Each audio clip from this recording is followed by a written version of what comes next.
The show arrives. What's good, neighborhood? You back in the lab with your favorite neighbor. It's your man Mark Nash. He is here another great episode of Breaking Beats. How y'all feel? What's the deal? Make some noise for yourself. Yeah. What up, though? Feels so good to be home. It feels so good to be home. Man, we got a good show planned for y'all this evening. Thank you for allowing me the opportunity to entertain y'all. Hopefully you will be thoroughly entertained. If not, try again on the next episode. All right, as you can see right here, bam. Got a lot of good topics for you right here. We're going to have a good time talking about it. As you can see, we got to start off. Oh, we right here. We got to start off with this one. Canelo Crawford. Free agents. Free at last. God damn it, we free at last. All right, so we're going to talk about it. We're going to talk about Canelo and Crawford, free agents. Got to talk about Benavidez going to 175. What does that mean for the light heavyweight division? Garcia and Haney, hold up. Put a case on it. Not so fast. It looks like we're having some issues with the location. Again. Oh, man. So we're going to talk about that as well. And Cam Newton.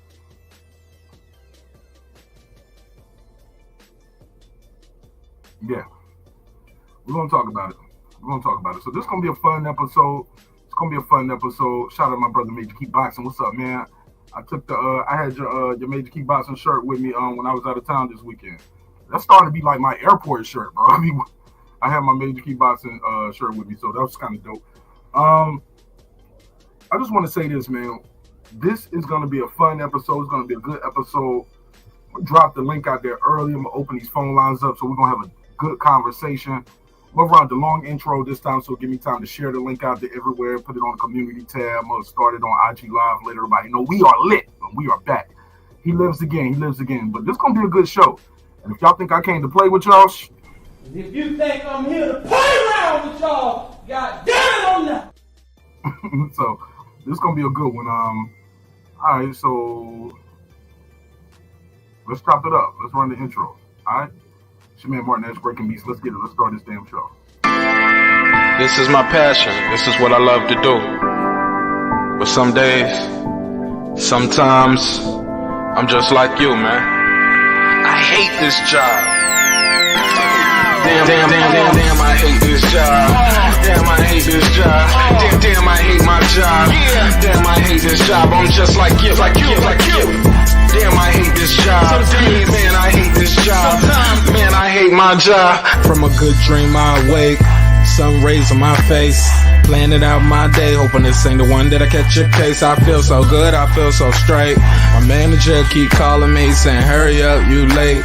Hurry up, you lay off. Y'all, man, I hate this job. Man, I hate this job. Been trying to play it cool, but it's hard to play it off. I've been hanging on to this bullshit, cause my car still ain't paid off. I know I'm on my way up. My boy just got laid off, so y'all, man, I hate this job. Man, I hate this job. These hoes here so ratchet. These niggas here so sneaky. Y'all don't even really pay enough for y'all to only pay bi-weekly. I'm trying to double up my cash. Take this job, shove it up your area. Yo, man, I hate this job. Sometimes I wanna say, walk in and slap my boss. This shit is getting hard. Damn, I hate this job. Gotta make it out of this struggle, bruh. And I don't really mean to take it out on you. You just a customer, but damn, I hate this job. Damn, I hate my job. Damn, I hate this job. Damn, I hate my job. Damn, I hate this job. Damn, I hate this job. Damn, I hate my job. Damn, I hate this job. We're the reason why your stockholders always stay afloat. Yet I'm asking, are they hiring? Like everywhere I go, schedule will say 9, but I think it's fine if I clock in at 9:04. I work 40 hours a week plus overtime just to be bro. So y'all, man, I hate this job. Hate that I applied. So much has transpired since the day that I was high. Told me I could advance, but you were telling me lies. Gotta give your notice before I quit, but you don't say shit right before I'm fired. Damn, man, I hate this job. Sometimes I wanna say, walk in and slap my boss. This shit is getting hard. Damn, I hate this job. Gotta make it out of this struggle, bruh. And I don't really mean to take it out on you, you just a customer. But damn, I hate this job. Damn, I hate my job. Damn, I hate this job. Damn, I hate my job. Damn, I hate this job. Damn, I hate this job. Damn, I hate my job. Damn, I hate this job. You and your procedures, you and your protocol, you and your policies, none of that shit don't apply to me. You and your quotas, you and your standards, you and your 2 sick days a year. Y'all niggas bananas. Wonder why the postman's posted with hammers, going postal with Popo on camera. His wage got him enraged, stressed out, it's hard to maintain. He flips the middle, grabs his. He said, if you don't get the picture, I quit, you ain't shoot, mother. Man, I hate this job. Sometimes I wanna say, walk in and slap my boss. This shit is getting hard. Damn, I hate this job. Gotta make it out of this struggle, bruh. And I don't really mean to take it out on you, you just a customer. But damn, I hate this job. Damn, I hate my job. Damn, I hate this job. Damn, I hate my job. Damn, I hate this job. Damn, I hate this job. Damn, I hate my job. Damn, I hate this job. Look, man, I hate this job. I put my pants on one leg at a time, just like you. I'm out here trying to take care of my family. Damn, I hate this job. It's not always glamorous, for real, but I do what I gotta do for me and mine, you know? Damn, I hate this job. Damn, I hate my job. Damn, I hate this job. Damn, I hate my job. Damn, I hate this job. Damn, I hate this job. Damn, I hate my job. Damn, I hate this job. Damn, I hate this job. Damn, I hate this job. Damn, I hate my job. Damn, I hate this job. I'm just like you, nigga. Damn, I hate this job. Man, I hate this job. Man, I hate my job.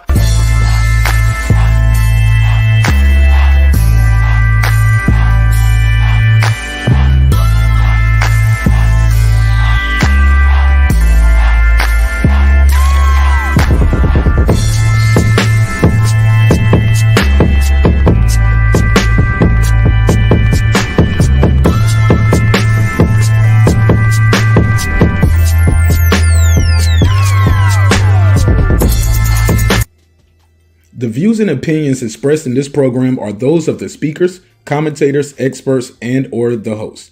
They do not explicitly nor necessarily reflect nor represent the channel's policy or the views held by the channel or broadcaster. The broadcaster or its channel cannot be held accountable for all or any views expressed during the program. Basically, if I didn't say it, don't come for me. You come for the person who said it. And please don't sue me for somebody else's words. With that said, let's start the show, motherfucker.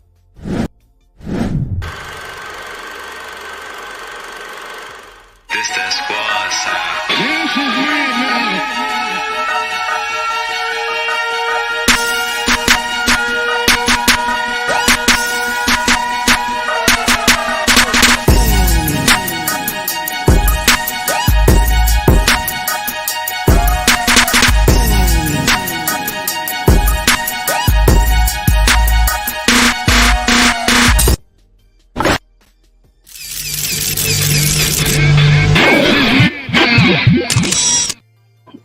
Yeah, man. What up? Let me run them drops. Let's run them. What up, though? What's popping? What's happening? What's going on? You're back in the lab with your favorite neighbor, your man Mark Nash. He is I am he. Another great episode of Breaking Beats. Yeah, I said before the show even start, because I believe in you, I believe in me, I believe in us, and together we will have a good episode. And if not, shit, we'll try again on the next one, baby. We're gonna try again. God willing, man. So it feels good to be back, man. It feels good to be back on our flagship day. And we got a lot of news to break, as you can see. Well, I can't say we quote unquote breaking the news. We got a lot of news to unpack and discuss. Because we're not breaking the news. You already heard a lot of this stuff. But we're going to give it our own perspective, give our perspective on the news, and also open the phone lines up. I'm going to drop the link out there early. Let everybody call in and voice their opinion. Tell me what you think of the news. But before we do that, let me do a couple shout outs. We got to do a couple shout outs to the people who make this show possible. Without these people, man, the show wouldn't be the show.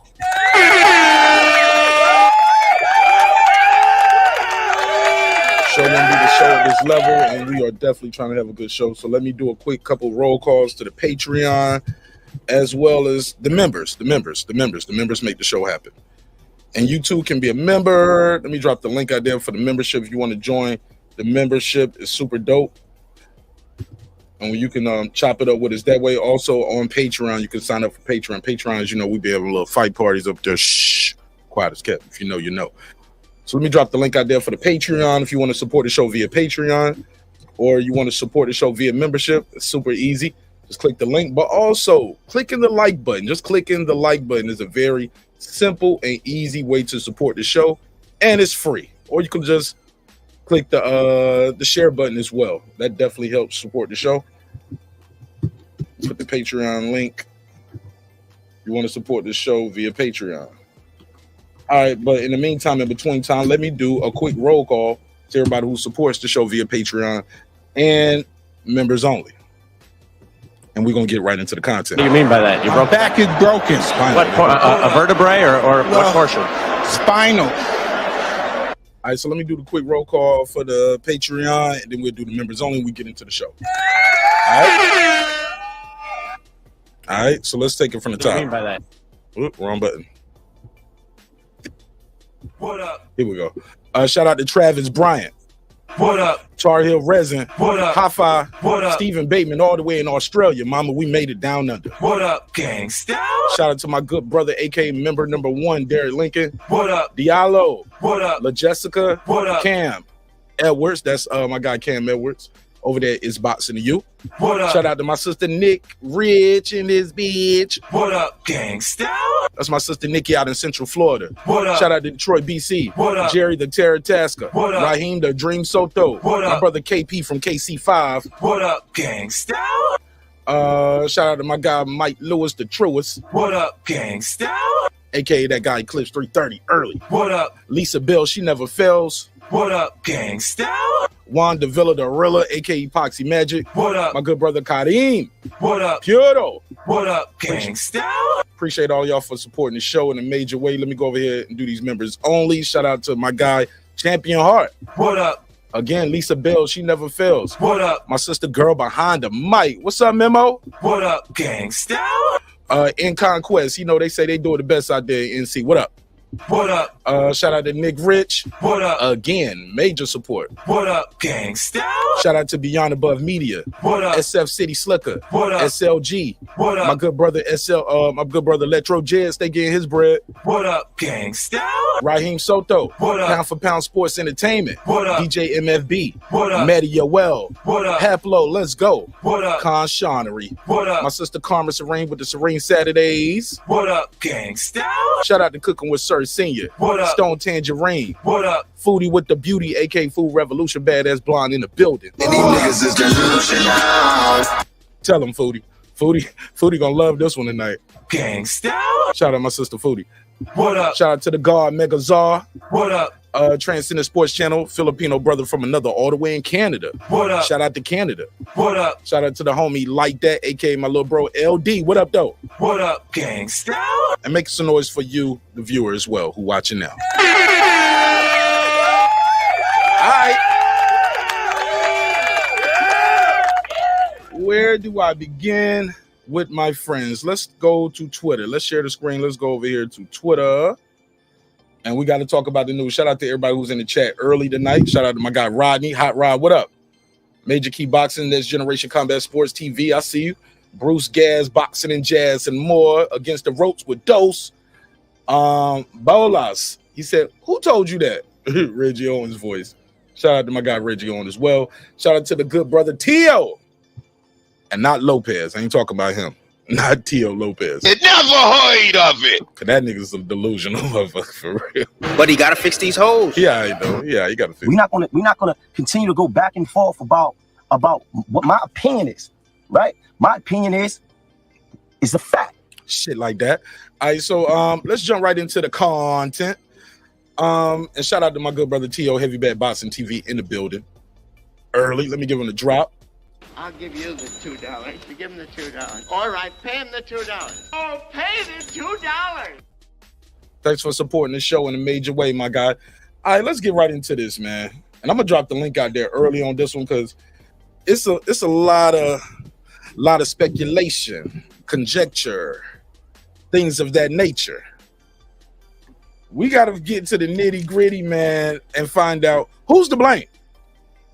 Because I'm hearing different things on these YouTube streets. If you know, you know. Now, some people are saying, matter of fact, let me go and share the screen. Let me stop this one over here. Let's share the screen. Now, some people are saying, hey, Marnez, you know what's going on with this situation, right? It's not that PBC is broke. Is that they didn't want to pay for another Canelo cherry pick. I don't know. Also, I'm hearing Martin Nash. It's they had the money. No, they did. Hold on. Let me go right here. Look. Let me start from the top. He has the money, but Canelo wants to fight in a easy touch. And these guys saying we're not paying for an easy touch. But then you hearing on the flip side, like, no, they just don't have the $35 million in escrow, period. So we'll talk about that. Let me make sure I drop the link out there early. I'm going to pin that at the top so I don't have to drop the link all night.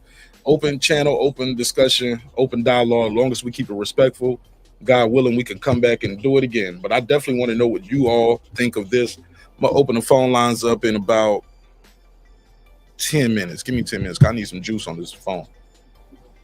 So I'll drop the link and I'll pin it at the top so I won't forget where I'm at. And I'm going to read some of these comments and we're going to go through some of these topics. But I'm definitely looking forward to you all chopping it up with me and tell me what you think about what's going on with this Canelo and PBC debacle breakdown. I mean, you signed the guy over there. It was a big deal. Everybody was waving their pom-poms. We got Nello, da, da, da, 3 fights. Nigga, can't be broke if you got Canelo, the cash cow, the face of boxing. And then just like that, grand opening, grand closing. Full responsibility. I mean, it's over.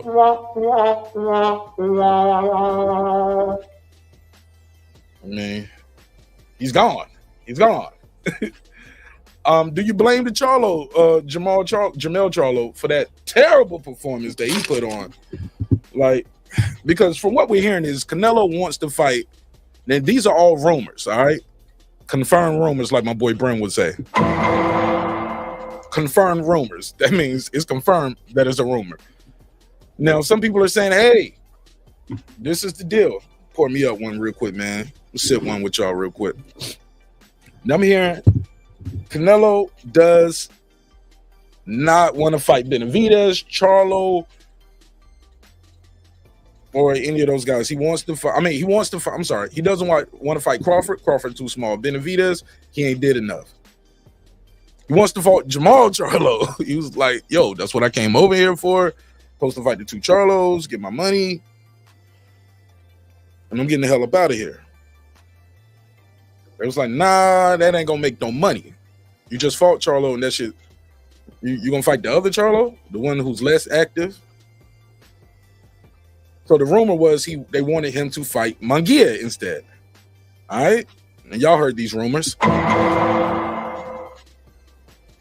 But I guess it depends. In my opinion, a lot of this stuff depends on what is your opinion of PBC, Al Heyman, and your opinion of Canelo Alvarez.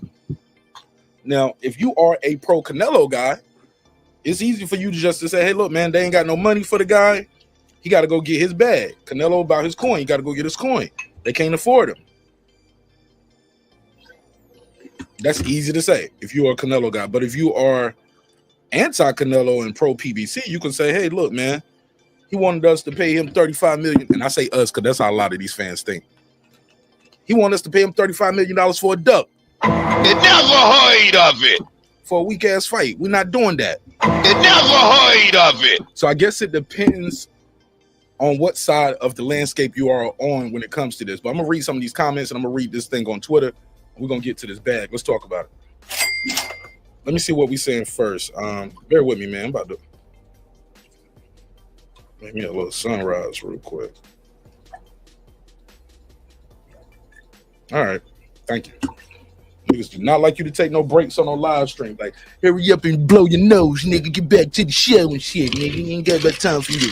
Pour no drinks and blow your nose, nigga. Fuck your nose. Y'all niggas be Y'all niggas be delusional too, low key, respectfully. But he gotta fix these holes. But it's all good. All right, let me see what they saying out there. And we'll talk about it. Again, shout out to Heavyweight Boxing TV. Rodney, he said, I'm sorry. Let me go right here. Rodney said, and y'all let me know if my audio sound good. I'm gonna turn it up just a little bit. It sounds a little low to me. You turn it up just a smidgen. Rodney Hot Rod, aka Hot Rod, he said, I hope all the fighters from PBC leave and go to the Zone or Top Rank or Golden Boy. Tell me why. Call in or click the link. Tell me why. Why is that your hope? Like, I don't want to see PBC fail. Like, I'm not a PBC hater. Like, I'm not pro. Y'all, if y'all been following the show, man, I've never been a network guy. I've never been one of these guys, PBC or nothing. We all we got. Or Top Rank or the Zone. No, bro. If you're putting on a good fight that me and other fans want to see, I'm gonna support the event. I support the events, not the promoter who's throwing the event. I never understood this new age of fans where you fans of a network and you're fans of a promotional company or fans of a TV show. Like, I never heard of this growing up. It never heard of it. But to each his own. To each his own. Again, shout out to Heavyweight Boxing TV. Let me give him the drop one more time. One more time for your mind. I'll give you the $2. You give him the $2. All right, pay him the $2. Oh, pay the $2. And Tio over there at Heavyweight Boxing TV got a damn good channel, man. Get your goofy ass over there and hit that bag and tell him Martinez sent you over there, all right? See what my guy Major Key talking about. Major Key said, FTO talking trash about Puerto Ricans or about Puerto Rocks. Well, Puerto Ricans, I know what he means. He said, homie better check who his supporters are and ask himself, why is the small island of Puerto Rico, why the small island of Puerto Rico has so many chants per population? Right, compared to Honduras, right? Right. And a lot of his fans are Puerto Rican. Shout out to my guy HLD. He was a big TO supporter. Probably still is. I haven't talked to him in a while. He probably still mad at me, but it's all good. I ain't mad at you, HLD. It's all love. You're always welcome. But yeah, HLD was a big TO supporter. He's a Puerto Rican. Gotta hurt when a fighter you really support shits on you, your country, your nationality, all of that stuff. It's kind of crazy. My guy Major Key said, dude must be punch drunk, pun intended. He said, already this early in his career. I hope not. I hope not. Just might be a little delusional. Yeah, he might just be a little delusional, man. But he gotta fix these holes. Yeah, Tio gotta fix them hoes. Gotta fix them hoes. And these niggas is delusional. Tio definitely is a little delusional, but it's all good. It's expected. It's expected. He's young and he feels like the world is his oyster. A lot of people telling him, you know, his shit don't stink.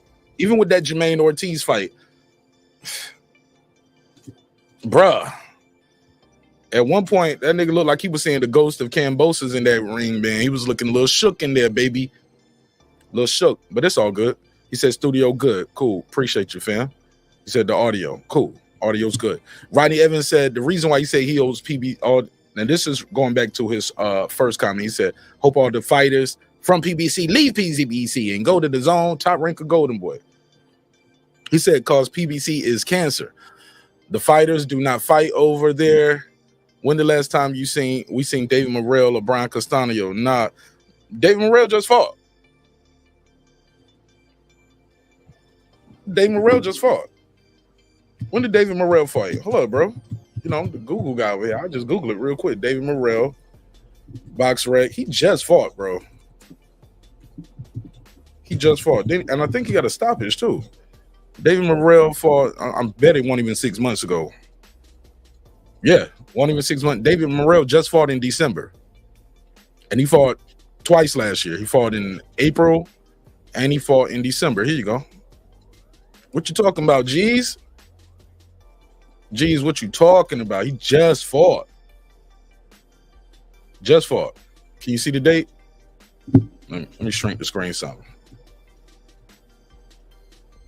No, you can't see the date. Let me change my my layout so you can see the screen. There you go. Look at that. Dave Morrell just fought. December 2023. So that's not true. That's not true, my guy. Just fought. Fought a guy 28-2. Fought again in the Armor in Minneapolis. So that's not true. He just fought. All right. But you can have that. That ain't even what we mad at. Somebody said, waiting for Jerry to call to hear his opinion on Canelo. You should call in. You ain't got to wait for Jerry. He said, I'm waiting for Jerry to call in to hear his opinion on Canelo. Want to hear your opinion. Somebody said, fact check, motherfucker. Yeah, I'm just saying. We're going to fact check the fact checkers. He said, and I think Castaño with the zone. I don't think Brian Castaño's with PBC neither, heavy bag. That's what I'm saying. I'm just saying. Rodney, Hot Rod. I think you're a little off right there, but you're still entitled to your opinion, even if it's not based on facts. I'm just saying. Respectfully, bro, you're wrong. You never heard of it. But you can have that. It's all good. I ain't here to bully the chat. The phone number's out there as well as the link if you want to join the conversation. But you are wrong, though. Definitely. All right, so what we have with it? Let me go back over here and share the other screen. Yeah, I had to pause for the cause for that. So I see stuff like this going on. I bookmarked these things right because I wanted to discuss them in detail. Here we go. So this was the one I saw first. I don't know if you guys can see my little highlighter around the comments, but you should be able to see it. Decided to deliver. Okay, he got him a new gig last year. ESPN Puerto Rico. Okay, this ain't what I'm looking at. Bear with me. Go back. Here we go. Is it showing up like that for y'all? Nah, I'm gonna blow this other comment up because that's what y'all need to see. Bear with me. Where is it at? Here we go. There you go. That's what we need. Canelo Alvarez. Viva la Mexico.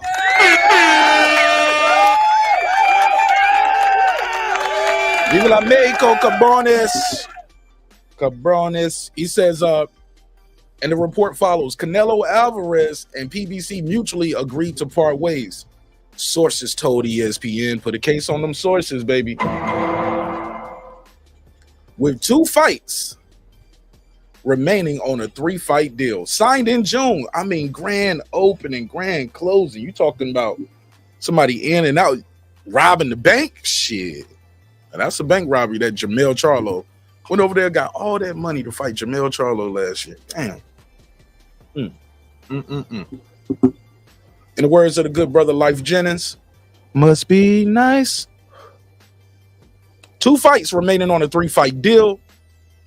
The Pat called for the star boxer to fight Jermall Charlo on May 4th. However, Canelo and PBC couldn't agree to terms. Jermall's twin brother, Jermall, had a lackluster performance versus Canelo in September, killing any brotherly revenge angle. I mean, that don't kill the angle just because, I mean, that's more the angle. You beat my little brother, I'm going to beat you up. You beat the smaller Charlo, but you can have that. Jermall ended a 29-month layoff. He had to throw that in there. And Jermall ended a 29-month layoff in November and failed to impress versus Jose One-Leg Benavidez Jr., as some of the fans like to call him. So there was no limited demand. So there was limited demand for Canelo Charlo. I'm sorry, brother. You misspoke. There was no demand. It never heard of it. There was no demand. The demand was gone years ago when Charlo took his hiatus from boxing. The Charlo and Canelo fight has been gone. In the words of Boyz II Men, let's not wait till the water runs dry. And that's exactly what happened with that fight. The water ran dry on that fight a long time ago, especially in lieu of Charlo's on camera mental breakdowns that we all saw. Crying and shit in the interviews. Come on, bro. It never heard of it. And I get it. Some of y'all gonna say, Martinez, well, black man can't be vulnerable. Yeah, you could be vulnerable. at the damn house with the camera off, around your kids, around your woman. Don't go to the Pivot podcast with your brother and be crying on the Pivot. I'm just saying, that's me. But you can have that. Let me see what they're saying. He said they need to put Spence on Castaño. I don't know what they need to do with Spence. I don't know. Andrew Charles, he said, Martinez, salute. No salute to you, bro. What's popping with you? How you feel? What's the deal? What's good with you? Rodney, he said, I can keep going with more fighters. You was wrong with the first two fighters you named. You was wrong with the first one, bro. He said, I can keep going. You better get it right then. If you're going to keep going, at least get two right before you keep going with some more. Respectfully, you was wrong, Rodney. He said PBC is a cancer. FPBC, hope they done with boxing. Simple. Well, they ain't done with it yet. Drew said, he said, I thought Maul looked good in his last fight. He still has fight in him, unlike Mill. We shall see. We'll go right to you, Hot Rod. Let me read these last two comments. Drew Stone said, crazy theory. Yeah, okay, let's hear it. Okay, you got a conspiracy theory? Let's put a case on it. He said, crazy theory. Showtime and PBC bet Crawford would lose to Spence and lost a whole lot of money. What you thought they was at the sports book with $300 million or something? Showtime quit almost immediately after that. Now they can't afford Canelo or much of anything now. Damn. All right, that's your opinion. You're more than welcome to it. I don't quite agree, but I get where you're coming from. Frank Martin, Brian Castaño. Frank Martin just fought last summer, and he got a fight coming up against Tank Davis, allegedly. Jerron Ennis, he has an issue with his promotional company.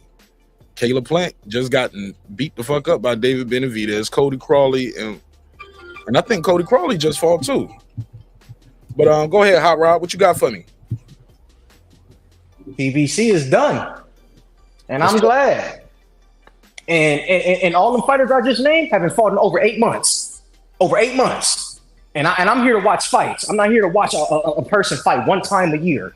All them fighters, I can keep going, sir. The point is, I came on this panel to let you know I can keep going with the whole roster who ain't fought in over 8 months. I can keep going.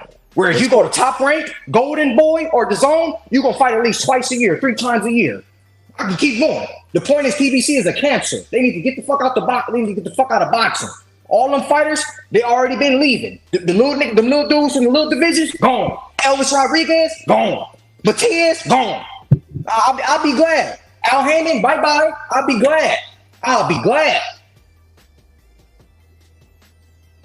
Go ahead. You cooking. I'm listening. Go ahead. You got the floor. I've been talking. The point was, it's just they got a whole roster. They don't fight.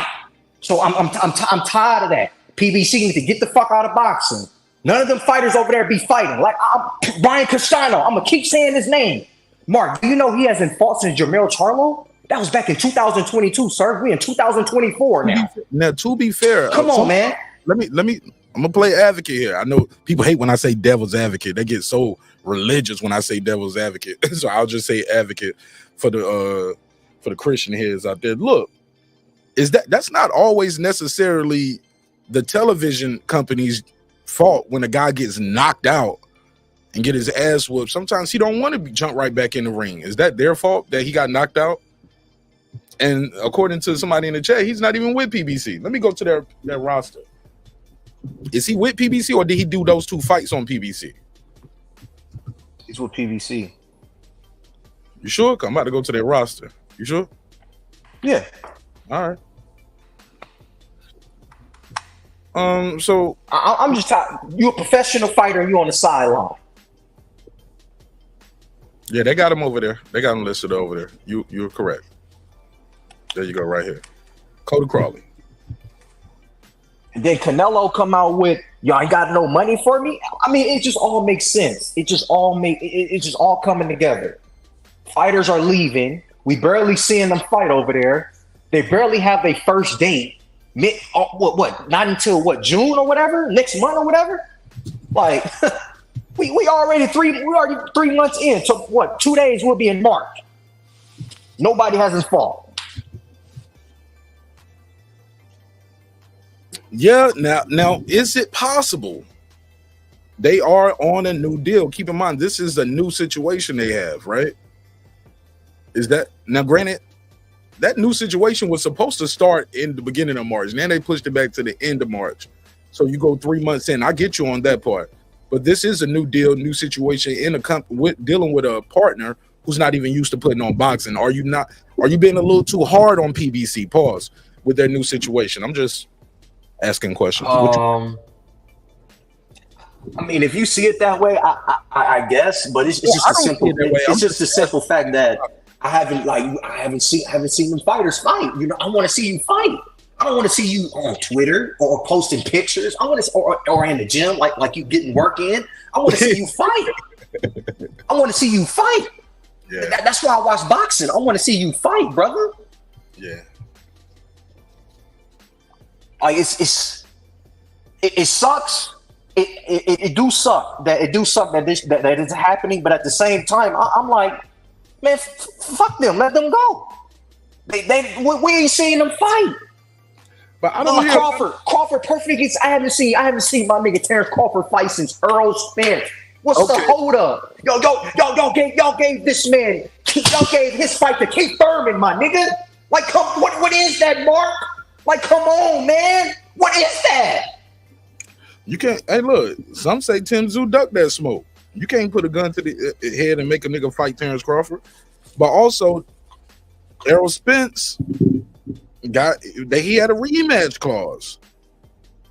He exercised the rematch clause, then went on vacation, then came back and had eye surgery. That's not Crawford's fault. Is that PBC's fault too? That Errol did that? Al Heyman can control the nigga when he get eye surgery, when and all of that stuff. But more importantly, he beat the guy so bad, it ain't a lot of value in the rematch of a Terence Crawford, Errol Spence. That's not Al Heyman's fault, PBC. That's not Terence Crawford's fault. Sometimes that's just the way the fight happens, and it is what it is. Sometimes you don't live in a generation where fans see guys get knocked out and still support him. Like a guy like Tommy Hearns, who got knocked out in several times in his career, couldn't be in this generation of boxing fans. They just throw him away. I understand, but where's the communication?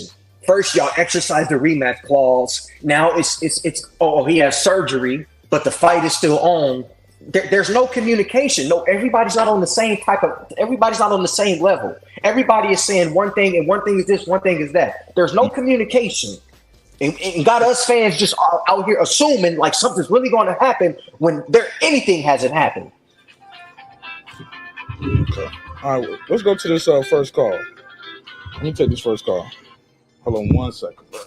Let's take a first call. Let's see what they got to say, what we talking about, all right? Stay with me, Hot Rod. 831, you got the gun. What's your name? Where you from? Yo, this is Casual Tony from Sacramento. My good brother, Casual Tony. How you been, bro? Been good. I just saw the news on fighthype that the WBO president leaked that Terence Crawford is getting ready to fight the winner of Keith Thurman versus tszyu. Okay. What you think of it? What you think of that? It's a good move for him because, Canelo doesn't want to fight with him. So who else is he going to fight where he can get money? Well, maybe not a lot fighting like Canelo, but it's a good fight for him so he could get more belts.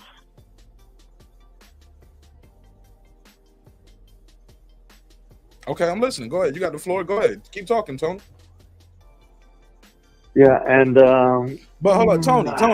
That's Tony, real quick. You know that's only a good fight, I guess, if tszyu wins the fight. If Terence Crawford, if Keith Thurman gets the upset, he's not going to get the belt. So Terence Crawford will be fighting Keith Thurman for no belt at 154. Yeah, I'm hoping tszyu wins that fight so he can get the belt.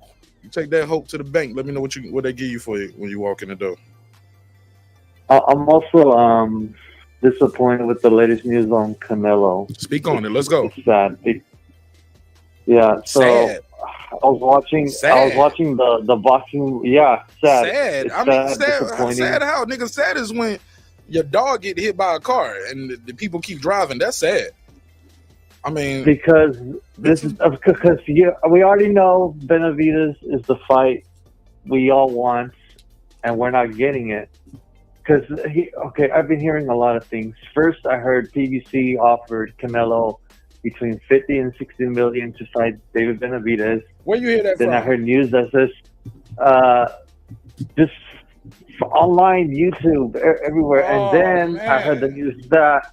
And then Tony, you can't believe that shit, nigga. According to them, I don't died 3 times. Yeah, and then I heard that Canelo doesn't want Benavidez. He wants Charlo for 35 guaranteed. And then that Al Heyman says I can't guarantee you that because it's not going to make that much money, and if I do pay that, they might lose. They're going to lose money. So now I hear that he's going to the zone. So Casual Tony, which one do you believe? Because I've heard 2 of those same things too. I heard the pro Canelo fans saying, "Hey, look, they don't have his money, so he leaving," and I've heard the anti Canelo fans saying, "Hey, he wants 35 million to fight to not fight the guys that they want him to fight. He wants to fight a soft touch again." So which one do you believe? Which one do I believe? Yeah, I believe he wants the easy fights with the most money, but that doesn't make any sense. Say he fights Berlanga next. He's not going to get 35 million guaranteed for Berlanga. Do you really believe it's going to sell that much money more than David Benavidez? I don't think so. If he does take that fight, it's like him saying, "Oh, I don't want to fight Mexicans." He's like going back and forth. He's not being consistent with what he says. He like takes back what he says, and then now he's fighting Munguia, and he's a Mexican. Like, come on, bro. Like, what are you doing? I see what he's doing. It's obvious he is ducking David Benavidez. Let's just say that. He's ducking him. And what happens? Okay, say, this is what I'm thinking. What if, what's his name? Al Heyman let's say they had a talk with Benavidez and says, "I can guarantee you a fight with Canelo." But since that didn't happen, Benavidez could have the option to move to the zone, the same thing Canelo did, because I heard that Al Heyman was guaranteed Canelo a Charlo fight, but he can't guarantee him the money, so that gave him the option to move. So let's say Al Heyman guaranteed Benavidez a Canelo fight. If he can't promise them that, Benavidez should get out of PBC, move to the zone, and see what Canelo does there. Is he going to run away, go back to PBC, or try to fight somebody else? I don't know. But if Al Heyman did say that to Benavidez, that he can guarantee the Canelo fight, but he can't, he should just move to the zone. Just follow Canelo to the ends of the earth until he fights them. Okay. Hold the line, Casual Tony. What you think of what he said, Hot Rod? You agree, disagree?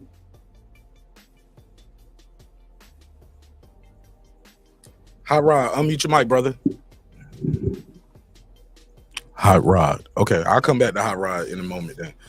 What I'll say about that is, Casual Tony, that's all just conjecture.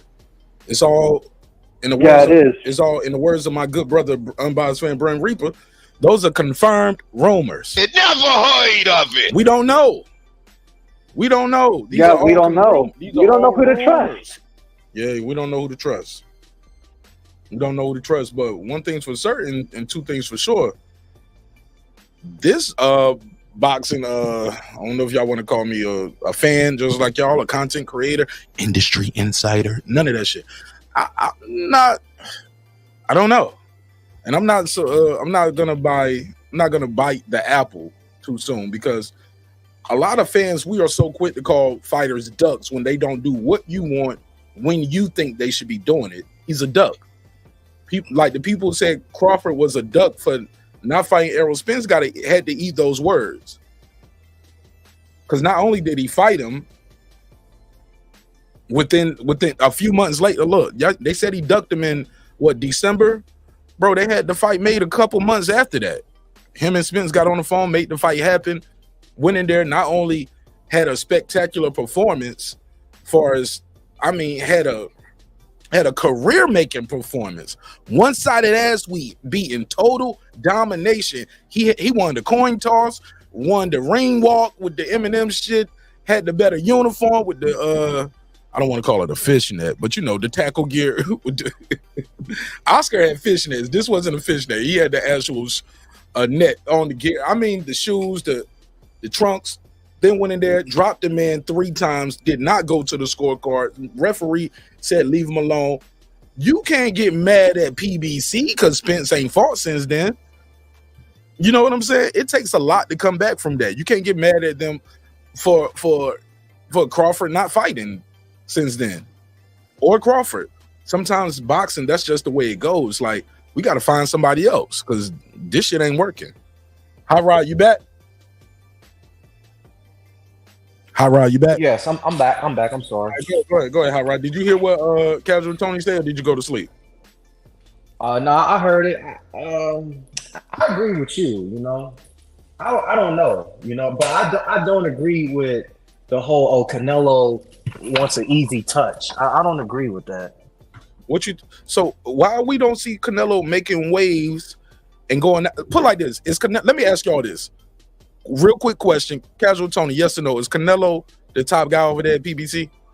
Or was the top guy at PBC? Or is he the face of boxing? The cash cow or best fighter? Cash cow, top guy. Like I can move the needle. Oh, definitely Canelo is the cash cow. He's not the best fighter, but he's a cash cow.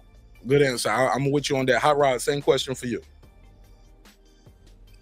I agree. I think he moved the needle and arguably one of the best fighters also.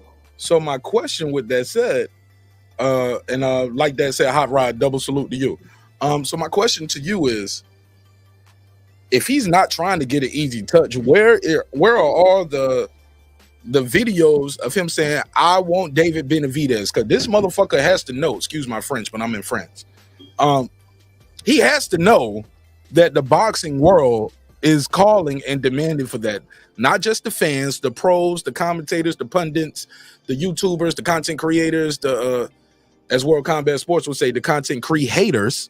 Like everybody, they calling for this fight against Benavidez. So if he ain't looking for a soft touch, what is he looking for? Because he damn sure ain't looking for David Benavidez. It never heard of it.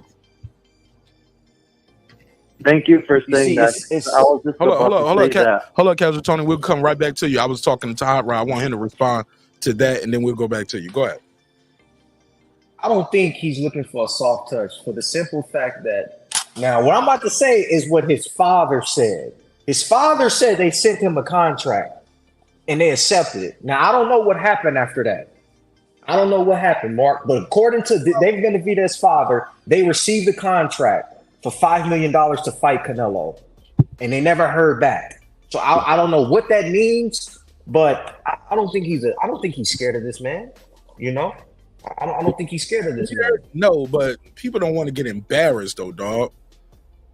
He don't want to get stopped. He's never been dropped or stopped. David Benavidez has the potential to drop or stop Canelo. You don't think? Yes, I agree everything you just said, but where are the videos? I still don't think he's scared. I don't think he's scared. Okay, I'll take your word for it. You don't think he's scared. Where are the videos of him saying, I want David Benavidez? I never heard of it. It never heard of it. Never heard of it either. Go ahead, Tony. Yeah, I was watching Azteca TV. They were talking to him in Spanish. They were asking one of the reporters asking him about David, and he just ignored it. He ignored it. He had the opportunity to say something, but he didn't say nothing. So what was the question? Evidence. What was the question? They asked him about, what do you think about a fight with David Benavidez? Well, does that interest you? And he kind of like brushed it off. I forgot what his response was, but he could, Yeah, so you could look it up. I'm pretty sure you could put translations on there, and you could see for yourself. And you said it yourself. If he wanted to fight, he could have made it. He would say, "I want to fight." Yeah, and they always ask him, but he never says his name. And when you go to David, the difference is he says, "I want to fight him. Well, I want that fight." I mean, do you see the differences between when they ask him, Canelo, about David, and when they ask David about Canelo? Two different responses. One of them wants it, one of them seems like he doesn't want it. So what do you got to say about that, Hot Rod? Oh shit, talking to you. I'm going off the action, you know, and the action was he sent that man a contract. Okay. Allegedly. He sent him a contract, allegedly. Okay. And based off that, I don't know why the fight was never made. I can't sit here and cap. I don't know why the fight was never made. You mean Canelo sent Benavidez a contract? Yes, sir. Yes, sir. When? After the Jermall Charlo fight? Before? When? That I can't answer. Mark, his father didn't say when. I can confirm. I saw that same video he was talking about. I heard that rumor also, that in order for the way Senior said it, Benavidez Senior, is that it looked like they were testing him out to see if he would take the lower end of the amount, to see if they would even take it. They thought they would say, no, hell no, 5 million, hell no. But he said, yes, we'll take the lowest amount just to get the opportunity to fight him. And they didn't hear nothing back from him. That's how I heard it. Yeah, that's exactly how I heard it too. Yeah. So that's why I said I don't know what happened after that. I don't know why it was never made. If he accepted the offer, what happened? Yeah, so if Canelo would have gone the bigger amount and David said yes, even if... Let me merge this. Go ahead. Finish what you were saying, Casual Tony.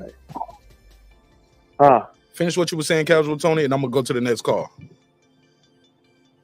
I agree with what he said. Yeah, so I saw the same video. We don't know what happened, but it could be just another rumor. Like I said, we don't know what to believe. So I want to hear the next caller. All right, next caller. Looks like this is my guy, all the way in ATL, Georgia. Talk to him. Is this my guy? Yeah, this is me, man. Hey, Big B, man. Brian Norman Sr. Hey, what's up? Father and trainer and coach extraordinaire of Brian Norman Jr., who also has a fight coming up very soon. Saturday, man. Saturday. Man, right around the corner. Yeah.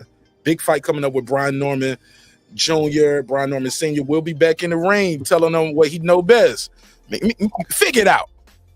Right. You feel me? Figure it out. We've been working for 8 to 12 weeks. You know what to do. Figure this shit out. Because I don't told you for the last 12 weeks what you need to do. What's wrong with y'all? Go ahead, Coach. Listen, man, I'm calling about this, what y'all talking about, man. It's amazing. Like, the Twilight Zone we live in, I have never heard what my man, I can't think of his name. I have never heard what my man just said. I have never heard somebody say that Canelo sent Benavidez a contract. Where did that information come from? I've never heard of that. Sampson did an interview and he said, we agreed to take $5 million less, or I don't know if it was $5 million less, or we agreed just to fight him for $5 million flat. I'm glad you just said agreed, because as far as I know, that's as not long as I've been in the game, boy, that's what I was about to say. As far as I know, and as long as I've been in the game, there are talks first. I hear people all the time saying that bullshit about people sending contracts. Like, you think niggas just sending unwarranted contracts? No, the discussion is first. You feel what I'm saying? Yeah, contracts cost money to make. Right, you discuss the shit first. You don't just fucking throw. People be throwing that shit around like it's gold. So I'm like, what the fuck are y'all talking about? You feel what I'm saying? Nobody is just sending out contracts. Nobody. Tank ain't sending nobody no contract. Shakur ain't just sending nobody no contract. There are agreements. They talk about the shit first. They agree on it. Everybody's like a verbal handshake. And once you make the verbal handshake, then you see where your bones at. They send you the contract. And what happens a lot, these motherfuckers don't sign the contract that they agree to. That's the truth. That happens a lot more than people think it happens. You know what I'm saying? That people don't agree. The people don't sign what the hell they agreed to. That'd be some bullshit. You feel what I'm saying? But other than that, bro, I don't know what the fuck this is about people just sending contracts out of nowhere. That shit is crazy to me, man. Nobody is just in the contract. Also, this shit about Berlanga, it started as a joke last week, as far as I'm not mistaken. Like, it was a joke that I saw pop up. Like, somebody put a meme, it was like, Canelo was in talks with Berlanga, and it was a laugh, ha, ha, ha, ha. And now after fucking Berlanga fight, like, Berlanga, who the fuck is Berlanga, bro? Get the fuck out of here. How does Berlanga warrant a fight with Canelo? When? Where? How? What the fuck? Who would agree to this shit? Man, that shit better go triple goddamn aluminum foil. You understand, man? That shit better not sell nothing. I hope don't nobody buy that shit. That shit better not sell. And Canelo is indeed. I was with everybody else. You know, I was on the fence about whether he was a duck or not, because you know he has done a lot of things. He's fought a lot of people. I mean, he has a hell of a resume. But I do think that after that last loss with Bivol, I think he's very careful now. Motherfucker can't just be, you know, Mayweather was one thing. But after Bivol, I started questioning him after Bivol. He didn't ask for the rematch. Bivol even agreed to come down to 168 to whoop his ass. He still didn't agree to that. That said everything to me. But I was starting to question him after that. You know what I mean? Like, it's certain things like, okay, we're not talking, you know, they call it chess, not checkers, but at this point, motherfucker, it's checkers. It's okay, I move here, you move there. It's not chess. Motherfucker, it's okay, I'll fight you here. I'm going to go where you go. What you want to do? Did Bivol or did he not agree to go down to 168 and take them titles? Do you remember that, Mark? Yes, sir. Yes, sir. He agreed to that. Why did Canelo duck that smoke? And people swept it under the rug like it wasn't happening. That tripped me out too. I'm trying to figure out why everybody was talking about that when it was going on. It was so minuscule. It was minuscule. I'm sorry. It was just so minute. You know, when he said that shit, I'm like, how the fuck did he get away with saying some shit like that? And nobody, you know, and Canelo just say nothing about it, and you know, it just gets swept under the rug like that. I think at this point. I think at this point he's really a very careful fighter because he don't want another loss. Okay. I think he don't want another loss. I think that he's definitely scared of Benavidez talking about even considering or even to let that shit come out talking about fucking Berlanga. That's an insult. That's an insult. And like my man said, it's two different conversations. When you ask Benavidez about it. You know, Benavidez is, hey, hell yeah, I'll take the fight. I want the fight. This and you ask Canelo about it, he don't say shit. With Crawford, you ask him about it. Oh, he's too small. What are they going to say? It's good if I lose. Okay, cool. Why you answered to that? Why did you not answer to the fight with Benavidez? Right. He didn't even ask. Like he said, he's never said. He's acting like he's not there. And I think that's bullshit. I think he really is worried about losing again. Or losing the way Benavidez is known to beat guys. Right. That was yeah, absolutely. And you got to think about this. I'm sure I've said this on here before about crack days and about fighters getting beat, not being. I'm sure I've said this on here before. Yeah, you invented it on this channel. That's a real thing. Getting your phone cracked, man. Huh? You're gonna get that phone cracked. There you go. Right. I did. Yeah, you're absolutely right. So, I mean, that says everything. It's the truth. Okay. It's the honest. Can I ask you a question? Can I ask you a question about that fight? Yeah.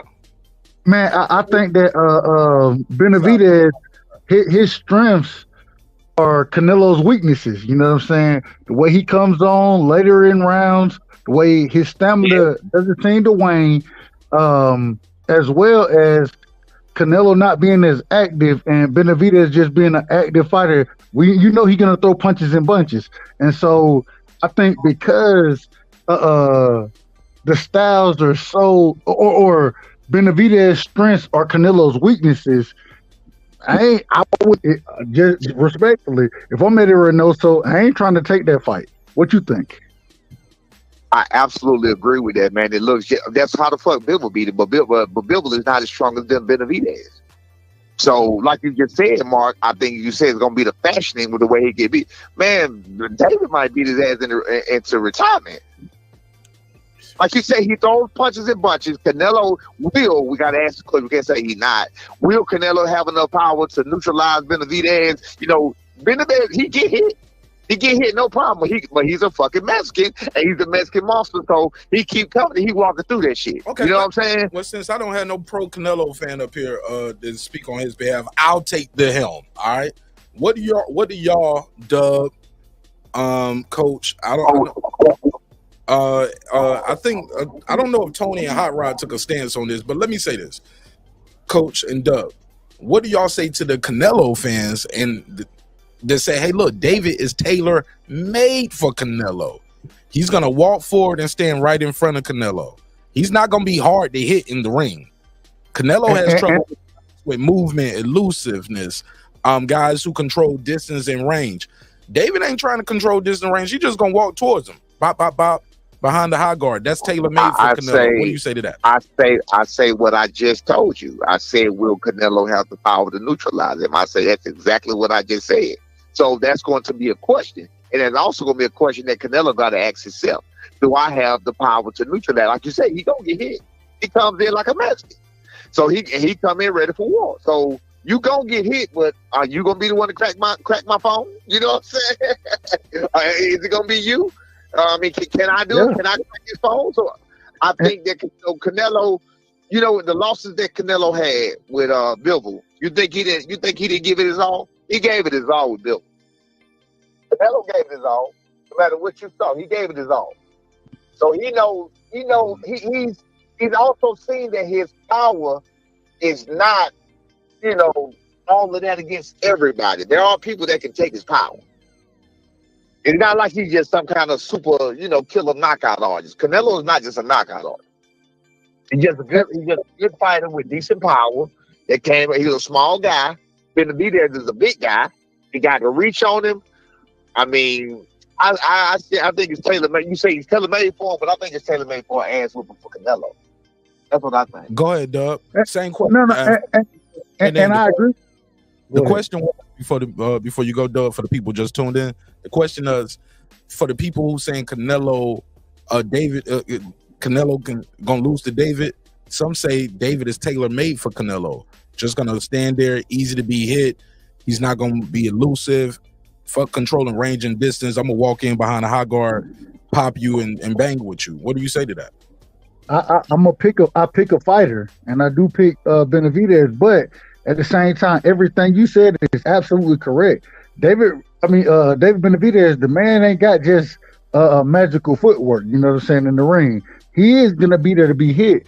And what the question is, the only reason I'm saying that I think David Benavidez, can he take those punches? And I think he's the bigger fighter. Because he's the bigger fighter, I think he'll have the ability to take those punches, and he'll still be able to come forward and continue to throw punches. That's all I'm saying in this fight. But at the end of the day, we need to see it. And we can all predict how we're gonna predict it, but we need to see the fight in the ring. And that's why I'm disappointed right now, seeing that Canelo seems like he's moving over back to the zone. We may get the Jaime Munguia fight. People talk about Berlanga. I don't know. I'm just saying we needed that for the sport of boxing. I think Benavidez and Canelo is something. It's one of those needed fights for the sport. Just like I think that the light heavyweight division, when you got Beterbiev and Bivol, when you got Tyson Fury and Usyk, these are fights that are needed. Terence Crawford versus Errol Spence needed fights. You know what I'm saying? And so I think this is one of them, and I think we're missing out. I think we're gonna miss out. Yo, Mark, I want to say something. So, to me, I think it's more of a 50-50 fight because, Benavidez is the bigger fighter, but when Canelo fought Billy Joe Saunders, wasn't he the bigger guy? Yeah, Billy Joe Saunders with no damn David Benavidez. I know, but with just one hit can the right hit in the body, the eye socket, whatever. He could beat Benavidez. Just one lucky punch. It just takes one punch. Absolutely, but you have to land that lucky punch. But here's the thing. I don't like talking about hypotheticals. This is a fantasy fight in the meantime. We gotta see it. This is free Terence Crawford. This is free Terence Crawford, Errol Spence. This is free Mayweather, Pacquiao. Us fans talking about what's gonna happen. We don't know until this shit happens. So until then, fair enough, Casual Tony. Hold on, Casual Tony. I got you. Hold on, Casual Tony. Say that last part, and I got to go to my next guy. Okay, so I want to clarify some things. So Canelo did not send Benavidez a $5 million contract. The rumor is PBC was trying to get Canelo to fight Benavidez, and if Canelo says yes, Canelo will take the majority. Benavidez will take the minimum. That's the rumor. Fair enough. Yeah. Hold on, Tony, hold what you got for us. Okay, yeah, go ahead. Hold on, Coach. Let me go to my guy right here in ATL, Georgia. What they do for you? Know about many names, but I got a double. Mute your mic. I got a double. Tony. Casual Tony, or I don't know if that's Casual Tony. Coach, I got a double. No, my mic is muted. I'm gonna mute it right now. Coach, mute your phone for me then, Coach. While I do this. Go ahead. World Combat Sports in the building, ladies and gentlemen. Dub CS. You're back. What's good there, Mark Nash and everybody on the panel? What up, Scotty? I came over here. I saw my partner on here. I'm just trying to get some stuff figured out, man. Come on, Senior, talk to me. Talk to you about what? Come on, talk to me, man, about you putting me on blast and then feeling some type of way about me putting the sparring out. I mean, why is everything I do now such a problem? Oh shit! I didn't expect this. What's going on? Is it smoke in the city? Wait. No, it ain't no smoke, man. We from the same city. I got respect for him and his son. It ain't no smoke. Ain't no smoke. Listen, when we don't, you must forget. We in Georgia. This is a team effort in Georgia. We're not trying to down other fighters. When we spar, we're there to help. When you do stuff like putting stuff out, embarrassing the fighters, or making the fight, you know how the world of social media is today. When you have things about making them look bad, they don't want to spar with you. They don't want to. I mean, then you got people not want to record. You got to record just so we listen to me. We just recording so we can see the work, see what we need to work on, see what we need to do. You understand what I'm saying? You have in years. You haven't seen me put out this sparring anywhere. You haven't seen no sparring from Brian Norman Jr. or Senior put out anywhere, anytime. You might see a snippet from B every blue moon, but you'll see nothing from me. But I don't do that no more. I never said you put it out, but you agreed to have it recorded. If you would have recorded the tank, you would have recorded it and shut it down. You recorded the Jahad Tucker sparring. It wasn't a problem. Wait a minute. Wait. I record all the sparring I can record, and I don't put it out. That's what I'm trying to tell you. I record all the sparring, but I don't put it out because I'm not trying to make the person feel like if we was working with them, I'm not trying to make them feel like we got the better of them or we trying to put it out there. Like I said, we in the age of social media. We not trying to embarrass people. I mean, you hear all the time, sparring is sparring. What happens in sparring, stand is sparring. Okay, that's fine today, but that's not the code no more, though. They always putting out sparring. They always put it out now. That's they. But y'all don't even get good work down here in Georgia. You rarely get work down here in Georgia. That's Senior. Listen to me, boss. You asked me a question. Let me answer the question. Okay, go ahead. So the answer is this right here. You said that's not the code no more. I tell you what. The code is a bunch of niggas wearing purses and tight pants. I don't live by that code. You feel me? That's not the code no more. It ain't. Wait, let me finish. That's not the code no. Just because it ain't the code for somebody else, that they do something different, that don't mean I got to change the way I do it. You know what I mean? So if I appreciate you bigging up my son, but you remember we had just had beef before that. I mean, Who had beef? Who? Man, come on, man. Let me talk. Who? I promise I'm gonna shut up when you talk. I promise I'm gonna shut up. So we had just had beef before that happened. Remember when I talked to you and you were saying you had a misunderstanding about this and a misunderstanding about that? And I was like, bro, listen to me. I don't even know what you're talking about. I think it's you remember all of it. You remember the whole guy. I ain't gotta go through the conversation. No, but you put us up. You put me on blast in Vegas, man. We didn't have no beef. You put me and Shaw News on blast in Vegas, and I told you, where did you get this information? And you never could. Oh, Shane News is not you. Shane News can eat a dick. I know, but you put me out there, and you said that I was a ship jumper. Wait a Niggas know I'm from the ATL. You put me out there as a ship jumper, bro. Go, let's flip about thing. Go back to the same post that I put you out there on. Go back to the same post, and even another post where somebody, I think it was the same post where somebody said in the comments, because I found out I was incorrect.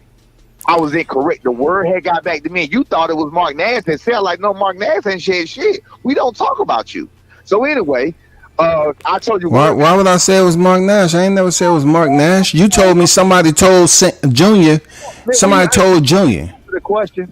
You gonna let me answer the question? Go ahead, bro. Go ahead. Damn, like I just told you, word got back to me. Somebody told Junior that you said that. I have no reason to not believe myself. Okay, well, that's what it is. Then that's what we do. And as his father, I'm gonna attack it that way. Now, I'm not afraid to admit when I'm wrong. I was absolutely incorrect. You feel what I'm saying? And I said it on that post. I said it in the comments. I said it everywhere.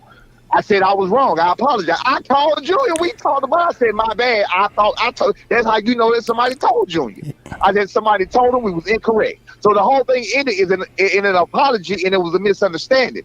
But right now you come on saying, why is everything a problem? No, bro, you're being sensitive, dog.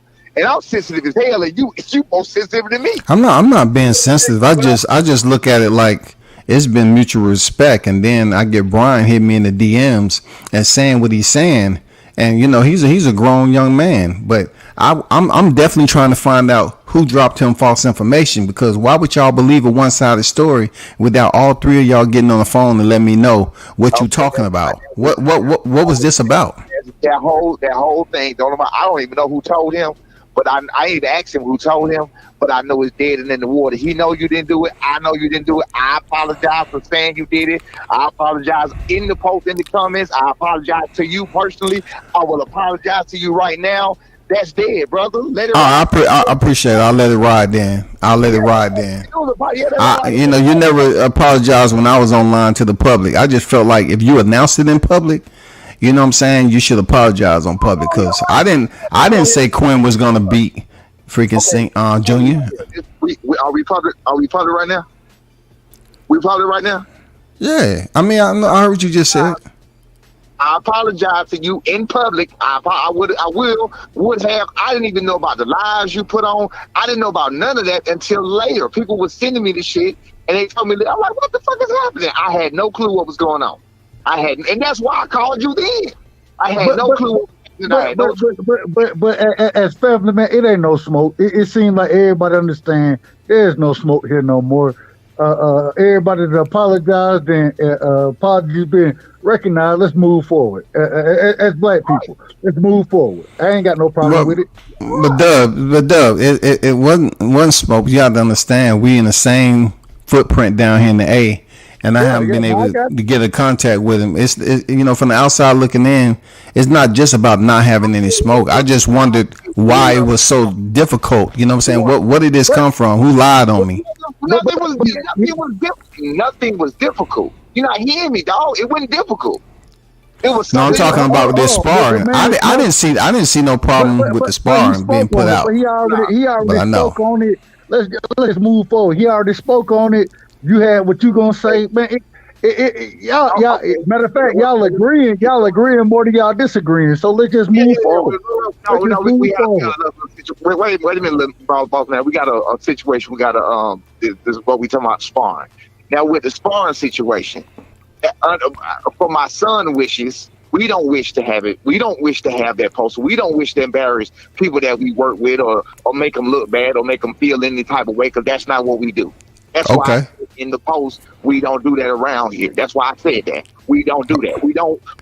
Now I tell you what, if it was the enemy, if it was somebody was talking shit, you feel what I'm saying? Shaheed Tucker, we recorded the whole thing. We didn't post that shit. We didn't take those snippets. They didn't do it. I've already had discussions with his father over. Me and him had so many damn misunderstandings and miscommunications where he thought I said this and when he thought I said that. People got to understand I'm not that type of person, man. I'm not just shooting at I'm not even just black, man. I'm not just shooting at my people, you know what I'm saying, for no fucking reason. If I shoot at you, it's going to be for a reason. And if I'm mistaken, about shooting at you, I'm going to apologize for being mistaken. I'm not perfect. You're not perfect. Hey, like my man just said, okay, we can agree. You know what I'm saying? That I made a mistake. I'm not saying, hey man, it's your fault and you did this. No, I'm telling you I'm completely wrong and I completely apologize. I ain't say you did shit. But now with the sparring, you did do something. Because you was in there, we told you could come in there, and we told you, you could take still, you could record if you want, but we damn sure didn't expect you to put it out there. You know, Mustafa is in the same city as us. He got fighters. His fighters got to get fights. These guys are professional fighters. I definitely didn't think Mustafa had a problem with it, because I done seen cats get knocked out plenty of time online over in his gym. I mean, come on, you know that. Hold on one second.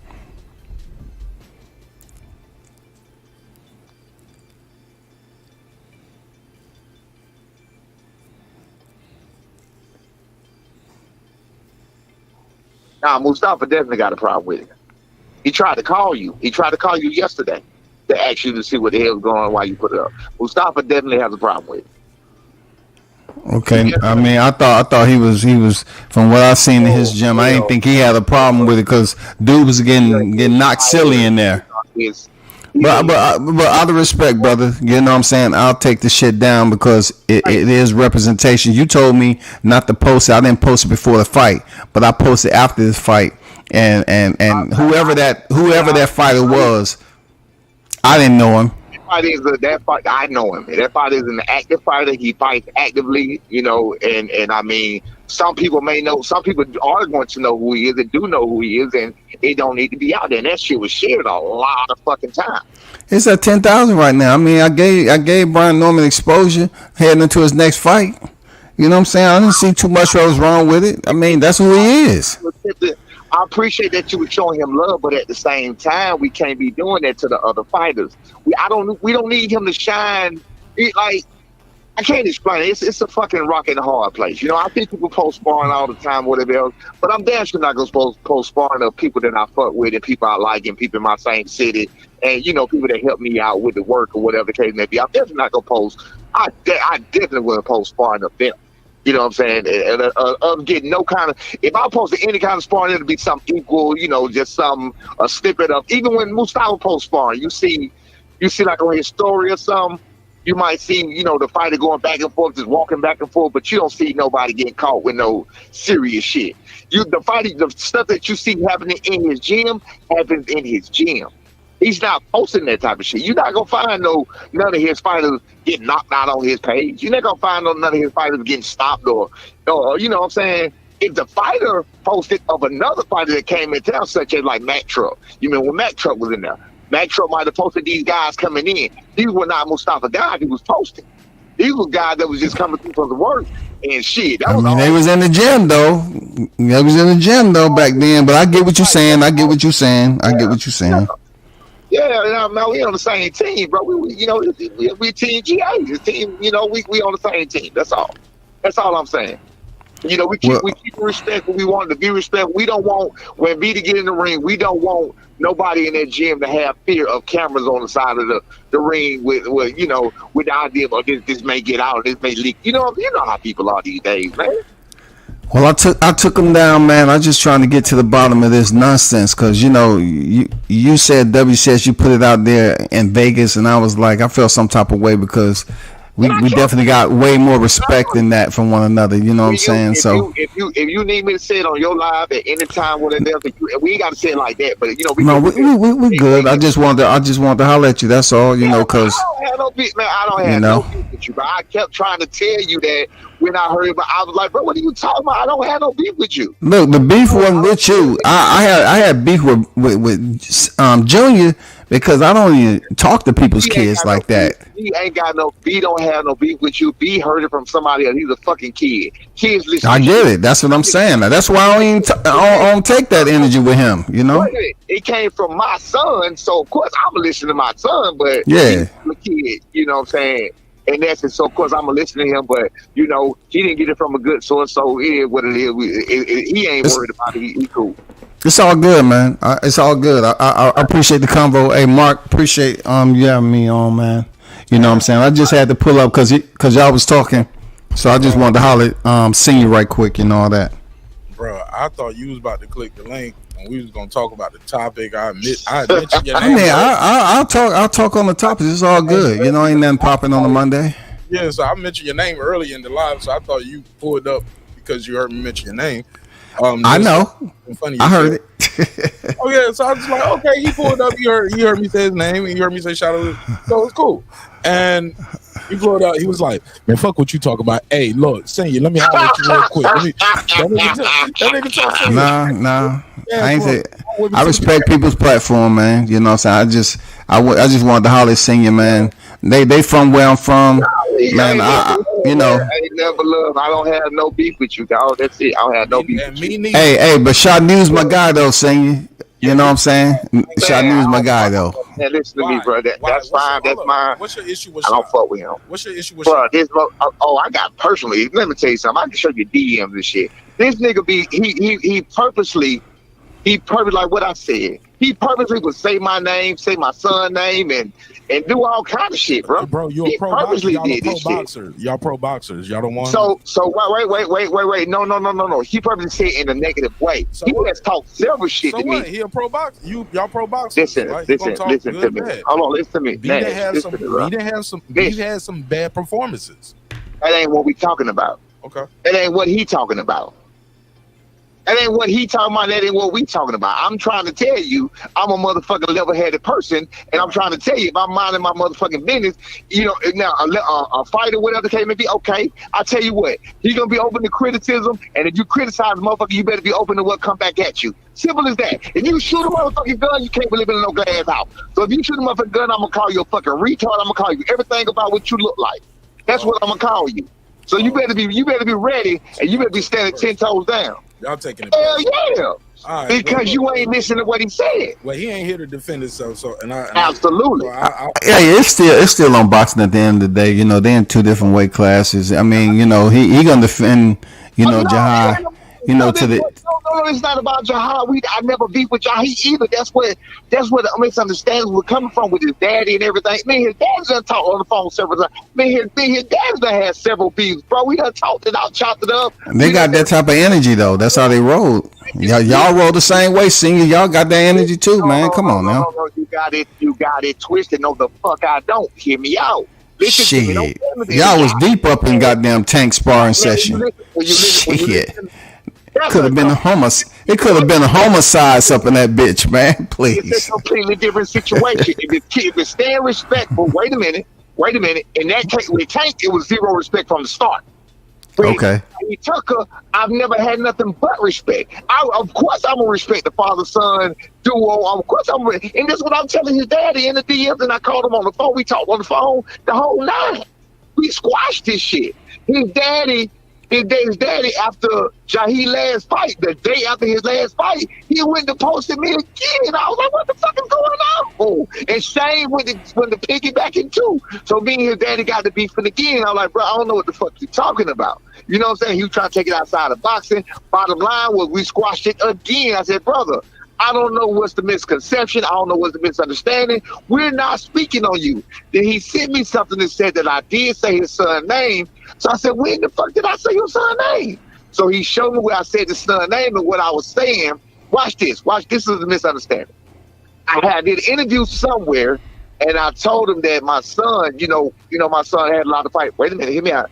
I told him my son had a lot of fights in Mexico and the way he was built up. And it's getting, I said, it's hard now because, I said with a situation like Jahi or some of these other coming fighters, it was not a dig at him. I said they was able to show their skills on TV coming up. My son was not. I wasn't saying those are props to him because he was afforded that luxury, and that's what I told his daddy. I said, that's props that you made it that way from the start. My son did not. He had to work a little harder to get that way. And, he understood what I was saying, but that wasn't a dig at you. He was like, don't say my son name. I like, brother, man, look, I won't say your son name at all. I'm not saying it in a negative way now. I didn't say it in a negative way then. I've never said anything publicly negative about Jahi Tucker. I've never said anything publicly negative about his daddy. You'll never hear that. I did, and I will continue to say something public about Shane News. I don't care if he's y'all boy. Nah, y'all can have that. That's personal between me and him. Y'all don't know the shit he taught me, his DMs and shit. We talking about personal shit. So, you know what I'm saying? Like I said, you feel how you feel. I'm a man. I'm telling y'all right now, I'm respectful to you, WCS. I'm respectful to you, Mark Nash. I'm respectful to Jahi Tucker. I'm respectful to his dad. I'm respectful to all of those people. I'm not going to be respectful for a person that's disrespectful to me for no reason. You feel what I'm saying? So I'm not finna kiss nobody motherfucking ass. Well, at the end of the day, OG, ain't no blood being shed. It's just words. So hopefully, it's all good. Right? So it can be worked out at the end of the day. It ain't like the words don't went so far that a conversation between you two gentlemen. No, absolutely right. Absolutely. Well, I don't know how to reach them, but WCS. I can reach them on social media, I guess. But for the most part, no, me and Shane ain't got to talk. We don't need to talk. I want y'all to figure it out because I don't like that energy between two guys that I got respect for. But we don't talk though. No, and that's what I'm saying. A conversation. Hey, look, conversation rules the nation, man. You know what I'm saying? Let me ask you a question. Let me ask you a question. Yes, sir. Do you know my auntie? No, sir. You don't fucking need to be cool with my auntie. No, okay, that's all I'm saying. All right. But when your auntie mentioned though, I don't say fuck your auntie. That bitch can't cook no sweet potato pie. She be putting sliced cheese in the macaroni. I got you. I understand that. I understand that. But you understand he came for me though. He came for me. No, that's all. Me and Jahi daddy, we was able to squat. We cool. We ain't had no. He was a misunderstanding. Shane News, he had no reason to say nothing about nothing. You coming for something else, and he didn't even got no fucking dog in the fight. You coming at me about some shit you don't even know about, bro. And like you wait, Scotty. And you just said me and my son with the same energy. No, sir, that's only with Tank because when my son was 16, Tank been disrespected from the beginning. When we was helping him out, he asked us for a fucking favor. It's back then. Yeah, no, I was just talking about like. Yeah, the energy that was in the room, a lot of people could have lost their life or would have went left. But are you hearing what I'm saying? He disrespected a kid, my fucking kid that was fucking out late when he's supposed to go to school the next day. He was 16 years old, and he would whoop Tank ass that day. You feel what I'm saying? And I'm like, damn, bro, it's like that, nigga. We in here giving you fucking work. You feel like you asked us? We didn't fucking call you. We didn't ask you. I didn't know the nigga. I had no clue who the fuck he was. He had just fought Pedraza. I had no clue who the fuck Tank was. That was the first time. So the second time when he came through, he had no idea that he was sparring my fucking son. I didn't know that either. And you see what happened then. And then he did it again Wednesday. You see what happened then. And guess what? You'll just like with Canelo ducking smoke, you'll never see that nigga in Atlanta again to my sparring. Nobody. I bet you that. I bet you won't come back to fucking Atlanta. So that kind of energy. I kind of believe that. Yeah, I kind of believe that. Yeah, that energy was personal. That energy with like Jahi and all that wasn't personal. That was them. That was a misunderstanding. It seemed like it happened after Jahi stopped old boy from here. And no shout at him. He cool cat. The fight out of Atlanta that I didn't know. It seemed like everything erupted from then. Once that fighter came out of the A and Jahi stopped him, then it seemed like y'all was at war on IG, man. No, that didn't have nothing to do with that. Dre that was them doing that. I never brought up Dre. My bad. I never brought up my boy. Ever. Okay. I've never done that. Yo, Dre was in there, fighting his ass off, man. He was cool people, you know what I'm saying? I didn't know the cat like that, but he's still out of the 8, you know what I'm saying? So, Jahai was a better fighter. He went in and did what he's supposed to do. I mean, that's over with, man. It's just dead in the water. Yeah, for sure. It's dead. Fair enough. Shit. Any thoughts on Crawford and Canelo being free agents? Anybody? I mean, I totally enjoy the fact that they left PBC, which was dead in the water for a long time with the money anyway. People just didn't want to admit to it. But the question still remains. Let's just say he waits for tszyu, Keith Thurman winner. Is that going to get financed in Riyadh or what? Because it just seems like Crawford, if tszyu is going to be the winner, it's a non-title fight. If tszyu loses, will Crawford still fight him? You know what I'm saying? What purse tag is Crawford asking for tszyu? You know, Canelo's Canelo. You know, the PBC allowed this man to dip in and get millions, and now he's basically relieved himself and headed over to the zone. Who's over at the zone besides them Riyadh guys? And Saudi Arabia is gonna finance Canelo's $35 million. You know, that's the good thing about Canelo going over there. Eddie Hearn does have that connect with Al Sheikh. So let's see how that works out. Big bang. Yeah, I got something. I got something to say about. I was calling in about. I didn't. We had y'all was talking about a lot before I called in, Mark. But that PBC shit, I hate to be a fucking. I hate when I find myself jumping on something that I didn't understand or didn't know about, and I did not understand until it was brought up to me probably yesterday about, and I was listening to it about this whole PBC situation about how they fighters don't fight. That's true. They don't fight. You can even take that back to, you know, with the association. I know he ain't PBC, with association affiliation, even with Floyd. When Floyd at the end of his career, he fought 1 or 2 times a year. When you think about any of their fighters or anybody they deal with, I know, you know, the Showtime situation. Look at Brandon Lee. He was fighting like 1 or 2 times a year. Y'all know Brandon Lee, right? Hello? Yeah, definitely. Y'all know Brandon Lee, right? Look at Boots. He was fighting 1 or 2 times a year. You know what I'm saying? I know these guys went straight PBC like that at first, but they was only fighting. I mean, all of they fight. Cody Crowley. He just fought in fucking December, really just to keep himself active. Clearly, he hadn't fought in forever because, you know, my son, they offered Cody Crowley to my son. You know what I'm saying? He wouldn't fight. Is Rance Bartholomew? I just brought him up the other day. Rance Bartholomew. Rance Bartholomew, was he PBC? I think he was, man. I'll find out real quick. I think he was because he fought Gary Russell. He fought Gary Russell, right? So he's PBC. No, but the thing is, the majority of the fighters, and correct me if I'm wrong, the majority of the fighters you naming were with Cameron Duncan. You know what I'm saying? And that's just Brandon Lee and Boots. That's it. That's what that is. My thing was Showtime. But it means something though, right? Because that people will bring that up in the argument, bring up Boots too, like, oh, he ain't fighting and da. But well, I mean, if they fight on Showtime, you best believe they got some kind of cahoots with Al Haney. They fight on Showtime, they got cahoots with Al Haney somehow. They had to talk to him, they had to discuss it. So I actually agree with that. I think all of their fighters, I like who was just saying a minute ago, like, we want to see fights. And I'm sick of this bullshit about this cherry picking shit and all this. I mean, I made a post on Facebook one time, like any other sport you have, in a team sport you have, but it takes golf, tennis, everybody, if you want to be the best, there's an avenue for you to get to the absolute best. Grand Slam championships, soccer, NBA finals, whatever the fuck it is, everything except fucking boxing. Everything. So what you think about Jaime McGill or Edgar Berlanga being the next fight for Canelo? Do you believe either one of them rates, you know, a pay-per-view? You know, Jaime McGill or Edgar Berlanga? Jaime McGill deserves it only because of how long he's been in the game and the fights he had and the work he's been putting in. Berlanga shouldn't even be in the conversation. That's an insult. Never heard of it. That's an insult. Like, Berlanga shouldn't be in nobody fucking conversation. You think Jaime McGill beats Canelo? Hold on, Jaime McGill deserves it? No. Not deserve. I'm sorry. not deserve. If you want to say David Benavidez deserve it, look at how long he been in the game. That's all I'm saying.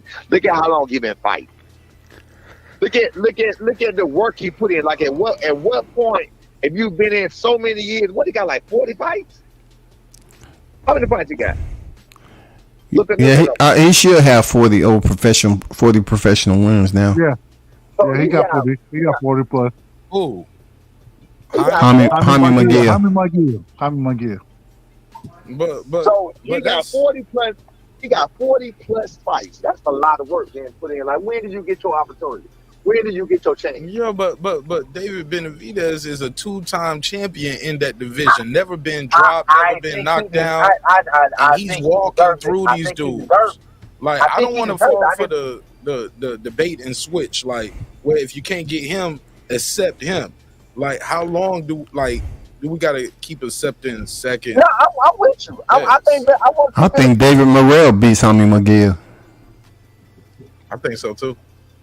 Morrell. I got David Morrell over everybody. I got him over everybody at 68. 10 fights. He don't deserve it. He only has 10 fights. But even in those 10 fights, he got a world title. Hey, look, someone said, hey, look. Somebody got some background. But you had the shit. Didn't Spence get to fight Ali with less than 10 fights and beat him? Yeah, okay, yeah, it happens sometimes here. It happens, bro. This is boxing. That was just to become 3-time heavyweight champion, though. Ngannou. I'm sorry, what you say, bro? Ali only did that because he was a friend and he wanted to allow Leon to pick up the title so he can become 3-time heavyweight champion. World Combat Sports, you can have that. That ain't even what we mad at. But how about this though? Didn't Ngannou get a fight his first 2 fights in boxing? He getting Tyson Fury and Anthony Joshua. They were not for the title. He's getting the fight. He getting the payday, the opportunity. So I don't agree with it. But my point is, it happens in the sport, bro. But this guy David Morrell in less than 10 fights at least has the WBA title. So you're saying that David Morrell deserves it just because them boys got it? I ain't saying you can say you can't say he don't deserve it. He got a strap around his waist. He only got it. He got a strap around his waist, whether we like it or not. He's the number one guy. He's the guy. When does he? Who do you want David Morrell to fight? He's the number one guy. In the WBA, yeah, he got the WBA title. What about Benavidez was at there? I'm with you on David Benavidez too. I got David first. Scotty, your mic loud as fuck. I've been waiting to tell you all night. It's like loud to the point. It's slight distortion in it. Just wish you could turn it down just a smidgen. But it is super loud. But that's all I'm saying. I ain't trying to say David doesn't, but I can't say I'm damn sure not gonna say Morrell doesn't deserve it next. And say can't see a man with 10 fights deserving to get like that. Loma had less fights than that. He had 2 fucking fights, and I was about to make that point to say he didn't deserve to see that 2 fucking fights. Okay, he got him though, and he proved that he was able to do it. He beat Gary Russell. So what? It happens. He won the fight. Am I tripping? Bro? Like, he won the fight. We can say he deserved it. Yeah, he won the fight. Weight drained him. All that. Yeah, he won the fight. You never heard of it.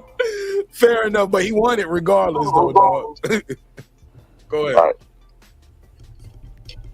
It ain't like he don't deserve it and he go in there and get beat up and you like, oh, it was just a money grab. No, these guys are winning these fights just because. What? And this is the thing, Mark. This is the thing. Canelo, the man is the undisputed champion at 68. Outside of pulling fighters up, okay, he moved up. He fought Bivol, lost that fight. All right, let's see you campaign in the division. We need to see you fight. You fought John Ryder. You get credit because that fulfilled the WBA mandatory. You still got 3 more mandatories. William Skull, and people shit on William Skull. Probably ain't never seen the man fight. Anyway, this whole nother story. David Benavidez, the WBC, and then David Morrell. These are your mandatories. So stop pulling folks up, campaign in your division and fight the champions in your division if you're going to campaign as undisputed.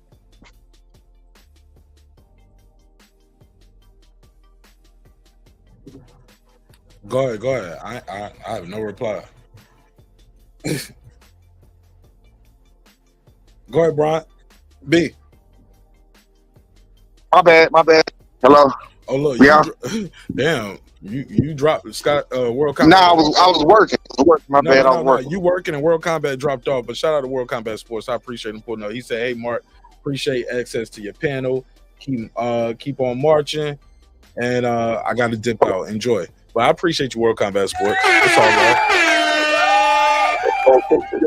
It's all love on this side, homie. Okay. Right.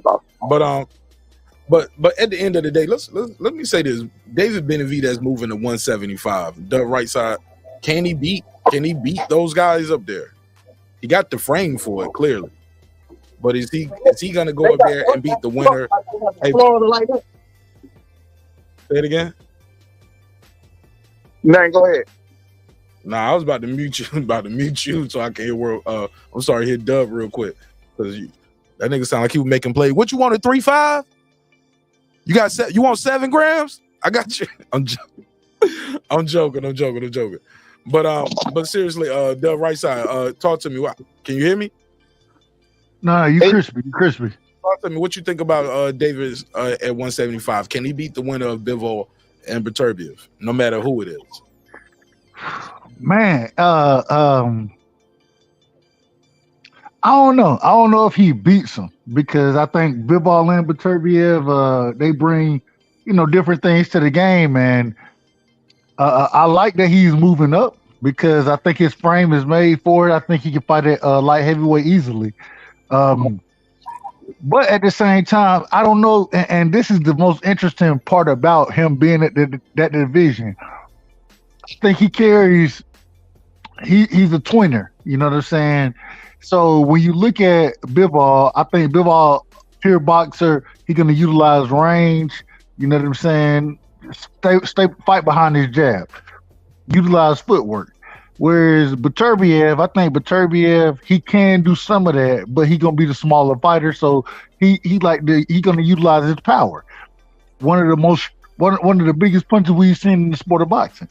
And so I think David Benavidez goes up there, kind of has a tad bit of both of them, not to either extreme, but he's just that kind of in between guy where, yeah, he got a little footwork on him. He got hand speed. He got power with him. He just has a overall arsenal. And if it's Bivol, I think he can beat Bivol. I think he struggles against Beterbiev. The power for Beterbiev, that just scared me against anybody. So I think he has a chance against Bivol. I think he struggles not to get knocked out against Beterbiev. I agree with that wholeheartedly. I think 175. I think 175 is going to be a lot tougher for Benavidez. And then with them two guys, Benavidez and Bivol. But if Bivol break Bivol, he might be fucked up too. Like my man said, I worry about anybody against Benavidez, man. That motherfucker, he ruthless, man. He's serious. Yeah, but he is getting a little older, and he did have those testing things that came. And what's the last thing? And what's the last thing to go though? Power. Yeah, but what's one of the first things to go? Your phone get cracked, nigga, with your reaction time. Right. Phone cracked. Reaction. Right. You know what I'm saying? So, yeah, man. I ain't gonna lie. I've been looking at him with a funny light ever since that last fight when those I can't say adverse findings because that's not, but they said abnormal or yeah. Man, I ain't looked at the since. I mean, look how you can clearly see why he hit so hard, brother. You see how thick his fucking bones are? His bone? You say his bone? I've seen the X-ray. I don't know how thick his bone. thick, bro. I He's never a looked thick at the nigga person. X-rays. Where you He's a get his thick- X-rays from? He's a thick person, dog. You can clearly see it. What I'm looking at is like a fucking what you call that shit? What you call the motherfuckers back in the day? What the caveman? He was like a fucking caveman to me. I'm so serious, bro. Hey, he big boned it, man. He big boned it. So. Whatever you want to call that shit, you can see his fucking bones, and his bones are thick as shit. I don't know about the bone. I know about his. I can't speak on his bone density. I can't speak on that. I ain't seen nothing to, but I can't speak on his training regimen. And when you watch a man, and I done seen multiple individuals get 45-pound bar. You know what I'm saying, and use that as a weight burner, those type of things. This man is rotating and pivoting that shit like a hockey stick. Nah. It's different. It's different. It's different. Say it again. I said with one hand, right up when he was rotating the bitch with one hand. Yeah, one hand. Like I said, like a hockey stick. Right, that's heavy as shit. Man, you ain't supposed to be able to do shit like that. That ain't normal. I agree with you. And that's where that the power we see it's crazy because I thought I done seen him struggle in fights. You know what I'm saying? I thought Adonis, what's his name? I can't even call his name right now. Goddamn, it was a headbutt in the fight, and you know what I'm saying? But Turbiel, he started bleeding in the fight, and he just started putting hands on my brother. Was it Marcus Brown? I think it's Marcus Brown. Hell yeah, it was Marcus Brown. Yeah. So I mean, like, I done seen the man struggle in fights. I done seen him being knocked down, but he just got some type of resilience, and I don't know, bro. It like. People say that they be out there fighting bears. He like one of them niggas who was wrestling the bears, bro, like Khabib. You know what I'm saying? Okay, man. Yeah.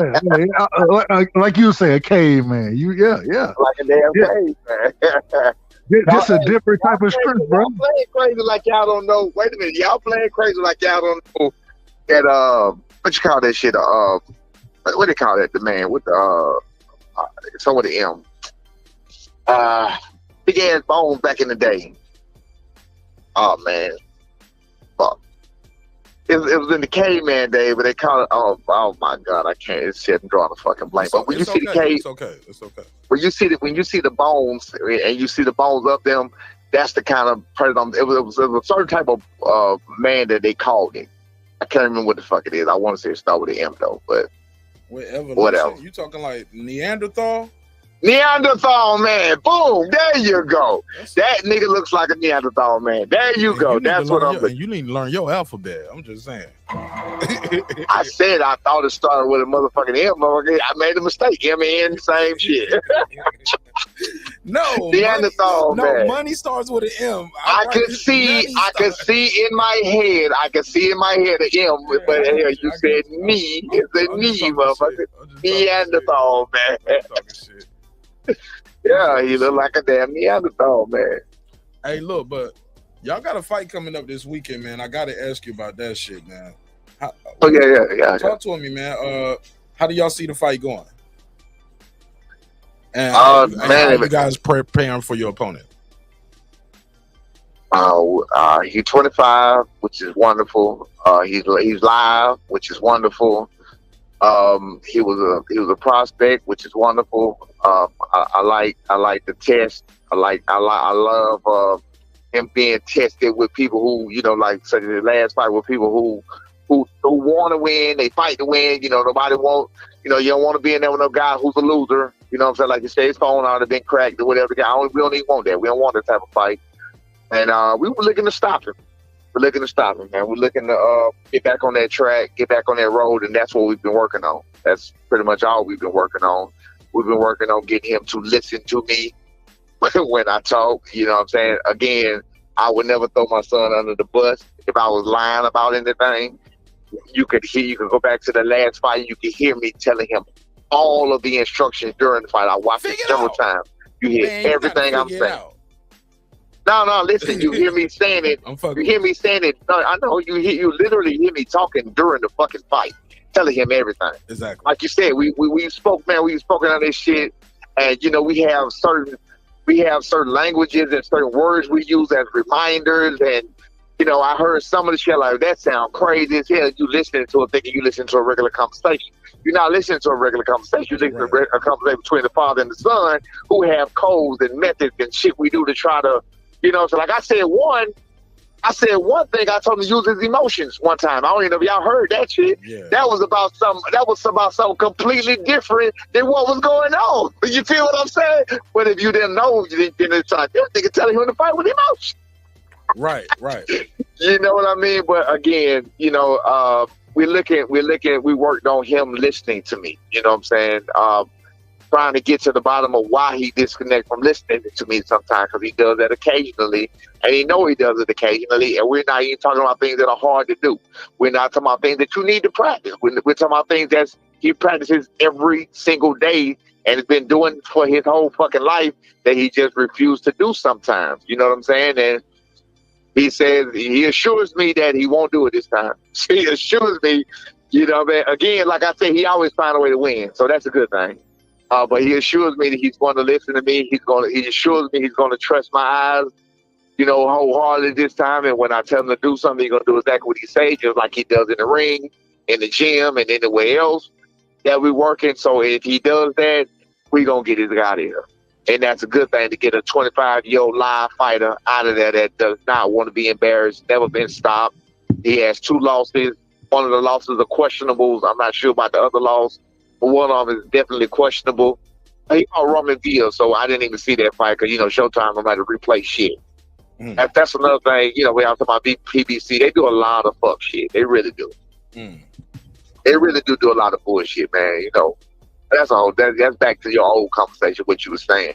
And it was brought to my attention, like I said, that, some of the things they do, such as selling a pay-per-view that you can't watch again. What is that? It's never to be seen again in life. Whose phone is up high? Is yours, mine? Ooh, anyway. You get what I'm saying, though? Nash? Yeah, I'm listening. Go ahead, Doug. No, and that's interesting. I ain't my apologies. My phone passed away. My phone died. But it's interesting what you're saying, and we're seeing with the PBC. We just seen multiple things there, and people want to criticize you when you talk about the PBC. They want to criticize you for it. I don't know why. You can't just be honest about what you're seeing going on over there. These are the things we've seen recently. We've seen fighters being on long layoffs. Now we see Canelo. He's leaving. You know what I'm saying? They not able to guarantee the money or put the money down that they're supposed to put down for him. And we see Bud Crawford. Now we see Bud being a free agent now because what happened? They weren't able to put the rematch on. Definitely not a good look. Definitely not a good look. And now all of this going on with you going over to Amazon Prime, it seems like we're gonna now you want to put Keith Thurman and tszyu on pay-per-view. That's a bad look in my opinion. I thought Keith Thurman and Barrios on pay-per-view was a bad look. And so respectful to Keith Thurman, hey, get your money, my brother. But I like Keith Thurman. I don't really like him, but I mean he can fight. He can fight. So shout out to Keith Thurman for getting his money, but at the same time, this is pathetic. This is pathetic what they're doing right now. Go ahead. I apologize. Oh, how many years have Keith Thurman been off? 2 years? Yeah. It's been 2 years now. It's been 2 years now. Yeah. Him and Barrios. He fought Barrios. Yeah, he fought Barrios 2 years ago on pay-per-view. 2 years ago. And yeah, right. That's ridiculous. Ridiculous. That's ridiculous. How you gonna fight Barrios? Come on, bro. That's ridiculous. And before that, his layoff was long. And before that, his layoff was long as hell. And that's the other thing. Keith Thurman, like I said, hey, the man can fight, but at the same time, he done had the longest layoffs, The man hit a tree nobody ever seen. He done did a whole bunch of shit that just kind of it done corrupted his career, and I thought he was gonna be the next one, and it just seemed like he done fell off now. Whenever we get ready to see him fight, I don't think we're gonna. I think Tszyu gonna beat the shit out of Keith Thurman. I think he's stopping to the body. So I don't know. Maybe I'm wrong, but it just seems like Keith Thurman is a shell of himself today, and they using that man for everything they can get, and he using them for everything he can get. Well, shit, he ain't doing too much using because he ain't fighting. Hey, does anybody know? Does anybody know if they can't be used? Does anybody know if? Does anybody know if they Let him finish his thought. Does anybody paying these guys in the off season like that? Because I mean, well, what they paying them for? To do what? Right. No. But no, if what we hear is true from according to Floyd Mayweather, he said, I'm still getting checks from, what did he say? He said, I'm still getting checks from Canelo or Manny Pacquiao. When he was talking about the Logan Paul fight, he was like, Logan don't understand how this works as far as getting checks. Blah, blah, blah. So Floyd may get those type of checks. Tank may get those type of checks, but man, Keith Thurman ain't getting them type of checks. I got a little bit of insight. He has been. I got a little bit of insight on some of the ones that he talking about. You can like with Floyd Mayweather, he is on promotional company except with Mayweather Promotions. When you use that, when you use his when you watch it, use it, view it, whatever, he get paid for that. Just like songs, the songs get replayed. So that's probably where he get his from. You know what I'm saying? The royalties, licensing royalties and shit. Yeah. Licensing. Yeah. So he get money for that. That's what they tell you about. A lot of the Floyd fights be on the zone on Golden Boy because Golden Boy had the rights, right? Yeah. Golden Oscar, he owned them rights. Oscar owned a lot of them rights. So Mayweather Promotion the name wasn't on that nowhere. Might have been up there too, but I'm just saying. Exactly. I definitely know them shits was on Golden. On the and zone. he probably got some of it. He probably got some of the rights. Those licenses. Yeah, Oscar definitely got some of them rights. Definitely owns some of the licensings for some of the early fights. Those are licensing. But other than that, to answer your question, we also heard about Al Heyman doing the stipends. Even Errol Spence spoke on that. Like, hell yeah, I was on stipend. You know what I'm saying? What's his name did too? Set you up this way, get a big check, or I set you up like this and you can eat for the rest of your life, Right. Adrian Broner was talking about it. He was like, nah, I want Adrian Broner. That's what I was thinking of, Adrian Broner. Adrian Broner was like that commercial done right side. He was like, it's my money and I want it now. Al said, I'm scared to give you the money. You gonna blow this shit, so I'm scared to give it to you. But if you blow it, it's his. That's his money. It's his money. You remember a couple of years ago when Black Crown came out and I was just about to say that. Hey, look, and you know what? You know what I heard behind the scenes? And I heard it on the scene. Yeah, he would apologize. No, but I heard it was a conscious effort for that to fail because you can't let Adrian Broner and BLK Prime be a success. You get what I'm saying? Right. Everybody would jump ship if like, okay, this working. Okay, look how many people going over to Saudi. You get what I'm saying? Right. So we need this Terence Crawford event to fail. It didn't. Shit was packed out. You know what I'm saying? And it sold. Let the fans. It's sold, but I don't think the pay-per-view sold because otherwise it would still be there. Hey, real quick, can I ask you? Because I know, y'all from the state, you know what I'm saying? So when y'all was supposed to fight over there on BLK, what, right? Yeah, we was the first one. We was BLK first. I agree. What happened? They failed. If you can speak on it. Hold on one second. Yeah. Why he do that? Let me say this though, Dub. they had one successful event. You can't just have one successful event, especially that one successful event is in Omaha for the Omaha fighter. You get what I'm saying? You got to prove that you can do it somewhere else, and that's why that AB fight was so important to pull that off in Vegas. Pull that off in Atlanta. Have AB Norman dropped off. He'll probably call back. To pull that off in Atlanta with AB, and then not one, not two, but three opponents drop for all three different reasons. One was Joe DeGuardia, that was Ivan Redcatch, that didn't fall through. I remember. And you had Hank Lundy pull up. That fight fell through because of his promoter obligations.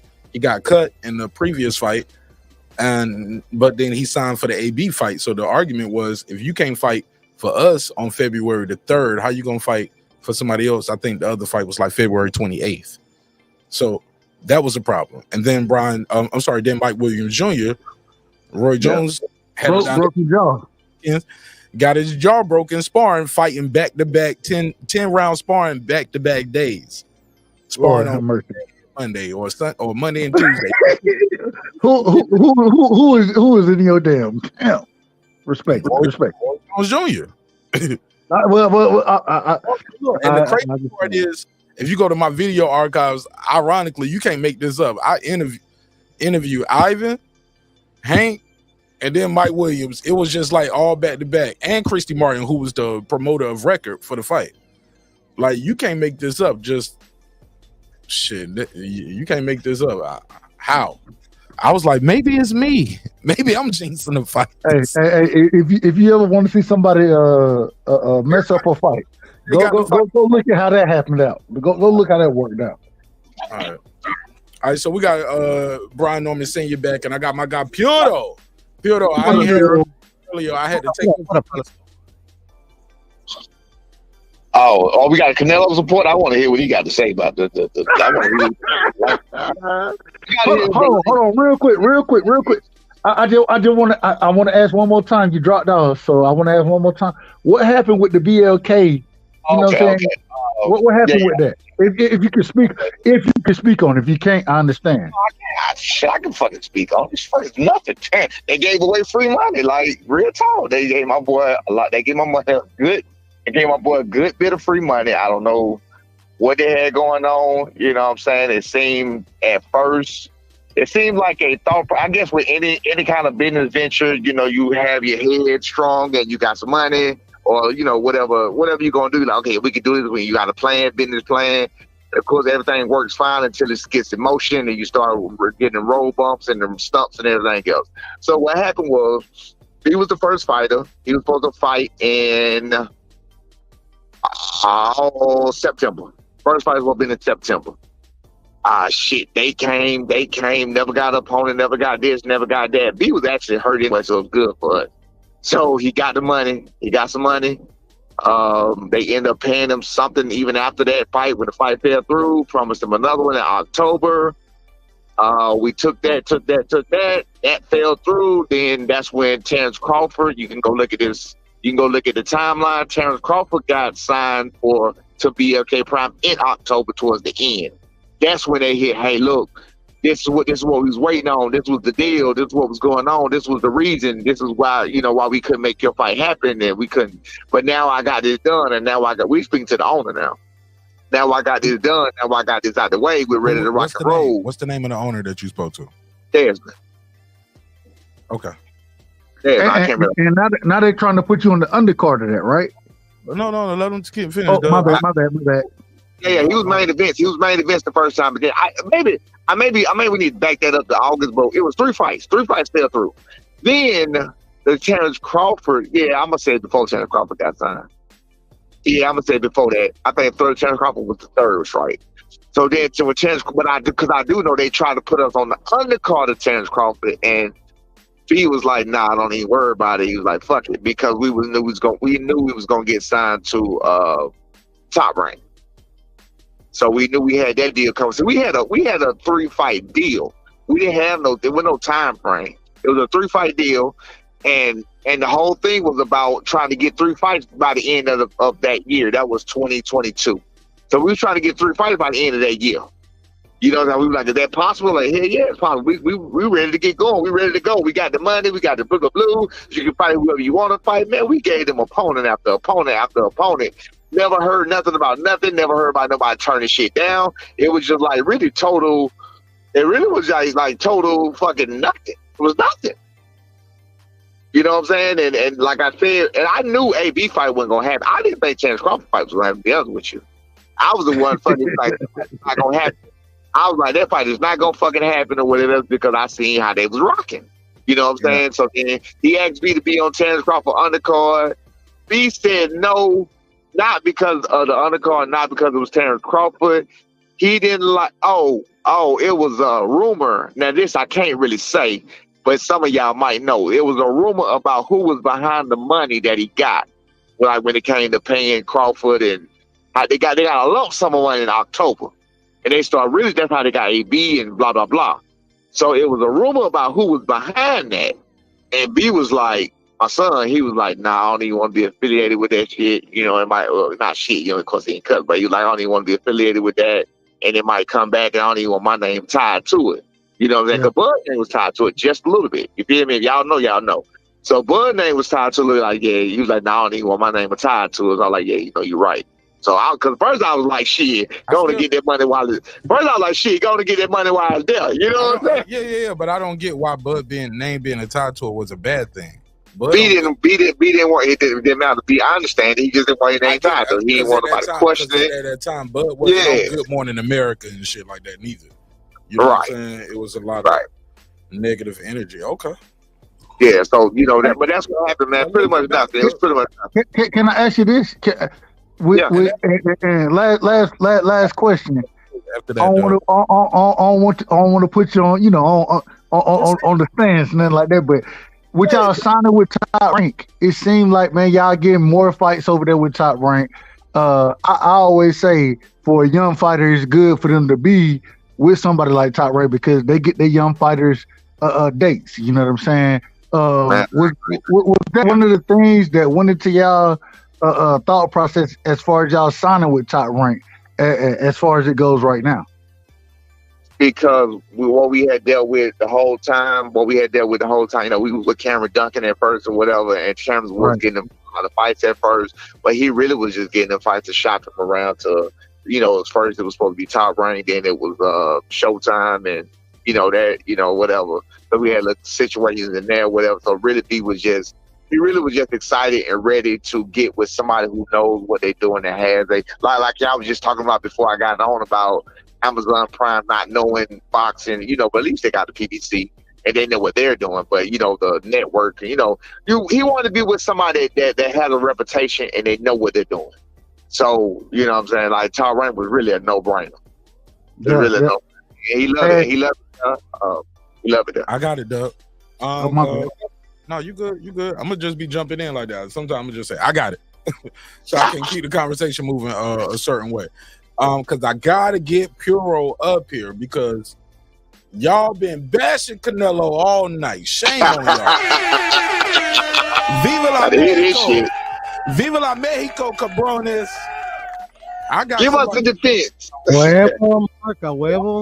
Mike, I'm about to mute your mic. Y'all are not about to talk. I refuse to be interrupted while I give this great Mexican warrior his intro. This guy right here is known by many names. He's King Troll, the Scalp Collector.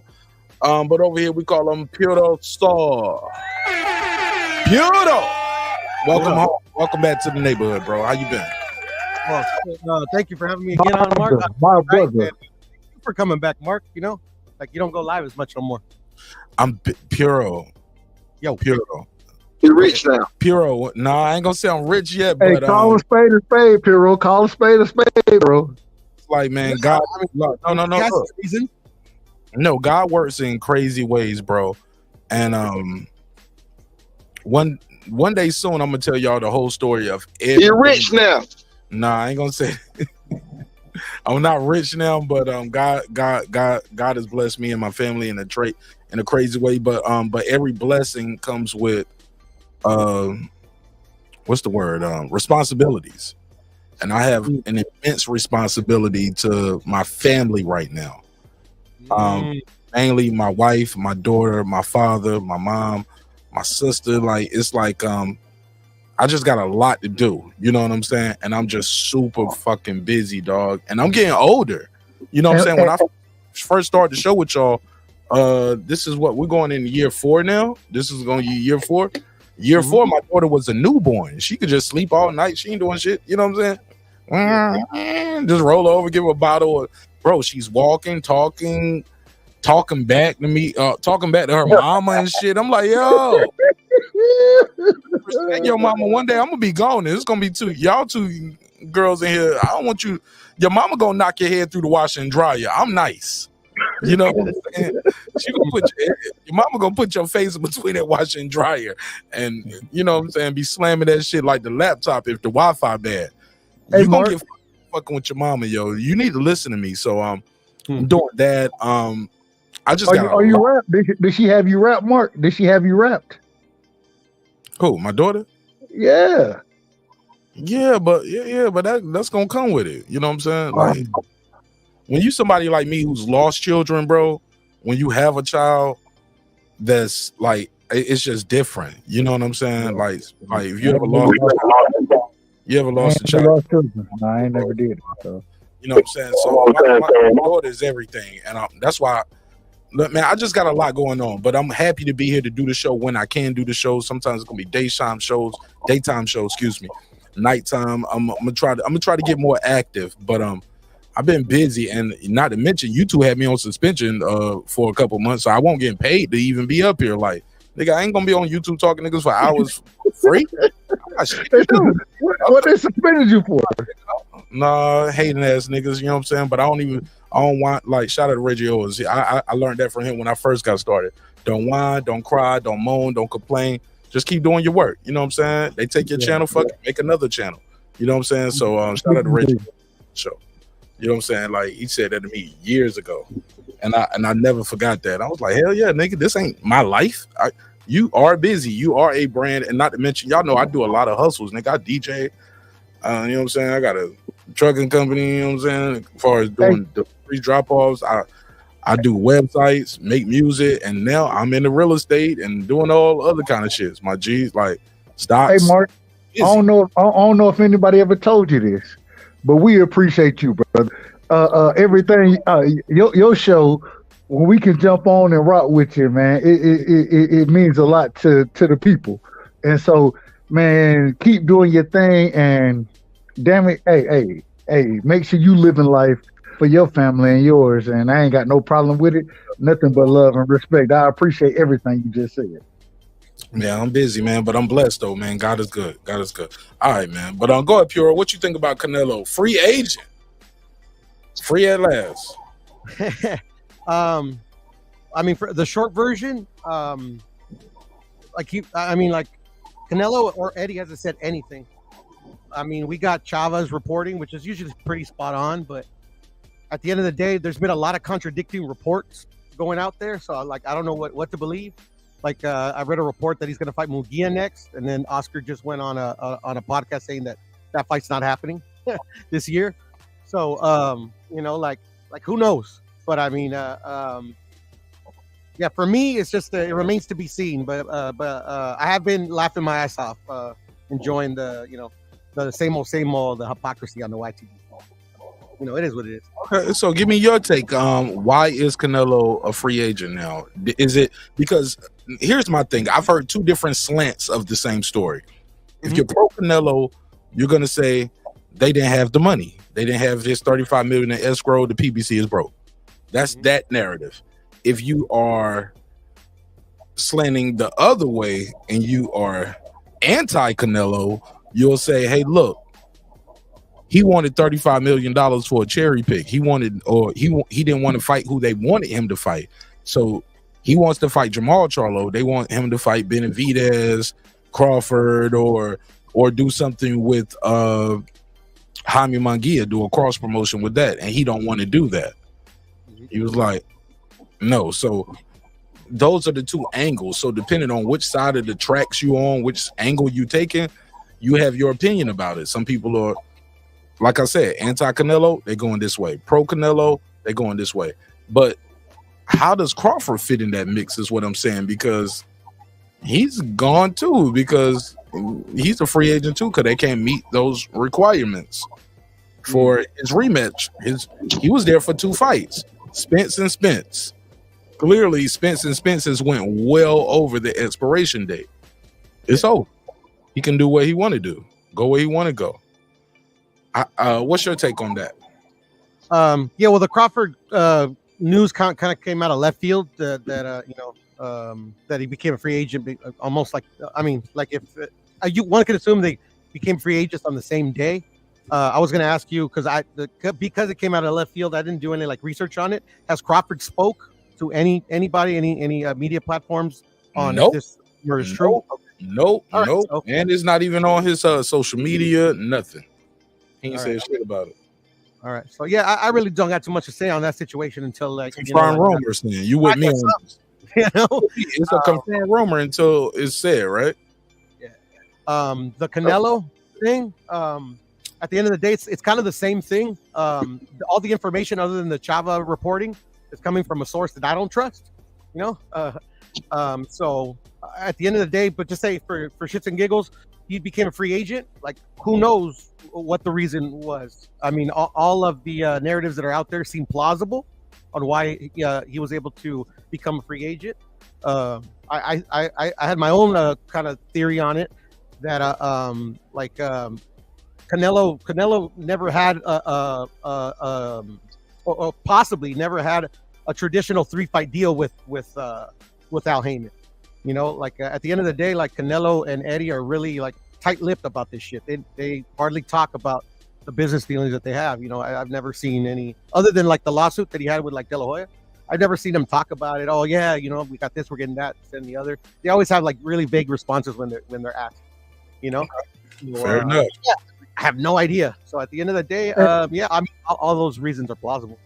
Get him, Dub. I know you ain't gonna let that slide, and I know Coach Brian Norman C ain't gonna let that slide neither. Respect to you though, Puro, but you gave a very I don't want no smoke type answer, and you didn't live up to the Scout Collector name. I gave you a great ass intro, the Scout Collector, and you just like you can keep your I don't want to cut no hair today. No toupees taken. In my defense, though, Mark, this is the last one, and I'll let Duff cook. Free agent, go ahead. For me, like the free agent thing's not very smoky. Like, you know, if you want to talk about this, he's ducking this guy, he's ducking that guy. Why is he doing this? Why is he doing that? Okay, that's more smoky. But yeah, the free agent.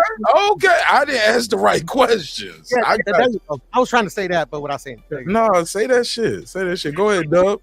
Dub, he know what's up. Puro wants me to hold his hand and walk him home. He want me to walk him home, y'all. I gotta walk him down the dark alley. He's scared to walk home by himself. Puro, is he ducking David Benavidez or not? Let's just answer that, because he's the cash cow. He's the number one guy. He's Canelo fucking Alvarez. And you telling me if he wanted David Benavidez, he can't get David Benavidez? Puro, tell me tell me that shit fell out your pocket. No, at the end of the day, bro, like I was mentioning to somebody. I was actually gonna go live and just, you know, kind of do my fuck all of that. Answer the question. Why ain't? I said no. Why he ain't? Where the David Benavidez videos at?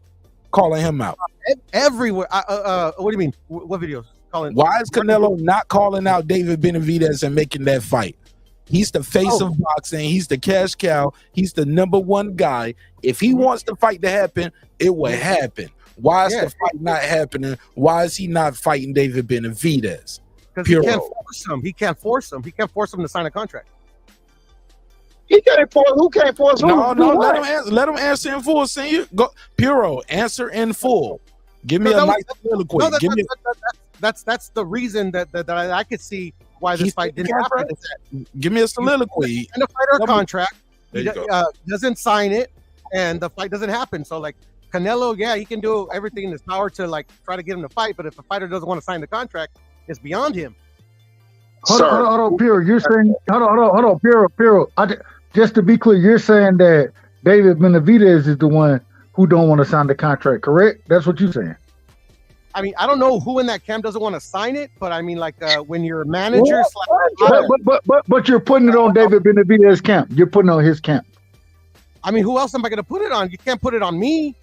Okay, I just want to be clear on what you're saying. I just want to be clear. I mean, when David Benavidez's father/manager says they got a fucking contract for $5 million to fight Canelo Alvarez, and then he says that they accept it, but the fight's still apparently, because we don't know yet. You know, it might still happen. We don't know shit because Canelo and Eddie haven't said shit. You know, I missed it. Who said that? Who said that? I mean, what are we gonna do? Wait a minute. Wait. I must have missed something. Are you saying that David Benavidez's father said that he said that Canelo sent a contract? Yeah. I've never heard that. I know most people. When was it said? When was it said? I mean, like literally, like it's all out there.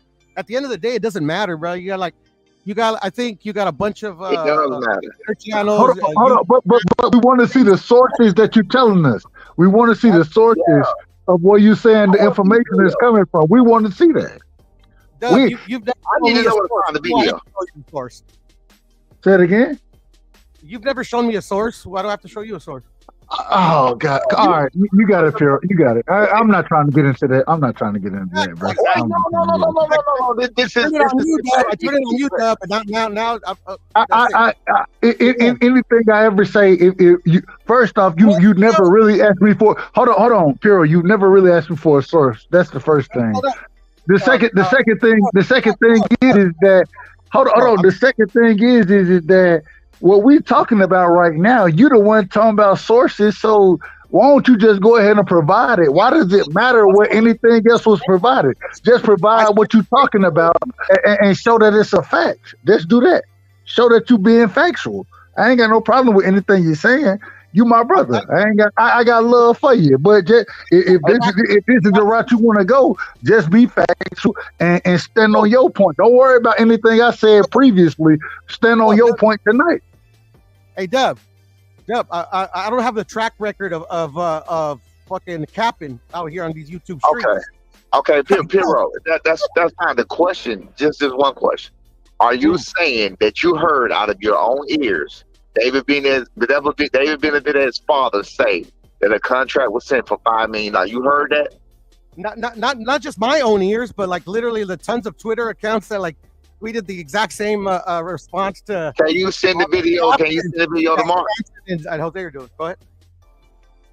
Can you send the video to Mark and so Mark can play it? If Mark wants me to, sure. Hell yeah, send it to me. You know how to send it to me on IG, so I can play the actual video, or Twitter or IG. Okay. Well, let me see. Or you can email the link to martinez27@gmail.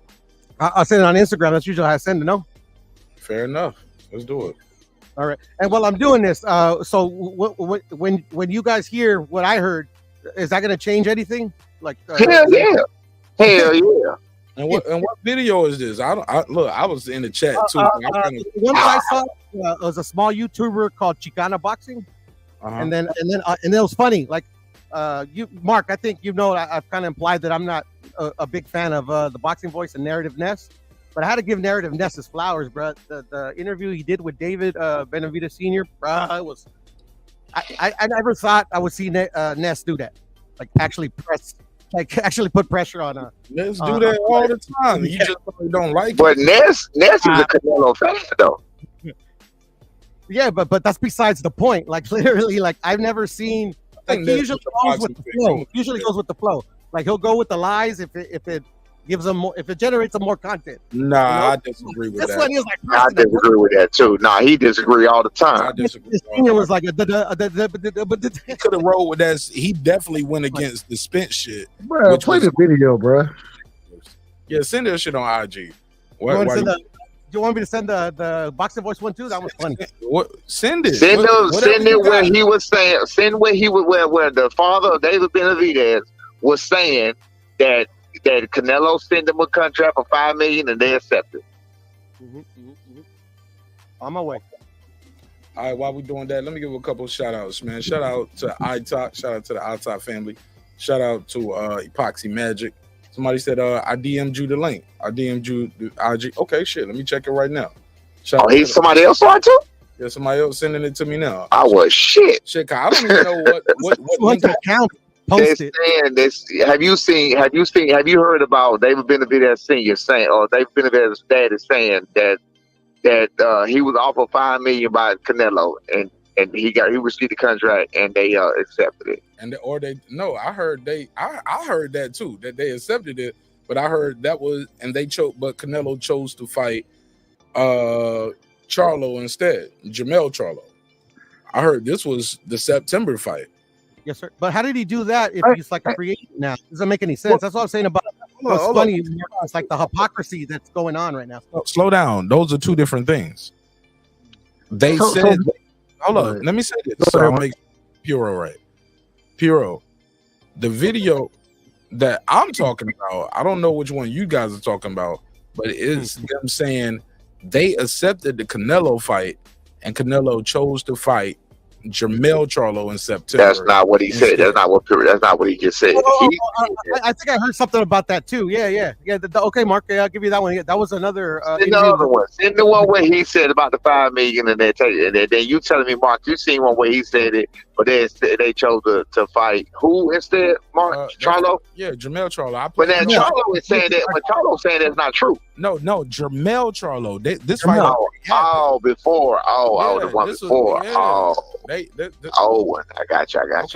But Pure, I don't see that in my IG, nor do I see homie in the chat telling me he sent something in the IG. Oh no, I haven't sent it yet, Mark. I'm pulling it up right now. No, somebody in the chat told me they sent it. Oh, okay, my bad. I was like, well, if it was Jermall Charlo and they chose to fight Jermall Charlo instead, shit. What does that do? Exactly. It still doesn't answer the point. Why is he not fighting David Benavidez? Hit it with the Perry Mason. The case is still open. Mark, I have no idea, bro. Like at the end of the day, like will we ever find out?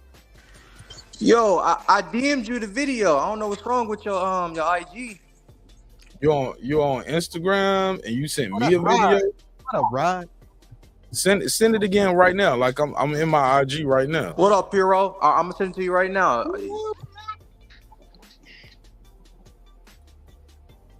The last IG message I see is from KP. You gotta check your private messages because it's not letting me. I guess you gotta accept me. Okay, request. What's your name up here? Lil TB Scooby. LIL TB Scooby. Okay.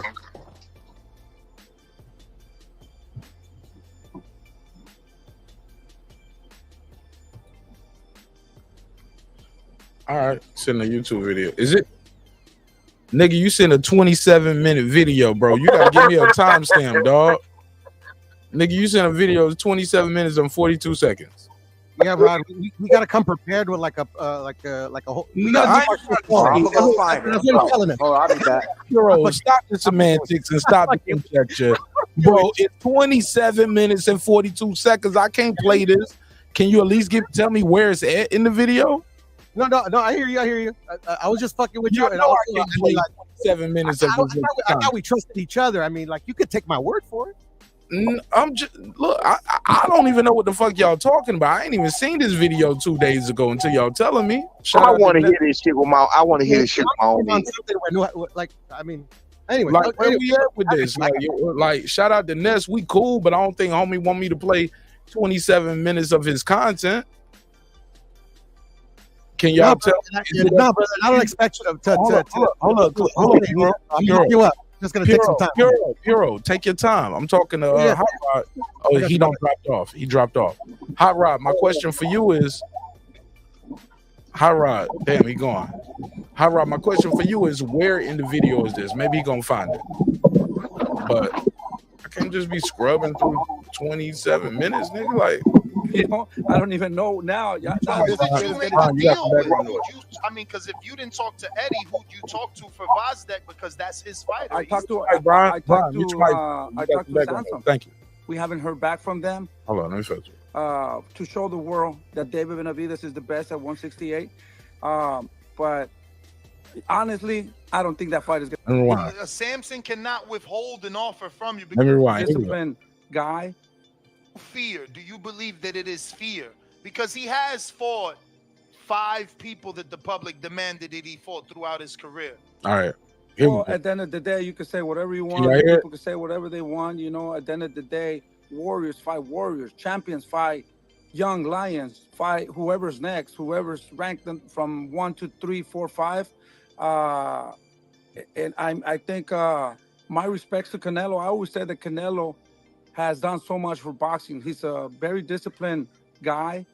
You know, it's going to be so hard for even for us to do what he has accomplished. My respect for that. But at the end of the day, I think he has worn his body with too many battles, you know, in camp, training, and training camps and all that. He has a lot of fights. He has a lot of miles on his body. I believe that he knows that he's not as strong as he used to be. We've seen that in his 3 past fights. David's young. I want to hear about his contract. I get that. Those are all the reasons you think you're going to win. Let me fast forward. A chance with fights that he can. Coach, technically, you're the father, trainer, and manager for your son, David, correct? Yes. So any offers, you see them.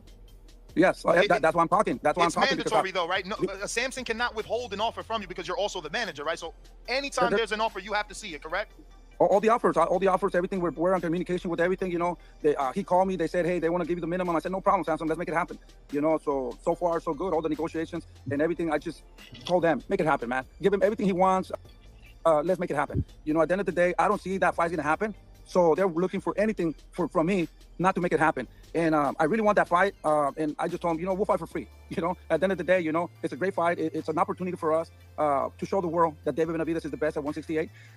But honestly, I don't think that fight is going to happen. We tried so hard, you know, in a good way, in a bad way. We tried our best, you know, to make it happen. That's why we're super excited to go to 175 and fight for the WBC interim title, world title at 175. But, Coach, technically, you guys are still in negotiations, right? Or have they confirmed you're not getting a fight? Canelo's walked away. I like I said, you know, we accepted everything they wanted, the minimums and whatever they wanted. We haven't heard back from them. So, I mean, we're not going to sit here and wait. If they still want to fight, we can still make it, you know? I mean. But he hasn't said no to you. They haven't sent correspondence saying, no, he doesn't want to fight David. So we said, let's make it happen. We haven't heard from these people. I don't think they want to. I mean, what else would you want to hear, you know? I mean, he did say he's going to announce it next week when he was on Box Azteca. I don't know if you've seen it. Well, if he wanted to fight, we'll be negotiating or we'll be talking or anything, you know? He doesn't want to fight David. He does not want to fight David. So I don't know what else to tell you, you know? If he's watching right now, Canelo, you want to fight? You want to make this fight? Let's make it happen, you know? Like I said, we accepted everything, you know? Minimums, whatever. We just want the opportunity to fight and give the people what they want to see, a good fight. So, Coach, Alexander Gvozdyk, he's also managed by Eddie Reynoso. So when you made that fight, you're talking to Eddie, correct? Reynoso. You know, to be honest, right now, I didn't even know he was managed by Eddie. You know, the last time I know him, I know who he is. We spar him in the future. I had no idea that he was with Eddie Reynoso. So that's kind of funny now because at the end of the day, maybe that's why they throw him in there. You know, I don't even know now. But who did you make the deal with? Because if you didn't talk to Eddie, who'd you talk to for Gvozdyk? Because that's his fighter. I talked to Samson.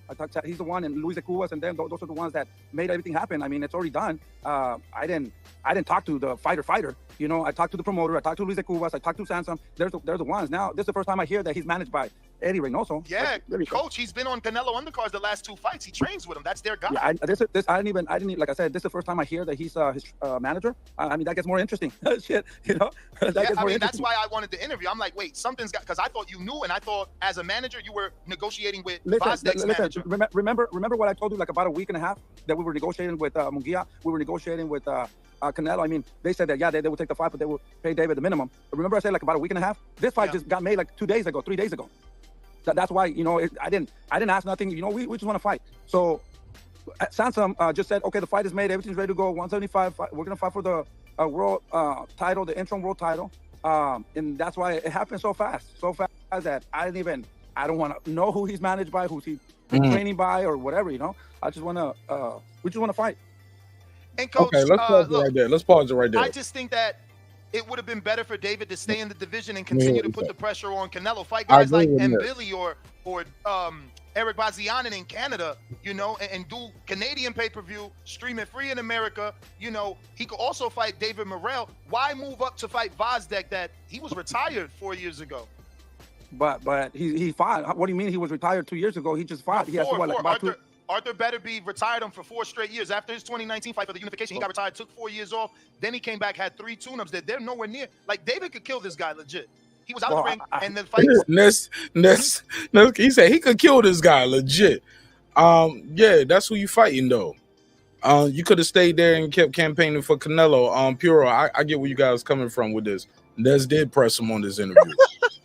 Oh my god, it's a funny interview, bro. I was a capping on the chat, bro. Like that. This interview is the greatest interview I've ever heard in my life. Damn, I gotta step my shit up. It's better than my Mike Williams. Can I have a question real quick? Go ahead.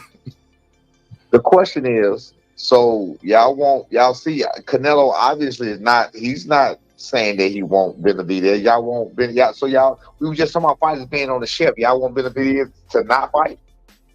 He's supposed to stay in 168 and just wait for to see what Canelo and let Canelo run what the fuck he gonna do with his life. At least wait for Canelo to announce his next opponent in May. Yeah, you know. Before the contract was so poorly wanted. Did he already say that that Benavidez is not in the plans for 2024? No, I didn't. I never heard Canelo say that. Did he? Okay. That's what the report said. Shit, man. Those are rumors. Yep. Okay. Those are rumors. But I like what Ness said. He said, did he say no? He said, well, he said he's gonna announce his fight in the next Ness was like, he said he's gonna announce his fight next week. He was like, well, he hasn't negotiated with us. It can't be us, because if he's gonna announce his fight in a week, he would have been talking to us, which is a good point for David Benavidez. And that's a good point.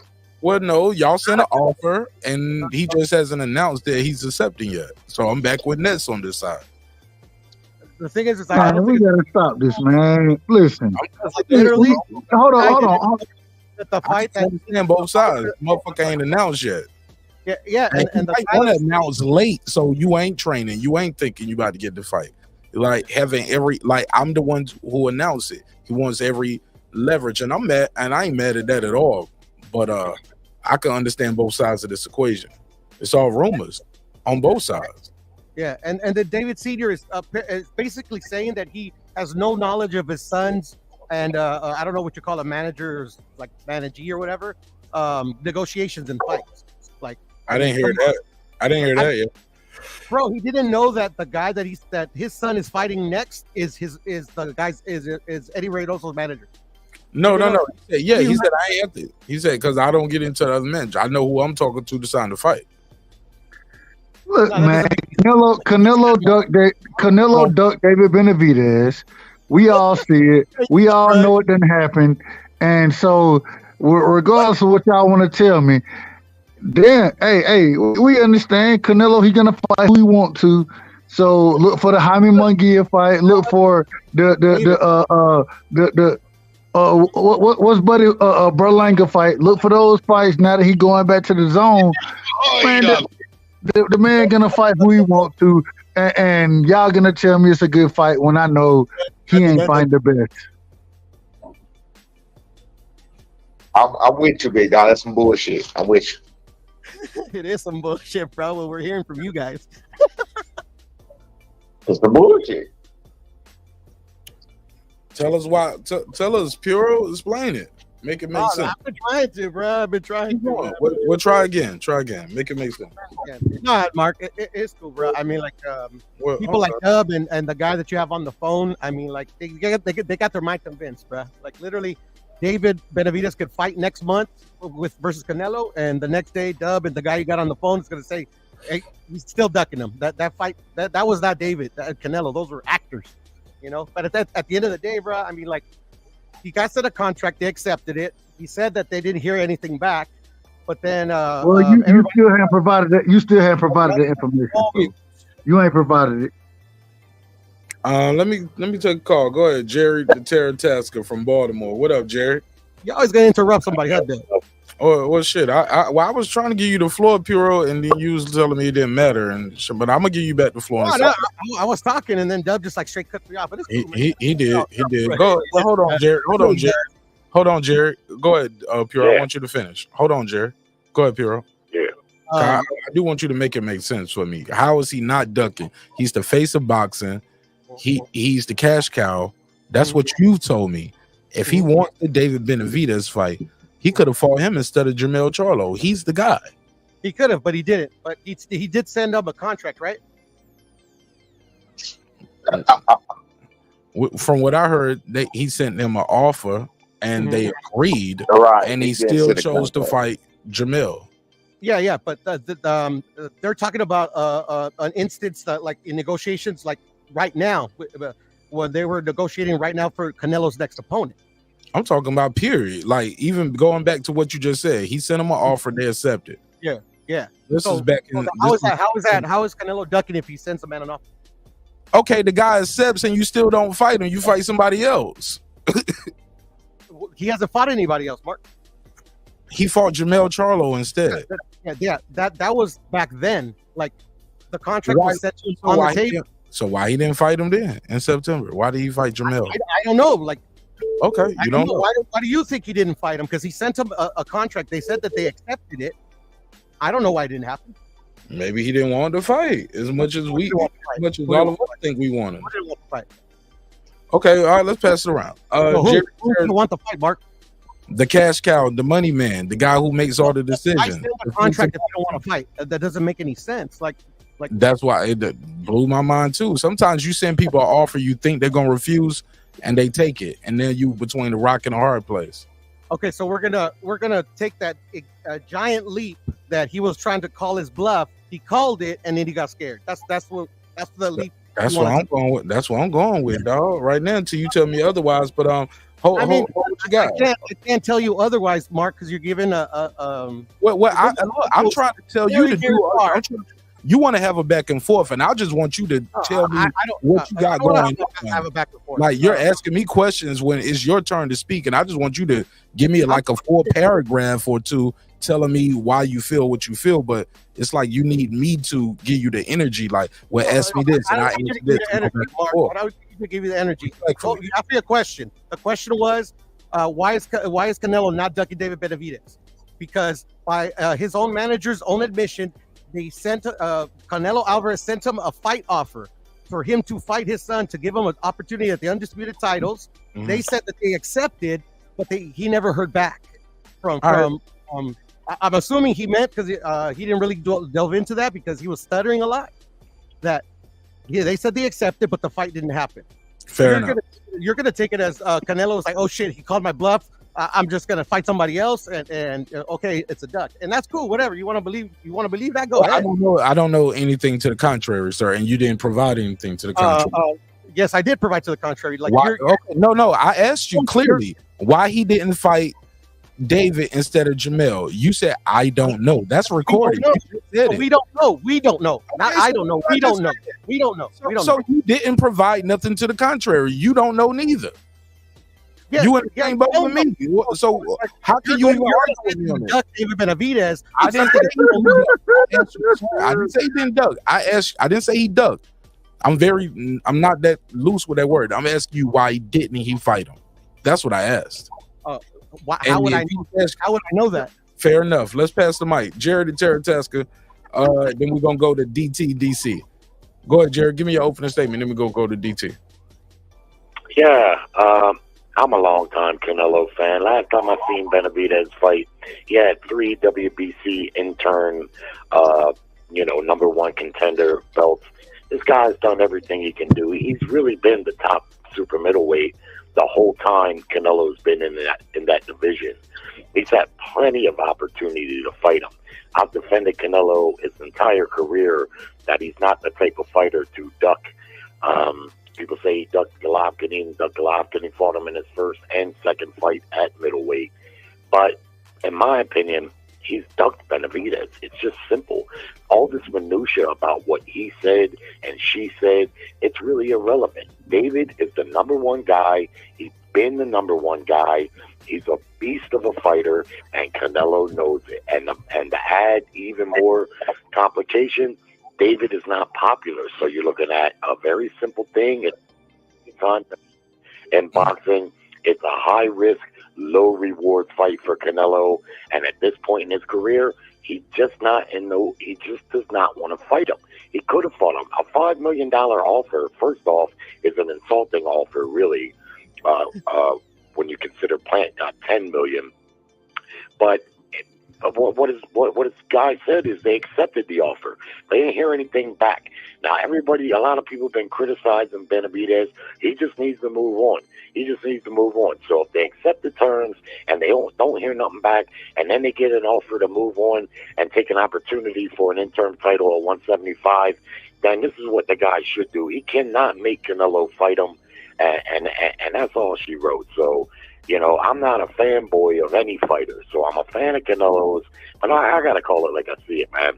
The guys had plenty of opportunity to fight him, and Mark, I think you said it best when you said, how come, and I think you said this, every time you hear Benavidez, all he talks about is fighting Canelo, but when they ask Canelo about Benavidez, next to nothing does he say. He never says, yeah, he's the top guy. He's my mandatory.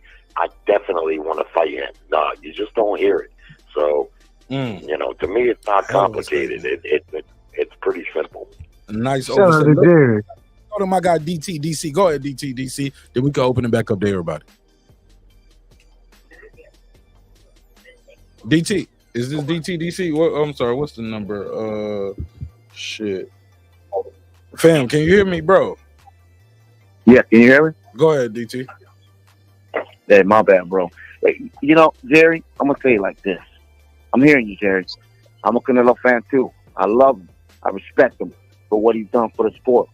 After Floyd Mayweather, he learned every fight. Fought Lotta, fought Trout, even before Floyd. He took challenges after challenges, took on Jacobs, took on Smith, took on Triple G. I mean, he's taking on everybody. At the end of the day, when we talking to Jerry, and you know this, Jerry, I'm right here with you. My brother, but you're like a cousin to me. You're not my brother, you're like a cousin. But at the end of the day, you said he's ducking.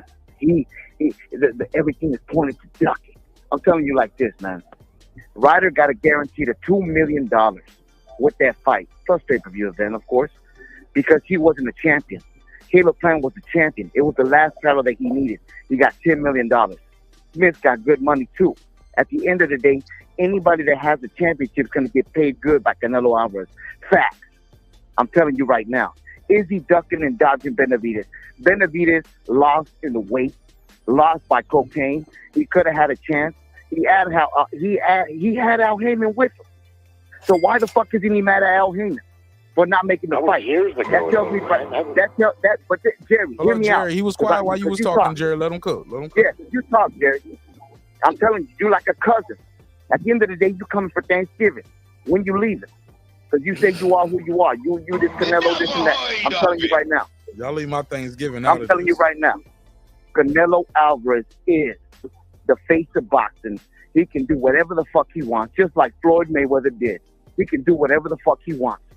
And now to this day, Floyd Mayweather fought Berto, his last official fight. And what did they do? It tanked. So Canelo can do whatever the fuck he wants.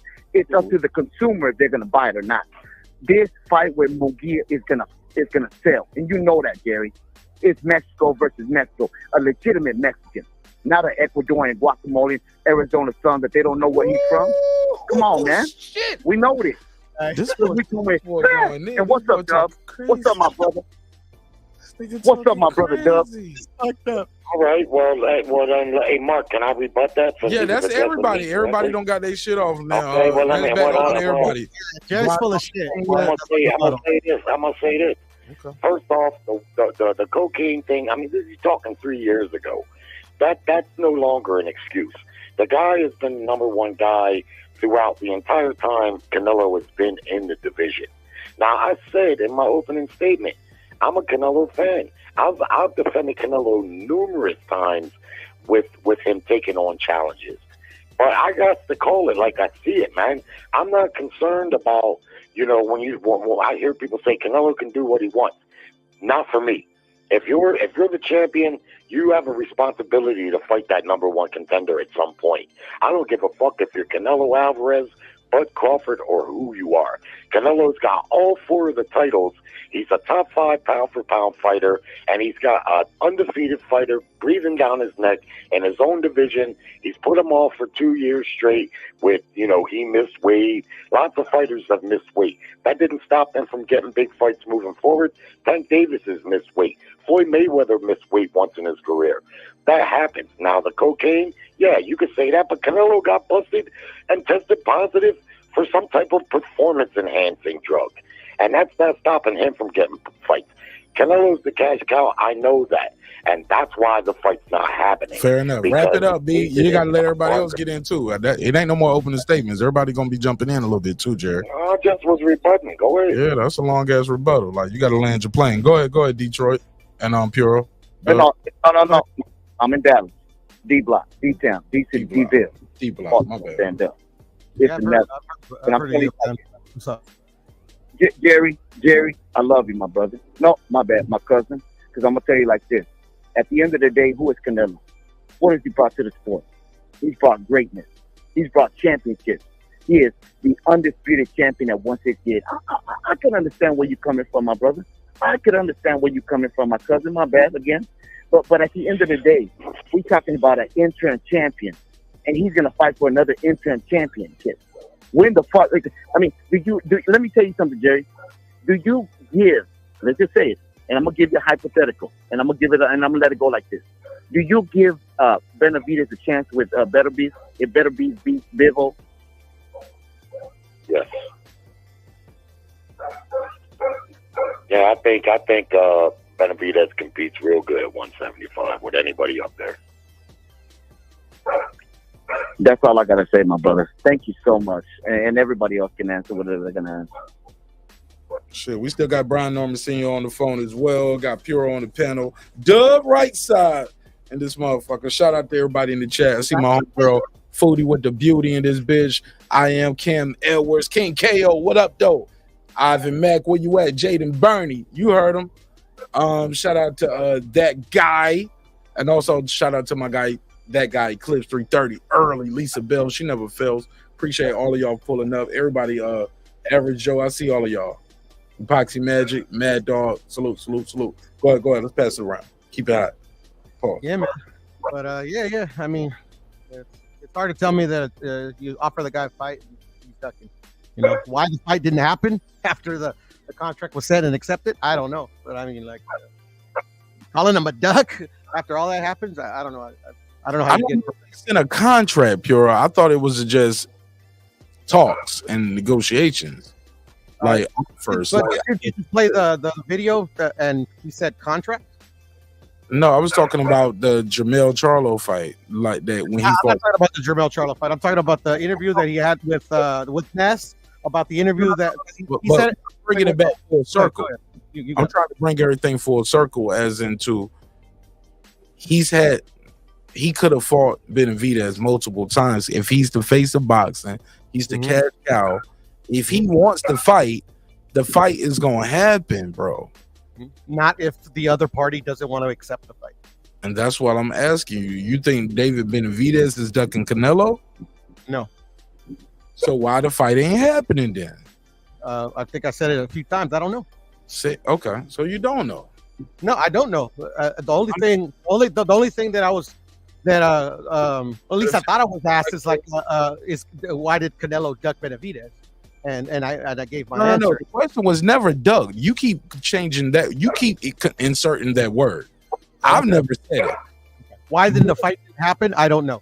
That's what I keep saying. But I think the fact that you hear the word duck and it gets under your skin so bad. No. Not just getting under my skin. Mark, at the end of the day, bro, like it don't matter what I say. And then you just turn into a super fan type shit. I'm not a super fan. I'm giving you the facts, man. I'm giving you the facts, I'm gonna get him. I mean, like, my nigga, please, like, you can't defend this shit, Puro.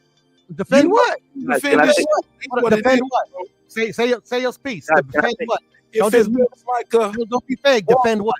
Defend what? It's like a nigga. You can't tell me why it's not a duck. Bro, and I won't call it a duck, but since you keep bringing about ducks, I said since you keep bringing it up, Okay, Iran. Okay, What so the fuck? like I said, very simple. When you send a fighter a contract, it's very hard. Where's the proof of that? That's a rumor. Proof? A rumor. So the fighter's rumor. What I think manager saying that they got a contract is a rumor. Did he say contract or we got? You just played the clip. Oh, well, see, we're talking about two different things. I ain't talking about that. I was keep talking about the original point of like he could have fought Benavidez before. Bro, I wasn't even really watching this half the time. I'm reading the chat and everything. I'm in and out. That's what we do on the. We is so many people, but y'all niggas send me a 27-minute video, 27 minutes and 42-second video. No point of reference. Just saying. It's all up here. Nigga, I can't play the whole 30 minutes of this nigga video. Yeah, but you did play what Rod and we were referring to, right? I don't know if that was the part y'all was referring to. That was exactly the part we were referring to. That was exactly the part we were referring to. Okay, shit. I just started the video at the beginning. No. When I sent you the link, I wanted to send you the exact timestamp, and I noticed that he got right to the nitty gritty. I was about to say you still never sent me the link. Okay, you sent me the whole video like he did. You sent the same 27-minute. Yeah, and I was gonna tell you minute 15, minute 15, the 15th minute with 16 seconds. That's where you want to start. Let me go there. Oh, you just played it already. I didn't play that part. I played the first. I started at minute 7 through 10. Okay, so go ahead and go to minute 15:50. Let me see. Did you send the? That was like an hour ago. Okay, you sent the whole. Okay, you sent the whole live, Puro. You did even worse. You sent a 3-hour and 7-minute video. Yeah, and I was gonna give you the timestamp like you asked. Fair enough, but you didn't. Bro, you're playing the video when I hop back on. Go ahead, say what you got to say real quick. Before you go. Me? Yeah, you said. Can I say something? I'm just listening. Somebody said, "Can I say something before I go?" Oh no, that wasn't me. Go ahead. Okay, was that Dub? I was muted. I've been muted. Was that Dub? Who was that? I was. No, that wasn't you. Was that DT? It was. No, it was DT. Okay, now. I want you because you usually they're talking. Can I say something before I go? Because I'm about to hop up. No, can you hold on? My bad, bro. That was me. Can I say something? Damn, Puro. I don't know what you on right now. Go ahead, DT. And I'll go back to you, Puro. D block. One thing, and that's it. I'm gonna let it go. It's getting late, and I gotta wake up early in the morning. But I'm gonna say something. I appreciate it, man. Hit the subscribe button, hit the like button. Everybody out here, man. I appreciate you for giving me this chance, and I'm just gonna let it go like this, man. So you remember when Lada wanted that fight? He went to the press conference. You remember when Triple G wanted that fight? He slammed them all over. He wanted to fight. When you want to fight, you got to be at the fight. You got to follow the guy, just like Briggs went after Klitschko. He's like, where you at, champ? Where you at, champ? When you want to fight. And then not just that, when you look at the tweet that Samson sent, that they sent him a $55 million offer. And he's the B side, right? And then they deleted the tweet and they said, no, we didn't send him that offer. And then his father, Benavidez Sr., said, oh, it was 50 million or 55 million. How the fuck? And then he recalled and said, oh, we didn't do that. So that's the thing. Like they tell you something, they lie about it, and then they want to come back with it. So if it's David Benavidez, go to the WBC and mandate it. No matter, even I know a lot of people are gonna say, well, you can't really do that to Canelo. At the end of the day, what did Canelo do when Triple G was trying to fight him? He let go of the title. It is what it is, but he still fought. So this is what I'm saying. David Benavidez, if you really wanted to fight, you should have been at the fight with Caleb Plant. You should have been at the fight that Ryder in Mexico City, but he never showed up. You're with Al Heyman on the Showtime or PBC. Why the fuck didn't you push it? It's to him too, man. If you want the fight, make it happen. Proof has been in the pudding. Where Lada pushed it, he got the fight. We got to keep it like that, man. We got to keep it straight. So who was ducking who? If you want the fight, make it happen. You're the B side. How can you offer somebody $55 million like his dad said? How can you do that? Tell me that. What profits have Benavidez done for pay-per-view events? He can't even sell out his own stadium in Arizona. Munguia even did that. That's all I got to say on that, guys. Thank you so much. D-Block, D-Town, D-City, D-Bill. Baltimore, stand up. Shout out Baltimore. West Side. Fort Nav still grinding for the cash, nigga. Shout out to everybody out there in Baltimore. That was a bunch of nonsense, man. If you want the fight, make it happen. As if he can make Canelo fight him. That's just garbage, man. And even say something like that. If you want the fight, make it happen. Come on, man. When Canelo fought Golovkin, the fight right prior, when the fight was over, he said Golovkin's next, and he put some power on it, and it was clear that he wanted to fight. You ain't never heard him say that about Benavidez. Never. The bottom line is, it's not complicated. He does not have that energy when it comes to David. He basically is ignoring the guy. And another thing people need to stop doing, if we're going to be responsible boxing fans, is we got to stop always putting a money excuse in place and say, well, David can't sell.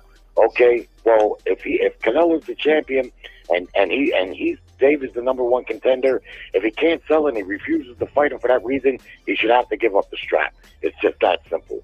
That's how I used to be in boxing, when boxing was about shit. Now they just let these fighters just do whatever they want if they can make money, and now a certain group of fans are signing on with that. That ain't how it should be, man. I feel bad for Benavidez. Why wouldn't he want to fight Canelo? The guy's a beast of a fighter. There ain't no bigger fight he's ever going to have in his career. Why wouldn't he want to fight him? Of course he wants to fight him. And off Jerry's point real quick, the other problem I have with it is that Canelo is fighting guys who aren't in the weight division. This man is the undisputed champion at 68. He's undisputed there. Why is it okay for him to go fight in a weight class above, pull dudes up from weight classes below, instead of just fighting dudes who are the mandatories? And it was okay. Hey, John Ryder, that wasn't no problem. It wasn't no problem to fight John Ryder. So you need why not fight Benavidez? Why not fight David Morrell? They also champions in your division. They number one contenders in your division. William Skoll, why not fight these dudes? Why? I mean, John Ryder, the only individual who deserves that fight. I apologize for being long-winded. No, go ahead. Like, y'all cooking, man. Go ahead, Senior. You still there? Yeah, I'm here because I got to break off, but I'm glad you said that. You caught me at the perfect time, but I'm still be listening, but I got to break off. Listen, I'm with my man's right here who just said that, but it's not hard. It's not hard. It's easy to make the fight. He clearly can do what he want to do. They're making special exceptions for Canelo. Nobody else. They just stripped Terence Crawford of his belt right after he fucking won the belt. Right after he just fought Haney, had a rematch clause. You know what I'm saying? It's just not fair. I mean, it's not fair. You know what I mean? Like he said, he all over the place. He's jumping up in weight to fight Bivol. He pulling Jermall up to fight him. How is it even legal for him to not defend one of his titles against the number one contender? How is that even legal? How is that? It don't make sense. It don't make sense. Oh, it makes sense. We all know what it is. It's the money. It's just that simple. It's all about the money, right? It's not the first time. I mean, it's not the first time an earner has been given those considerations.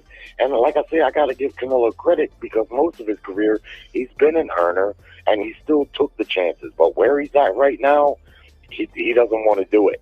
And I don't think he fears David. I'm not saying he fears him, but I just think from a legacy standpoint, he doesn't want another loss.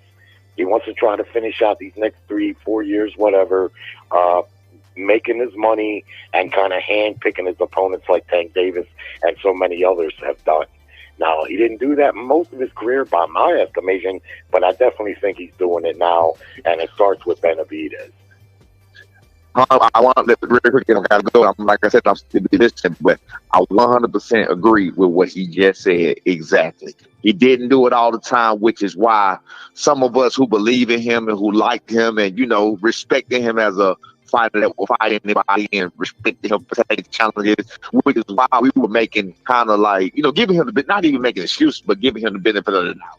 Okay, well, maybe this. Okay, well, maybe that. But now, it's just like with Tank, the jig is up. Like, bro, get the fuck out of here. Like, what is you doing? You know what I'm saying? I mean, again, with mentioning Berlanga, come on, bro.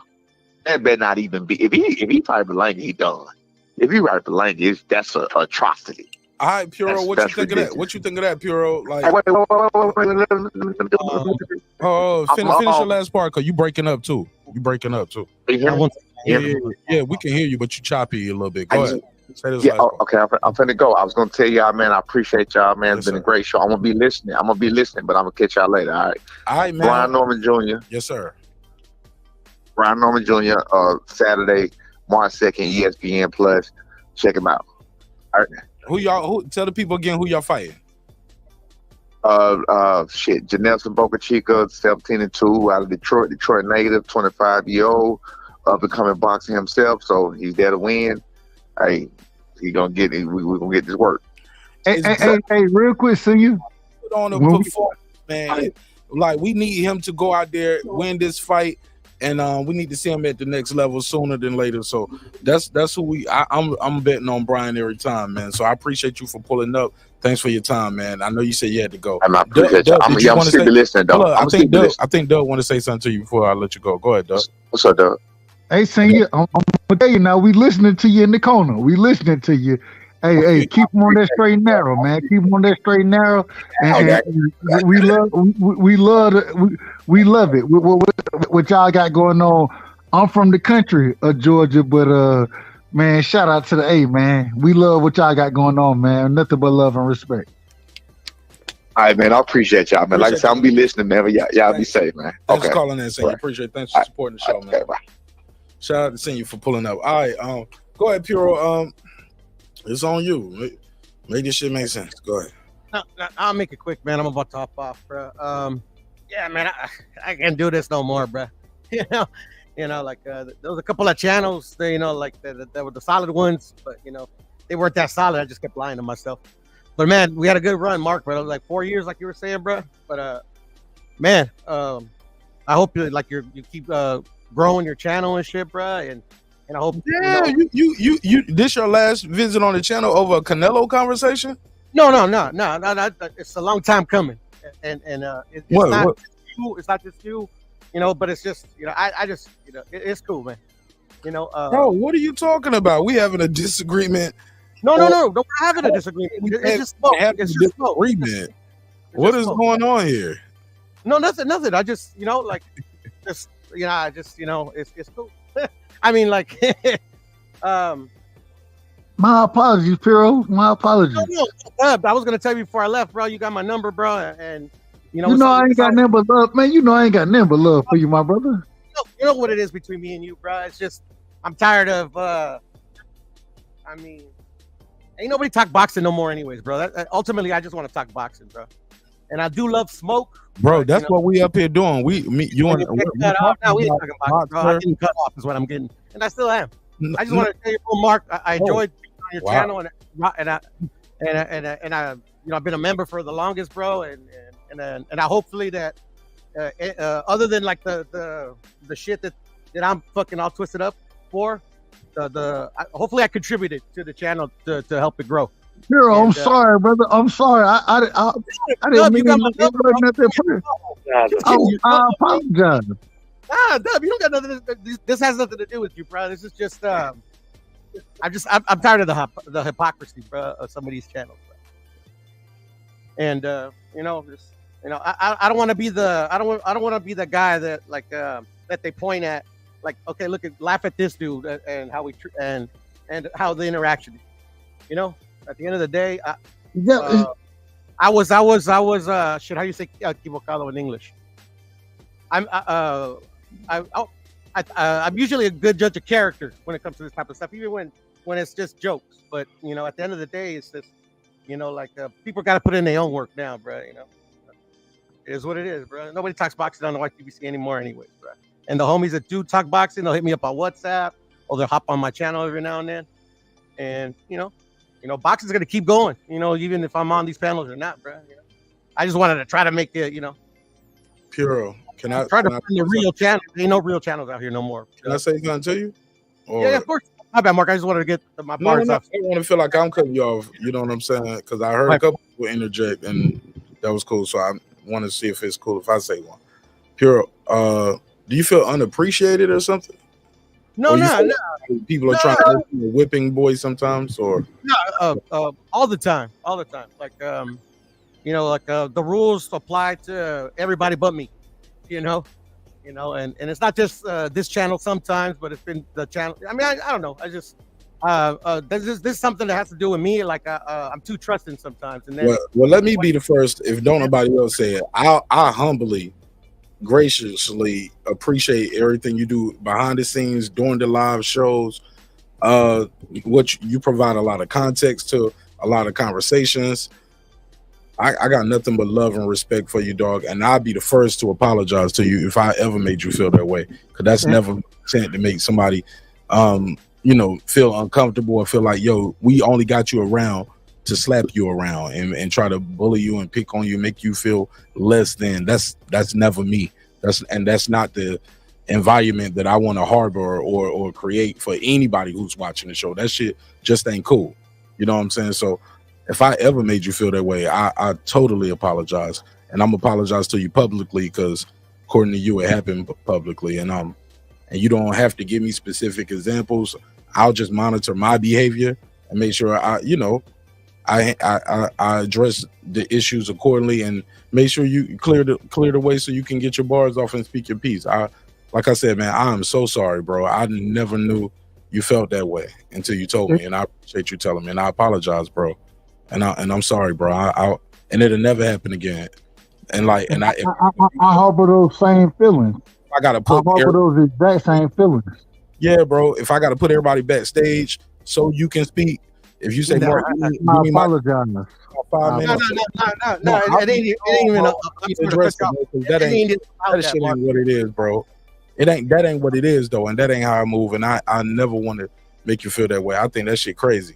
You know what I'm saying? Like, and that shit crazy wrong. You know, so I apologize for any role that I played in that. No, I mean, you don't have to apologize, Mark. At the end of the day, I just think it's time for me to go, bro. And not just your channel, just like go in general here, bro. And Pierre, Pierre, you know I call you. We done had conversations outside. Bro, I love you, bro. Like you my brother. So I hope to see you at a fight like we planned, and as well with Mark. I just got to get off this YouTube, bro. I just, like, at the end of the day, like I get the feeling, not just y'all, but most people don't believe me when I say that. Well, like when I say things, like I'm speaking like you know, yeah, I sound like I'm trolling, but you know, I'm being serious, you know. But at the end of the day, sometimes it tends to be for me. It's time to go for me. But Puro, but these are conversations about sports. Like, they're people, they don't have to agree with you all the time to still be your friend. I don't want people to agree with me. And like the other day, we can challenge each other. That hit me hard. He told me, thank you for like always giving me like pushback, and that's what I want, pushback. But like, you know, like when like people like literally ignore, like it's a whole. It's not particular you, Mark. It ain't particular anybody. I like it's at me. Clearly, it starts with me right here, because right now at the beginning of the conversation. It's the only channel I go to now, because like, you know, like and at the end of the day, I'm gone, so it doesn't really matter. Like you know, Scholar, like fucking, you know, like, I mean, it. I don't even know what happened. I don't watch Homie show. Homie talk crazy about me, and I don't fuck with Homie. You know what I'm saying? Fuck with me. But the crazy thing is, he's not blocked. He got my number. Like, I never did nothing to this nigga in life, and he can't tell y'all nothing I did wrong to him. And he probably watches the show right now too. But like, I ain't do nothing to a lot of these dudes, man. Even the nigga that I blocked beforehand is not even blocked now. Like, he could say whatever. You know what I'm saying? Like that shit just crazy, bro. I did nothing to these dudes, dog. No, I know, and I don't even try to bring it up. I'm just like venting, because like this is like to these niggas, I'm gonna be alive, bro. You know, hey, look, I don't talk about them publicly, privately. Do your thing, dog. Get money. I can't stand on the wall. Yeah, I'm being serious. And I'm sorry that I made you feel like all of this, though. But I appreciate you for at least pulling up, saying this, Puro, because nobody, all these niggas that talk crazy about me, none of them have ever told me this to myself, to my face, or on the phone, or on a panel, or everything I hear niggas say about me, bro. And I've never spoken about me. They say it on another nigga channel, which blows my mind. I'm like, I'm so accessible. You know what I'm saying? I'm so And sorry. when they say it around me, bro, like I've never like joined in or anything like that. Maybe like I'll throw a wisecrack here and there, bro. But because any beefs that don't belong to me, I never pick up. This is just whatever I feel about certain content creators or certain just users online. You know, it's just yeah, man. It's just, I mean, I just want to talk boxing, bro. Man, And, we're talking boxing. We got some Canelo shit, man. And I'm still trying to get through the rest of this interview, man. Like, let's get back to this interview, man. Let's break it down. I can't do it no more, Mark. Pura, I just want you to know I love you, man. And Pura, I'm gonna call you tomorrow. Offline. I'm gonna call you tomorrow and we'll talk. Hit me up, man. Hit me up. We'll talk. All right, but take care of yourself, bro. And Hey, don't let much love and respect, Peril. You know what it is, my brother. I'll talk to you later as well, man. All right, peace out. All right, peace. Yeah, man. Sometimes you need to take a break from this shit and decompress, man. Shit can get, yeah, I get it, but it is what it is. Let's get back to the boxing, man. Wrong button. Whoa, wrong button. That was the Pornhub button. Damn. Hey, Mark, let me say something let me say something though right quick. Man, with all due respect, I get the part about being burnt out on the YouTube content boxing thing, because I've been there for the last few weeks myself with everybody assuming and people just arguing based on hearsay back and forth and stuff. But with all due respect to you and Dub, I don't know why y'all apologize to him just now, man. That's his problem. That's his problem. What he did, and it's the difference between a fan and a fanboy. He's a Canelo fanboy. I done heard him talk about Canelo before. I told you, I'm a Canelo fan. I've always been a Canelo fan, but I'm going to call it like I see it. He is a fanboy of Canelo. He won't call it like he sees it. And because the consensus of the rest of the people on the show tonight was that, yes, Canelo's been ducking him. You see what I mean? He got butthurt about that. And that was his reaction. With all due respect to Puro, because I like Puro, but I don't like the fanboyism. We got, as boxing fans, we got to kill that shit. When a fighter is moving wrong, we got to call it out. And it don't matter if we're fans of them. We can still be fans of them. But that's what it was, and that's all it was. He got butthurt because the consensus was what it was, and I guess he felt like he was ganged up on. But like you told him, this is boxing, man. It's subjective. We're going to disagree. We're going to disagree on things. You can't get mad because people just don't agree with you. But at the same time, and I don't mean no disrespect, Jerry. At the same time, the way I know Piro, and I know him outside of YouTube, you know what I'm saying? So the way I know him, when I hear him talk that way, boxing is one thing, but there's a relationship there and a way that I'm a rock with an individual, you know what I'm saying? And so when I hear him speaking the way he's speaking, it affects me personally because I know him personal. And I'm not saying it's all about Canelo. I don't even think it had too much to do with Canelo, to be honest with you. I think it got shit to do with other things. But at the same time, I'm gonna address it. I'm gonna address it a certain type of way because that's the relationship I have. And so I understand where you're coming from. All I'm saying is that that's my brother. You know what I'm saying? And there are times where you hear certain things where you understand it ain't just boxing. It ain't just boxing right now. That's a fact. What I'm asking you is, do you feel like that you did something to offend him that you need to apologize for? Because me personally, I've heard him get plenty of respect on this show. He's talking about, things only apply to him. I've sat here several times and heard people ramble on, and when I do it a little bit, Mark tells me, hey, you got to land the plane, that it's a little unfair because just like tonight, I heard Pure ramble on, and you never told him, to not do that, but you told me. I swear to God, Jerry, everybody feels like that about the next guest. They always say, I'm telling you, everybody feels like I let him talk more, I let them talk more.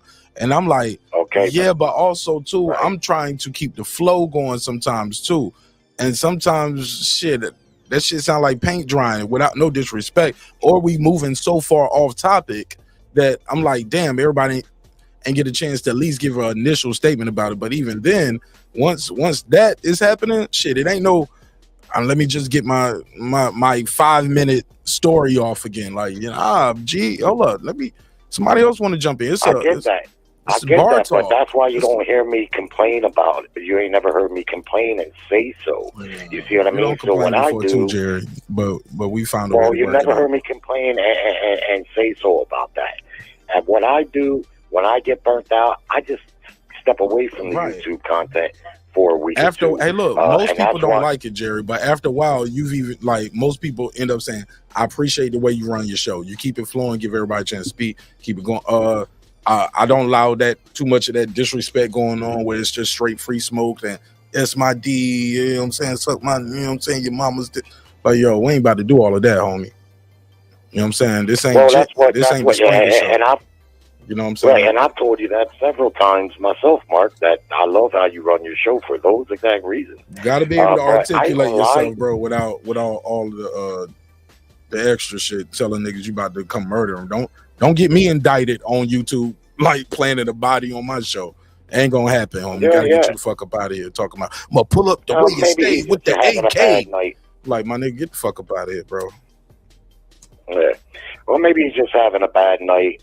And you heard him say it's not just this show, it's all the shows. So what that tells me, and he admitted himself that he's a little burnt out on it, and I know that I can relate with entirely. And I can get it, but you gotta know your self-worth and your value, man. And you bigger than YouTube, man. You got a family that loves you. Even outside of that, you got people up here that fuck with you. Like this shit shouldn't stress you out that much, or these relationships that you think you have with these strangers on the internet. It's not that serious, man. And we were talking boxing. You get what I'm saying? We weren't talking about his culture, his people, saying his voice sound funny. Hey, look, you got a weird looking beard. You're cross-eyed. You got 3 titties, nigga. Like, we won't give in the dozens. We talking about a fighter that you ain't never met in your life, respectfully. Yep. You know what I'm saying? And then go. He kept saying, we're not talking boxing. We're talking about the number one money guy in the sport. Not fighting the guy that we want him to fight. Right. That's what everybody's and leaving the company. He ain't just not fighting them. He's leaving the company. Like, I'm leaving. I'm out of here. What? Well, hopefully he'll come back because I like Puro, and I know you guys do too. Mm-hmm. And I've never heard him really get disrespected. I've heard I don't say some wild shit to him before. Like, we don't make some jokes. Like, and I made jokes about me too. Like, you know what I'm saying? I crack jokes on myself. So that's why I definitely apologize. Not because for any other reason than simply I felt the need to apologize because I was like, well, hold on. You know what? I have said some things and I have, cracked some, like I might have said a couple Mexican jokes. You know what I'm saying?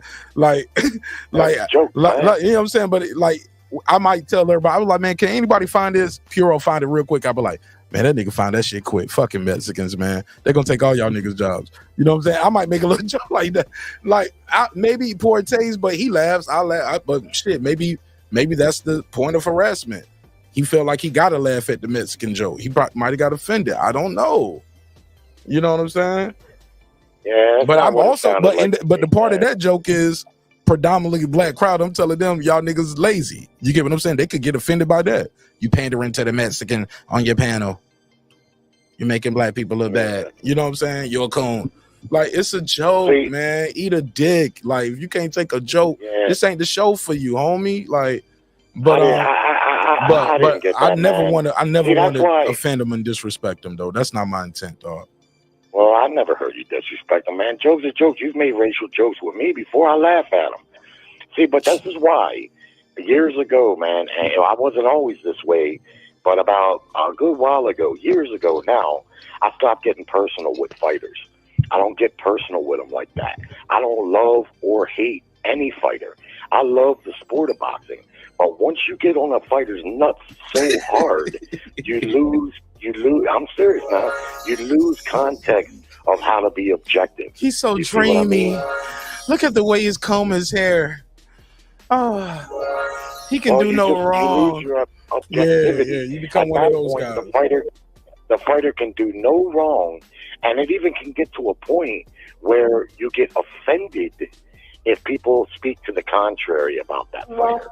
And so, now you have went down the road of fanboyism. I am talking about a stranger. You can talk to me every day and we cool. You can call me. You can't call these dudes.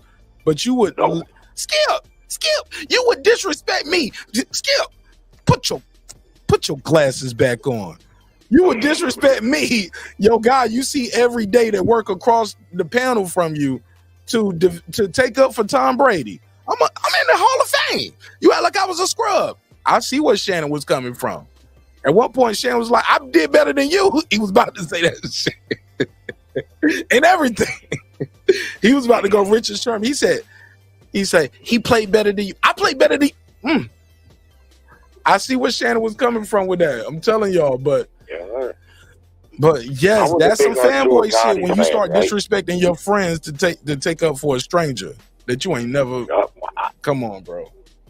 Exactly. I was a big Arturo Gotti fan. I need to make that a short film. That's gonna be my road. I'm gonna make a little YouTube short skit like Desi Banks type shit, nigga. I'm about to make one. How they became fanboys. Go ahead. And I'm gonna probably do Dallas Cowboys first. Gotti. I really like Gotti, like a lot of people. Action fighter, little dude. I mean, he seemed like the coolest guy in the world. Then I know some people from Jersey, and I got on first-hand account that Arturo Gotti used to beat that little Brazilian woman, his wife. He used to beat her, man. And I mean beat that woman, right? Now, Floyd Mayweather, conversely, a lot of people always hated. We don't want to get too much into the DV. We don't want to talk too much about that. Man. Hold on a second, Doug. Hold on. Let me just finish this. Well, Floyd Mayweather, his first title shot was against Gennaro Hernandez. Floyd couldn't get nobody to give him a shot at the title, and Gennaro did, even though he knew he couldn't beat Floyd. Floyd never forgot that, and when Gennaro got sick, Floyd gave him money, man, and he paid for his funeral, and he took care of his family. So that was when I really started realizing we don't know these fucking fighters, man. We don't know who the good guys really are. Like Gotti was, the thriller, and everybody just loved him. But here he is, a notorious woman beater, and then they hate on Floyd, and Floyd's done a lot of shit like that, man. It really hasn't got a lot of press, but it's been well recorded what he did for Gennaro Hernandez. So at that point, I decided I'm not getting too personal with these fighters.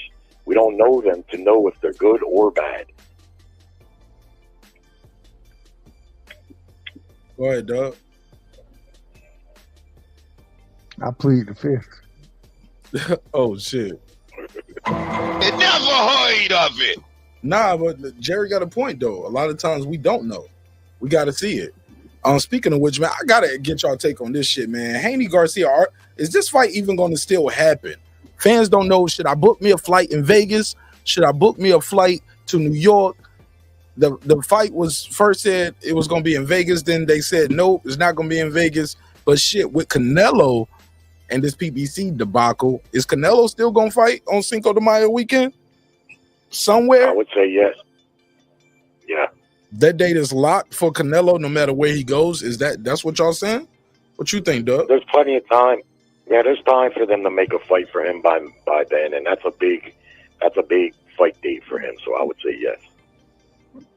Yeah, no, I agree. I mean, the man, we know historically, he fight at least 2 times a year, and it's on a Cinco de Mayo weekend and then Mexican Independence Day.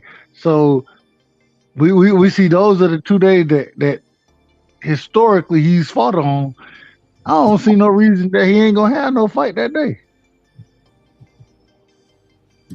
Ryan Garcia is another one. I've defended Ryan Garcia, but I've just about had it with his fucking ass. You know what I mean? If he pulls out of this fight here, I got nothing good to say about him. Right. You know what I mean? I can understand. The location, so what I just want to know for clarity. Doug, Jerry, chat. Phone lines are open to 404-692-1766, 404-692-1766. Call in, join the conversation. I'll put you right back in the mix. Look, my question is the location a good enough reason for Ryan saying, hey, look, I'm not pulling out of the fight. We just need to push the fight back to a different date, move the fight up a date, but the fight needs to be in Vegas. Is he right? Because most of his fans are on the West Coast. He's the California kid, Devin Haney, Bay Area guy, but he grew up in Vegas. Like, this is where they should be at on the West Coast, right? Absolutely. I have no idea why and who. I figure this is Oscar De La Hoya's idea. He been trying to tank Ryan Garcia's career for the longest anyway. So I figured he's the only person I can think of who wanted to say we need to make this fight in New York. No, you just had Devin just did great numbers in the Bay Area. You know what I'm saying? Ryan Garcia, him and Tank, they did great numbers in Vegas. You know what I mean? Why would you even imagine to take this fight to New York? It don't make sense.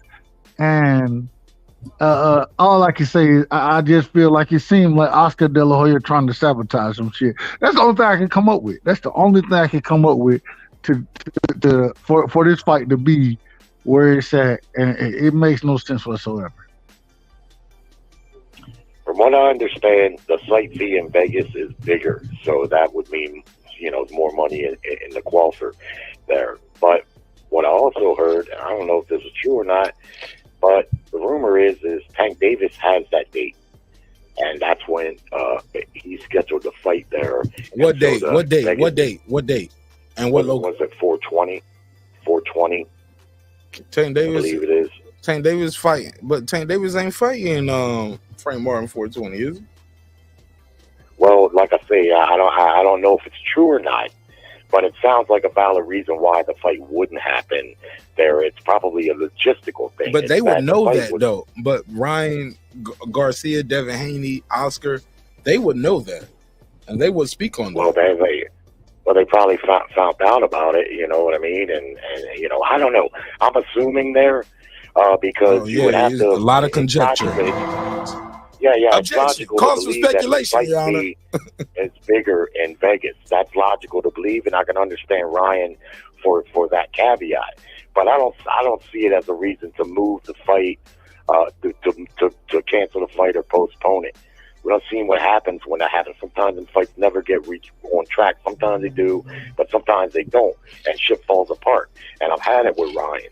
Shut the fuck up and fight. You talk a lot of shit. You signed to fight the fight.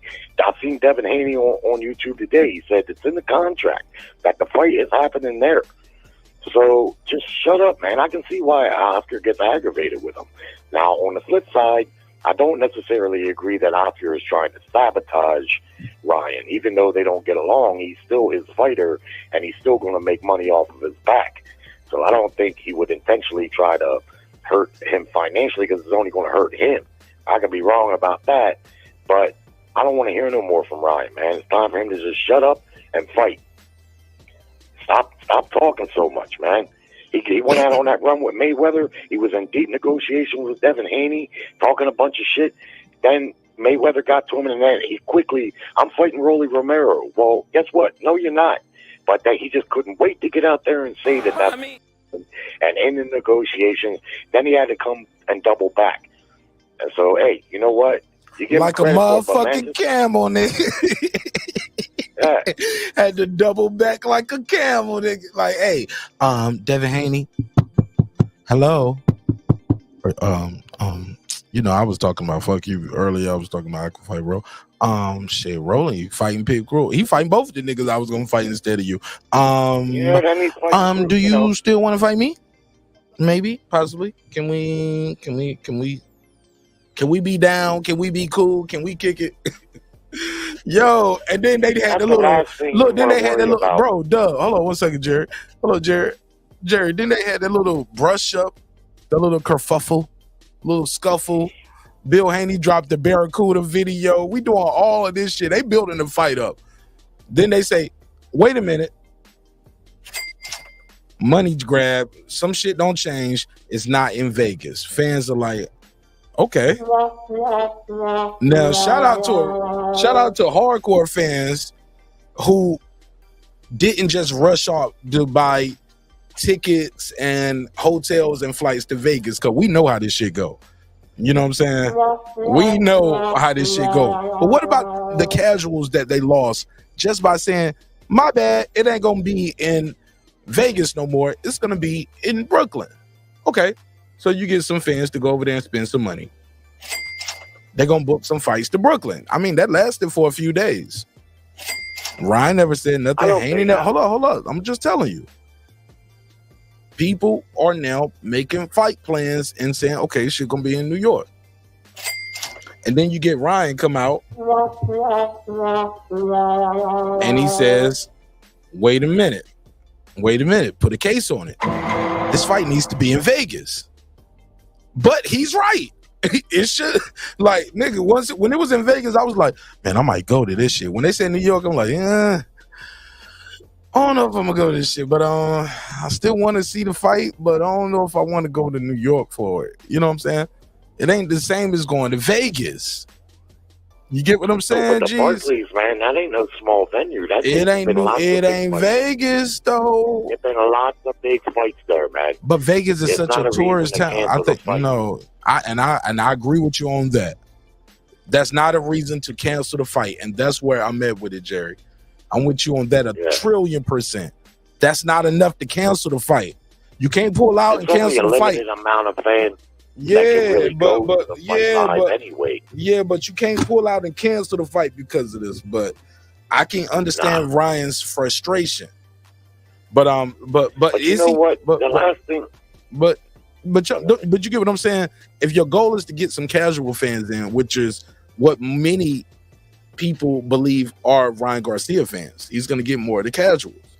You can't keep switching the date. You can't say Vegas, then say New York, and then you have the guy who's the principal charge behind the casual fan support saying shit like, hold up, y'all. Basically, don't buy your tickets yet.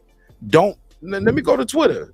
Jerry, he's basically put a stop on everything far as people booking flights, booking hotels, where we gonna go April the 20th. It's 4/22. You gotta have it somewhere where motherfuckers can smoke. You know what I'm saying? It's 4/20. Now granted, New York got some dispensaries right there. That's the first thing I looked up. I was like, they got some dispensaries right now. I know, I heard it's legal. They just opens up some dispensaries right there by the Barclays. It's cool. Getting there right my vape pen. Let's get it. But man, this 420. When you make a big fight like this, the last thing you want to worry about as a fighter, say Devin Haney or a promoter out here, De La Hoya, is one of the fighters making it a lot of drama in the lead up, like, you know, just like what you're talking about. No. We like drama, Jerry. We like drama. We just don't need you to tell people not to buy a ticket. Yeah, well, that's what I'm don't talking book your about. flight yet. That's the type of drama I'm talking about. The type of drama where you don't know if this guy's going to fight or he's going to back out. This is why Ryan has the reputation that he has. He done back down a few fights. Bro. He jumps the gun. He's talking about, I'm fighting Manny Pacquiao, when he know damn well he wasn't fighting Manny Pacquiao. But maybe they had a little negotiation. And he jumps right at. He operates like a teenager. Like, as soon as something hits his ears, he's got no couth to just, you know, not say something. And that is causing drama in the lead up to the fight that's not needed, you know. So he's earning that reputation that he has, and I'm getting a little fed up with him. I like the fact that he's fighting Devin Haney because that's is he? Is he fighting Devin Haney? Well, we don't know yet. That's what I'm saying, bro. Bro. But he's causing drama. Is he? Is the contract signed? That's what Haney said. Oh, I don't see Haney. No response for Haney. Say he got to fight me or I'm suing. I got a contract. We got a contract. I got a contract. A lot of times these shits don't be contracts, bro. It be handshakes, verbal agreements. It's an understanding. Nah, Haney. I've seen Haney just today. He said that it's in the contract that the fight's at the Barclays Center, and he said contract. Okay, let me go. Is he said it on Twitter or IG? Let me go to it because I've been out the loop. I've seen it on YouTube. Okay, oh, you seen it on YouTube. I ain't mad at that because motherfuckers be having it right, and these dudes definitely be tweeting and deleting. So that don't mean it ain't true. Let me see. You saw it today? Did he respond to somebody? What's on IG? Seen it today, yeah. they were asking him about Ryan making noise about the fight not being in Vegas. Okay, yeah. So he did a video. He did an interview. Did an interview? It looked like an interview, yeah. Oh man, where's the interview at, Jerry?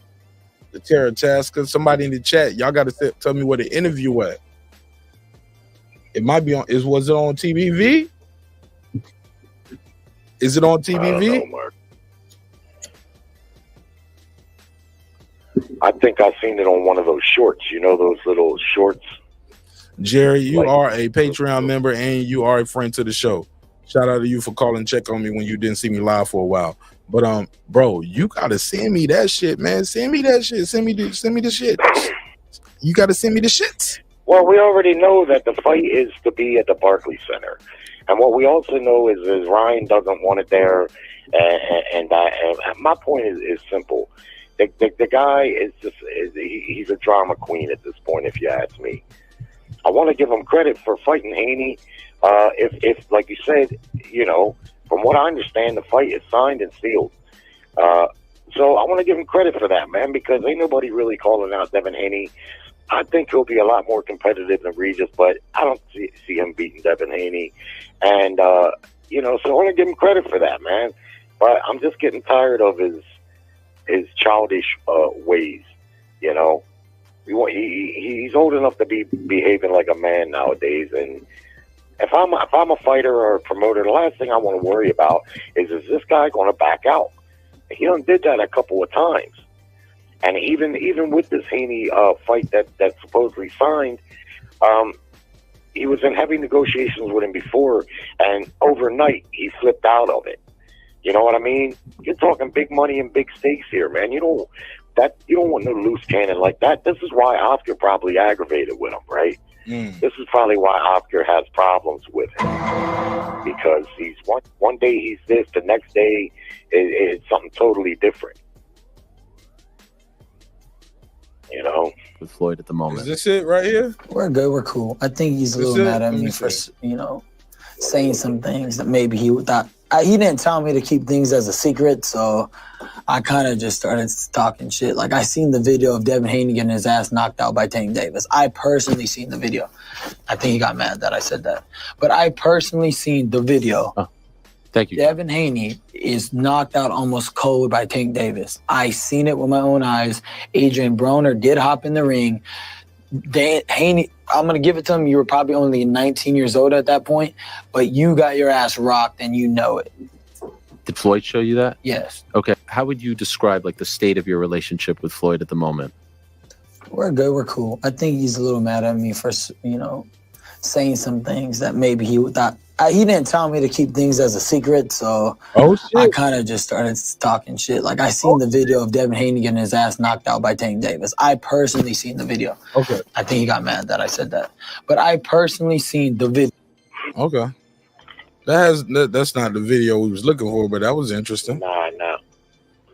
Well, you know what? Adrian Broner has spoke on that sparring between Haney and Tank, and Broner said he was right there and jumped in the ring.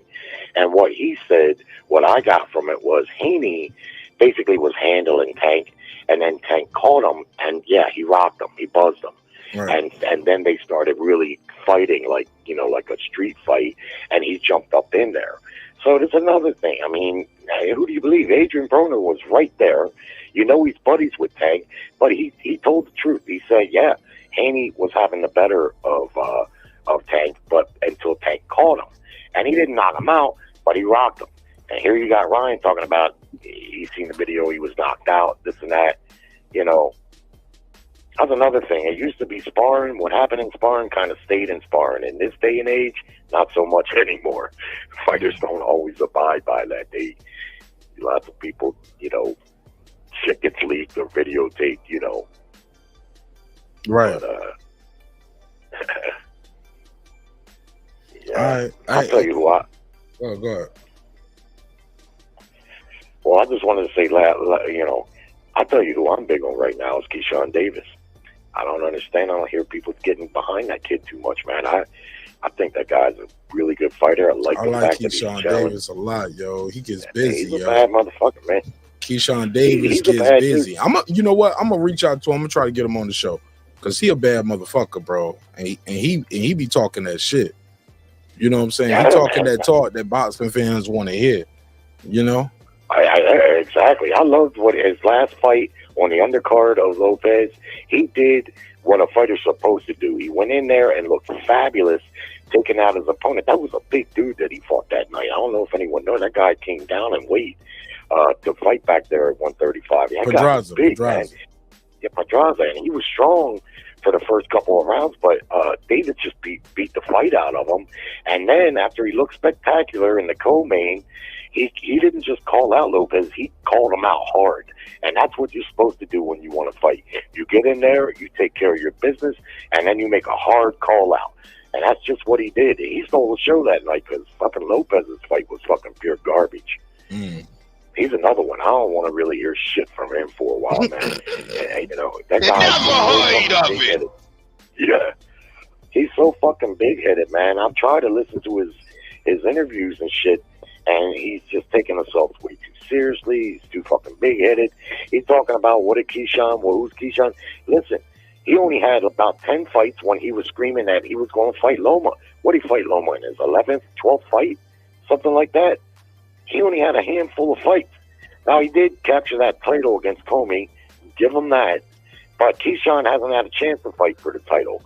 But there ain't no problem. I got no problem with Keyshawn calling him out right now. They in the same, they're stablemate, so to speak. At the fight that can be made, just like Keyshawn said. And, hey, it's all good. What happened to Dub? Oh, no, Dub right shut there. him down? No, yeah, no, you ain't shut him down. You ain't shut shit down, Jerry colonizer. No, I'm joking. That's what they want. You colonizer. You gotta let the brother speak. No, I'm joking. Nah, Dub right there. If Dub want to speak, trust me, Dub is not shot at how YouTube and the mic works. He's probably muted doing something else. I'm shout out to my guy, that guy Eclipse. He said Ryan has a reputation for pump faking. That guy said Eclipse laugh out loud. That pull out and mental health pull was random. I will say this, man. Ryan, some people don't like Ryan because of stuff like this, man. Like if he pulls out this fight, bro, if he pulls out this fight because the location, bro, I can see if they had you in Albuquerque. Right. You get what I'm saying? Or trying to tell you, oh, y'all got to go fight in Huntsville, Alabama. Like, man, what the fuck they got me fighting in Huntsville, Alabama? People be like, yeah, that's some bullshit, bro. You know what I'm saying? But, bro, Barclays ain't bad. That ain't bad. That's probably the next biggest venue. Bro, Barclays ain't bad at all. Like, that's where it's at. Like, nigga, that shit gonna be official. That ain't no Hulu room. That ain't like they trying to put you in the Hulu room in New York. You know what I'm saying? Right. Bro, you got to do it, bro. You got to fight him, bro. You still got to fight him, bro. But but my whole point was, let me go to his Twitter. When he says things like this on Twitter, it gives fans cause to pause. It makes you say, maybe I shouldn't buy this fight yet. Can't have the principle saying let's not, telling the fans like I'm doing everything in my power. Let me go right here. Let me see. Ryan Garcia do. Can y'all see this view over here? Okay, y'all can see it. Cool. Let's go over here to Twitter, man. Let's look at this Ryan Garcia page real quick. Ryan, okay. Now, this is what bothered me too, Jerry. Dub, chat, neighborhood. He says this right here. Would anybody want this as a show? $1 million if you can land 3 punches in 3 minutes against me. It's like nigga, this is after you told us you might not be fighting Haney. It's like you looking for other ways to generate income and do shit other than boxing. He said, and then he adds this, more so for the public versus professionals. Like, bro, like, and this shit is still up from February 25th. He meant this. All right, let's go back. Let's go. But this was it. Did you take that down?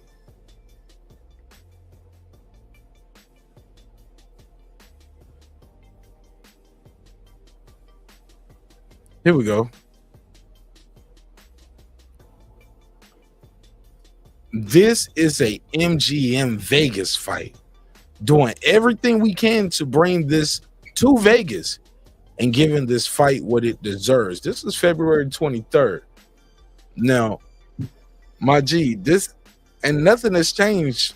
You get what I'm saying? Like, no update on him from this, or have I heard the principals involved in this thing say anything to the contrary? This can't be what's happening here, dog. When you put stuff like this out, this makes fans say, maybe I shouldn't book my flight to New York no more.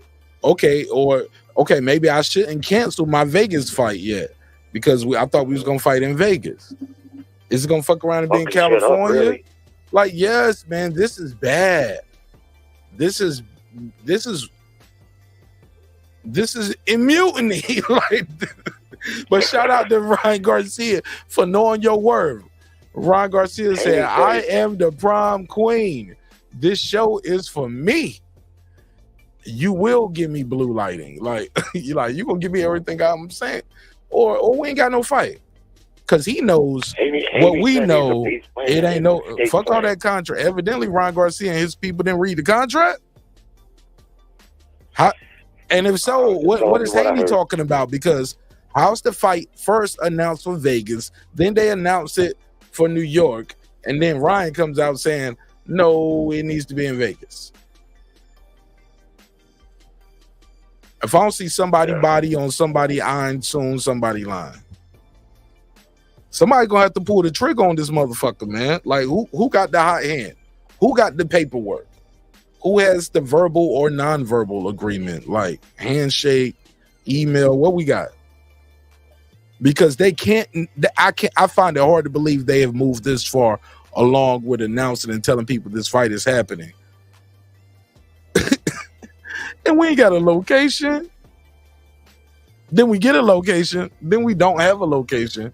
Then you get the fighter saying, fuck that location. I want to go back to where we say we can fight at.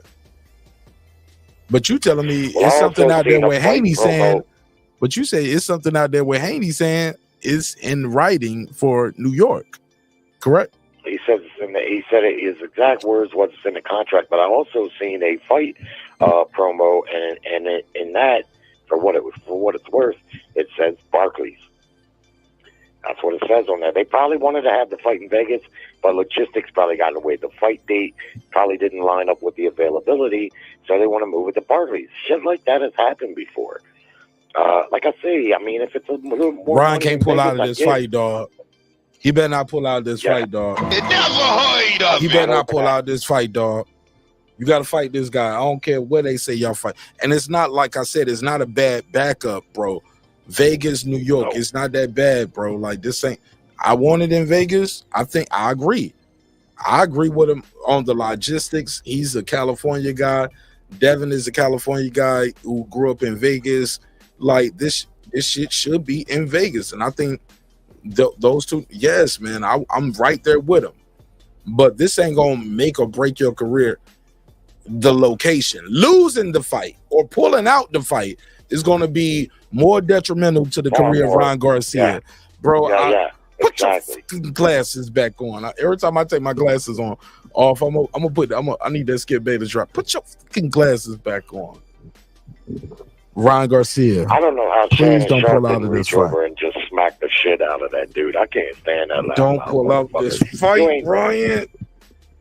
You ain't never snapped a football or played a football game in your life, and you're sitting there talking to that Hall of Famer like that. Shannon was a Raven for a while. A hell of a player, man. You know, show some fucking respect, you little. He won 3 Super, bro. He got 3 rings, and he was not a motherfucker getting 3 rings just for being there. No, he was a play maker. I hated Shannon Sharp his entire football career because he beat all my teams. Right. Yeah, I can't. Until he got with the Ravens, then I liked him. Yeah, it's like that other guy, Rome. I remember when that football player put him on his ass. Roman, whatever the fuck his name is. Jim Rome. Yeah, Jim Rome. And he kept calling was it Jim Richards? He was called. He was called. Calling him. No. He was calling. Basically, he was calling the female version of his name because it was a female athlete that had a name very similar to his. He said, "I tell you what, you're not gonna call me that to my face, right here on these cameras and STV. You're not gonna call." He said, "Bitch." You see how quick he put him on his back? That motherfucker. Hey, look, it was the slowest takedown I ever seen in my life, but it was like, it was just pure strength. Like, I'm bigger than you. I'm stronger than you. Get in my belly. If we was in the, hey, look, hit him with the Mike Tyson. If we was in jail, I'll bitch you. Mike Tyson started to report he told him like a gentleman. He said, "Listen, you've called me that before, and it's disrespectful, man. And I'm gonna tell you right now, if you call me that again," he told him like, he said, "We're gonna have some problems in here."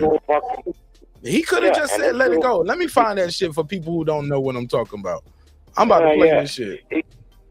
If he was smart, he would have said, "All right, Chris."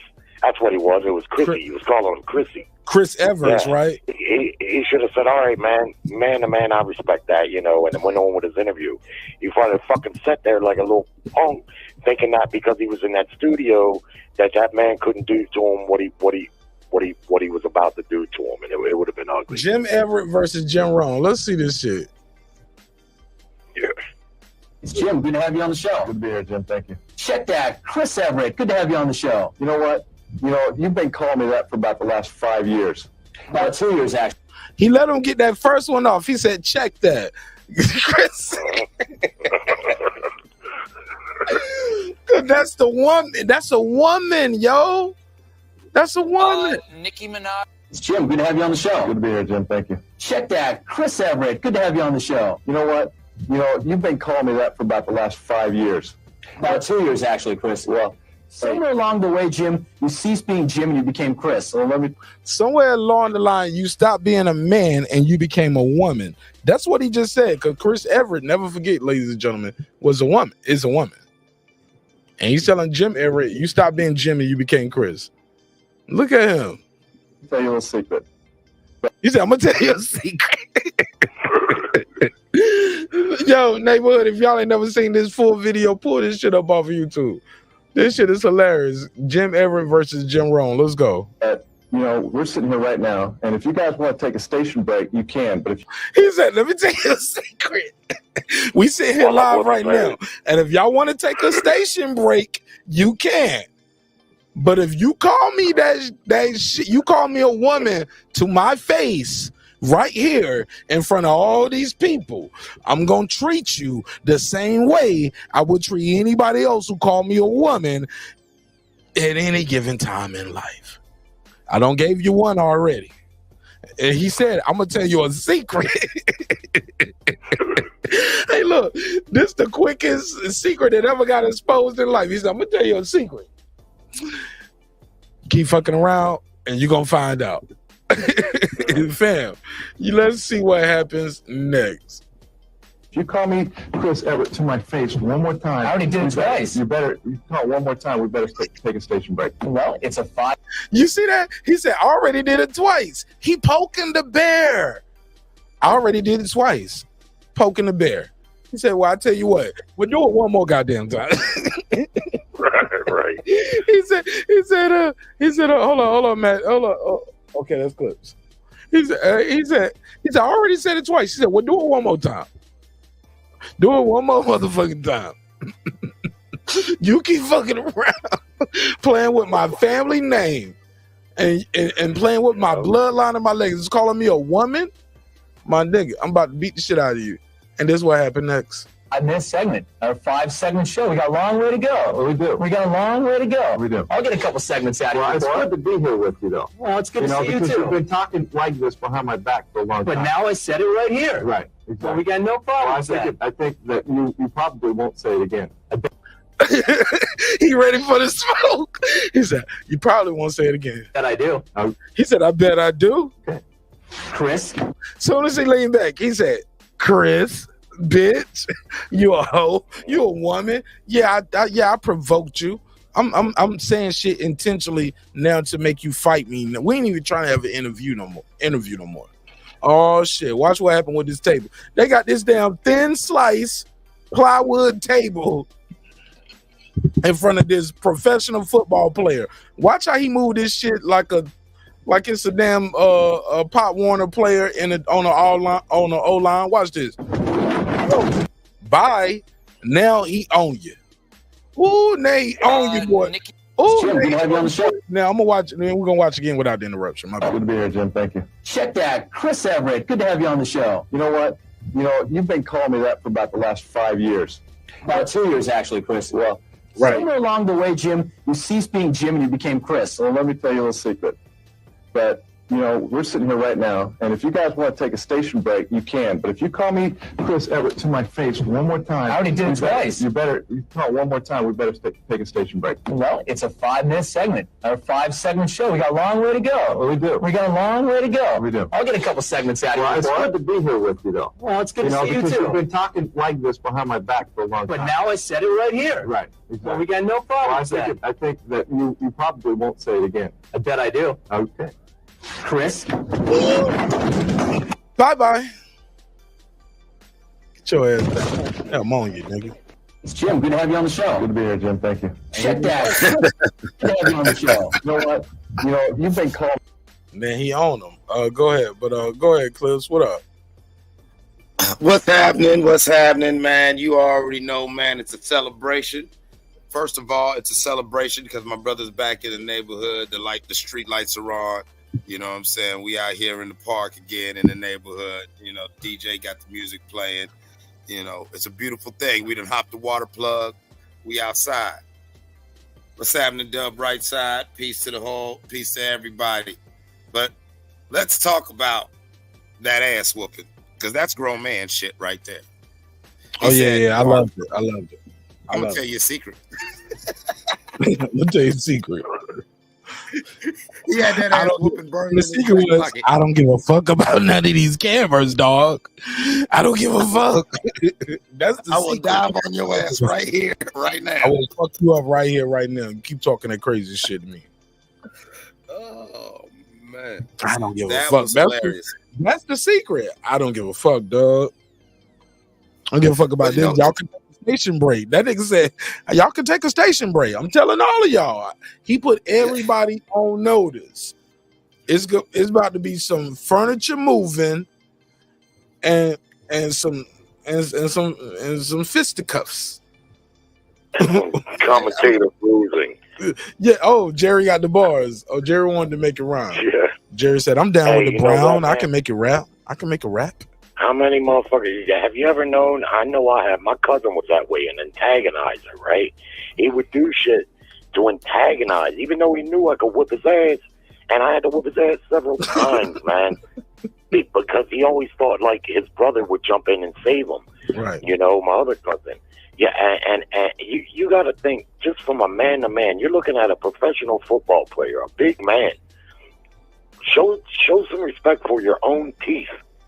But he was in that studio. You feel yeah, comfortable. he's in that studio.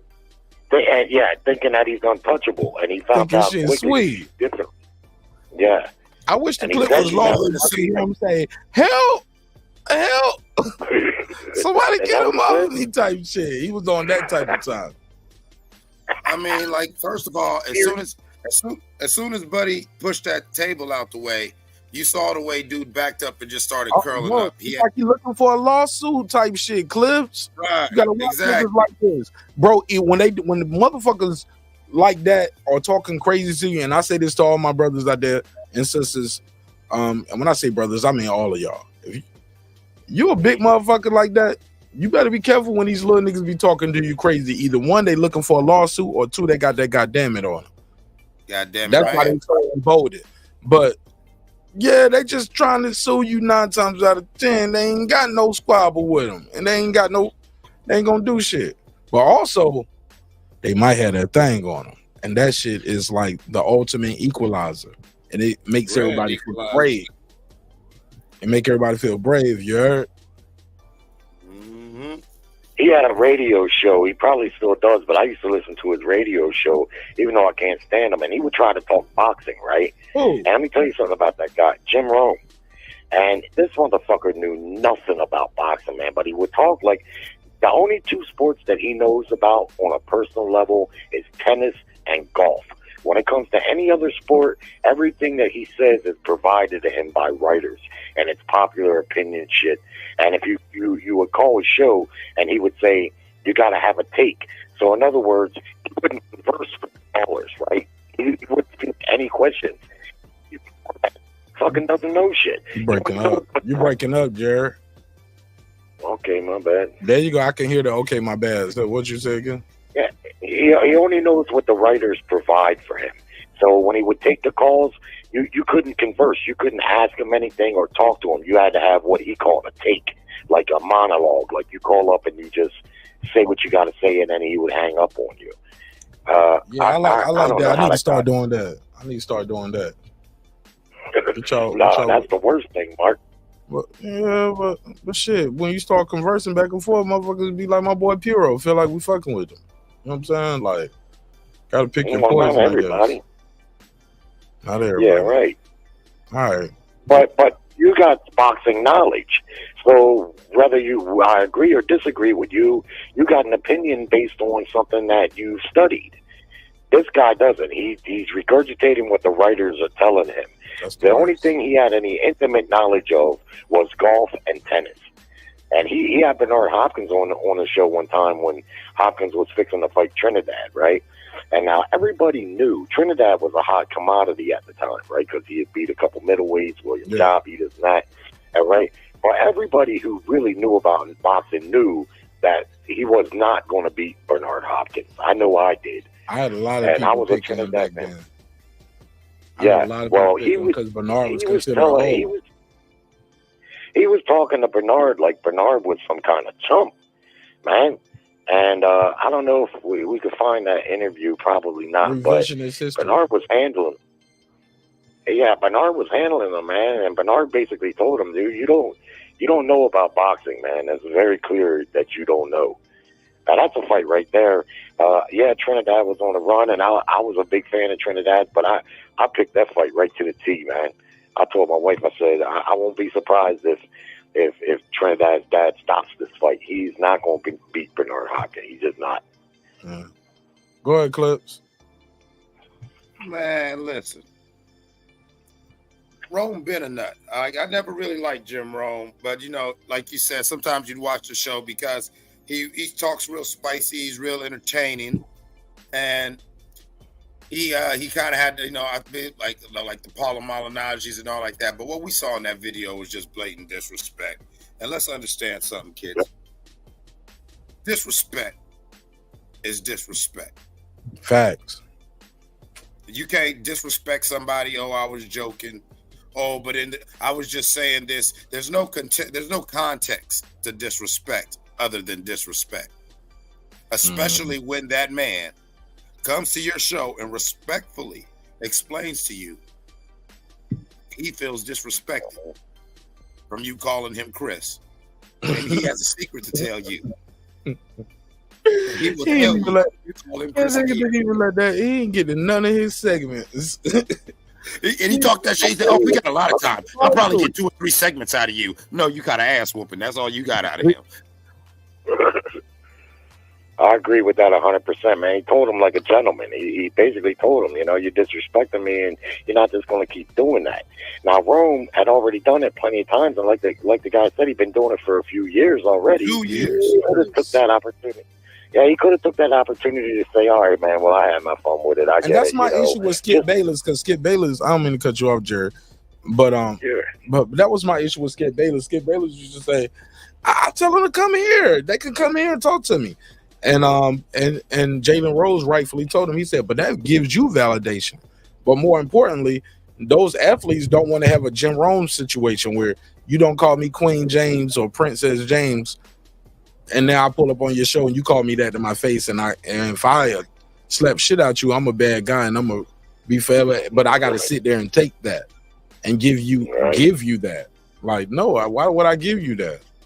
You know what I'm saying? Why would I give you those ratings, give you that sit down, that conversation, only for you to pull a Jim Rome and say it to my face, and I got to sit there and take it and be a bitch? Or if I slap shit out you, now I'm a menace to society. You just beat up an old man. Like, you know what I'm saying?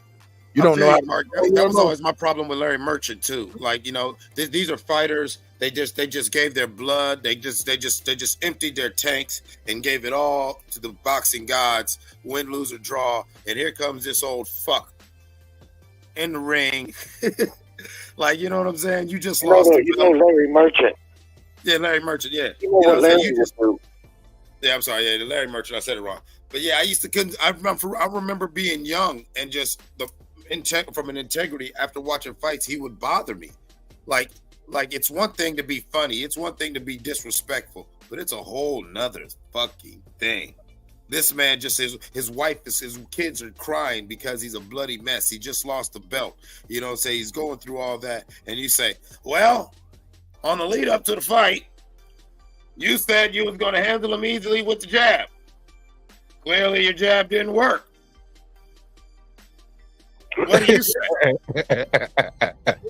Fuck this dude. Hey, look, and they'll win the fight too. That'll be the winner he would be talking to like that. Well, that's what I'm trying to get at. If you watch Mayweather, I've watched Larry Merchant comment a ton of Mayweather's fights, and during the fight, he's extremely complimentary to Mayweather. But then when he ring interviews him, he's not complimentary. Only maybe at the end. Well, congratulations, Floyd.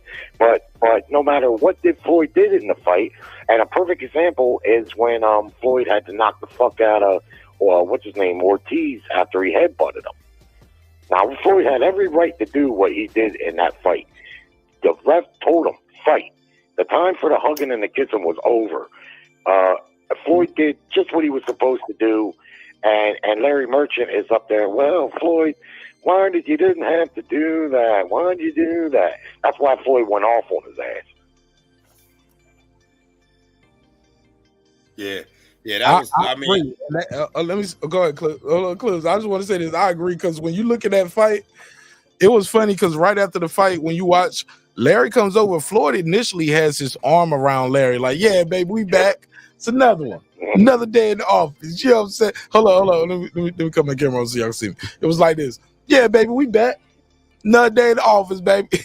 You know what I'm saying? He was like, Floyd, he asked him more than once. He asked him once, twice, and then the third time Floyd got mad. First time, he was like, well, can you show what happened? What happened? He was like, well, look, I ain't here to talk about what he did dirty, what I did dirty. You know what I'm saying? You know, fans got a great show, blah, blah, blah. He was like, well, Floyd, well, let's see it again. Well, let's see it again. What we got going on? You know what I'm saying? And that arm started moving. They played. It's like, okay, he threw a left hook. Okay, the referee separated us. We come back together. Left hook, right hand, and that's all she wrote. He's like, well, some would say, well, why would you do that, Floyd? You was clearly ahead to fight. You know what? This is what I'm gonna do. I'm gonna let you go talk to Virgil Ortiz, because you don't never give me a fair shake anyway. You always been picking on me my whole life. I ain't never like, you ain't shit. Ain't shit. I don't need to fight your ass. You don't know shit about if I'm 50 years younger, I whip your ass. Leonard Ellerby, you won't do shit. Bro, I watched that shit so many times, my nigga. I'm telling y'all, that shit was years and years of Floyd probably watching his old commentary. And I disagree with you, Jerry.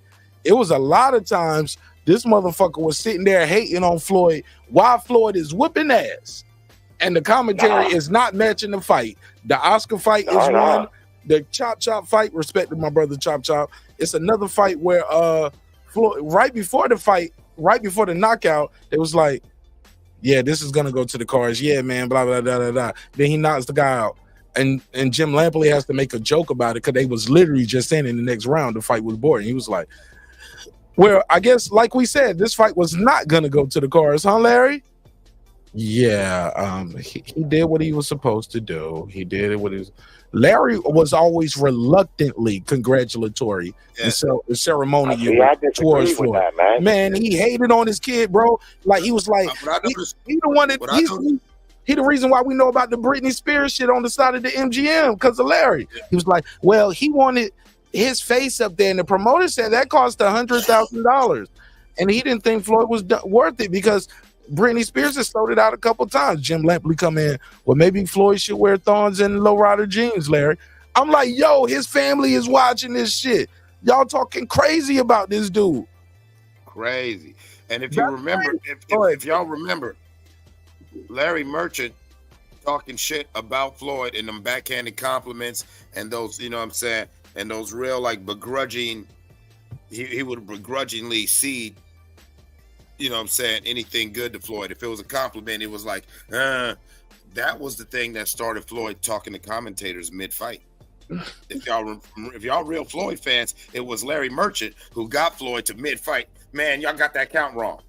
Floyd's only landed 15 punches, 17, 18. You know what I'm saying? That was this is his second time switching southpaw. Third. Yeah, who you got? Larry Merchant was the reason why Floyd would start doing that because it'd be like Eagles or Patriots. Eagles. I like Mike Vick. Yeah, exactly. Yeah, I remember that one. I've been watching a lot of Floyd's fights in the last 3 weeks. I went back and watched probably 20 of his fights, and so I disagree. I think he was a lot of times complimentary to Floyd during the fights, but he was disrespectful to him in the interviews. But let me say this also, just right quick. I always felt like Castillo beat Floyd in that first fight, right? Let's do a Patreon rewatch, Jerry. Well, I watched the HBO commentary of it, right? And they had Castillo winning that fight 116-111, and almost like, you know, he just whooped Floyd like total. But I watched it on another broadcast where it was just one guy commentating. I don't know who it was. But when I watched it in that time, honest to goodness, man, I gave Castillo 3 rounds. You know how they talk about commentary? And I know how to watch and score a fight.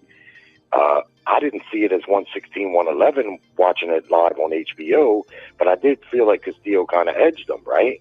But when I watched it with that different commentary, man, I gave Castillo 3 rounds. I changed my whole view on it. That was just the other night. And look, and that's not common with what happens when I watch some of those fights. When I go back and watch you can find both of these online on YouTube. You can find Floyd fighting Ricky Hatton. And the HBO commentary is totally different from the UK or the Colonel's commentary that they had on Box. Was it Box Nation? Box Nation. Their commentary is totally different. They even call in to tell. They was like, look at him. Ricky's gonna dip to his left, and when he charges in, Floyd is countering with the hook. But on the HBO commentary, they're like, look at Ricky go. Look at him go. I'm like, yeah, look at him go to sleep. Look at him go. He's fighting. Sway, man. It really can. They can sway an experience. I've been watching boxing my whole life. But I was shocked myself just the other night that when I watched it with that one guy commentating, man, I was like, you know what? Floyd didn't lose this fight, man. He won this fight. But I also watched him fight Ricky Hatton, and what I'll say about that is that was a pretty good fight, man. Ricky Hatton was a very tenacious guy. And Floyd said after the fight, look at him go. He said this is one of the go, Ricky, go. And look, he was tenacious. He had a lot of tenacity. He wasn't exactly effective, but he was tenacious. He made Floyd fight in places in that fight. There was times because you think Joe Cortez didn't allow Ricky to fight his fight? Because he kept breaking them up. He didn't allow them to do a lot of that shit inside. You gotta keep breaking up. You're gonna make me take some points. And that punch that he took away from Ricky didn't even hit Floyd. But the intent was clear. But the intent was there. The intent was clear, and he needed to get. And I agree that a point was necessary. Like, look, I got to get control of this fight. Let y'all know, hey, look, stop all this bullshit. And they had been going on for round after round. Well, Floyd hit Ricky in the back of the head, square in the back of the head in the second round. He was hitting him in the kidneys all night. Every time he snuck in under Ricky's shot, bam, kidney. Yeah, you won't notice it, but if you pay close attention, Floyd rabbit punched him right in the back of the head in the second round. But no, I don't think Cortez did that. Ricky Hatton was a dirty fighter. If you ever seen his fight with tszyu, he hit tszyu with one of the hardest intentional low blows I've ever seen, and really took him out of the fight with that because, you know, Ricky was a lot of forearms and elbows, but Mayweather was giving it back to him. Because Mayweather ain't no novice. He knows how to get dirty if you want to get dirty, and he uses his elbows and his forearms. But they was both fighting dirty. But Ricky was a not just a pressure fighter with tenacity. He would use his forearms, and he would hit you with rabbit punches and shit. You know, as a ref, you can't just keep allowing that. You know, you got to try to. I agree with both of y'all. I agree with both of y'all that Ricky Hatton was very tenacious. He was so vigorous and he was so aggressive. He headbutted the fucking turnbuckle. Went to sleep. They both had points deducted in the fight. Ricky had a point deducted for that rabbit punch that was clearly intentional, even though it didn't land. And Mayweather got warnings and a point deducted for an elbow, using his elbow a little bit, which he did. But what are you going to do? If a guy's fighting you like that, you're going to give it right back to him. That's what you're supposed to do. Draculich. Then it's up to the ref to do his job. Hey, look, he never refed another Mayweather fight in his life. I don't think he got no more big fights after that. Scott Draculich, I think. Something like that. Yeah, that was pretty much the end of Ricky. Well, that was the end of Ricky. I mean, Ricky going head first into the corner. That's the story. Roll the credits, and then you do. And then he got a Pacquiao fight. He got a Pacquiao fight after that. Man, listen, man. Post him headbutt in the corner. It's Ricky getting beat up some more, and Ricky getting fat. Yeah, but he got up after he got knocked down and hit the turnbuckle. He did get up, but he was done. Floyd put 2 or 3 more punches on him, and he stopped it. He was done. Rolly got right back up after Tank dropped him, but we all saw Rolly run face first into Tank's face, and then sit there and do the goofy ass. I'm good. Do the Zab Judah. No, I'm good. Like, nah, nigga, just get a blanket and just lay down. You can cuss, baby. You know what I'm saying? Like, I'm not saying that didn't happen. Yeah, he caught him with that check hook, and he rammed into the turnbuckle, but he did get up. But he got quickly put back. You know, he got quickly stopped after that. 2 or 3 punches later, it was over. But I appreciated Ricky Hatton as a fighter. He was entertaining and a tenacious guy. He was the unified junior welterweight champ, moving up to fight the welterweight champ. That's happened a bunch of times.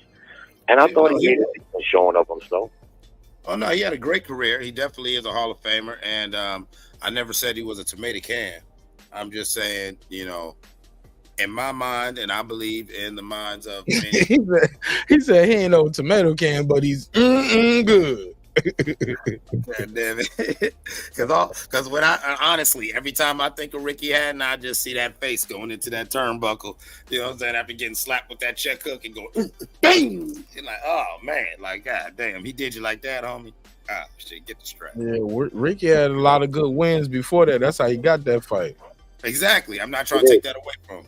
Yeah. Ricky was getting busy. I've seen an interview with him, and they asked him, you know, what happened in the Mayweather fight, and he said, I felt like I was doing okay. I felt like I was kind of holding my own.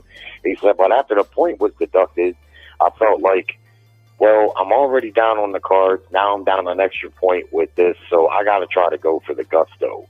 And I got done up going for the gusto, and I can respect that, man, because what he said was, what was going to happen is he was just going to box my ears off for the rest of the fight. So my one chance was to try to go for it. And he went for it, and what happened, we know what happened.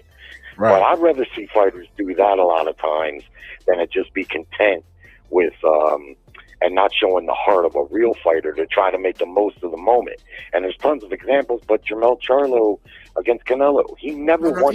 Even better than that, Jared. Even better than that, Jermaine Ortiz versus Teofimo recently. Like what you mean? What you mean though? At any moment, had Jermaine Ortiz had have really forced the issue, at least 4 of those rounds. But he didn't though. And if was a fifth, we'll all be arrow All be spin. lit. You know what I mean? That means nothing though. Yeah, I'm just saying. No, I'm saying that's apropos of what Jerry was saying. I respect how Ricky went out. Because Ricky went out, like even like when people was trying to give Wilder his flowers for the third Fury fight. It was like, you know, I'm not really as much of a go out on your shield person, but it's like, no, if it's clear, especially you're fighting a legend like Floyd, he's either just going to put you out and box your ears off, or you got to go get yours. That's the only option. But you still running into that down. You got to run into that meat grinder, and that shit sound easy. Hey man, just run into this shit. This motherfucker stinking you all night. Hey, look, bumblebees are very tiny clips, but they hurt. Very tiny. But you get stung by enough of these motherfuckers, it'll make the biggest bear run away. Fuck your honey pack. Pause. I'm just saying that shit ain't easy. It sounds easy. Just go get him. You bigger. You strong. Go get him. That's what the trainers be imploring the guys to do in the corner. Go for your family. Go get him. And you just sitting, and you see that boxer just in the chair breathing heavy, looking at him like, nigga, you go get him. Bro. He's fast, bro. He's real fast. That shit is not easy, bro. Easier said than done, bro. Oh, it damn sure ain't easy. But my point is, I prefer fighters like that. I prefer a fighter that's going to try to seize the opportunity instead of just letting the opportunity slip by. I mean, Ricky Hatton's no dummy. He knew the dangers of charging in like that. But he also, what he said, and I believe him, is what was going to happen is he was just going to box my ears off and beat me by decision, most likely. And so I just tried to, you know, I felt like that's what I had to do. And I can respect that. It cost him, though. Manny Pacquiao did the same thing when he got knocked out by Marquez. He was whooping the crap out of Marquez at the time he got knocked out. And he was trying to finish him. This is what we want from fighters. He was trying to get to him and finish him. He had his nose bleeding real bad. He had just knocked him down. And he was really whooping on him pretty good. Got a little too over-aggressive trying to get it done and paid the ultimate cost. But it was exciting, you know. Better than what you just mentioned with Tszyu and Garcia. That guy didn't make any opportunity to seize the moment. Yeah, exactly. Jermaine Ortiz did not seize the moment. Tszyu was there. Tszyu was there. Much meat on the bone. Left too much meat on the bone is what I say. Pause. Like, right.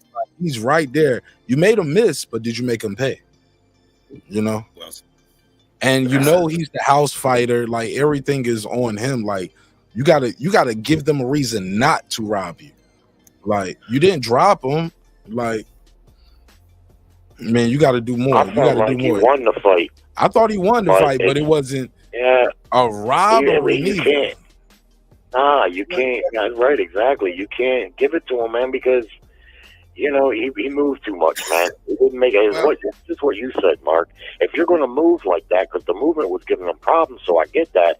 But when you move like that, when you stop the punch, you got to get something done. Check him. You got to check him. Yeah. Something. Touch him. You know, anything. It doesn't even got to be a big. It doesn't got to be a big, powerful punch, but you got to touch him. Especially if the whole thing is you're moving with, you know, saying you're using agility, you're using, you know, being elusive. You know, it's one thing to, I dodged your punch. But now you give validity to the, he was running. If you don't give him something back, I dodged your punch and I hit you in the stomach. I dodged your punch and I jabbed you, hooked you. I really do, to quote that Carolina kid, Ric Flair, to beat a man, you got to beat the man. Ooh, listen, you can't just win against a champion. You got to beat him. I don't care. It could be an unpopular champion. You could be, you know what I'm saying? You could be the people's champion where the people want you to win. If that man is the belt holder, and like Mark and Jerry are saying, that you don't seize upon them opportunities. You can't get mad when the judge call it a draw. Ortiz or a split decision that goes the other way. I feel bad for him, man, that he didn't get that decision in that fight because I thought he beat Lomachenko. I thought he outworked him and he won that fight. But then you're given another opportunity on the big stage to fight in the title in your very next fight for the title on the big stage, And you think the way you're going to lift the title from the guy that the promoters invested in is by moving and moving and moving and not making them pay. I understand the movement, although I don't really care for that style, but it was clearly giving them trouble. So, but like Mark said, and like you guys said, you got to make them pay, though. You can't, when you stop the punch, you got to put something in there, because otherwise, just like you said, bro, it gives credence to you ran. I left the impression with the fight, he ran too much. Not enough offense. Yeah. I mean, and that's like I was saying earlier about I see they got the boy Oscar up there. You say whatever you want to about Oscar. I really see Ryan as the new Oscar. Only difference is he doesn't have that true talent, that true heart. And I think he's doing. I think the coach. So how is he the new Oscar? He ain't got that's no, how they're billing him. They're billing him as that. No, they're billing him as that handsome, Anglo-friendly Mexican guy. Oscar was a winner, man. Exactly, and they keep giving Ryan this credit like he's the next Oscar. When I keep saying Oscar earned that right to be Oscar, Ryan's just Ryan. Little fucking Hoya, dog. I don't know who's saying that. And Clips, you my man, 50 grand, but never say that again. That is crazy. We will never repeat that. This motherfucker is no golden boy. Oscar was I don't think he is neither. A winner. Over and over and over again. And look, took the tough fight on the biggest stage, got his ass whooped, went back and fought again. Fishnets and all. He didn't give a fuck. Oscar De La Hoya is motherfucking truth, man. Like, motherfucker can fight.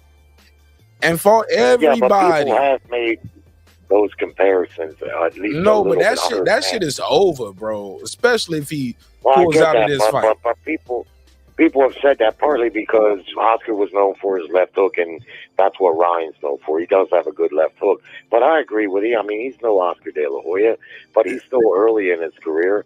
Oscar was a winner, but he also lost fights too.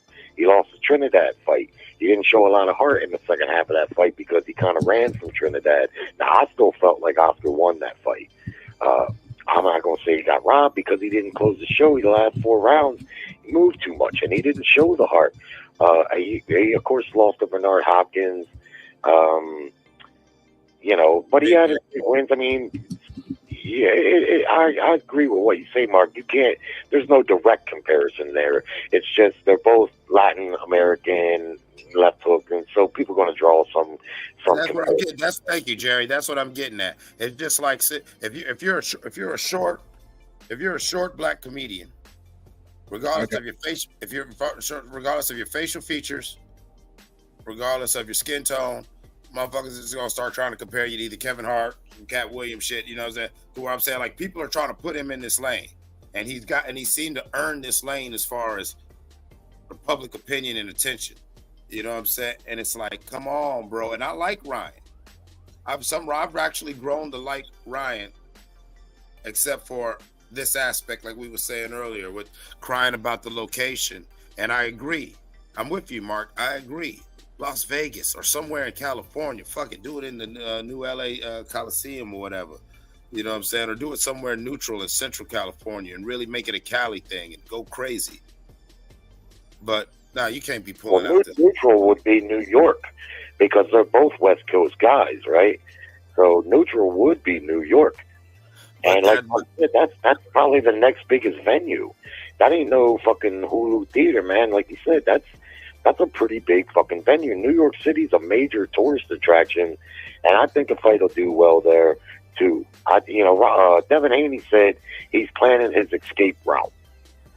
And where you've grown to like Ryan, I'm growing to dislike Ryan because of his drama. Well, no, the drama is the reason why I'm saying, like, I said what I said, like, he's getting this billing like he's the next Oscar, but it's like you say, what has he done? What is he, whatever? Oscar was, before Oscar was losing, Oscar already established himself as Oscar. Sure. That was, all the losing, all the fishnets, even all the coke activity, all that was after it was put a stamp on it. De La Hoya is a legit dog out there. You know what I'm saying? Like, he was a gold medalist too. Yeah, he was a gold medalist. He had a great win against Ike Cortez. I loved Ike Cortez. He was a hell of a fighter. That was a great fight for Oscar. He fought Obakar. If you remember Obakar, he was a very good fighter. Yeah. And Oscar fought everybody, man. Back then, he cashed every check, win, lose, or draw. You know, he was fighting them fights and cashing them checks. And my favorite win for him is when he stopped Fernando Vargas. Yeah. I did not like Vargas, man. Vargas was a punk motherfucker, disrespectful, just a straight up punk. I liked Vargas, but that was my thing. When Vargas was disrespectful, to where Vargas reminded me of that, you know, that homeboy, that cat you grew up with, who, yeah, he outside, but you know he got an ass whooping coming because he did disrespectful. Yeah. This nigga did disrespectful, man. What did he say to Sugar Shane's wife, man? That was Mayorga. He was another one. That was Mayorga. Okay. No, what did Vargas say? I forget who Vargas. Vargas said something to somebody's family member during one thing, man. He was like, man, this dude is savage, man. That was a different time. That was back then when, like, say, if Cass was building up to a fight and there was chippy moments, those were genuine chippy moments, not staged WWE media shits where, you know, niggas try to pose. Yeah. That shit with Bill with the knuckles pissed me off, man. I was mad at Bill. Like, man, I'm telling you, man, like, Trill Bill, I love you, man, but I'm mad, man. Like, you posted scuff little knuckles on the internet after that shit, like that shit was a legitimate whatever. That was just ashy. He was just ashy, nigga. Thank you. Yeah, get the fuck out of here, nigga. Come on. That ain't even a real thing. Or even like what me and you was talking about, you know, like, sometimes, shit get chippy, niggas fight. It ain't a big deal. You know, a la Cam Newton. Remember when Lennox Lewis and Rockman got into it in the ESPN studio? I love that shit, bro. Oh, yeah. I love that. You remember that? They was fighting, and Rockman got him on the ground. Lewis was on his back. He was trying to use his legs to pry Rockman off. Rockman went to high school, right up here at the high school. He went to high school with a buddy of mine. I've met him a couple of times. This guy is one of the thickest paws motherfuckers you've ever seen. And he's like a brick fucking wall. And the night that he knocked Lennox Lewis out, man, I damn near went crazy that night. I love that. Yeah, I loved it because I called it 2 rounds before it happened because I noticed Lennox kept crossing his legs when he backed up. And so I said, I'm like, man, Lennox about to get knocked. I said, dude, going to press him and he's going to get him backing up. And I remember I was in the room. Yeah, you seen that coming, huh? Yeah, that was because I remember, I was younger at that time, and so I'm with my uncle and a whole bunch of older people, and I said it, and it was all everybody, like, shut up, little nigga, blah blah, and then like 2 rounds later, boom, yeah, nigga, I told you. Oh man, got the fuck out of him, man. I was watching that fight. This was before I had my house built. I used to live across the street from where I'm at now, and I was crazy excited to watch the fight, but it was just me watching it, right? Like a lot of times. Yeah, so I'm just watching it alone. My wife's in the room asleep. I'm watching the fight, and Rockman's holding his own. I didn't think Rockman was going to beat Lennox, but I was rooting for him like crazy, being a hometown guy, right?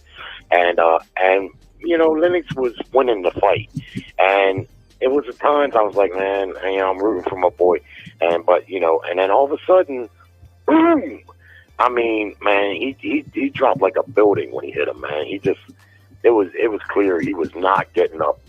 That's the beauty of boxing, man. Rockman was a big underdog in that fight. Lennox was whooping everybody, man, and fucking Rockman dropped him. That fight, I tell people all the time, man, I don't know why in the hell there was not a third fight, because Rockman knocked him out, and then Lennox came back with an equally as impressive knockout. But then there was never a third fight. I don't understand that. Man, you never know what that was, man. Like, them boys probably had their understanding behind closed doors, because I know that first fight, that was personal. Like, that's what, what got us there is, like, saying back in the days when, the altercations and bad blood was real. Mike Tyson, Mitch Green, that wasn't staged. Right. That wasn't staged. And, well, after all that energy, well, are we going to fight in Queens, or are we going to fight in fucking the Bronx? Them niggas would have fought in goddamn your alley. Just tell that nigga to be there. I need this. I need that. Right. Can I get my fade, please? Please. What I think it was is Lennox had big fights in the offing against Tyson and Holyfield, big money fights. And regardless of him knocking Rockman out in the second fight, he had already got knocked out by Rockman. There was a lot of danger there. A lot of danger. Yeah, and so why fight him again, even though they split with equal knockouts? There almost certainly should have been a third fight, and if Rockman would have been popular, probably would have been. But yeah, but they weren't Rockman trying was to fight the him. upset. He just need to get his title back and keep going with his career, almost like AJ and Ruiz. I was just about to say, I was very reminded me of Ruiz. Like AJ and Ruiz, like that fight, he wasn't supposed to win. You won, you got the upset, but shit, once you get out the lion's mouth, I mean, you don't jump back in. You know what I'm saying? Yeah. But there was no way he was going to fight Rockman again with those big money fights looming. Because if he got knocked out again, he probably doesn't get the Tyson or Holyfield fight, or maybe he doesn't get the same money, or it's delayed. It's going to take the wind out of it. And he already knocked you out once. Yeah, you got him back, but there's a good chance he could knock you out again. Man, that was a great era of boxing. If you really think back to the 90s, the mid-90s, the late 90s. Yeah, like I'd say mid-80s to late 90s. That was a crazy era in boxing because pretty much up and down the weight divisions, there wasn't a lot of gimmies. All over the place. Nah, man, you think about it. You got Oscar De La Hoya, Felix Trinidad, Pernell Whitaker. Right, that's what I'm saying. Up and down the weight divisions, there wasn't a lot of gimmies because even the greats like Roy Jones and everything, what made Roy Jones on his little runs and all these guys who had great runs during these eras was that they were beating greats. They were beating guys that were stopping shit until they fought Roy. Like to where this was a good fight. This was I don't know what the hell's going on. Now, in hindsight, we remember Roy Jones destroying this nigga, Floyd destroying this nigga, blah, blah, blah, blah, blah. But let's be honest. When those fights were happening, if you're old enough and if you're a real boxing fan, it was like, I got to see this. I don't know what's going to happen. Who, Roy? Any of them fighters said there wasn't a lot of gimmies. I take exception. When Roy was at light heavyweight and he was recognized as the pound-for-pound number one, his competition was nowhere close to what those other guys was. Wasn't none of them fighters. The best fighter he probably fought in that whole thing was Virgil Hill or Montel Griffin. He fought 3 public service workers that were fighters. Well, let me tell you this. Why them? What, they were public service. He didn't fight a cop. You are right, Jerry. Wow. Right. He fought three. He fought a cop, a garbage man, and a mailman while he was at the very top of boxing. Now, if I'm wrong, you tell me. Why would Roy Jones make a rap album with a clapback track talking about, they say I ain't fought nobody? Well, that's exactly what they were saying at that time because the guys he was fighting were not the top guys. Look like nobody. If he was fighting those guys in today's boxing era, people would be chewing them up and spitting them out. But they do that with everybody right now, though, bro. They do that with all the guys now. They say you ain't fought nobody. But they were doing it to Roy then. HBO was crazy, pissed off at him, and everybody. I'm gonna tell you. After this, I gotta pay a bill real quick. Somebody send a super chat. I don't know if you can see the screen. I didn't discover Roy Jones in hindsight. I watched his whole career, so I know what I'm talking about. And let me tell you right quick. At that time, it was Nigel Benn, Gerald McClellan, Michael Nunn, Chris Eubank, Steve Collins, and Darius Michalczewski. They were the top fighters between 168 and 175. Roy Jones did not fight near one of them. All right, let me do this super chat real quick. Shout out to Bands on Bands. Shout out to you, fam. Thanks for fucking with the show. You've been rocking with us for a while, since the beginning. Bands that make her dance. Bands that make her dance. He said, and thanks for supporting the show in a major way. We call this here a little twin. Wow. Nigga. There's Canelo and Crawford leaving PBC is a sign of 2 things. PBC broke. PBC is broke. PBC broke. And he's ducking Benavidez. and Spence will be back on the easy route. But where can Crawford go? All his big fights are on PBC, not ESPN, the Zone. Okay, I get what you're saying. Basically, I appreciate the donation. Let me give him the drop again. We call this here a little twin. Wow. Nigga. But I slightly disagree with you on this on a couple things. Matter of fact, before I go into it, clips, Jared, what do y'all think of what he said? There's a there. Okay, Clip said there's a there. Speak on it. Canelo and Bud Crawford being the faces of boxing outside of Gervonta Davis, leaving PBC, looking at the current state of PBC and their fighters. I mean, Canelo's Canelo. He's going to be able to move and do what he wants to do. But it does put Bud in a weird situation, seeing that Bud's already been waited out close to a year now. Bud should be back in the ring. I don't like that. I would like to get activity, but I'm not blaming Bud for it. I'm blaming the politics and bullshit.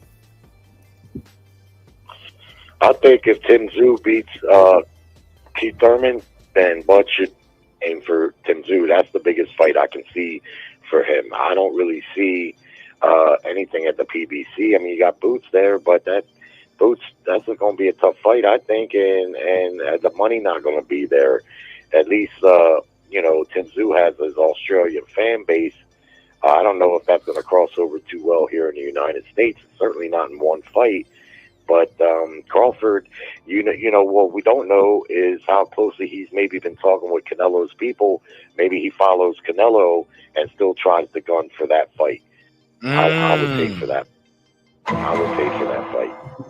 You'll pay for that Even fight. though Canelo doesn't seem to be interested in it. Every time I hear him talk about it, he says he's not interested. But that could change if maybe with the money. I don't know.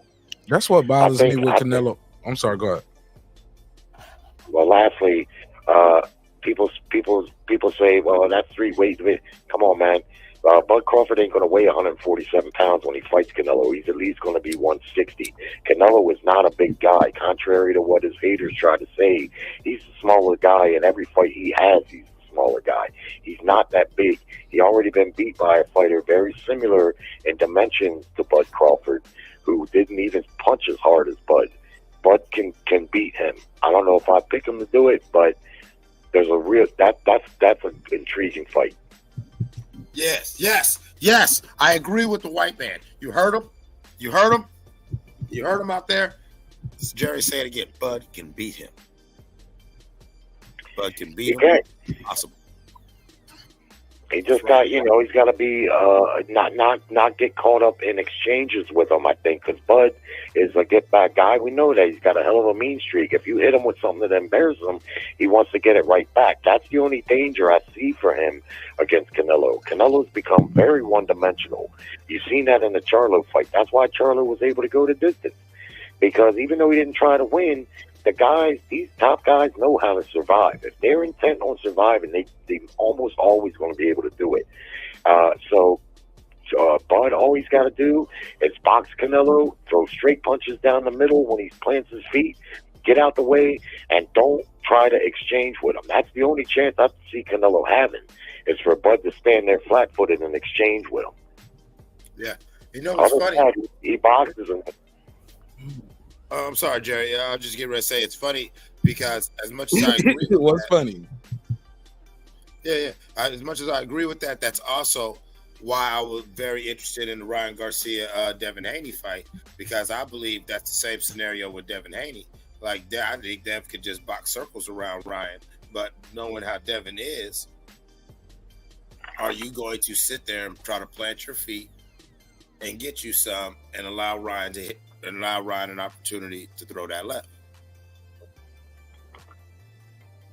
Yeah, that's a good point. I don't think Devin will do that, because I don't see that mean streak in him. I see more of a tactical streak in Devin. Plus, he's got a lot of experience fighting with Ryan, so he knows he's got a good left hook. He's going to be prepared for that all night long. I got a feeling Devin, if he, as good as he looked in his last fight, there's a chance that he could just thoroughly embarrass Ryan Garcia. Fuck what happened in the amateurs. I don't think that's entirely irrelevant, but like Mark often points out, that was a long time ago. They were very young, and I agree with Devin. Devin, it just gets better and better and better.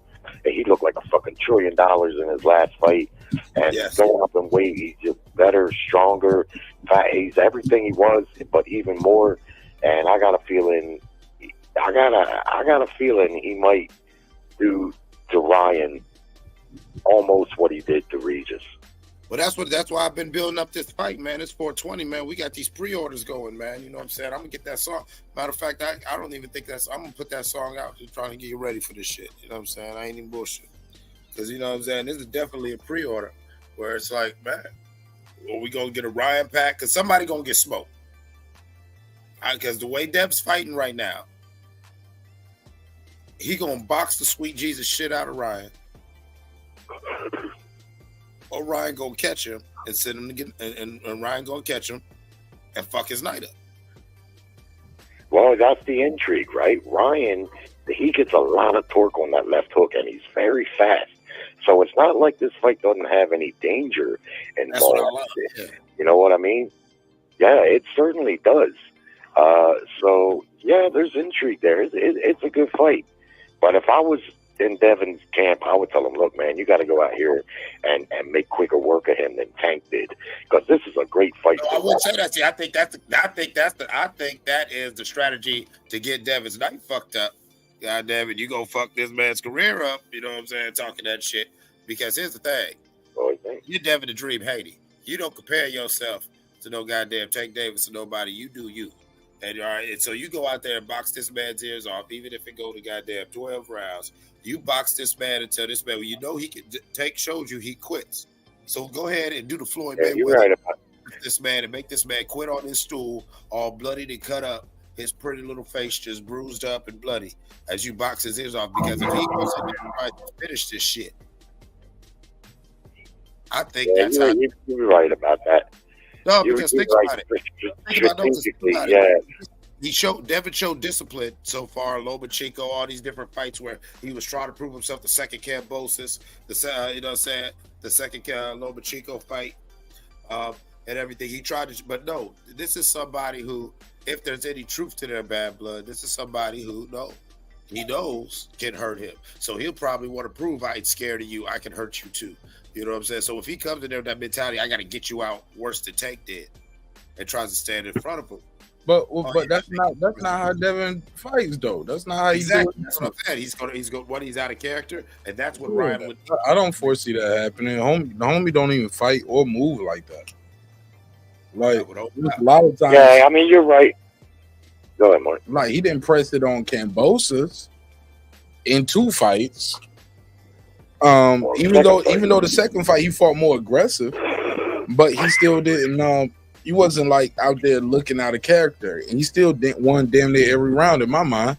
Then even with Regis, it was like, bro, I thought it was gonna stop the fight at one point.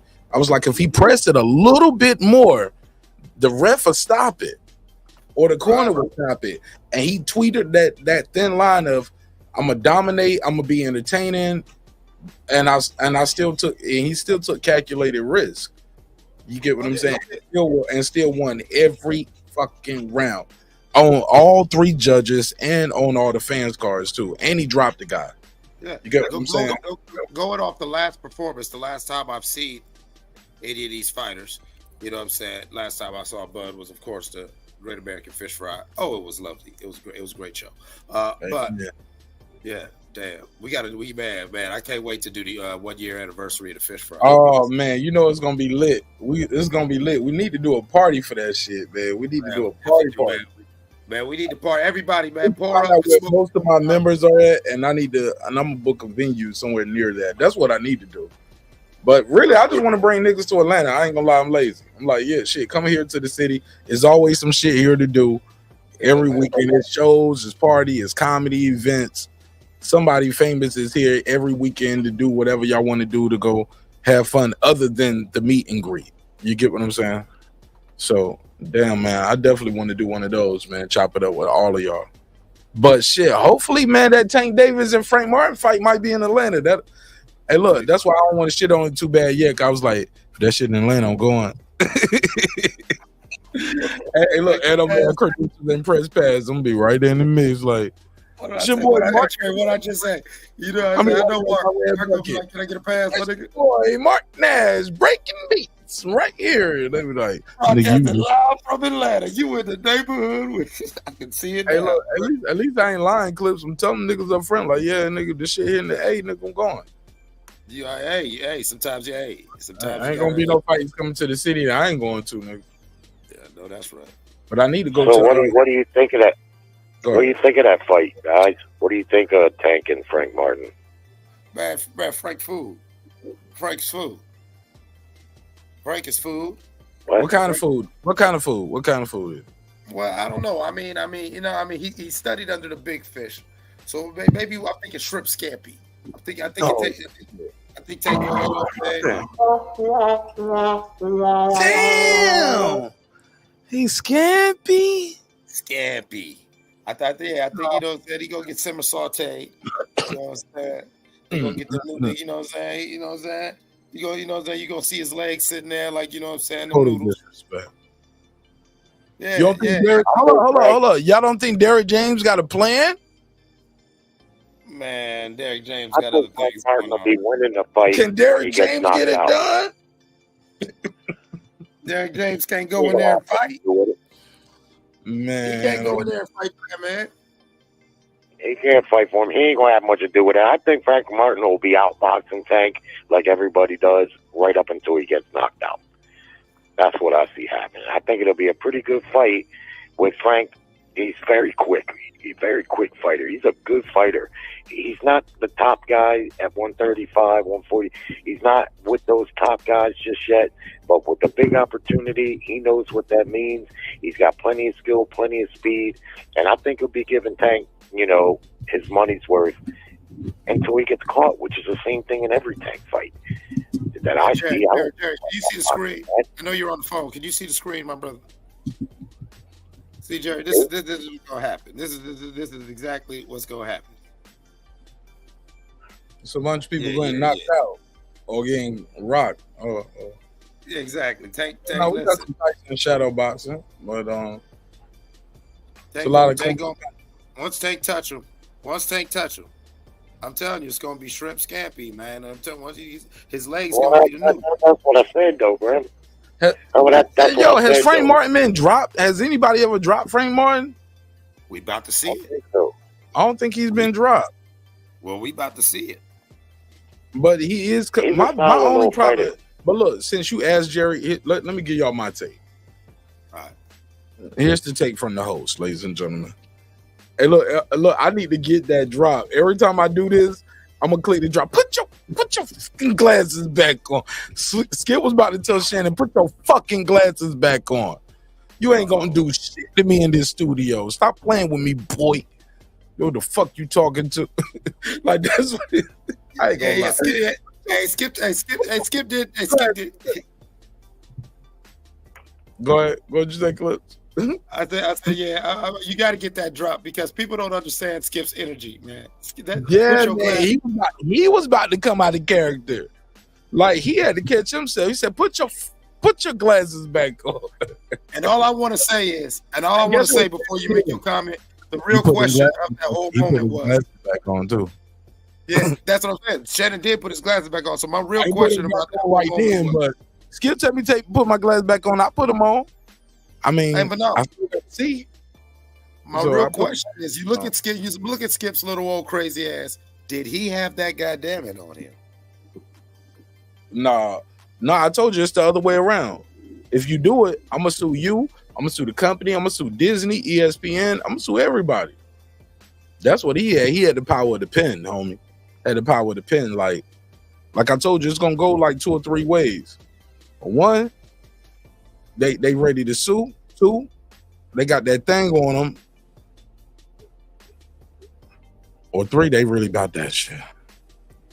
Well, But 9 times out of 10, a guy that small going against a guy that big, like this guy, this is what he trained to do. He's trained to commit violence on opposition. In the street, he wouldn't have done that. He would in the street. He wouldn't have talked to him like that. I don't think. But so. but Jerry, that's what we had with this space, though. People, like, you can be whoever you want behind screen names and avatars. You know what I'm saying? Or if I'm in a controlled environment like a ESPN Studios / Disney. If you touch me, I'm not just suing you. I'm suing your manager, your agent, Disney. Like, I'm naming everybody in this lawsuit. I'm suing all of y'all. He said, yeah, there's a lot of motherfuckers. It's way bigger. And I'm going to put a crazy number behind it, too. 50 million. Because Shannon Sharp slapped the shit out of me. My career will never be the same. 100 million. Fuck it. 100 million. We'll settle for 50. Man, what are you talking about, man? 250 million. I'm pissed on myself. Flop on the air. I need 50 to start talking to y'all niggas, bro. Because I'm suing for $100. I'm just saying, like, shit crazy. You just never know. Just never know. All right. I don't know. What y'all think about this damn news shit? What you think about this? Would you let Shannon Sharp slap the shit out of you live on there? Like, is this like a game show? What you mean, let him? Like I got to put my hands behind my back or some shit? Like what you mean, let him? You know what I mean?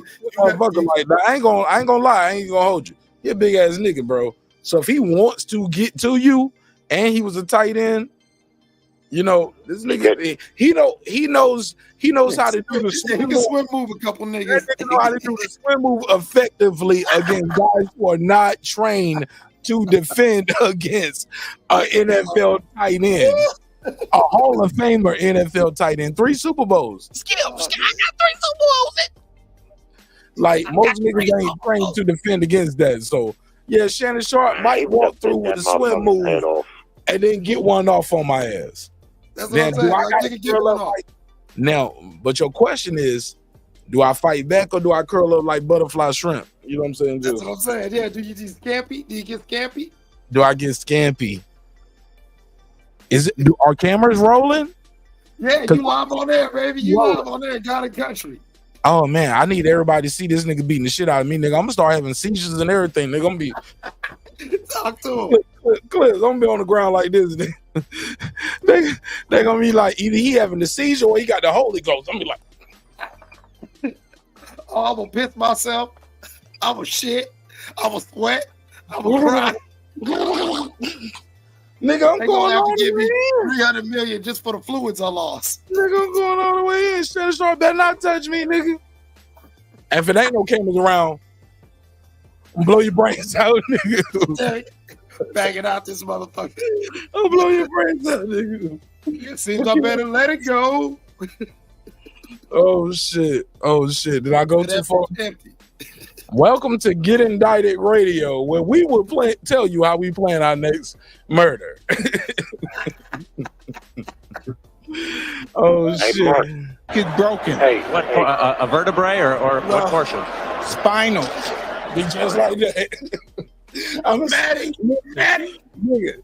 Every episode I do, y'all every now and then, y'all gonna see me do like this. They be like, yeah, that nigga ain't been the same since that Shannon Sharp slap.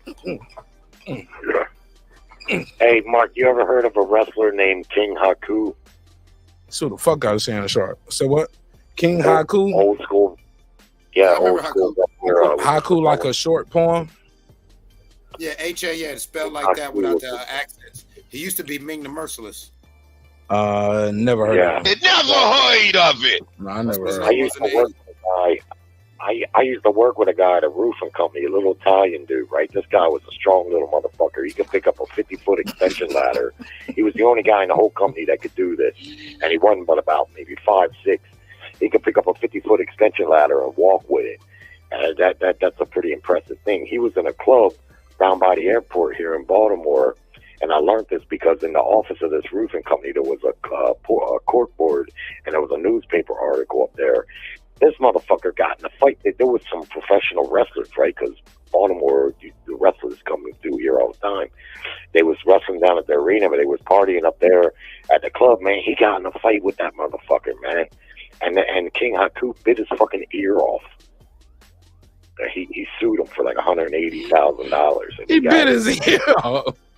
What year was this? What year was this? This was back probably early 90s. Oh, shit. Hey, shit happens when niggas fight, man. Like, hey, there's rules. That's why we love combat sports. Because in real combat, niggas get bit. Niggas might get scratched. Niggas might get motherfucking cut. Niggas might get headbutt. It's combat. My point is, you know what? If you're a regular dude, even if you're a big dude, I seen the Big Show punch this fucking guy's lights out. I seen the video of the Big Show.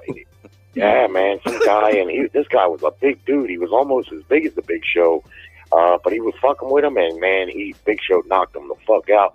And my point is this: if you're a regular motherfucker, you better think all kinds of times before you go fucking with these professional athletes. Yeah. They will fuck you up bad, especially boxers. Big Show say, "Oh, you think wrestling's fake? Oh, that's an open hand slap."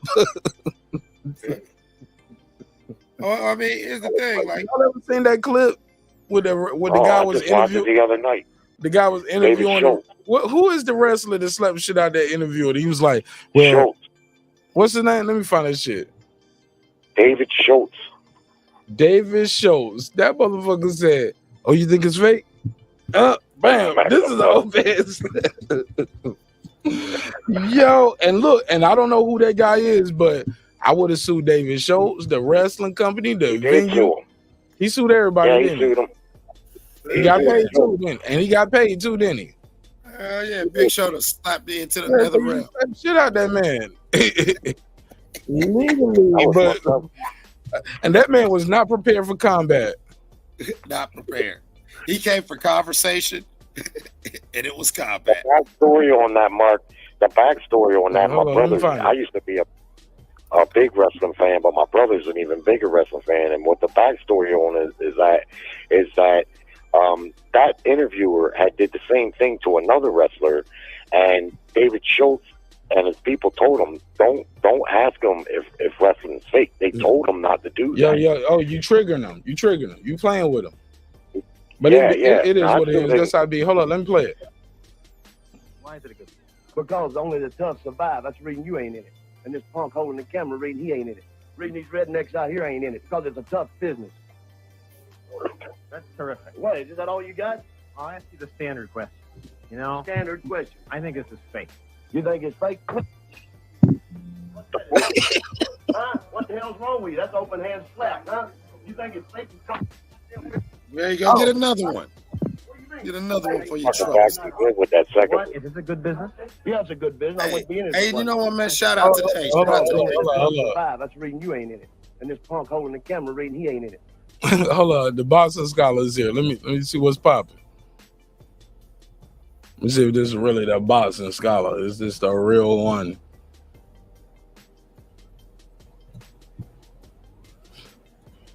What up, though? What's up? The boxing scholar. Welcome home to your home away from home. How you been, sir? I'm good. Shit, what's popping with you? I don't know. You invited me up. I thought you wanted to have a talk. Let's have a talk. What's good? Chilling, bro. Chilling. How are you? How's the fam? They good. They good. To you. You said happy what? Happy New Year to you. I ain't talked to you all year. Same to you, bro. Yeah, man. What's on your mind? I don't know. But you invited me up, bro. Oh, yeah. I was gonna pull up with the Batman. Let's not stand on formalities here. No, I mean, like, shit, I brought you up because I saw you in the chat. And I'm like, oh, I ain't seen him in the chat in a while, but I definitely brought you up early. I'm like, what's the problem? What did I do to you? First off, I gotta start off with y'all some whole ass niggas for how y'all did Puro today, bro. Nah, I'm joking. I'm joking about that. But nah. Okay. Nah, I'm joking about that. But nah, what did you do to me? Yeah, I ain't do nothing to Puro, bro, and I ain't do nothing to you neither, and you know that, bro. Let's keep it 100, dog. You know I ain't do nothing to you, dog. Oh, I disagree. Have you called me to see if there was anything? I mean, because the phone line worked both ways. I mean, I didn't call you, but I also didn't go on the internet making videos about you neither, though, my G. So you ain't made videos about nobody? I thought you was from the everybody's content. What you mean from everybody's content? Bro, come on, we've had these conversations before, bro. I don't know what you're talking about right now, G. What did I do to you, dog? What did you do to me? So let's go back to the Errol Spence versus Bud fight, right? It's not even particular to me. I gotta go. It's not even particular to me. This. All right, Jerry. All right. See the white man leave. But anyway, let's go back to Errol Spence versus Bud fight, right? Man, I'm gonna let you cook, but is this the short version, long version, or? I mean, you asked. This shit finna get long. We ain't talked in a year. You said it. Okay. You got time? You got time, or do I gotta condense it? I gotta condense it. Get your bars off, dog. You All right. So let's go back. So we go all the way back to fucking Errol Spence versus Bud. That's probably like when the fight got announced. I don't even know if we talked when you was going to the fight or whatnot. But bro, there was a change in you, bro. It was a change in you, bro. The shit that you saw today with Puro, bro. You know what that was from, bro? That was from you being on a live telling Puro like, "Hey man, Puro, hold my live down, man, while I go talk to my famous friends." Like you end every show with, you know what I mean? Y'all built this, you know what I mean? Thank you for your time and your energy. And it's like, as soon as you got to where where people thought you were, you changed, bro. And see, you didn't really particularly at that time do anything to me, but I'm not dumb enough to think that I'm a special person that if it happened to somebody, it won't happen to me. I've never put on my pants or anything and levitated or anything. So it'll be them today, it'll be me tomorrow, bro. And that's where it started. It started. And me and you hadn't talked in a long time, but then you pulled up on one of my lives. You put up on one of my lives, you like, you know, my number ain't changed, you know, hit me up, blah, blah, blah. And, you know what I mean? We had a pretty good conversation, bro. But at this time, I probably got maybe 3 members, right? Maybe got 3 members. And you joined my membership. And my members only videos just mysteriously started getting dislikes on it. I'm like, what the fuck? 4 videos straight got dislikes on them. And you know what? When you wasn't a member anymore, I didn't get any more dislikes. So it was like process of elimination. I'm like, what the fuck? What kind of hating ass shit is this? So you want to join my members just to like keep an eye on me to hate? Like hate watch? That's where it continued. And then the whole shit would be watching. Look, me and B watching have made threats to each other before, bro.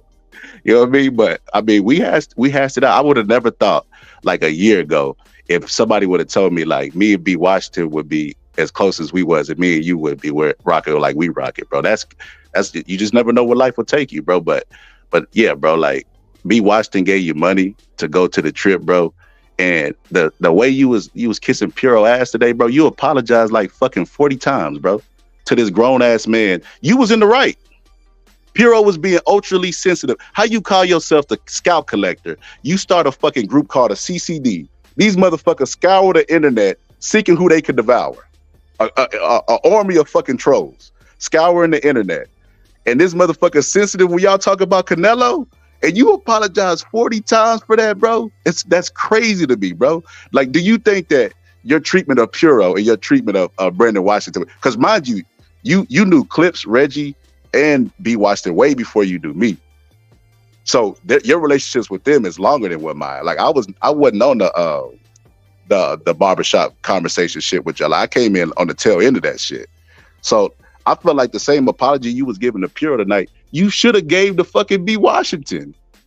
Like I remember, like, man, B Washington, you a hater. B Washington sent that cash out, bro, to get you to the fight, bro. Ill status. So do you think it's a coincidence that all the people that used to fuck with your show, they now don't fuck with you? You think it's just that they just start a hate coalition, Or do you think, man, it might be me?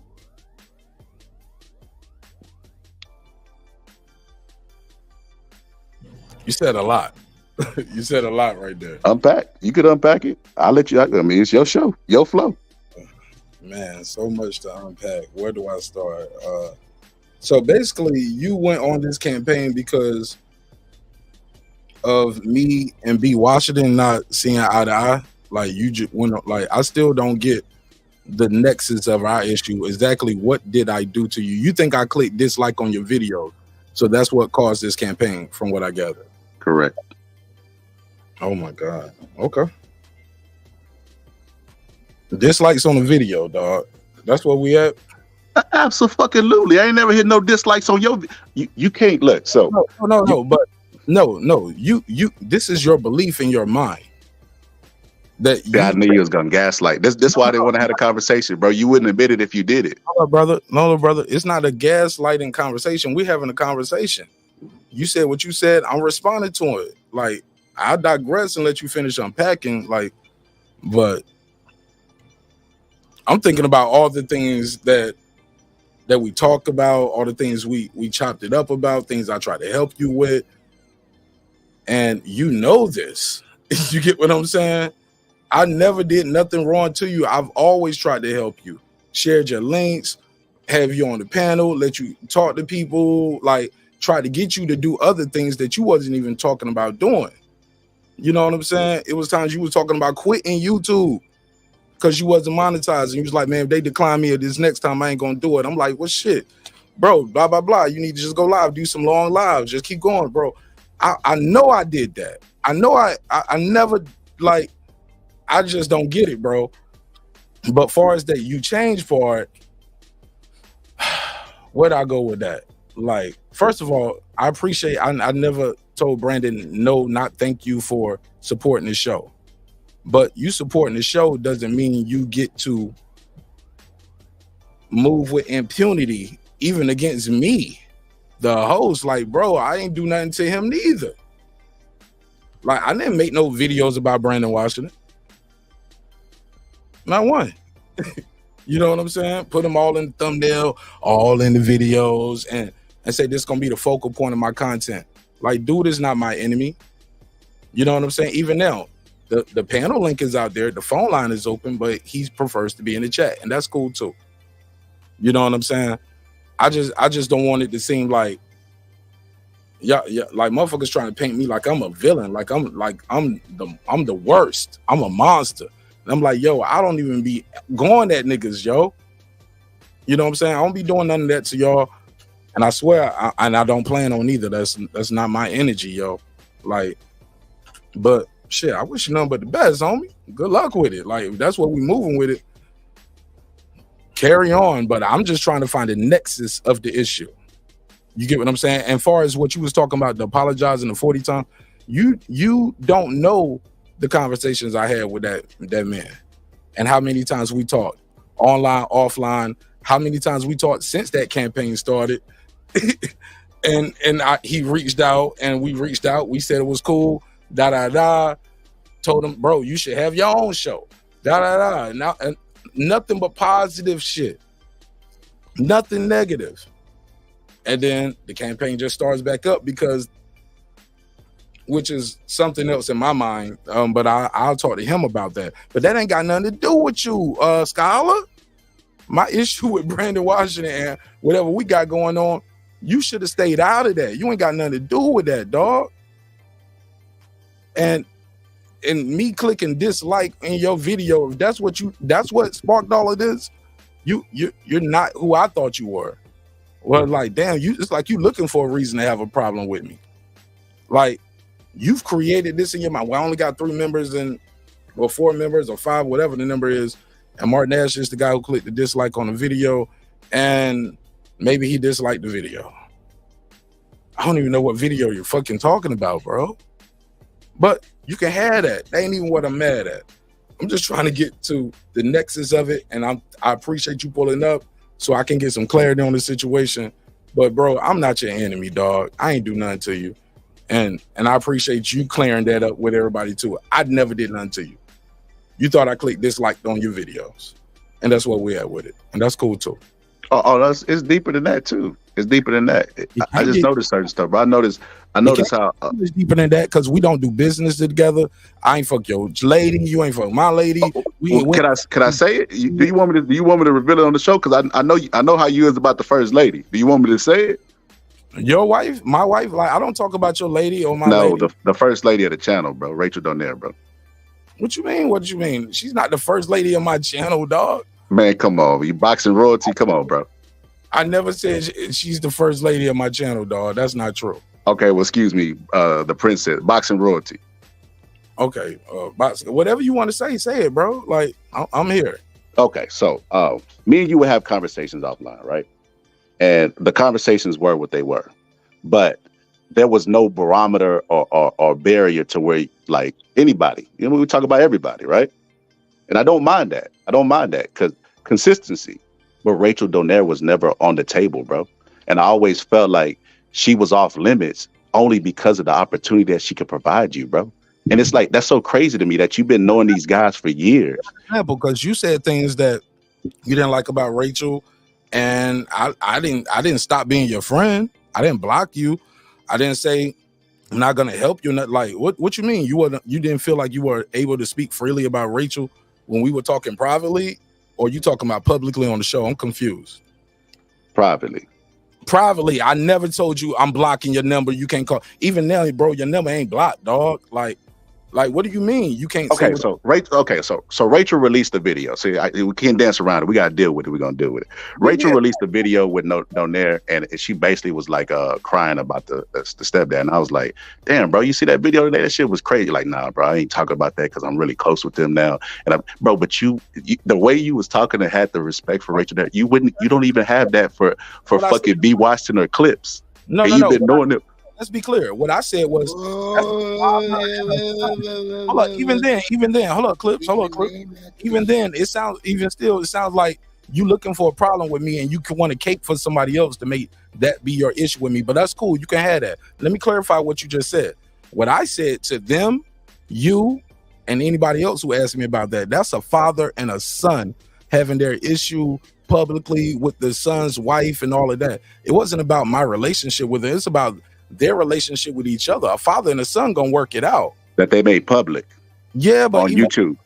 Even still, but I don't. But bro, that shouldn't be your issue with me. But do you talk about private stuff that people reveal to you with me, bro? But did I tell you if you do a video about it, me and you ain't gonna be cool no more? You basically told me like, bro, I don't want to talk about it. I've already told you that. Like you made it very clear, bro. Got your own channel, G's.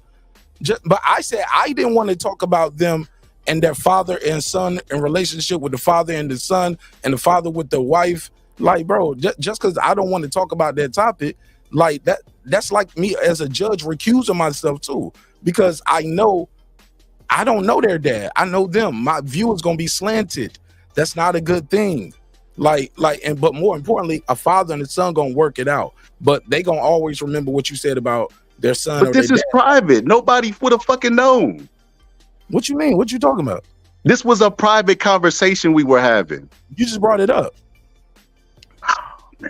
I don't know if you gaslighting, bro, if you really not comprehend what I'm trying to tell you. Bro, I swear, bro.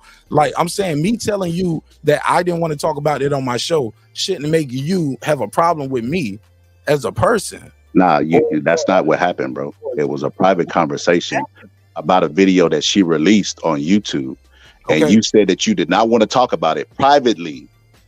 But privately, you didn't have that. You didn't have this line in the sand for nobody else. That's what made me be like, what the fuck?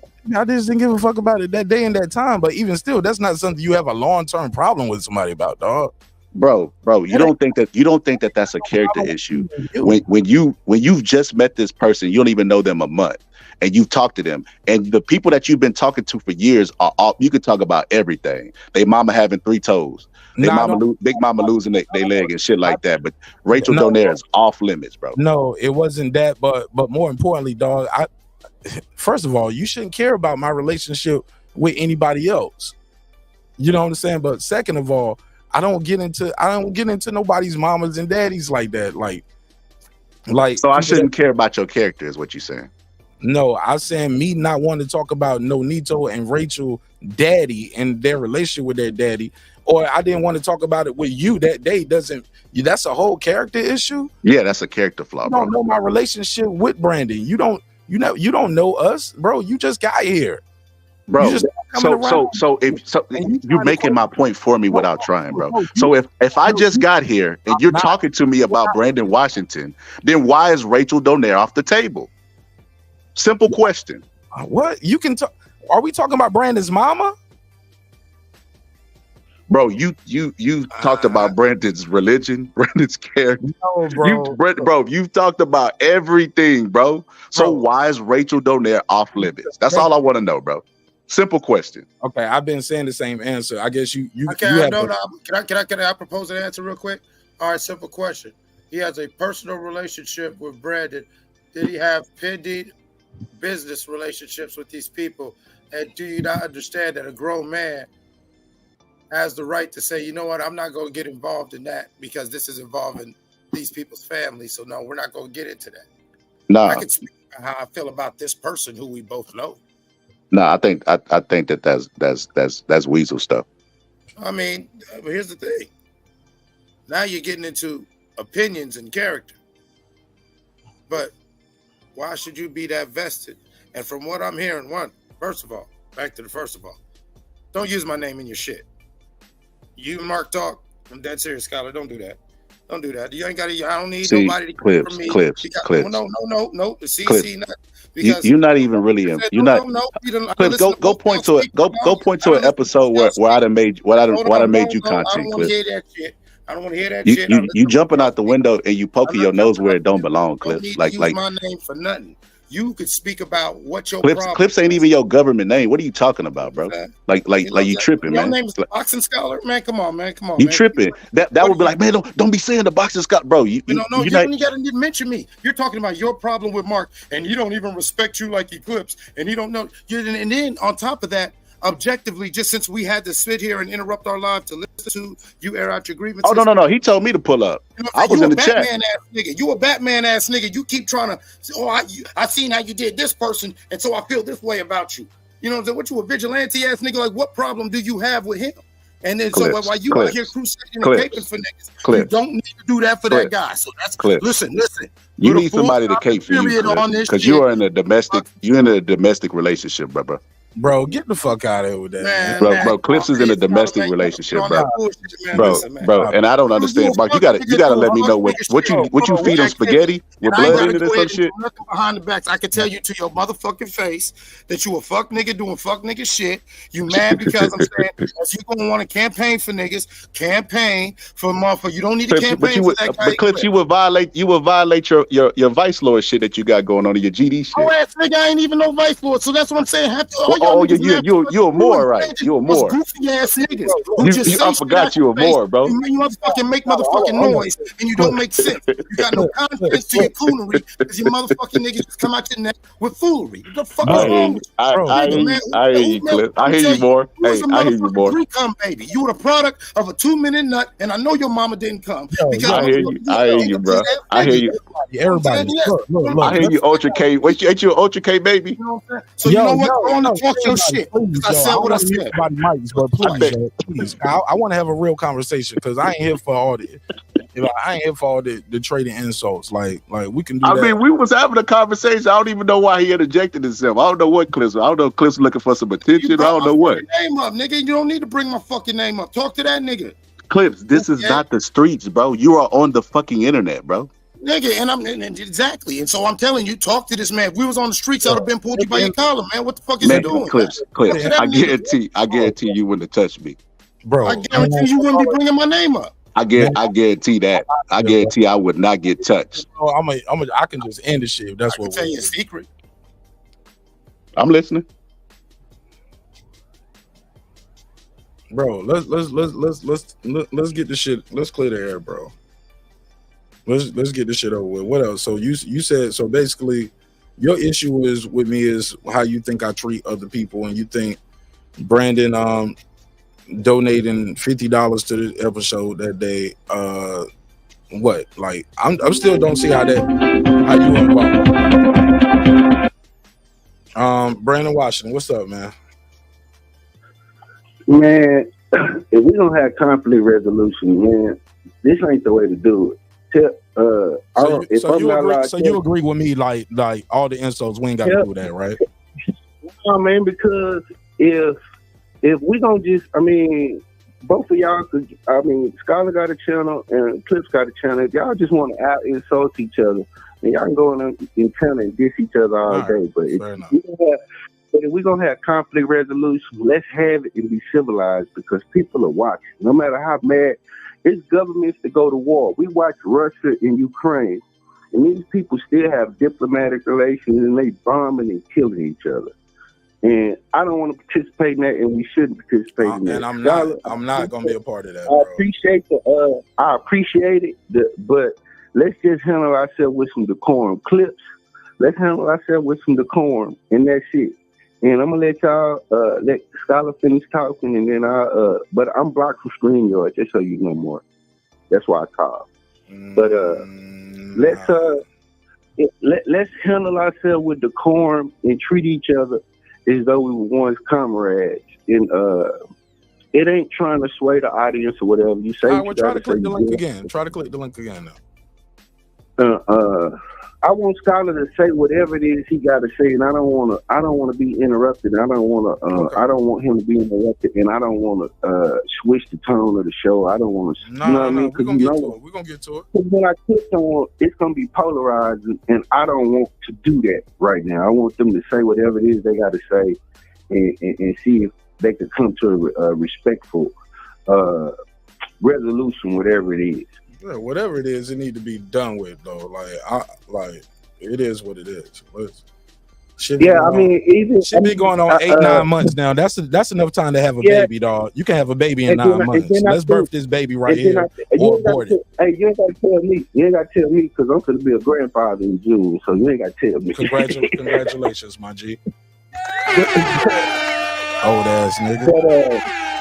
But man, have the resolution. I mean, let's get to it. Go ahead, Scholar. Say what you got to say. I think diplomatic relations, they could last days sometimes. So I think you think, oh, I see what I got to say, and that's it. And then sometimes people just keep we can just agree to disagree, and that be it. But it don't have to be. This ain't even Brandon, though. This ain't no disagreement. This is real simple. Keep my name out of this. You're talking to this man about a problem you have with this man. You don't need to bring my name up. See how you talking, but see how you don't need to bring my name up. He ain't interested in talking. He looking to be a soldier. It's pointless to even talk with him on the panel, bro. But you ain't got to say that, though, Scholar. Like when you say shit like that, that's like insulting. That's what I'm saying. No, that's no. So I'm gonna match. When I say stuff like what? Say exactly what I said that was insulting. Hold up, Clips. Say exactly what I said that was insulting. You know what I'm saying? Like everything. I bet he can't do it. You trying to be dismissive, and you trying to be passive aggressive. Told you he dancing. He dancing right like a politician. Clip, say exactly what I said that was offensive. Using words that actually make sense. You see how he over talking? Nah, if y'all gonna say what y'all gotta say it. But don't y'all ain't gotta be. Brandon, me and you can do our own episode tomorrow. How about that, Brandon? Me and you'll do that. No, Brandon. You answer me this question. What is wrong with me saying, why did you have to bring up my name? You don't need the name drop. You don't need the name drop to talk to this man. We can do it live on air. How about that, Brandon? Yeah, we can do. I mean, more anytime. Whenever. We can do it. You said you ain't available tomorrow, and I got some shit I gotta do tomorrow, but we'll do it this week, just 1-on-1, me and you, and live on there. No rehearsing the verse, and however you wanted to go. Good, bad. Yeah, but we can clear there. But I really want Scholar and Clips to, and not only that, I would like to talk to Clips afterwards after Scholar finished talking to him. All right, well, hold the line then. Go ahead, Scholar. Say what you got to say. Unblock. You unblock, nigga. You unblock. Just click the link. All right. Go ahead. Like I said what I said, bro. It is what it is. My opinion of you don't have nothing to do with no. My opinion is my opinion, right? Fair enough, yes, sir. Right, and if I see character flaws in somebody, I have the right to pull back. If I see dislikes on my video, right, Like you just said today, man, these people ain't never displayed this stuff, but you hide them behind an avatar, bro, and you hidden dislikes on my video. You have my number. You could have been boxing Scott. That shit was whack, bro. Or you could have just left the video alone. That's a character flaw to me, bro. Fair enough. When you thought you was incognito, that's when you showed the real you. And that's how I look at that shit. Can't nobody change my mind. It can't nobody gaslight me, bro. It is what it is. The reason why I didn't want to have the conversation, because I knew you would never admit to, like, yeah, bro, I did that. I was wrong, bro. That's fucked up shit. I knew it would be a whole lot of gaslighting. Oh, I'm making this stuff up out my head. That's why I didn't even want to have the conversation, bro. It's like pointless. And then, like, if you take and process exactly what I'm saying and don't have any reaction to it, and you look at exactly what I'm saying, and I gave you this person, it wasn't Mark Nash, you'd be like, oh yeah. That's definitely some red flag. Like, what the fuck? What the fuck is that shit? What the fuck is, like, what's going on with that? Fair enough. Shit. Only thing is, that's how you feel. Cool. No. Maybe I'm lost something, but I didn't hear Mark trying to say he didn't dislike a video. He just kept going to, that's what all this came from. And eventually he did say, because I hit dislike. So there was no gaslighting. When you actually brought it up, he said, yeah, I hit dislike. And you know what's hilarious about that? When I brought that up in the chat, you was like trying to minimize it, but now you can't even tell me how I disrespected you by bringing your name. You can't even tell me the context of which I brought your name up. You said, your exact no, because you never know. You kept trying to overtalk me. You know what I'm saying? Your exact words, the boxing scholar was, and you never show her Rachel respect. You don't show Brandon respect. You don't show Eclipse that respect. You don't show. I said, yo, you ain't got to keep bringing up my name. That's all I said. And then you go, Mr. Vice Lord. First of all, I keep telling you and Brandon this. And Brandon, when you get on the panel, I'll tell you again, I ain't playing with y'all, grown men. Okay, you want to talk about respect and show respect. I've told y'all multiple times. If you're gonna say something about me, say it right.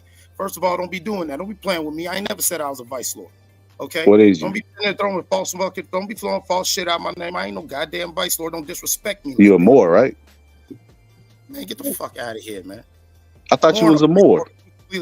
More and a vice lord is two completely different things, and more is a general. But Clips, you a lot of different things, but Clips, if we gonna air this all the way out, if we gonna air this all the way out, bro, if we gonna air this.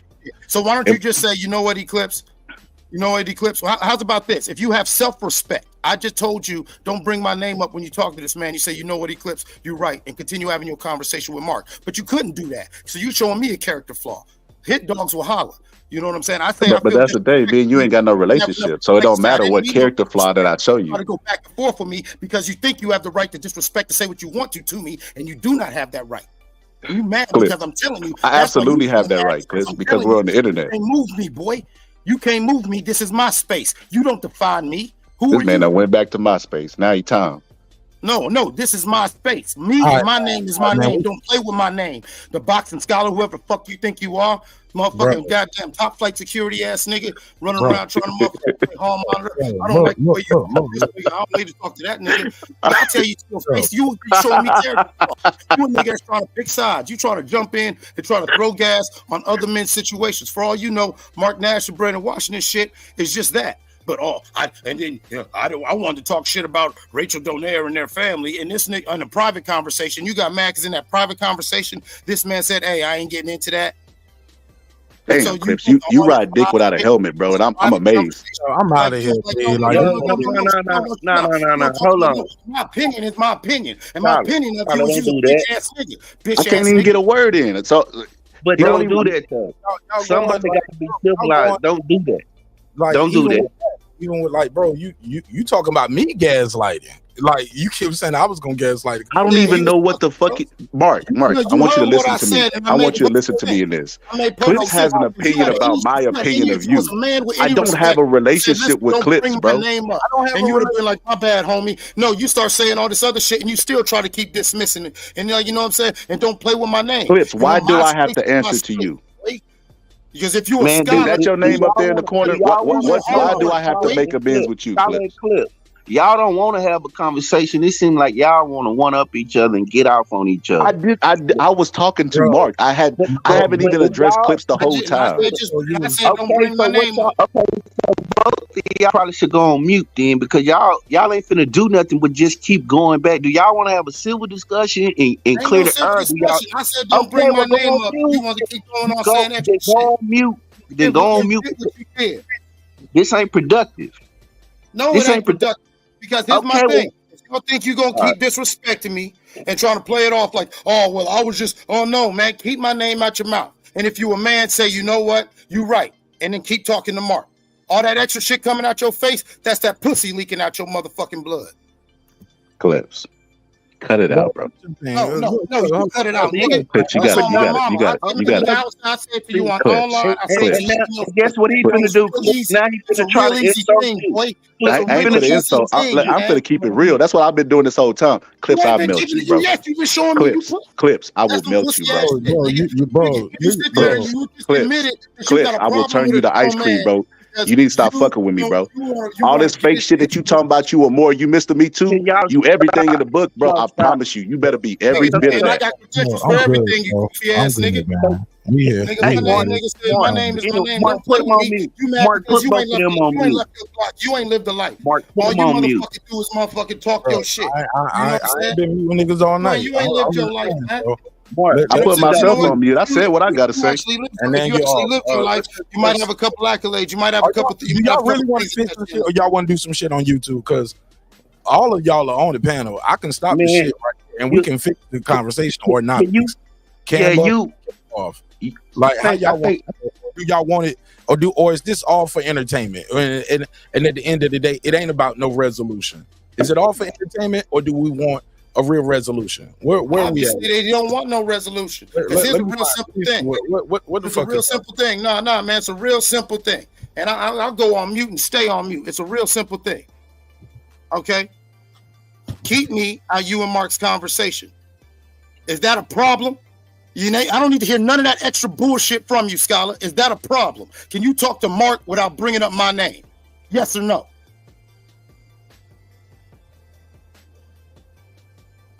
Exactly.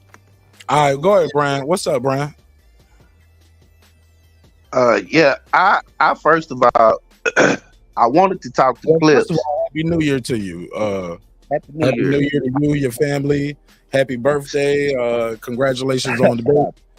I hope they know they got granddaddy, a player for life. Young player granddad. I went to see my daughter and saw her big old pregnant ass at her job. Did you cry? She called me. She told me, cried. You tell the truth. You cried. Man, I mean, you can look at it two ways. I'm a cynical man. I was happy, but then I looked at it, I'm like, man, my daughter 22 years old. She in school. She's unwed. I was like, it depends on. Hey, Mark, I was thinking to myself. I said, my legacy, that it's gonna branch out to one part of the tree, but if it turned bad, I think I'm gonna clip that tree and act like it don't exist. I got a son, so if it go bad, I'm gonna clip that branch of the tree. I don't know how to tell my daughter that because she's still hollering, "Daddy, give me money." I'm like, it's baby time. I'm like, it's baby time. It's baby time. She like, nah. She said, it's me time. I was like, nah, your life over. It's time for the baby. Nah. You're easy. Yeah, your life over. I don't give a fuck about you. Bring the grandbaby. No, but don't say it like that. No. Bring my baby. You can't say that. Hey, Brandon. Fuck about what you want home. She talking about me time. I sent her some money. So then she gonna tell my thank you, the money for me. Man, I damn near want it took everything in my soul. They auto correct on when you typing this shit. I kept typing fuck you, the baby, and it kept saying flux or fucks or flux. I'm like, forget it. I'm like, nah, that was for the baby. She told me what the baby ain't here. She told me what the baby ain't here. I was like, well, shit, you just don't know. It's gonna get how long? Huh? Shit, the baby be here in June. Congratulations. That's a beautiful thing, man. Hey, Brandon, for real, nah. Sincerely. Congratulations, man. You know, we have our disagreements, and as you know, even like the last time we spoke, and I'm, hey, just listen, man. You say whatever you got to say to me, but if you're gonna talk about me, don't tell me who I am, and if you're gonna tell me who I am, get your facts right. Passed that. Man, we passed that. No, I just want to. No, Mark, let me say no, Mark, because that's part of what I had to say to him. The interaction on Red Show. I didn't know where that came, but go ahead, Clips. I'm listening. Yeah. You know what I'm saying? And that's something I done told y'all. I done told y'all several times, and I'm serious about that. Nigga, we might have to do part 2 tomorrow. Y'all niggas take it. But for real, congratulations on the grandchild. But listen, man, I ain't mad at. Listen, it is what it is. But Brandon, it's good to see you back in the neighborhood. You feel me? Yeah. Now look. Please tell me, you did not just tell your daughter straight up that it's all about the grandbaby. The fuck if I didn't? Man, shit, man. I started thinking about how I was looking at her life. I was like, hell yeah, I could do shit with my grandson. And then when I get tired of him, I could send him home. Hey, come get him. Come get him. I bought him a bike and a little tricycle. Load that shit up and get the fuck on. Yeah, I can't wait. We're gonna be going to the zoo and shit. I'm gonna make sure I spoil his ass. I just want to send him home with all this shit. I'm gonna be trying to outdo his daddy. I ain't gonna lie. I'm gonna fuck his dad the world up. His dad ain't got the type of paper I got. He a young man. I'm gonna buy my grandson. I've already decided it. Nah, man, you need to be helping out. Don't put that pressure on. In the words of the good brother Red Jones, man, fuck all that pussy shit.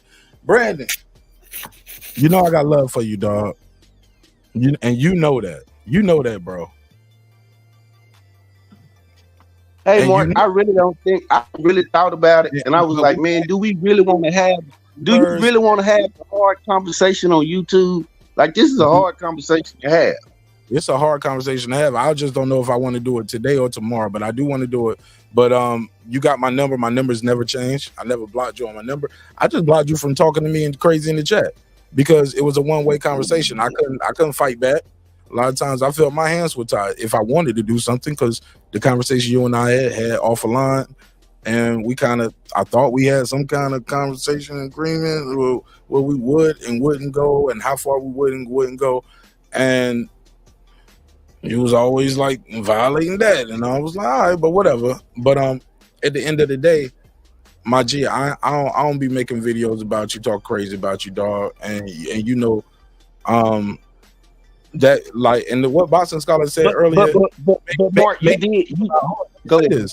What he said about Puro earlier, that's why you're not blocked. I was like, damn, okay, let's do this. And it's my birthday. I was like, let's do a reset, man. You know what I'm saying? Let's clear the air, blah, blah, blah. You know what I'm saying? So, and I just got so much other shit going on. I want y'all brothers to be blessed and live life. And I want y'all to know I'm not your enemy. And I want to say the same thing to you that I said to Puro. Sorry. I apologize. I know I used to pick at Puro sometimes up here, and I thought we was friends, and I could still do that. He had said something, he alluded to something that happened on the Boxing Scholar channel. I don't know. I don't watch the show. No disrespect, but I don't watch the show. You know what I'm saying? And I just mind my business. But same way I apologize to him, I want to apologize to you. Because I know I did something to you. You know what I'm saying? And I blocked you from the show. You know what I'm saying? And I could have handled that a different way. The way I did it, I thought like I told you when we talked already about it, it was supposed to be a joke. And you know what I'm saying? Then it spiraled real quick because of your temper. You know what I'm saying? You just went off real quick. And I was like, all right, well, fuck it. I ain't taking the block off right now then. But this shit, man, this shit is getting out of control, bro. And I just want you to know, bro, I'm sorry. Next time we have another rush up like that, if you choose to still watch the show, because I know you still been watching the show, even in the process. Say whatever the fuck you want to say, bro. I never said I stopped watching the show. I like, bro, I confided in you, bro. You taught me shit about your religion that I didn't know. Same with Megazord. And our relationship shouldn't affect my relationship with Megazord and other people. And And if this is what needs to be done, I want it to be done, and I want to be over with. And I humbly and graciously ask for your forgiveness, and so we can move forward. And because I don't like the energy, dog, because I got love and respect for all of y'all. And and I know in my heart of heart, I ain't do nothing to nobody. But that one thing could have been handled different. And I did do something to you. I censored you. You get what I'm saying? I made it so you can't talk in the chat no more. You got to call in or click the link to talk to me. You can't talk in the chat. Not on this episode. And like I said, the way I went about it, I should have called you, could have called you, but I just wanted to move that day. Got a lot of other shit going on. And like I said, I could have did a lot of things differently. But as a man, I can admit that. And I apologize to you for that. Oh yeah, I accept your apology. And you know, it went deeper than that on some private shit that I ain't even conversations. You can see whatever you heard, I ain't never discussed private conversation. I may have alluded to them, a lot of them, but I ain't never discussed them in detail. And that's the shit that that I talked to. I even talked to Right Side. I talked to Right Side one time. And that was the energy that I didn't like that me and Clips had came to, because me and Clips didn't have no problem, but it seemed like Clips had something. Right Side was dead wrong that night, though. I did nothing wrong. Yeah, Mark. On my show, you was mad because I replayed it and made a joke about it. He was drunk, bro, and you knew he was drunk, Mark. He was drunk, Mark. That man was playing. I made a joke about it instead of being like everybody else, getting mad. You blind, you a pussy ass nigga, fuck nigga. I'm beat your ass when I see you. Can't come to the Phyllis Arena, nigga. State wrong arena. You cut up. Like, bro, I ain't go there. I made a joke about it and moved forward. You know what I'm saying? Mark, you humiliated him, bro, and no, you know it. No, I did. No, I did not. And you know probably that you didn't like Right Side and the energy that he brought to your show at certain times. You didn't appreciate the way he pulled up, and you didn't appreciate certain things. So from my vantage point, because I even called you private, it was like, but that doesn't mean I don't like the brother. Shit, I don't like energy that I bring to the show, and I'm the host sometimes. I even apologize about my energy to people sometimes. Sorry, I tell niggas sorry at the end of the night. Yeah, nigga, I'm tired. Maybe I shouldn't have did the show tonight when I was tired. I was a little snappy tonight. My bad, y'all. You know what I'm saying? Like, I'm honest with y'all about me too. You get what I'm saying? But I think it's wrong for you to take that conversation privately, publicly, just because me and you bumping heads right now. You shouldn't expose that, like, because what you doing, you ain't exposing me. You it's more embarrassing from Right Side, and I think it kind of exposes you that you the type person when I get mad at you, I'm gonna tell everything I know about you privately. I'm gonna get on the stand and tell it all, or I'm gonna get on YouTube and tell it all. I'm like, God damn, bro, I ain't do nothing to you. No, like, it's the thing about it. No, the view. Go ahead, Clips. I'm sorry. Go ahead, Clips. I just wanted to take a second. But while you pointed that out, and you was like you didn't like what the thing, but you said it right there. It was like, I don't know what y'all got going on. And I noticed, now me and you, we've talked over different times, and I told you for years, since we talked, hey man, quit playing with me on that. You think it's a game because we're on the internet, and I ain't been like, hey man. And as you and Mark got on your bullshit, I wouldn't talk to you for just like I snapped on you last. No, I ain't talk to you, and the first thing you doing is you saying the same old bullshit. And let's keep it all the way 100. See that same bullshit that you and I both know is bullshit. Brandon, do we not know that's bullshit when you be saying that? Or that's how you really feel? Talk to me. Clips, as far as the jury thing, I'm finna tell you. I'm finna tell you. No, hold on. Clips, let me explain to you. No. Clips, yes or no? I got no. I'm not, and you can talk. Clips. If you want Clips, I can't give you because I want to put it in context. That's how you feel. So if that's how you feel, hold on, no, stop. So if that's how you feel, then keep that energy when you talk to me and don't move with me like that, because I don't do the wishy-washy. And then now to my point, because you've been sitting that rhetoric and sending that energy out, I got fuck niggas who don't know me for shit, like your whole ass friend Scholar, who's now trying to spew that shit like he know me just because he was on a panel with me a few times. I know he's from where? Elementary school. Fuck that nigga. I don't know him like that. Hold up. Who brought my name up? Who the fuck brought my goddamn name up? Exactly. You goddamn right. Keep me out your shit because I don't know you, nigga. But are you here to have a conversation, sir? Nigga, shit, I'm talking for real. And I'm talking to you and I'm talking to motherfucker anybody who got a problem. Here's Because the thing. why is my name coming up? Because it sounds like whatever's going on or whatever, you mad at Mark, and so now you also trying to get at people who's on this panel, trying to involve the panel. And that's why I'm like, why am I involved?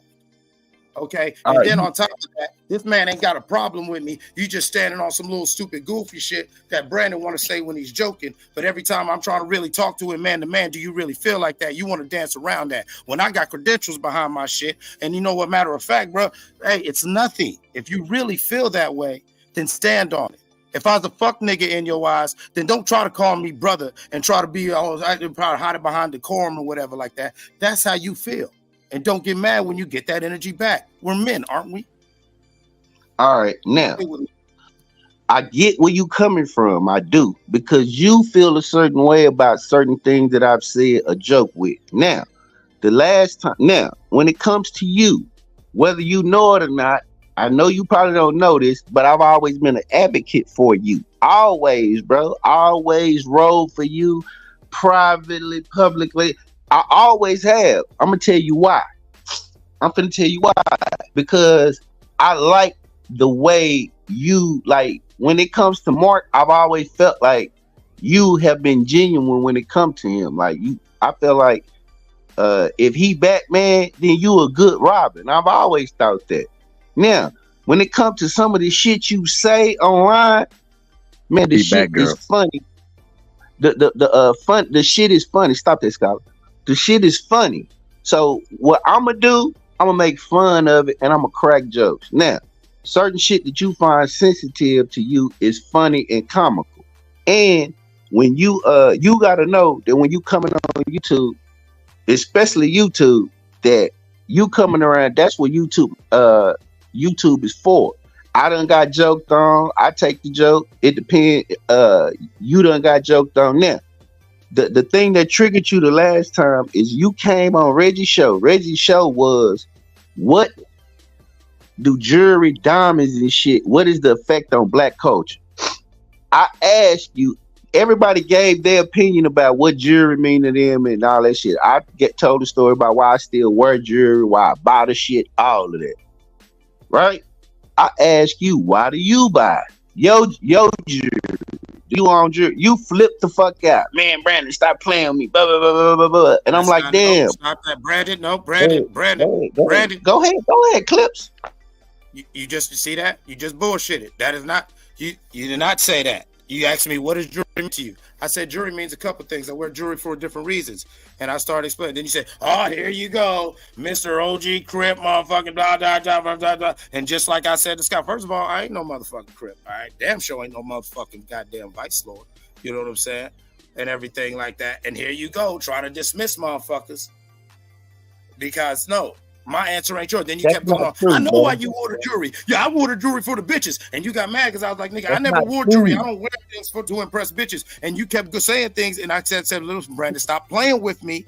You cannot define me by how you move. We are two different niggas who come from two different worlds. Because you can't understand. You talked about. Hold on. No, stop. All right, stop.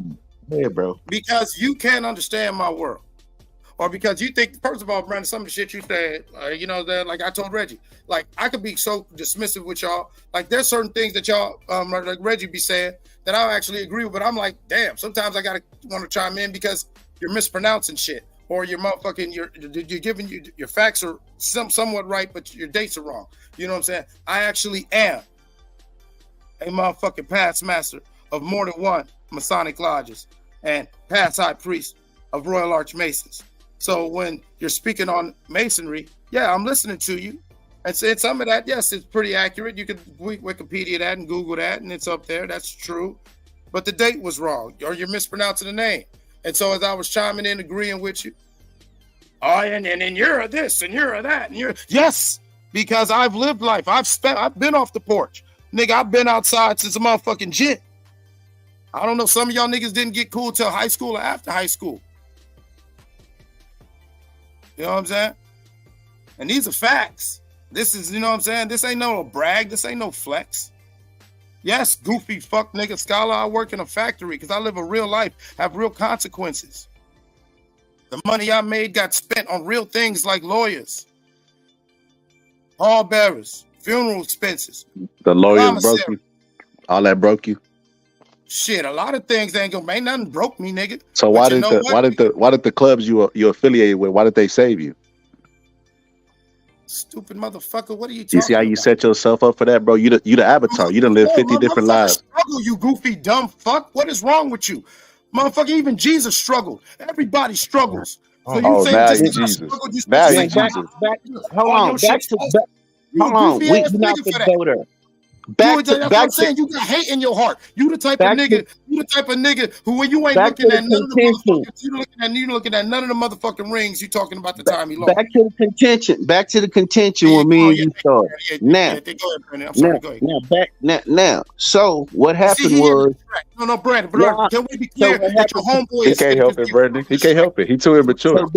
So then he got that weakness in him. He mad about an episode 2 weeks ago where you gave your opinion. No, bro. that's no. Me and Brandon need to have this conversation. So shut the fuck up, nigga. Continue, Brandon. So have it with him. Why the fuck you focused on me?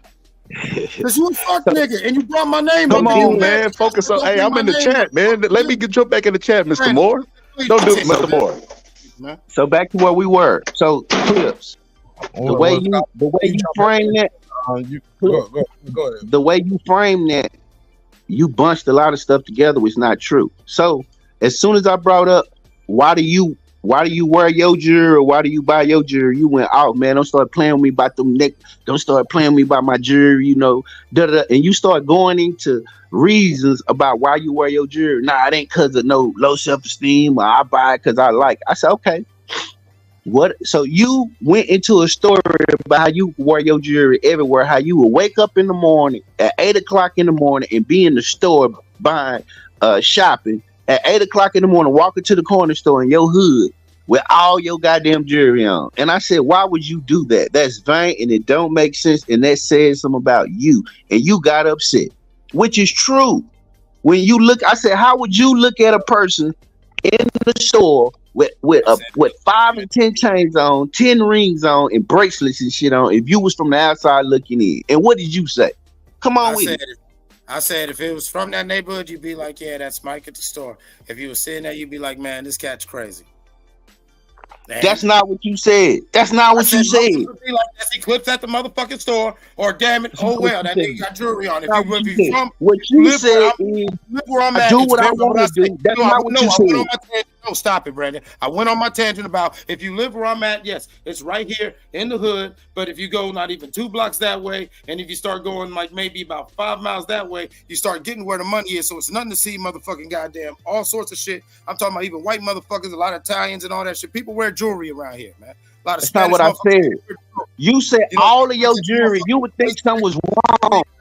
I said that don't even mean nothing. Most niggas it does mean something. Why the fuck are you up at 8 o'clock in the morning wearing all your goddamn jewelry? Like I told you, who gets up in the morning and you say I could be cleaning all my chains and just say fucking just wear all my shit? Who does that at 8 o'clock in the morning? Nigga, I do. I work midnights. You know, I'm off right now and I'm still up at 4 and I'm gonna be up for most of the motherfucking morning. Nigga, I might even go exercise, nigga. The fuck is wrong with you?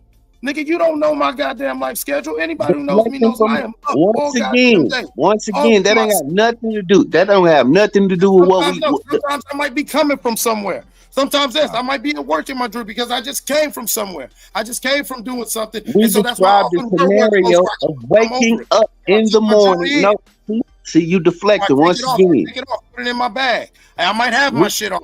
Anyone who knows me, I went to the corner store, which is really right outside my building. Anyone who's been in my neighborhood, anyone who's been in my neighborhood for more than 2 months, motherfucking knows that you might see me out that goddamn store. I'm cool with the owners. I'm always out there bullshitting. It's cool. Clips, whether listen I'm to in me. my jewelry or not, it's not going to be a big thing. I'm not the only motherfucker that you're going to see probably with a couple of the chains and some motherfucking shit on. Brandon, can we move on? Besides, I'm trying. That's why I was saying, what's that about? What is the goal here? Like the goal is, or you think the jury's fake? No. It had the jury was the catalyst, Mark. It was just the catalyst for the conversation because he started going other places. I didn't see So, What was but I what's going the point though? No, Brandon, no, seriously, I'm not being. No, I'm not trying to I'm continue just trying this. to get to the nexus of the problem. I'm trying to get. What was the other places you thought I was going to, Brandon? Can we speed up the road, man? It's 4:30 on the East Coast, man. Like, let's speed Clips, up. how do you feel? How did you feel when he told you that, Clips? Well, let's set up and we can. Y'all can. I Put want. Clips on the couch. Clips, how did you feel when he said your jury's fake, brother? No, I didn't say jury. I didn't say that. Oh, I'm sorry. I'm sorry. I assumed that it was fake. I'm sorry. I'm sorry. Clips, I'm sorry. No, I'm trying to get to a real conversation. I am. Mark, here's the thing. Basically, where it comes from is hold on. It's different. What happened was he had issues, and I think, and it triggered him by things that we didn't joked on before. We joked on the jury. I joked on the jury on your show, and I've also talked about how anytime we tell him the story, Clips is like Mr. Me Too. I know about the jury too, though. You know what I'm saying? And he got upset, and that's when he started taking personal shit, started name calling. I'm like, hey, bro, what is about jury? And we don't have that kind of problem. Like, we just move forward. Like, it was a little joke. He don't joke about me and my dirty bucket hat. To the point, it made me buy some more red bucket hats. I was like, maybe I do need to watch these shits. They coming off crowds looking rusty on camera. You know what I'm saying? Like motherfuckers make jokes and they move forward. And now I watched them and they shrunk. And you know what I'm saying? So basically, none of us don't have no real problems. It's just YouTube jokes. Or Scholar he felt I was trying to carry niggas on my show. So that's his issue with me. But that's him being super nigga. That ain't got nothing to do with him. You know what I'm saying? Ain't no issue with him. He wanted to talk to me about Rachel and them privately. I didn't do it privately or publicly. Okay, that's my right. But you did everybody else. Okay, but so what? That's my right. There's no so what. That's my There's right. no so what. That's a character flaw, brother. No. Hey, look, and guess what? I got flaws in my character. I'm not perfect. Congratulations. Hold on, I got an emergency call. Y'all go ahead. I'll be right. All right, but Clips, and the thing about it is, bro, brother, what is we still gonna be harping over this jury shit, bro? Like this man told me I was being sensitive over dislikes, and we talk about jury. Nobody knows what we fucking talk about because a lot of the people's like, what do y'all talk about, jury? Let me talk to Clips. Hold on, Scott. Let me talk to Clips because Mark ain't here no more. Mark offline, but back to Clips. It ain't about the jury. It's about the whole conversation because that was just the catalyst. The ending part was.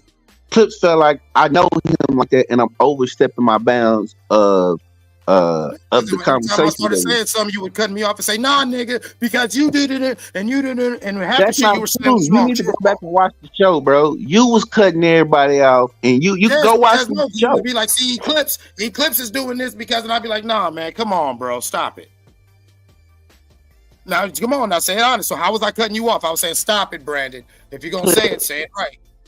You just had the thing about it is you felt like I was coming with a certain energy that was that you ain't like, and you felt like you even said you was being dismissive and condescending, and you was trying to hide your disdain and disrespect for me as a form of humor. Okay, bro, we're dancing around it, Brandon. You still are doing it. If you think, and that's what you think, and that's that's what you think. No, see, that's what you think. I keep saying because there'll be certain times I'll be saying, "Why do you keep saying it that way, Brandon?" And you'll be saying, "Oh man, I'm just playing," and then you keep doing it. No, you thought, see, and that's what it is. You think I came in, or you think I wanted to disrespect you, and that wasn't my goal and my aim. You keep doing it, bro. But when I point it out, you keep doing it. Do you understand that part? Do you understand me having the need to say, no, stop this? I do not want to continue interacting or engaging with this person who feels like they can try to slide in different types of disrespect that I don't care in person, online. Bro, my space is my space. Don't play with me like that. You're on the internet, bro. This is everybody's space. Nigga, I'm talking to him. Stay in your place, boy. What is my place, Clips? Because I know your place is on your knees. Over there, boy. Your place is on your knees. You've been doing this. You've been sucking pretty good today. I was gonna tell you one time, like Mark the slap because you like it dirty. The fact of the matter is, bro, the fact of the matter is, bro, you Mr. Me Too, bro. You done lived the life of a promoter. You got somebody offer you $30K for your masters. We know you're lying, bro. That's why you're so sensitive. It's because we know that you're lying. But we let you get these lies off. But the moment that you're challenged, you're over. You're gonna hold on to this for 3 years from now. If you and B watch the club, you're like, B watch it. Remember what you said about my jewelry? Who is you? This is my thing. Who is you? Do you feel better? You've had this in your chest for how long now? And I think it's been an elephant for a long time, brother. I let you make it a long time, bro. But we know you're lying, Clips. We know your mom wasn't in the FBI or CIA, bro. We know that you're not an MLK Ultra baby. We know you're not a part of the Moors. We know you wasn't a boxing promoter. We know you. Nobody offered you $30K for your masters. And if they did offer you $30K and you didn't say your masters, you dumb. I'm just calling it. Jumping at $30K, I know you the fuck nigga because $30K ain't even money. So how much you making off your masters, brother? Since we went there, how much you making off your masters? I'm not making $30K, but I'm not selling it for no $30K. $30K ain't. So you making zero off of it, but you won't sell it for $30K. I damn sure ain't making zero off it. Get the fuck out. Don't they say nothing from nothing leave nothing? Okay, simple math for you, more. No, it's simple math. No, it's there, and I could always raise its value. I damn sure ain't selling it for no $30K. Get the fuck out of here, stupid ass. Bro, you should sell that shit for $1,000 in a bean burrito, bro. Nigga, you already sold your soul for a motherfucking goddamn YouTube channel that sucks, man. Get the fuck out of here. I hear you. Smoke signals is taking off, bro. Smoke signals is taking off, bro. Matter of fact, I wake up every day at 5 p.m. so I can catch smoke signals. The last time I was on smoke signals, you had a weird guy on there who was like sacrificing a fucking goat, bro. You had a weird guy on there who was sacrificing a fucking goat, bro. It was the weirdest shit I've ever. I'm like, are these the 5 weirdest niggas in Ohio? Like, I know Ohio don't have a high black population, but like, did the 5 weird niggas form a club, like the Buttercream Gang or some shit? This fuck nigga, man, because you know what I'm saying. Are we talking, or was this just you know what I'm saying? Fuck nigga just sitting there trying to say fuck nigga shit, hiding behind a goddamn camera. I don't hide, bro. I don't hide. The world gets small when the world gets small when you try to find somebody. I don't hide. Instead of just popping off, you fuck ass nigga. So whatever I want to do. So you telling me right now, if I wanted to box you, you would box me? Hold on. So hold on. You stand on some shit. So you telling me right now, if I told you I wanted to meet up and box with you, would you do it? So anyway, Brandon, exactly. Smoke signals. Brandon, are we talking or are we going back and forth for the fuck nigga? Because I'm not doing that all night. Nah, here's the thing. Like I said, Scholar. I mean, Clips. I think you was wrong for your energy. You came in real hot and you had preconceived notions based on how you felt on our previous, you know what I mean, interaction. That's what it seemed like to me. And I ain't like it and I ain't appreciating. I felt like it was coming from somewhere else, from over here. That's why I brought it up. And that's why that shit ran me hot. And I kept asking you, say, man, this ain't the way we talk to each other. Why you on that? What I say to you, and what I say to you there, Brandon, what I say to you there? You said, nah, but this is the way I see. I need to keep talking to you because you keep thinking it's a game. How many times have I told you, stop playing with me? Then I keep repeating that same phrase. What about that phrase? Don't you understand, black man? Here's the thing. You felt no. Though, what about that phrase? Don't you understand, black man? Here's the thing, Clip. You kept saying, "Say, man, stop playing on me. Stop playing on me." I'm like, what do you mean? This is the way. No, and I will point out how I feel like you're playing with me, and you would continue to do it. Man, Clip. So what the fuck are we doing? Are you going to stand on your disrespect? So be watching. Are you going to just motherfucking try to act like you somehow my brother, my friend, or my associate? And because somehow we've talked on the internet. B, it ain't no point. B, it ain't no point. We could just ignore it. Clips ain't getting. He don't get enough attention. That's why he missed the Me Too every situation, bro. So I'm gonna talk to you, B. I'm gonna talk to you, B. I'm gonna talk to you, B. B, I felt like this conversation with you and Mark was a long time coming, bro. I'm happy that y'all have it. It's a lot of stuff that y'all need to say on air because I didn't even want to come on the show because I didn't want. You are even man enough to acknowledge that there is disrespect there. I don't feel like I'm not man enough to acknowledge that is disrespectful for one man to express to another man. You didn't call me a fuck nigga. You didn't say every disrespectful word you could say tonight to me, and you sit up here demanding respect while you do it, bro. Clips. So what makes you deserve respect? Because you're an MLK Ultra baby. No. I deserve respect because goddamn it, the fact that we have to walk on eggshells around your mental health, bro, is killing everybody, bro. I think I'm speaking for everybody when I say this, bro. Bro. They know that you're lying, bro. You're the kid in class that always said, "My daddy drive a Benz. My daddy drive a limo. You know what? My daddy is this and my daddy is that." You're the kid. You're the same kid. We know that your dad, and you didn't have a relationship like the rest of us, brother. We knew that. But we allowed you to lie, only for you to come late nights and force us to listen to your lies again, brother. I actually really have real life experiences that I could pull from. You know what I'm saying? Unlike you, you know what I'm saying? Some of these different people, I say, hey, man, you know what? That's crazy. You know, I ain't never did that, but I can relate to that because you know what? I did know somebody who was doing that. So it's like that. And y'all say, oh, he's Mr. Me Too, because yes, I do have life experiences. Because unlike you, I don't just live off of who I think I am. Okay, how you get your boxer promotion? How you become a boxer promoter? I never said I was a boxer promoter, you lying dumb fuck. Oh shit, so you never said that? Oh my God. I'm gonna have to go to the fucking Clips. Are you sure? I'm gonna give you a graceful bow out right now. Are you sure you never said that? Now I want you to think about it. I want you to go inside that mental health brain of yours, bro. I really want you to think about this long and hard, bro. Brandon, are we going to resolve our issue like men? Or are we going to just sit here and troll and bullshit on Mark's show? Because this nigga, I ain't trolling you. I'm not trolling. But here's the thing. I'm gonna try to give you the love of a. I'm trying to give you the love of a brother, and try to get to some real understanding.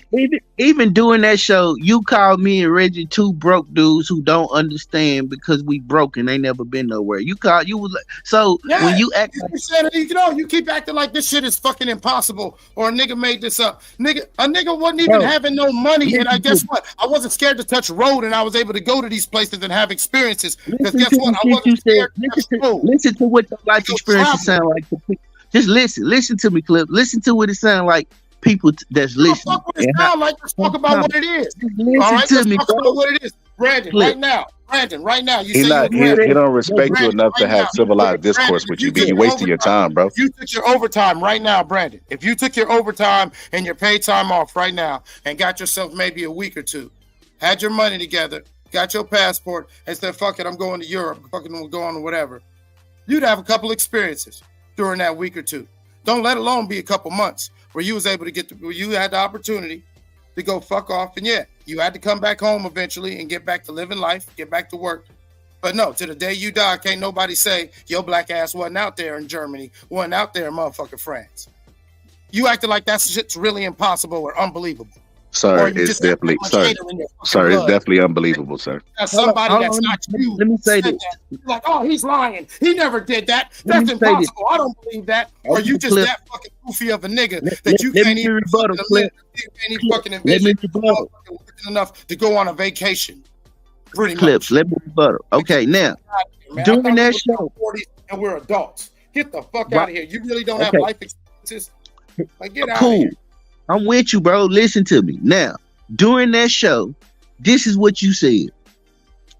You lived in Ohio. You was in a gang in Ohio. You had a brother that lived in California. No, never said that. Never said I lived in California. Okay. You a goofy nigga. Never said I lived in California. Let me finish. You said you had a brother. See, you being disrespectful because you trying to. Never said I lived in California. That's what I'm saying. I know you did your shit wrong. If you go to say, listen, if you're going to study me, motherfucker, pay attention. Pay attention. Do your homework. Don't just go to class and go to sleep in the back, then try to act like you got an A. Nigga, you don't know what you're talking about. Can I finish? I never said I lived in California. Never said my nigga's from Ohio. You did. Your math is wrong. I'm from Ohio, you stupid motherfucker. Go ahead. All right, bro. If you're going to try to disrespect me, be man enough to disrespect me. I'm not trying to disrespect you. I'm trying to give clarity, bro. What's wrong with you, bro? Like, what the fuck is wrong with you? You're trying to debate and say things that aren't real. When have I ever said I was from California? Have I been to California? I didn't say you said you was from California. Northern, you Southern, see how you just flipped California. I'm trying to argue. I am not from California. Brother not from California. Can I finish? You know what I'm saying? Never once said that. Never once said my gang is from Ohio. My business is from Ohio. You know what I'm saying? I live in Ohio. Man, you said you had a brother that was a shot caller, that was an OG in the rolling 60s, and then you said you lived with a cartel in Arizona, and then you act like, and then you talked about being a MK Ultra baby who got experimented on by the CIA, and like, dude, come on, bro. Then you talked about all this shit in Hawaii and how you was like, bro. So, and then you talked about, hold on, then you talked about being, part of the Seminoles in Alabama and Florida. Then you talked about being a Geechee from the Carolinas. Then you talked about being some kind of prince and some shit of Spain and all this shit. So you don't find none of that. I was a prince of Spain. I said I wanted to live in Spain.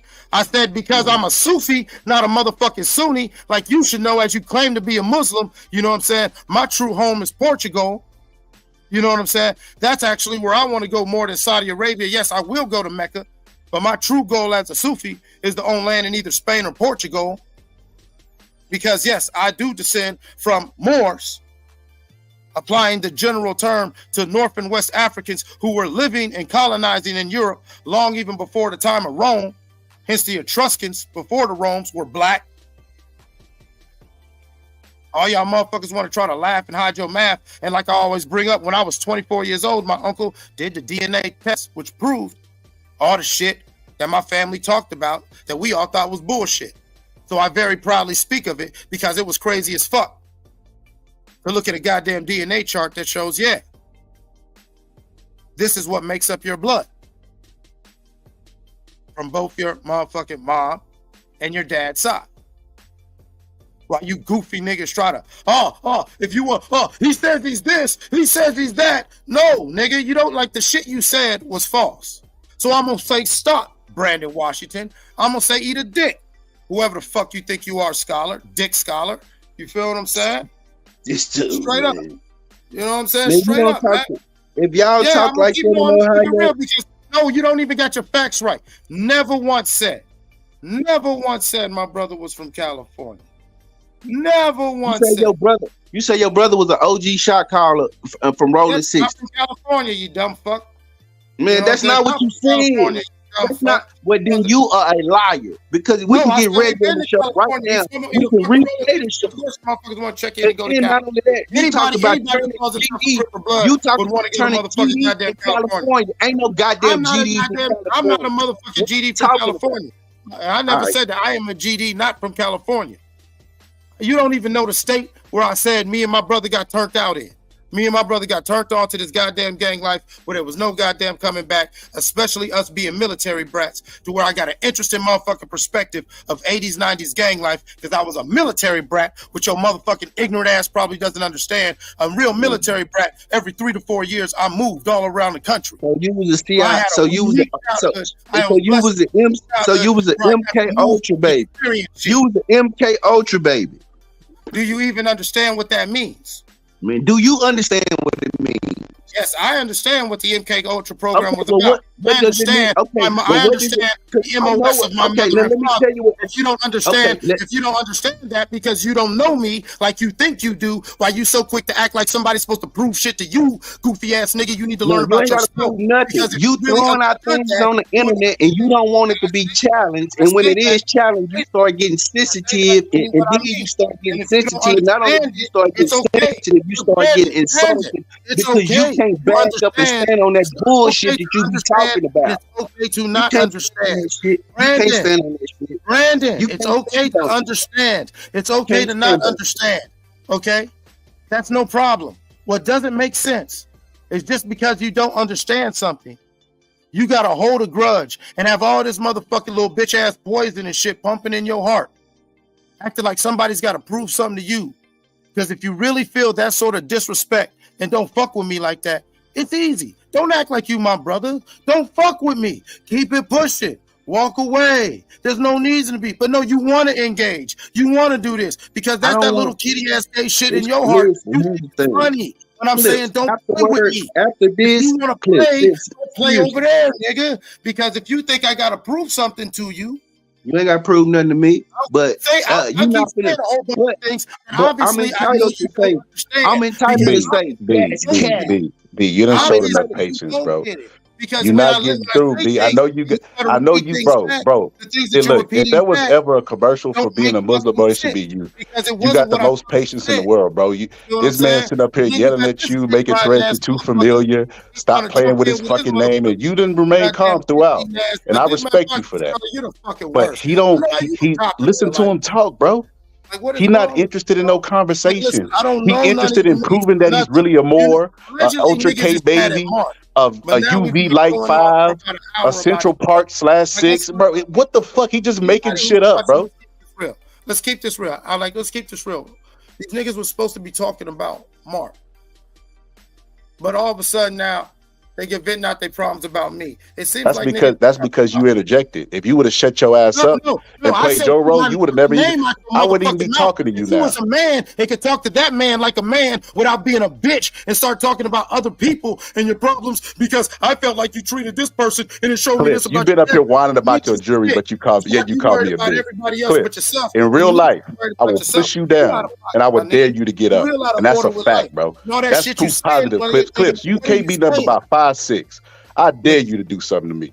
Nigga, you ain't gonna do nothing to me in real life or whatever. Because you got my real phone number. Clips, you ain't Clips. I can already tell you ain't never been in a fight in your life. That's why I know you a whole ass nigga. You and the 5 weird niggas in Ohio, y'all. Come on, bro. Come on, stop this, bro. Stop it, Clips. You got my real number, so I know you a bitch. Clips, stop it. So what I'm supposed to do? Call you and meet up? You want to meet up? Is that what you want to do? Got my real number, ho ass nigga. I don't think the factory paying like that. I don't think you got nowhere to fly to meet up. Scout's still talking, so we know what time it is. Brandon, what's going on? I hear you, bro. Brandon, what's going on? Gangster. What's going on? Oh, everybody done talking? All right, then I'm done talking. Yeah, gangster, get See, gangster. The only time you want to talk is when other people talking. That's how I know you. That's how I know you fucking too. No. Clips, you have to be the only person on YouTube with an IQ of a fucking negative, bro. Like, bro, you're in a domestic abusive relationship, bro. Like, me and Mark couldn't even have a conversation because you was like, let me at him. No. See, you judging Mark and you saying this about Mark. And, bro, you caping harder for Mark than Puro does for fucking Canelo. Bring up my name, no. Since you want to bring up my motherfucking name, then goddamn it, let's go ahead and talk about it. From what I heard, would you sitting there out of your own mouth, your problem with Mark is problems of Mark's problem with Mark does not mean problem with Clips. And if you got a problem with Mark's dealing with other people, you don't need to bring up my name and advocate for me. You don't. Are you not other people? Same way you respect Eclipse. You know, you don't know nothing about Eclipse. Obviously, because the shit you and Brandon been talking prove y'all don't know me. Y'all think y'all know me Clips, because the stuff that we know is the stuff that you revealed to us. Don't even listen to nothing. Y'all just try to look for bullet points and all your little aha moments that every one of you have said. Like, he's still mad because we know he lying. No, I still Mark should hit the drop. We don't believe you need more people. Bro. In real life, you got my real number. Anyway, Brandon, are we done? Clips, cut it out, bro. Cut it out. Clips, cut it out. Brandon, okay, I think it like this. Brandon, we know where we stand. It's all love, but since you feel that way, keep it that way. Fuck nigga, you got my number. Get gangster. That's how I know you ain't no gangster. So I'm supposed to text you what I'm gonna do to you. Come on, man. Come on, Clips. Come on, man. They ain't teach you that when they was offering you $30K for your masters, bro. Come on, man. Oh, Mr. Smoke Signals he ain't on no more. Maybe we can get a real conversation now. Oh, B, no, pull back up, B. Clip's gone. We can have a real conversation.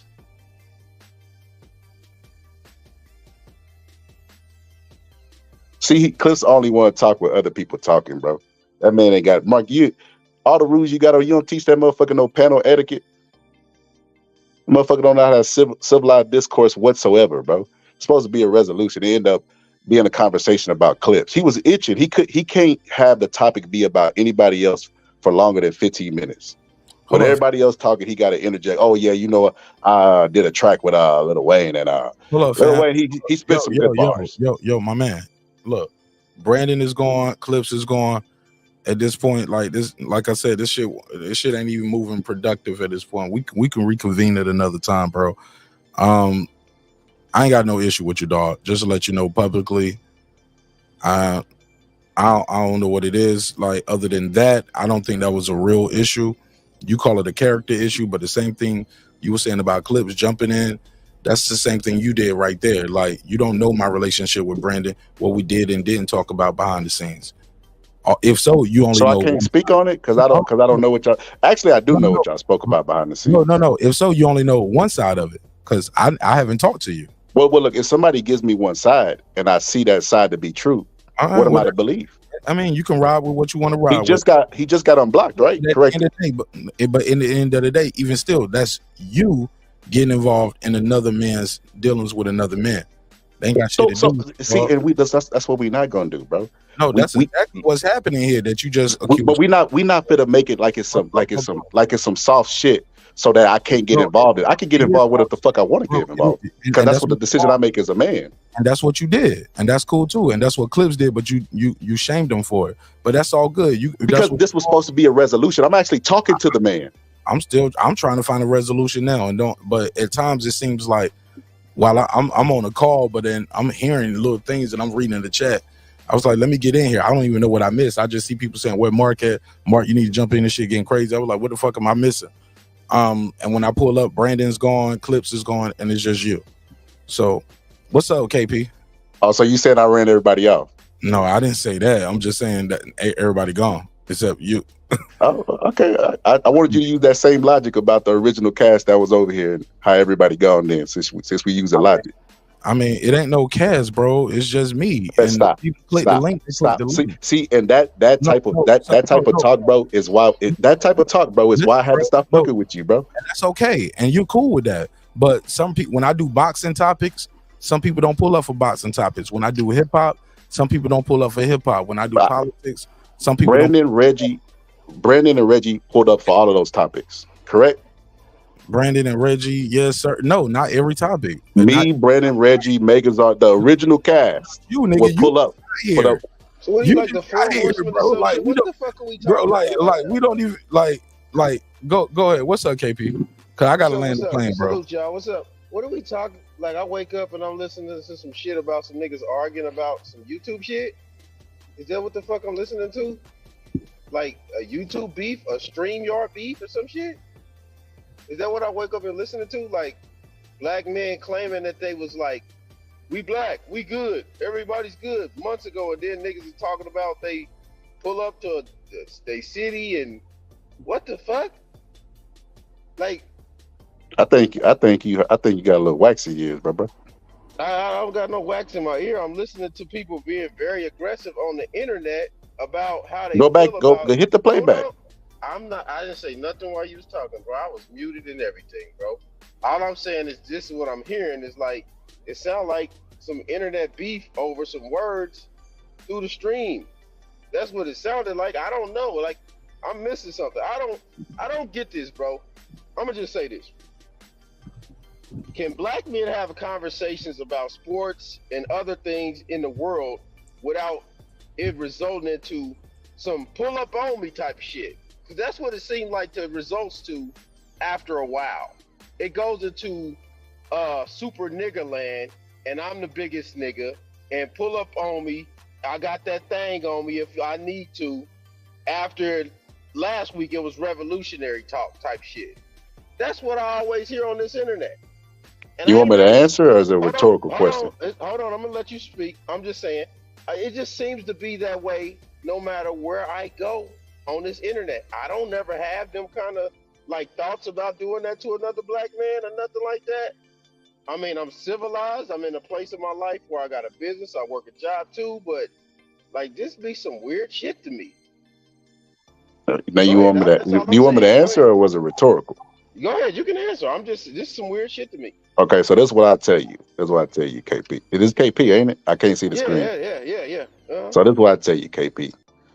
Before you pulled up, brother, me and Mark was having a conversation, right? And Mark wanted me to pull up to have a resolution. And I felt like we was getting somewhere. We was airing grievances, bro. That's why I felt like we was making progress. At some point, somebody poked their nose where it didn't belong, bro, because I don't even have a relationship with this guy. And this guy kept throwing insults at me. And we try to simmer it down once. We try to simmer it down. And it don't matter if we on the internet or not, bro. you can't just say anything to anybody that you wouldn't say to their face, bro, without it going somewhere. We're, like, at the end of the day, we men. It ain't just black men, bro. This shit ain't just like categorized to us. People disagree all the time. Fucking Skip Bayless and Shannon Sharp. He brought that point up today. That was black and white. When men are talking about sports anyway, it's gonna be a macho element to it. It ain't just black people that just doing it to each other. But I never said, bro, I was talking about putting hands on them. I was talking about good old fashioned ass whooping. I wasn't talking about shooting nobody. And the reason I brought it up is because why are you talking to me like this if you don't want to box? If you don't want to box, let's simmer it down. Let's bring it down and have a conversation. And if you don't, then let's box. It's simple as that, bro. I ain't talking about killing his family. I ain't talking about doing nothing. I ain't had a thing on me. I ain't make no fucking death threats online, bro. I just talked about a simple black and blue ass whooping. That's all I was talking about, bro.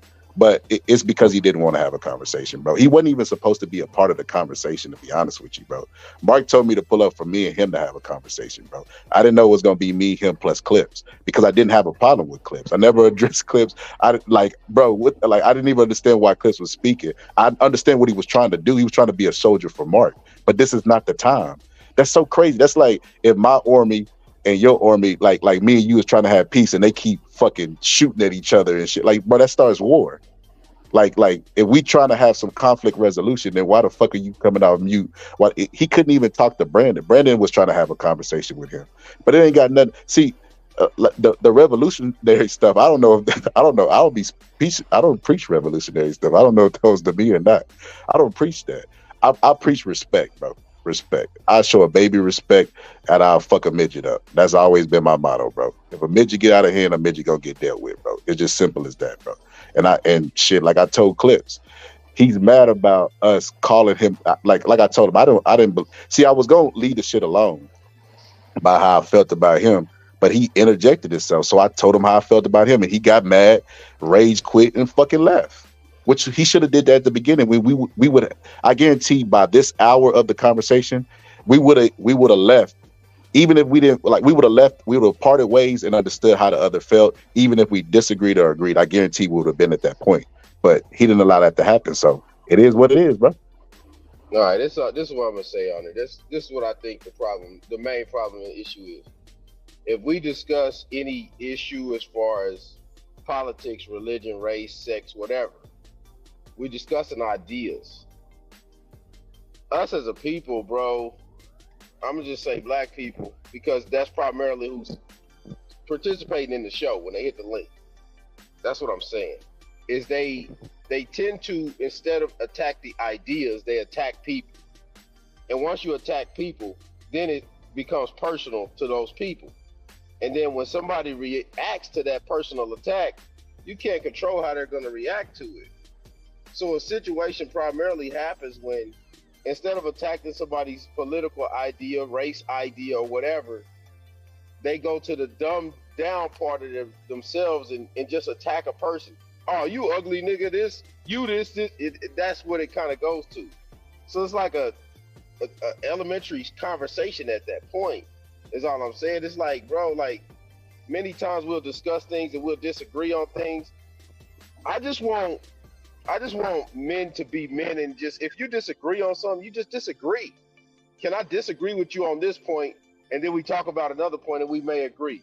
You know what I'm saying? Like, I don't know, man. This shit is weird, bro, but I don't know, bro. This shit's weird. So KP, what I say to that, bro, is that everybody don't get along, bro. It don't matter what race they is. You got siblings who want to kill each other. Don't get along. I'm saying if you just disagree, you just disagree. That's all I'm saying. If you disagree, you just disagree. I don't got a channel. I don't got none of that shit. But I don't got no channel for a reason, because I know, like, if I'm gonna go back and forth with somebody on some YouTube shit, like, that's a waste of time, bro. I got kid in college. I got kids in high school, middle school. I don't have time for that shit, bro. The energy for that shit is a waste of time. Yeah, that's why I just started trolling at some point. It became, I'm gonna do this to you. So, bro, that shit ain't. Nobody's talking about what the fuck they gonna do to somebody, bro. They either gonna do it or they not. when you on the internet talking like, I'm like, okay, so you ain't really serious. So let me not be serious. So that's why he got the energy that he got from me, man. I got the energy for a whole ass nigga like this. I'm gonna say this and I'm gonna say this right here. Yes, I know you damn right. Because I'm gonna say this right here. Okay? Never once did I say anything about any violence other when he said respect. I said, because I could take respect right out your face. He's the one who says, he talk about pulling up and violence. He's the one implying all this and on the line. And then as soon as I get off, he starts talking this person, whatever. He mentioned. So you mean violence as no, stop fighting. it. I'm talking to KP. Me and you are done, boy, because you got my real number. Now I'm a boy. You said enough for this rah-rah. You see what I mean? No. Stand on business, boy. Stand on business. I thought you jumped into the chat. You got my real number. You got my real number. If you don't got it, you know that when you put something in the private chat, line it up. You want to talk about all this? Oh, I was just talking about ass whooping. No, you didn't, because I ain't never ducked a fade, boy. Anyway, and if you want to motherfucker, I guarantee you gonna duck this fade. And I can do that. But other than that, let's have a real conversation back to what I was saying to KP. Hold on, back to KP. Now, hold on, Clips. I'm gonna hit this and I'm gonna go because I don't want to be part. Okay, go ahead, brother. Let me say this. I want to say this. I want to bring a little levity to the situation. To you messy West Coast blacks out there wanting to see mess. You messy West Coast blacks, y'all need to stop that. The blacks, that's why the Southern blacks, we are Southern gentlemen and we're problem solvers. That West Coast shit. Hold on, let me finish. He in his feelings. He ain't gonna let you get the joke off. You Midwest blacks, y'all should be thankful. Y'all should be thankful that the rest of us blacks accept y'all because y'all are the most docile, loud talking blacks. So I want to say that. Now, back to the now, because I seen the West Coast blacks start coming in the building talking about beef and what's going on. Y'all some messy people that come from y'all gang mentality. Standing on business out here, and they're like, listen, goddamn y'all want to say shit and act like you're mad and act like, oh, a nigga tripping and he's out West of control. Coast black. He's like, no, if you're gonna say something, then do something. Ain't nobody been talking about no violence. And if you're really talking about no violence, then you know what? You got my personal number. None of this violence is gonna get talked about. Clips, I'll push you down, bro. You Clips, right. You like what, 5'6", bro? Hey, listen, if that's how you feel, and if that's the only thing that'll get it off your little chest, then go on and go get that steam off your little chest, buddy. It's okay. And until then, Clips, you feeling yourself. You got a little hair on your balls. That's what it is. You feeling yourself. That's what it is. I hear you, Clips. I hear you, Ultra K. MLK, Ultra K. Now, boy, you still don't know shit. Come find out. I'll tell you a secret. I hear you. What you gonna get? Hey, did you say you sit at the table or something? You sit at a table or some shit? Yeah. Whatever you said. So why you still employed? Brandon, what's going on? They don't pay. Hey, Brandon, what's going on, man? I'm done with him, man. I already told you I'm done with you. They not do payers. The group that you belong to. Why you still working? You go play. You saying a lot of words for a nigga who's supposed to be doing something else. I hear you. When you be pulling up with the grand machine that be in there, it's like the Avatar. You know, the Avatar had that tree. I never said nothing about pulling up. You know how the Avatar had that tree they was all connected to. That's how you be on the forklift. Look at it. He stay making up stuff. Nobody said nothing about. He's the only one talking about pulling up. Talking about you ain't pulling up on me yet. You a hoe ass nigga. You just want to. I'm gonna punch him in the face. I bet you ain't gonna swing on me. You a goofy. You a goofy. All I ever said to you was, keep my name out your mouth. Just go ahead and talk to Mark. Well, you a fake KP, you still there, bro? And you've been going on for hours, and you still ain't man enough to be. I pulled up today, KP, and I'm gonna be honest with you, bro. I was a little reluctant. 3 hour mark. So you went in for 3 hours. Okay, I'm gonna let him finish it out. Mark about a real legit problem you had with Mark. Because you got mad because I was like, dude, there's no need for you to put. All you gotta do is get silent. He'll get out the panel. Watch. I'm gonna mute up. Watch. There's no need. But Brandon, are you done with your joke? Or you know what I'm saying? Like, I'm on some serious things, man. Because you know, Brandon, here's the problem. Me and you developed a real cool relationship in the first few years. And so we did joke. And because some of the shit was funny, I let it slide. Let it play with it. But as you see it, all games aside, black man to black man, I know you don't care much, but you know what I'm saying? I'm looking right to this camera. Look in my eyes. You see what's going on. You see what your whole ass friend doing. All he doing is trying to try to build and add on all fuck shit that you said that, like, I'm trying to ask you man to man if that's what you really feel. Well, then that's something that you need to stand on. feel like what clips you. It's like you looking for me to say something or and I don't. No. I ain't looking for you to say something. I said that was like 2 hours ago. I asked you a simple yes or no question. And I'm gonna answer the question. The way you frame it, I don't feel like that. Yeah, I don't no, it's a simple yes or no. It's a simple yes or no. It's a simple yes or no. You know what I'm saying? Do you really think? Resolution or do you want to argue, bro? Let's just. No, it ain't an argument. No, it ain't an argument. No, that's what you know what I'm saying. You know what I'm saying? No, it ain't argumentative. It's some real shit. Are you going to try to stand and play, or do you really have this sort of disdain in your motherfucker? This whatever. I don't even give a fuck where it come from. If that's how you feel, stand on it. I don't have no disdain for you, bro. If that's what you. Then you know what? Then okay, enough said. Thank you for that answer, Brandon. Okay. If you have no disdain for me, black man to black man, chill with some of the dismissive tone. I'll chill with mine. Can you agree to that, or is that a problem? I ain't got. Man, I don't. If you think over our different conversations, we have both. I don't want to violate you. I don't want to play with you. If you don't want to, if it's some things that you sensitive about in some areas, I ain't trying to do that. It ain't even about sensitivity. It ain't even about no sensitivity. But it is though. Different conversations. Over our different conversations. Have I brought up your family? Clips. I ain't never brought up your family. I don't have no problem. Yeah, you did. Yeah, you did. Even this nigga did.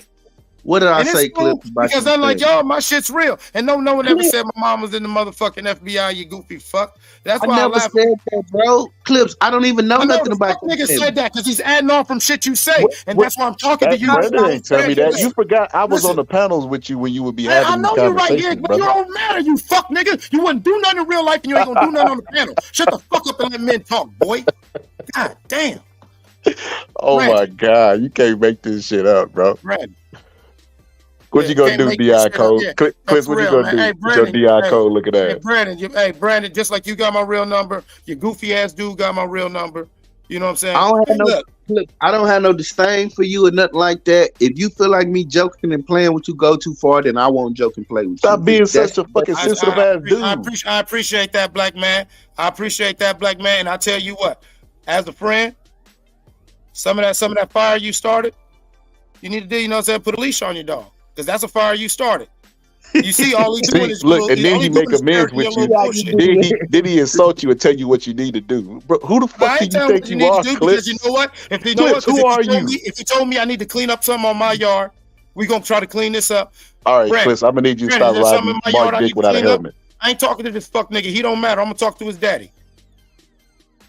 Brandon, is there something in my yard I need to clean up, or do we gotta understand it? Yeah, stop riding Mark Dick without a helmet. Yo, man, I can't. Yo, here's the thing, man. Let's just start from each man respect man, and black men talk to each other with brotherly love and respect. Well, first of all, we gotta have we have an all men panel, so you gotta put your motherfucking boy in the motherfucking kennel. So all of the that boy ain't all of the Frank standing and all that shit, man. We ain't got to do that. Goofies and disrespect. Have I done that to you? Have I done that to you right now? You done call me right now. You done call me goofy about 50,000 times. You goofy shit, and I'm gonna call out your goofy shit. So you just asked him, man, did he do it? Did he brought it up? Now you like, motherfucker, that was weeks ago. We bodied. No, for real. Everything that I'm saying you were goofy on, nigga, we can itemize this shit, and I'll tell you exactly what I said. Unlike you, I don't just hold a feeling. I tell you exactly what I said and stand on it. So you don't just hold a feeling. So how did we get here about your jury? Because I'm even ignoring your fuck ass friend who's still chirping in the background. This is real man talk, and you motherfucker want to try to motherfucking be like, oh yeah, and keep trying to play it off. Oh man. Who's trying to play it out? I ain't trying to play it out. Listen, Clips. I'm not as mad. Listen, Clips. I'm not trying to play nothing out. I'm not as mad as you. You got my real number, and let's talk like that, because your boy is gonna keep on chirping. How you holding him responsible for my words? I'm talking some real shit. And you know what I'm saying ain't no B, bullshit. he going after you because you being respectful. You can't be respectful to people like this, bro. He ain't got no respect. Every time he asks you, B, can we do this? Can we do this? And you like, yeah, we can do that. Well, what about this? Scholar, here's the thing. I'm a Southern black. Us Southern blacks, we are gentlemen. We will not resort to the shit that them West Coast blacks do. West Coast blacks embarrass the rest of us North American blacks. I think they embarrass me to I us. ain't into this ritualism, man. Yeah, because I ain't playing with you. They know who I'm playing with. They know the West Coast blacks know who they are. Yeah, that's crazy, man. It's crazy. But KP, what up though? KP left. KP, yeah, Clips ran him out, bro, with that long-winded ass spiel about how it really is. Oh yeah. Ain't nobody proving shit to you. Ain't nobody talked about how real I was. That's why I know you motherfuckers wasn't even listening to shit. You motherfuckers don't even listen Why to you keep shit. saying you motherfucker? Brandon Washington been respectful to you. Why you can't address me? Keep calling me boy and all that stuff. Who taught you that you use that word as an insult? That's what I want to know. Fuck niggas. Because you know all your fuck niggas are the same. You ain't nothing but a fuck nigga in a long That's line. that Ohio shit. That's them weird ass Illuminati niggas you hang around. There's no fuck ass niggas. That's No, 5 weirdos from Ohio. Yo, motherfucker was on your live sacrificing a goat, bro. You can't make this shit up. Hey, Mark, can you please put him on mute? Hey, fam, I'm back, man. I want everybody to go on mute. Bro. Please, let's everybody go on mute. Hey, look, man. I got some other shit going on, bro. That's why I'm missing in action right now. I'm handling some other shit going on. I got an emergency call I'm trying to deal with back and forth. This shit has gone too far, bro. And it don't seem like we getting nowhere. At the end of the day, got none but love and respect for you, Clips, Brand. Again, apologies, bro, for whatever our miscommunication was and how things could have been handled. But trust me, bro, you got me all wrong. You're not my enemy, dog, and I wish you nothing but the best, dog. Scholar, at the end of the day, my issues with Brandon should have no issues with you, dog. You know what I'm saying? If I don't want to talk about Rachel in a private conversation with you, that's my prerogative, dog.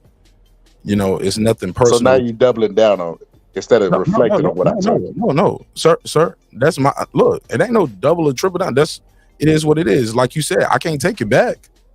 You said it. You in your mind, it was a character flaw, and my reply to that shit, yeah, my character is flawed, nigga. I'm not a perfect man. I'm definitely flawed as an individual. I make mistakes every day, but as a man, I can confess up to my mistakes. If it offends somebody, I apologize. Hopefully, we can move forward. If not, so be it. You go your way, I go mine. God willing, we both do fine. You know what I'm saying? I can't take it back. I can't go back to that day, that conversation, that moment that you wanted to talk about the Rachel shit. And I was like, nah, you know, and I can't make it connect to my relationship with Brand. You know what I'm saying? Like, you don't know what conversations he and I have had, day, night, morning, offline, online. You don't know about that. That's not your place. It is my place. If so, you only know Brandon's side, whatever he told you. So even then, your viewers. I know what I witnessed. Me and Brandon didn't even talk, bro. During that Errol Spence shit, I didn't have Brandon Washington number, bro. When you was calling him Bumpy Washington. Oh, that was before then, and he told me not to say that, and I ain't say it no more. No, that's not true. You blocked him. You blocked him right after that. No, that's not true. Okay. No, that's totally not true. See, you're wrong. You're wrong. You're a million. Is B Washington here? He's right here. That Bumpy Washington shit was months and months before. He said, don't say that. And I didn't say it no more. That's bullshit. You blocked him from that live. Same live that I'm talking about, you said, Boxer Scholar, you must have missed the intro. I ain't in the mood today. No, bro. Okay. I didn't block him from that live. He talked to the end of that episode.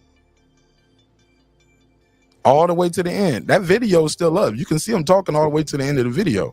It's not true. You're wrong. And you can see you clearly caught a Bumpy Washington to the end. Pull the video up. And if I'm wrong, I remember that day. I remember that day because I remember he called in. And he was. But bro, he said no need, no loss. Then though, geez, he and I have spoke since then, and we made amends. Just because you don't know about it. Did y'all? Bro, he's right here. I'm not lying. Be you there? He's right, bro. I'm not lying, bro. He called me. We talked. I spoke to Mark after that.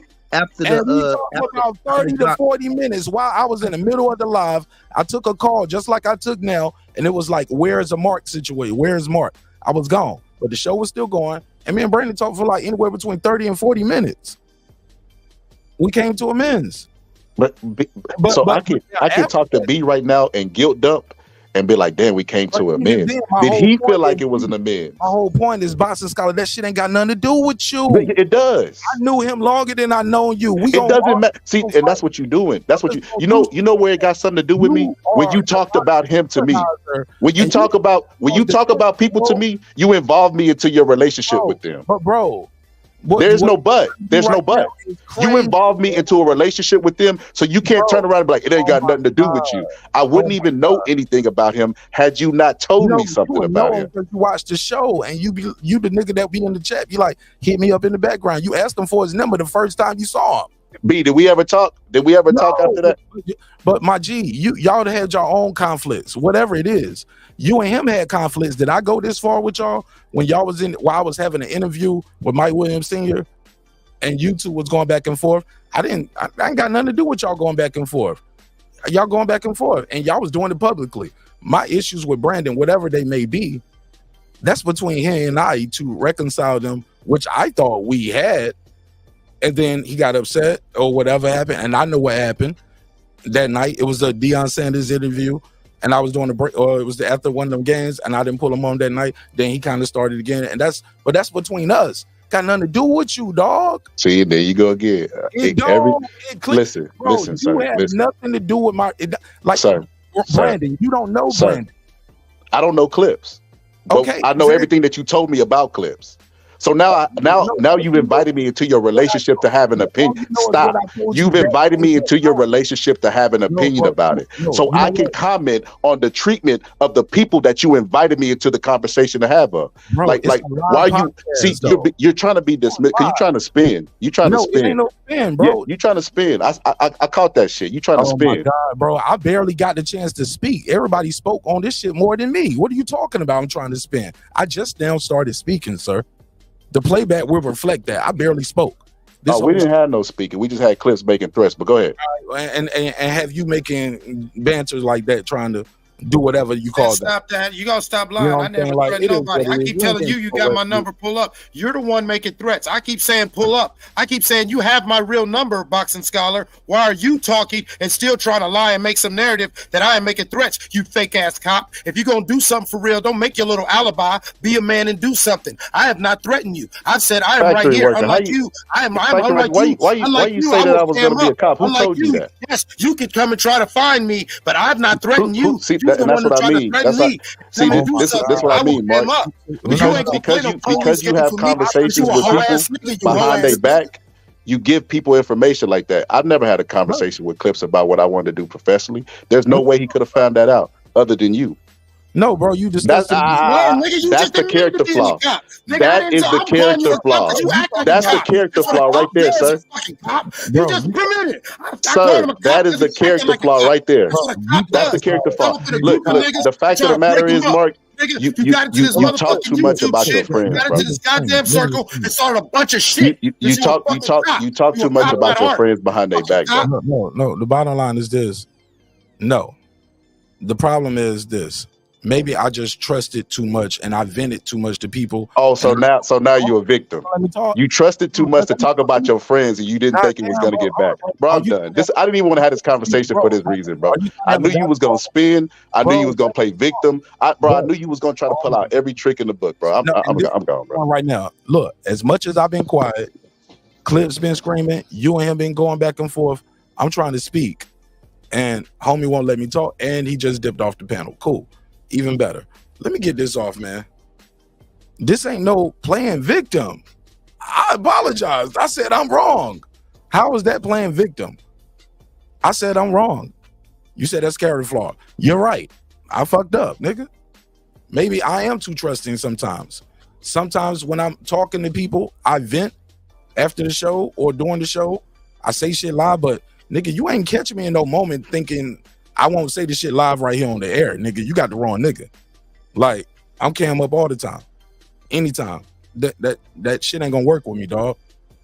My point is this: whatever it is, let's clear the air. If your issue is with my treatment of Brandon Washington, let me and Brandon Washington work that out. He and I can work it out or not work it out. Whatever happens, however it goes, how it goes. But you can't tell Clips he getting involved in our shit. But that's your whole premise of your argument. Hey, look, and then he's mad about shit that I don't talk to him about behind the scenes. Like, well, you didn't talk to me about Rachel and stuff behind the scenes. Like, that shit is crazy to me.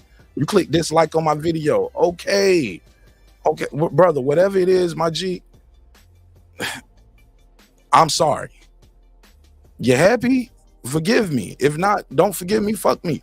Live your life. But just understand, I'm glad we got this shit out in the air.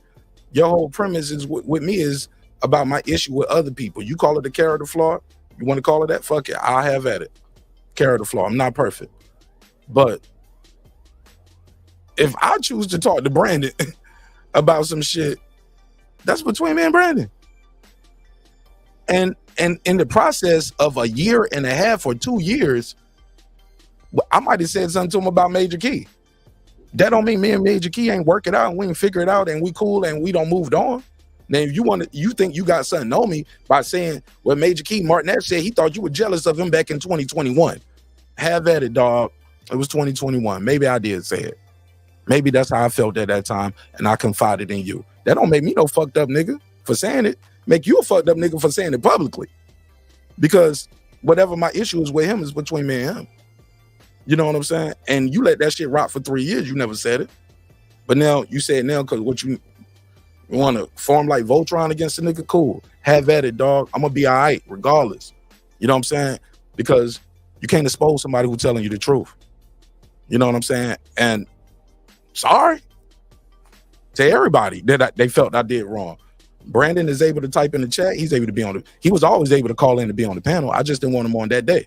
I felt the shit was still too fresh, even though we had squashed it behind the scenes. I didn't bring him on when he wanted to come on that day, and I think he got upset by that. But he's here; he can speak for himself. But whatever it is, I squashed it, and I never went out there, weaponized my platform to destroy him. So anybody who say, well, we got to ride with B-Dub because he ain't got no platform and Mark got a platform. I never weaponized my platform against none of y'all brothers. None of y'all. None of y'all. You know what I'm saying? So I just, man, and matter of fact, and shout out to Reg. This ain't even my platform. YouTube snatched my chain and can do it again. So look, it's my birthday and I want to go into this next cycle around the sun with nothing but good vibes on me. Nothing but good vibes on me. I tell y'all all the time, man, respect is free. Disrespect can cost you everything. Your family, your freedom, your finances, most important, your life. So let's show each other love. Let's show each other respect. If not, show each other the door. You go your way, I go mine. God willing, we both do fine, but I'm not your enemy, dog. And I'm not going to be making no videos about you back to back to back. I could, but what's one that was like, I know the truth. The truth is on my side. I never did nothing wrong to you. You know what I'm saying? Brent Reaper, what's up, man? Who gets the blame? PBC is broke. Canelo. The answer's in the middle, but happy birthday first and foremost, Mark. Yeah, man, it's all love. I was up earlier when WCS and Brian Norman Sr. was talking, then I passed out because, it's my off day. Then I wake up to this. I just want to share something with you just to see the irony of everything. We got somebody advocating for somebody based on some things that happened in the past, right? Oh, he didn't want you to call this particular name, right? But the thing is, when I look at that, if we go back to my issue, I shared a piece of my real life. And this person chose to disrespect me in regards to me sharing a piece of my real life. And I said I didn't appreciate it. I didn't like that. And he continued to do it. But he's sitting up here advocating about somebody else's situation that had nothing to do with him. Man, if you don't shut your hoe ass up, boxing idiot, you was a hoe ass dude, bro. Straight up. Man, I'm off of that shit, man. I know you are, but I just wanted to say that piece. I just see the hypocrisy, though. I'm just seeing the hypocrisy because at that point in time, back in the past, I had shared something that was real. Wasn't no internet. It was real life stuff. And they took that and played with it. And I was wrong. You know what I'm saying? I know, but it ain't even about that. It's that person took with it and played with it and disrespected me. And I said, hey, yo, chill with it. I don't like that. And he kept going anyway. But he's sitting up here advocating for somebody else about some shit that ain't even about no real life shit. Dudes is people. Some people is like certified cornballs, bro. Like certified, like grade A stamped cornballs. But I mean, the fact that you even had the conversation with them brothers, I commend you. Brandon Washington's a 13-year-old kid as an adult. You know what I mean? But they entitled to operate the way they want to operate. That is cool and that's fine with me. It's just that I'm getting to the point where I separate the goofy shit, bro. Seriously. And we all got our own flaws, bro. So it is what it is. If you're willing to admit them and take it on the chin and learn from it, then that's just you processing life and you moving and growing from based on your experiences. And that's the end. But it's just too much cornball shit to be going on sometimes in this YouTube stuff. It's just, and people don't, and the thing is, people will separate this from real life, and that's what upsets me because I live a real life no matter where I'm at. If I'm on social media, I'm gonna be me all the time. I'm not gonna front and I'm not gonna say things I wouldn't say if that person was in my face. Anything that I say, I tell you, I mean it. I mean it. But the thing is, it's hard for me to, wrap my head around it. We're on the interweb, and the interweb, you can be anything you want to be. You can paint anybody the way you want to paint them, and that's just what it is. So I understand that people don't treat this like real life because it's the interweb. They can say what they want and have no consequences because they not in front of that person and they're not having to deal with the things that come out of their mouth. So it is what it is, brother. I mean, whatever y'all worked out, that's cool. It don't make me none. I'm not going to sit here and go on somebody's podcast and talk about some shit that's from a year ago about some minuscule shit, bro, because it ain't that deep. It just ain't. It just ain't that deep. At the end of the day, that's what I'm on, bro. It's like, I want this shit to be over. Buddy sound like he want this shit to keep going. Brand sound like he want this shit to be over. Clips at one point, I thought he wanted this shit to be over. I don't know where he at with it now, because like I said, I've been in and out handling another call, but fam, this shit ain't about nothing with me, dog. Like, I know who I am. Like, what about me makes y'all think I give a fuck of what the boxing scholar's opinion is about me, dog, to the point where his opinion about my character is gonna stop niggas from booking me for events, paying my bills, you know what I'm saying, take care of my family and vice versa. My family take care of me, loving me, caring about me, and we living our best life. I'm gonna do the show when I feel like doing the show, when I got time. Like, bro, I'm gonna be all right regardless. You do you, I do me. You know what I'm saying? But you thinking your opinion about my character don't mean shit. Like, I take care of people, bro, and people I got love for know I got love for them. And when I make a mistake as a man, I make a fucking mistake. You and it is what it is. But if we trying to get some closure and trying to get somewhere, let's do it. Let's bury the hatchet. If we're not gonna bury the hatchet, shit, off with your head, nigga. Keep swinging the axe, you know what I'm saying? But you're gonna be swinging in a circle because I mean, shit ain't about nothing. Like, we clearly got to the bottom. It's not about nothing. It's not about no money. It's not about no business. It's not about no shit me fucking with your chick or sending your lady DMs or talking about your kids, your job, your whatever. Like, even that shit with his job, bro. That everybody on the panel knew about your job shit because you talked about it on the show. Like maybe I need to do my show like the mother niggas do. They don't even have no open panels. They just, you call in or they bring you on one at a time type shit, like on some finance shit or showbiz or all these other niggas. They don't even let y'all get like, I'm like, God, Lee, like, it ain't that serious, bro. It ain't that serious. You just do whatever you feel is best for you to make sure a platform you feel that is optimal peak, bro. And at the end of the day, anybody who rock with it gonna rock with it. Anybody that don't, and they don't. It is what it is, man. I was trying to get on to get his piece off. He was still right there, but he didn't say nothing. He just dropped off.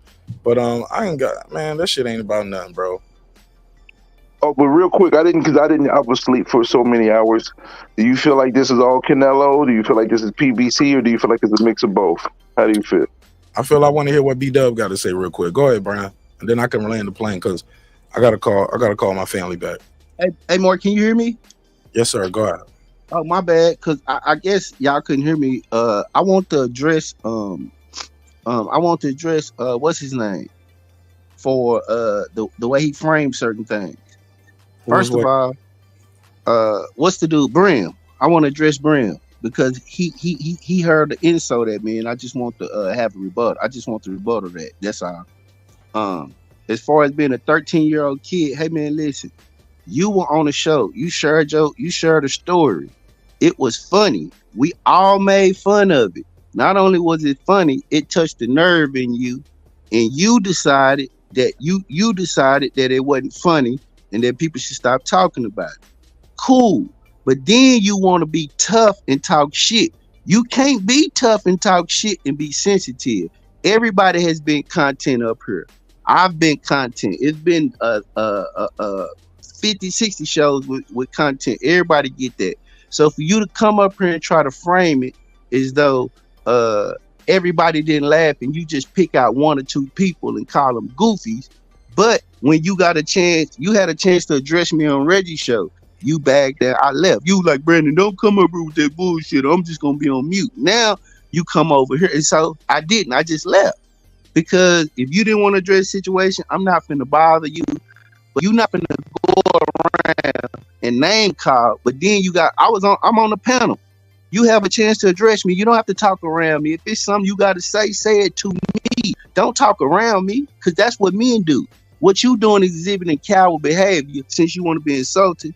And I don't appreciate that, because you, not only that, you got laughed at by everybody. Go replay the show.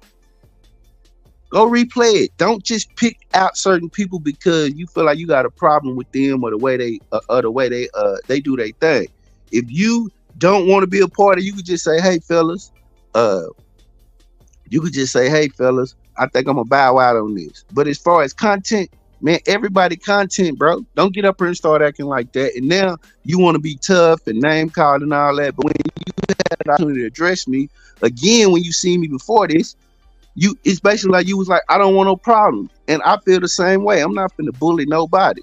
So at the end of the day, man, I don't have no problem with you. Like personally, I don't have no problem with you.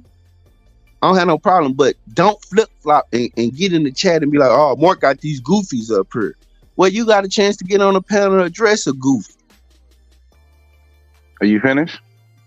Yes, sir. Go for it. All right, so my turn. Okay, first and foremost, I'm not going to talk on somebody else's channel about a situation that had nothing to do with them. That's the first and foremost. So I wasn't going to be having that conversation on Reggie Owens' channel about some shit that never transpired on his channel. That's one. And I didn't come there to talk about that. I came there to talk about the topic that was at hand. Two, the very beginning of the situation when you had the laughs and all that, I specifically calmly stated that this is something that I'm not feeling too much, and maybe I should bow out. Because I remember I was in, Mark was like, no, don't bow out, don't bow out, stay on it. And so I stayed on, and y'all continued to push it. And I said, hey, yo, bro, I'm not feeling that. And instead of y'all respecting that, then Boxing Scholar got disrespectful. And then you, everywhere you go, wherever you was at, you was saying, talking that like, oh, you know, I'm a snitch and all this goofy ass shit. So don't tell me about me turning the tables when I clearly set the precedence of what I was expecting at that moment in time, when I didn't like the way that the conversation was going. Because when I was talking about real shit, I wasn't talking it to make it a joke. When it first happened to be a joke, I didn't, make a big deal out of it. I just expressed my uncomfort about it because I was talking about some real shit, because the conversation was based on real shit, not jokey ha shit. And the fact that y'all kept going with it after I said, hey, I'm not cool with it, and I did it in a respectful manner, making me look at y'all like y'all goofy motherfuckers, because you can't tell me I'm not being a man when I took my time out and calmly expressed, bro, I'm not feeling this, and y'all didn't respect it, and y'all kept on going with whatever y'all wanted to go with for y'all fucking enjoyment. So don't tell me what the fuck I need to be doing, because the fact of the matter is I approached this shit properly, and then I end up dealing with an internet response on some goofy ass shit, and that's what the fuck it was. End of story. All right, here's the thing. Just being honest. The shit was funny. I thought it was funny. We all thought it was funny. But since it's a sensitive thing to you, That's It's something not I a don't even. sensitive thing to me. You're taking something that was a real life situation and me talking about real life expressing something that I went through, and y'all made a joke out of it. The first time y'all made the joke on it, I let it slide. I giggled a little bit, but I wasn't comfortable with it because you're trying to play me. I'm a real person that has lived a real life, and I decided to talk about something that was real during a real conversation. When y'all made it a joke the first time, okay, I let that by, let that go, but I expressed my uncomfort with it. It ain't got nothing to do with sensitive. It's about you playing with my name. You ain't gonna play with my fucking name. And if you don't respect that, fuck you and anybody else who don't. That's how I feel about it. Because I'm gonna give you a certain amount of respect, and you're gonna give me a certain amount of respect. And if you don't do that, then we got a problem. And I made it clear and concise, and I didn't say it in a disrespectful tone. I didn't raise my voice. I said what I said, and I meant it. And when y'all didn't respect it, that's when I popped off. And if I'm wrong for that, I don't give a fuck.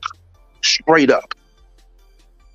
So you want a resolution, but then you turn around. No, I don't want a resolution. No, Brandon, I don't want a resolution, Brandon. I don't care. I've already moved on from it. But when I woke up, I woke up and I turned this on and I heard y'all talking about some shit, and y'all being hypocrites. Y'all being hypocrites, talking about some other shit that had nothing to do. Your boy Boxing Scholar talking about some shit that had nothing to do with him personally, but he's able to disrespect somebody else who did the same thing and said, "Hey, I wasn't cool with that," and he didn't care enough about it. So at the end of the day, I just happened to wake up and I just wanted to speak my piece. I'm not looking for a resolution. I just want to speak my piece and keep it moving.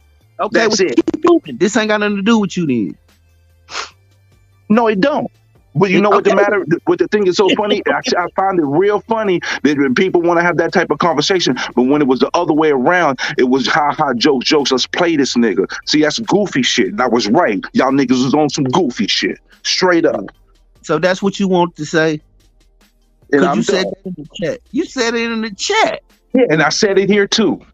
Okay, now if we were standing in front of each other, I'd tell you the same thing. That shit was goofy. But you wouldn't. But it's cool though. Would. I actually would. I put that on anything I love. I would. I would tell you. I would never be around you for you to have that kind of energy for me. And if you saw me and I saw you and I recognized what you look like, I would do my best to try to go the other way. So you wouldn't say it to me. But at the end of the day, fair enough. At the end of the day, you know what, Brandon? That's probably the realest shit that you said all day. And you know what I'm saying? And I just hope as a man, like, you know, you stand on that and some of these other niggas stand on that. Like, hey, look, man, once again, I'm not threatening nobody. I just keep saying, if you really feel like that, then be a man to say that and stand on that. And if that's how you feel, well, then both of y'all cats got personal numbers where things could have been lined up, set up, however niggas want to. If niggas could do their Googles, because I'm a real nigga, I cam up. Unlike y'all, I'm a real person. I'm Googleable.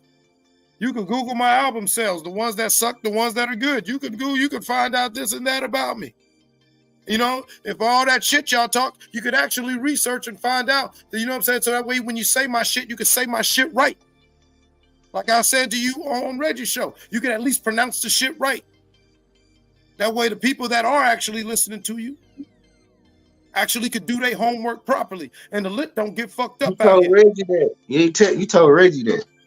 Yeah, I told Reggie that, but I still goes like, if you want to say something about me, you can find this out and say it right. Because if you do your homework, you know the facts check out. But that's neither here nor there.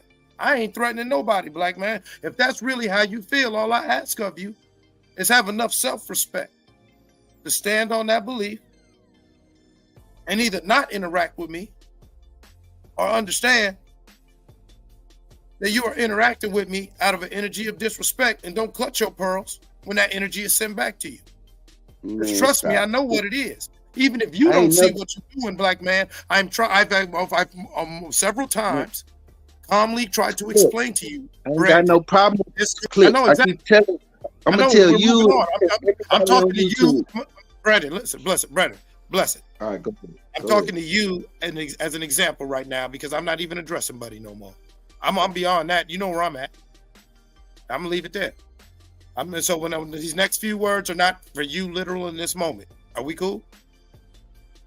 Yes, sir. I'm gonna say you with the air quotes. It's not you, Brandon. But if you, air quotes, feel that way, There's things that need to be done. Go ahead and handle that, and that's fine. We men. There's no need for us to be in this space like this. Because if you think you're going to continue to, that's what I feel Brim on. If you think you're going to continue, I've got my mind made up. And I'm man enough to say that. I ain't got to snap and jump on you every time I see you in the chatter panel. But if you really think you're going to continue to interact with me,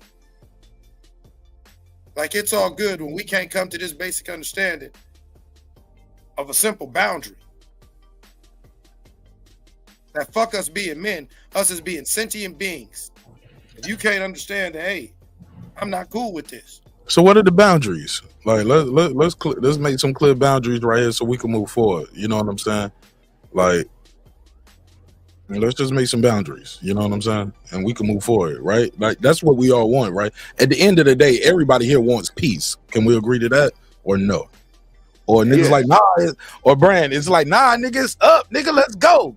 Video for video, verse for verse, live for live. I don't want no problem. Like if Brim think that in real life, if I see any one of y'all that it'll be a problem, man, I don't want no problems like that. This YouTube and that's what it really is for me. This is entertainment. It's a release from my real life, and I don't take it as serious like that. You know what I mean? I didn't been tired. My interaction with that, and I could have handled that differently, bro. Like, and I misshot my shot and played a couple games, and I apologize to you for that again. You know what I'm saying? Because I could have handled that. I apologize for you too. You know what I mean? And like I said, I was just annoyed. It was supposed to be a joke because you know, coming off of you quitting boxing, I'm like, nigga, you supposed to be working on stars. You don't get to be at the Bud Parade today. And it was supposed to be a joke about that. You can't come to the Bud Parade episode. I'm mad that I wasn't there. You know what I'm saying? Fucking around, and yeah, it just went, and it just went too far for too long, bro. And it is what it is, bro. Like I could have handled that better. And as I go into this new revolution around the sun, man, I want y'all to ride with me on this journey. I'm ain't mad at the rest of your panel either. Tell your panel I'm not mad at them. I'm not mad at No, I ain't gotta tell my panel nothing. You tell them. You right here. I'm not mad at Brim, like, and I'm not mad at like Brandon. You didn't do that. Like Brandon, like that's what I was trying to tell homie. Like, bro, you only know what you see from the outside. Maybe what I told you probably, what Brandon told you probably, but stay out of it, dog. Brother's gonna work it out whenever we work it out. You know what I'm saying? And shout out to the homies who did stay out of it. You know what I'm saying? And even the ones that pick sides, that shit cool too. It ain't no love lost. You know what I'm saying? Like it is what it is. But y'all ain't my enemy, dog. And I love y'all. I thank God for y'all. And shit, I'm here to help. I'm still here to help. And I wish y'all the best, homie. And I look forward to having good chopping it up. But as far as that other shit, man, like that shit it's about nothing. At the end of the day, it's really about nothing. That's what I want everybody to know. It's about nothing. I'm not Can the you first. hear me more? Yeah, go ahead. I before you end it, I just want to say this to your panel, to Clips and Brim. I respect your loyalty. I ain't mad at it, and I'm not mad at y'all. And Brim, if you feel like I offended you, the joke went too far, and I didn't mean to offend you, even though I really thought it was hilarious. I'm not gonna lie, but I'm wrong, and I got a twisted sense of humor, and there's probably something wrong with me. I admit that. Clips, man, I ain't mean to offend you and take it that far. It's just it's just certain things I felt like that you had that you felt like you want to get out your chest. And it kind of came out a little bit, and I just wish we could have had a more respectful conversation, and really and continue to have respectful conversation, so we could show people respectful dialogue, even though they tough conversations, and we can air it out. And at the end of the day, you show black men that this how we do it. You know what I mean? Just being honest. I don't want to have a back and forth where people tune in. They be like, oh shit, it's lit. They in here cussing each other out. Let's see how far this go. I don't want to be a part of that. You know what I mean? I want to be a part of constructive building. And even if at the end of the day, like Mark said, countries, they draw boundaries. Like, all right, cool. We respect each other's borders. But motherfucker, you don't come over here unannounced. I don't come over there unannounced. And you don't disrespect me, and I don't disrespect you, and we live harmoniously like that. And I think that could happen. You know what I mean? So I ain't honestly, I don't have no deep-seated issues why I hate anybody or nothing like that. I think I all got character flaws. I got my own, and I think we continue to work on them. But for YouTube, man, this is a release for me, and that's what I take it for. Life every day is hard, so I come over on here to bullshit to I'm not my authentic, real, everyday, serious self on here, and I thought everybody was like that, but some people take this shit more serious. They think this their life, and for me, it's not that. But I respect that other people take this serious like that. I don't. So I just got to know the borders of people who take this shit serious and leave them alone because they can't be joked on. So, and I leave it there. Well, look, like I'm gonna type in the chat. You good? I'm Can I good. say something real We quick? good. Go ahead, Clips. I appreciate that, Brandon. And I want to piggyback on that point. Now, it's a YouTube space and we laugh and it's YouTube. And I'm not trying to pick on Brandon or anybody out here. But like when we have those difficult and hard conversations, yeah, you might hear some wild shit. You might hear some shit you might not relate to. But if your knee-jerk reaction is to disrespect that person or to feel like this human being somehow must now validate or prove themselves to you, nigga, you the problem. Just listen to that person's story as y'all have this serious conversation as adults and move on. And I get it. Maybe sometimes you want to lighten the mood. Mark's been there. Mark's been in that position. I've been in that position. You know, you've been in that position, Brandon, where you want to crack a joke. And if that man is telling you, or if that woman is telling you too far, well, that's your choice right there. Are you going to continue? Or are you going to have the self-respect to at least realize whether you continue or not? You've already been told on multiple times by someone, too far. That's the line. And ain't no walking on eggshells with me or anybody, not even the host. But just because, say, if Mark says, hey, I ain't in the mood right now, you keep cutting people off, I'm gonna get you off this goddamn show. Anybody keeps speaking during this fight, I'm gonna cut you off this damn live feed. And you keep talking during the, you know what I'm saying, during the middle of the fight while Mark's trying to do his play-by-play commentary, and he kicks you off the thing. Nigga, don't do me like that. I ain't never had to do that. That doesn't mean to get mad the next show and whatever. That nigga did tell you, and don't hold that personal. Don't act like, you know what I'm saying, at least be an adult and act like you were I'm cool, told. though. I let niggas call rounds and everything, bro. Like, Exactly, yeah, you let niggas get you call around. That never happened though. Clips, you framing something that never happened between me and Mark. I never I'm been on. I'm not framing you, Brandon. I And I never just do said that neither, though. exactly. I'm using once again. I'm using an example. I said these aren't reasons for somebody to hold on to shit and be feeling a certain way. Now, though, but we good. Or be like, oh damn, I can't believe this nigga's yelling at me or doing whatever. I told you, stop playing with me. Nah, we good, Clips. I told you I apologize. And I tell you, I respect that. That's what I said in general for everybody. I wasn't trying to pile on to you, Brandon. If you listen to what I said before, as soon as I start talking, I'm just saying some of these, we got to understand this as a neighborhood. I work on it. I know I have worked on it. In earlier years, me and Mark used to argue all the time about it. Still do, nigga. Still do. You still get on my motherfucking nerves, but it's all good. Yeah, likewise, but it's all good. I respect it. That's your show. To where if he tells me fall back, No, I'm I'll fall talking about back. even offline. Nigga, no, even when we talk, I'm like, this nigga Clips be doing too much while we talking. That nigga be like, hold on. Hey, this nigga be making plays and shit while we talking. I ain't got time for that. But I'm joking, but bro, I got love and respect for all y'all, man. At the end of the day, I'm gonna do better. Like I said, the shit that I did before that offend people, I'm gonna work on it. Like maybe, like Scholar said in chat, maybe I am too loose. I was too loose lips sometimes, behind the scenes. Shit, I ain't lying. Y'all ain't lying. I said it. Fuck it. I did it. Yep. You make me mad, or we were talking about some shit, or I cracked some jokes. Shit shouldn't have said.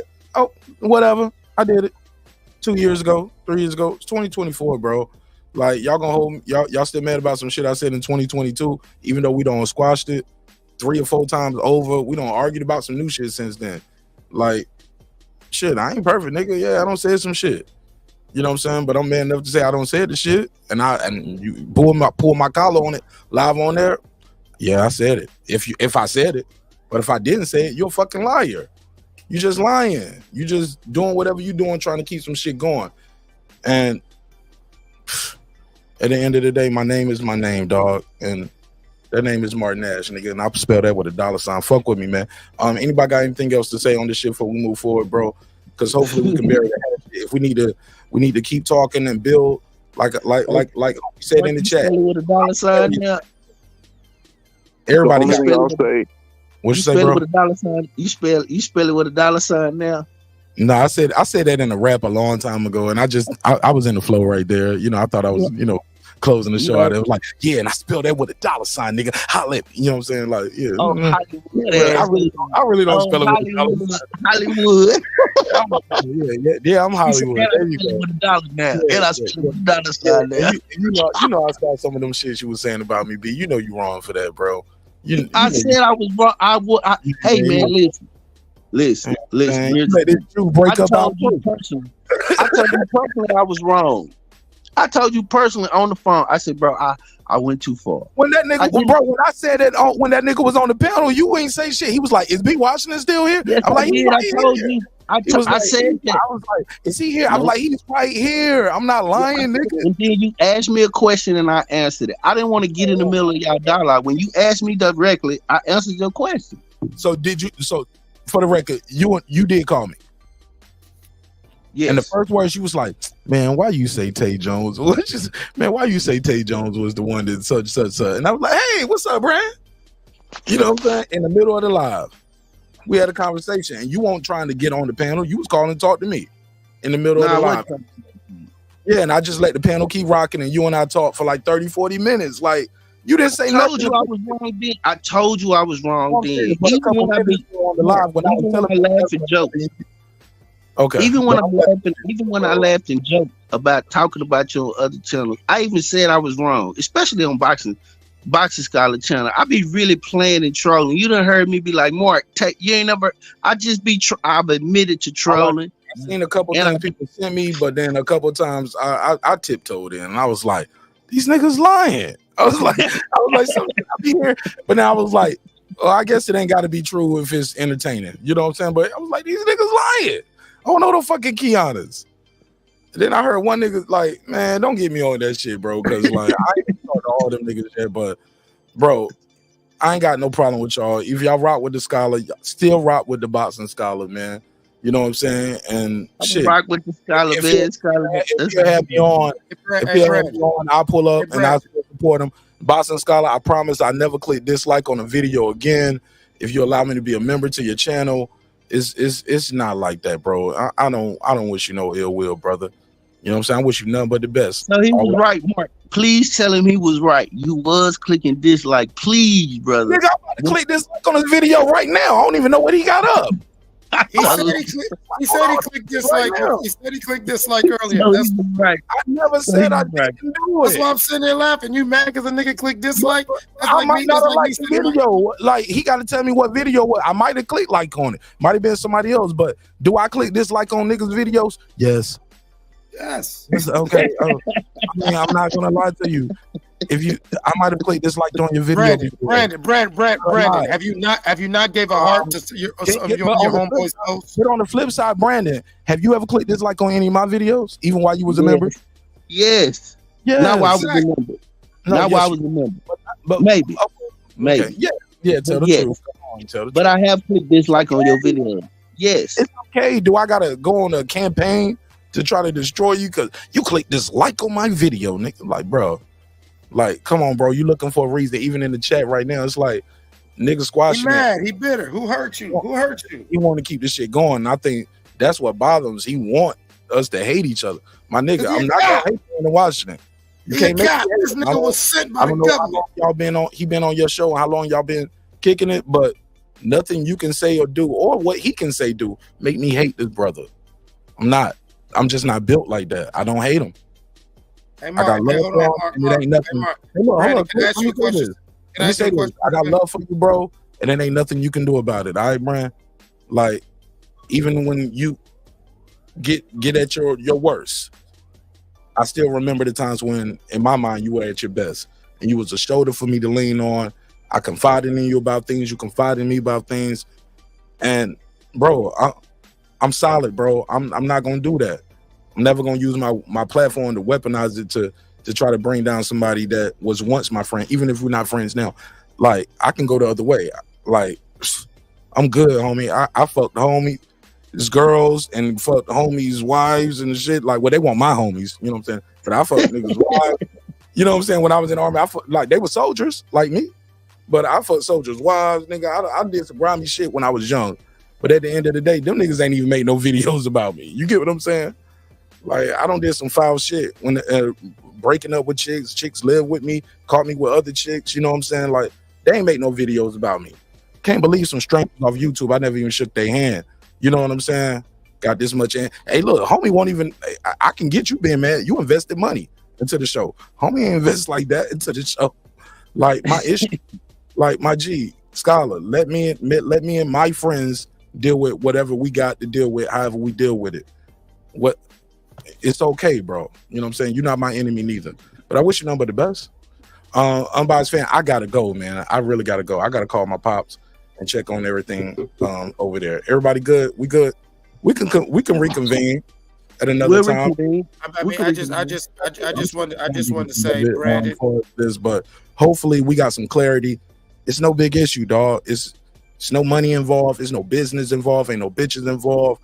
Like, this is some YouTube shit. That's all it is. Hey, Mark, and congratulations. I'm popular. I'm popular now, so niggas want to make videos about me. Cool. Whatever. Have it, hoss. But I wish you nothing but the best. But that shit ain't gonna get you nowhere. I'm Martin Nash. Like, I ain't as big as the two fighters that's on the screen right here. Talk about them. You'll get farther in life. But me and the homies gonna work it out however we work it out. And I ain't the type nigga I gotta make a video about it. I'm very accessible and I'm gonna reach out to you and we're gonna squash it. If not, we not. And that's cool too, shit. But shout out to World Combat Sport for setting it off, because he set this motherfucker off when he called in and talked to Brian Norman Sr. And he probably didn't think I was gonna bring him on the panel because he made a video about me. It's okay. Make a video about me. It's cool. Man, do what you do, man. Like, if I feel like I'm gonna respond, but 9 times out of 10, probably not. Like, what you call me, Brandon? I'm an ostrich. I'm just keep doing what I do. Stick my head in the hole and keep working, nigga. I'm about to eat some food, nigga. I'm looking for food, nigga. I'm out here working. I'm grinding. Man, why you gotta be rehashing stuff, boo? Why you gotta do that? Hey, Brandon, can I ask you a question though, for real? Happy birthday, Mark. I'm off this. Yeah. I just want one question, and I'm gone, man. Happy birthday! I'm sorry you had to go through all this on your birthday, and I know you gotta go. Nah, I needed this shit, man. This how I want to bring the birthday in. Like, I just got one question, so we can really get true closure, and I can understand. I want to be clear. I ain't hiding clips. That's the main thing. I don't want nobody to think I'm hiding from none of the conversation. Exactly. Yeah, that's why I want this closure before I can, before you. Because I know I did nothing wrong. Right. I'm in the same boat.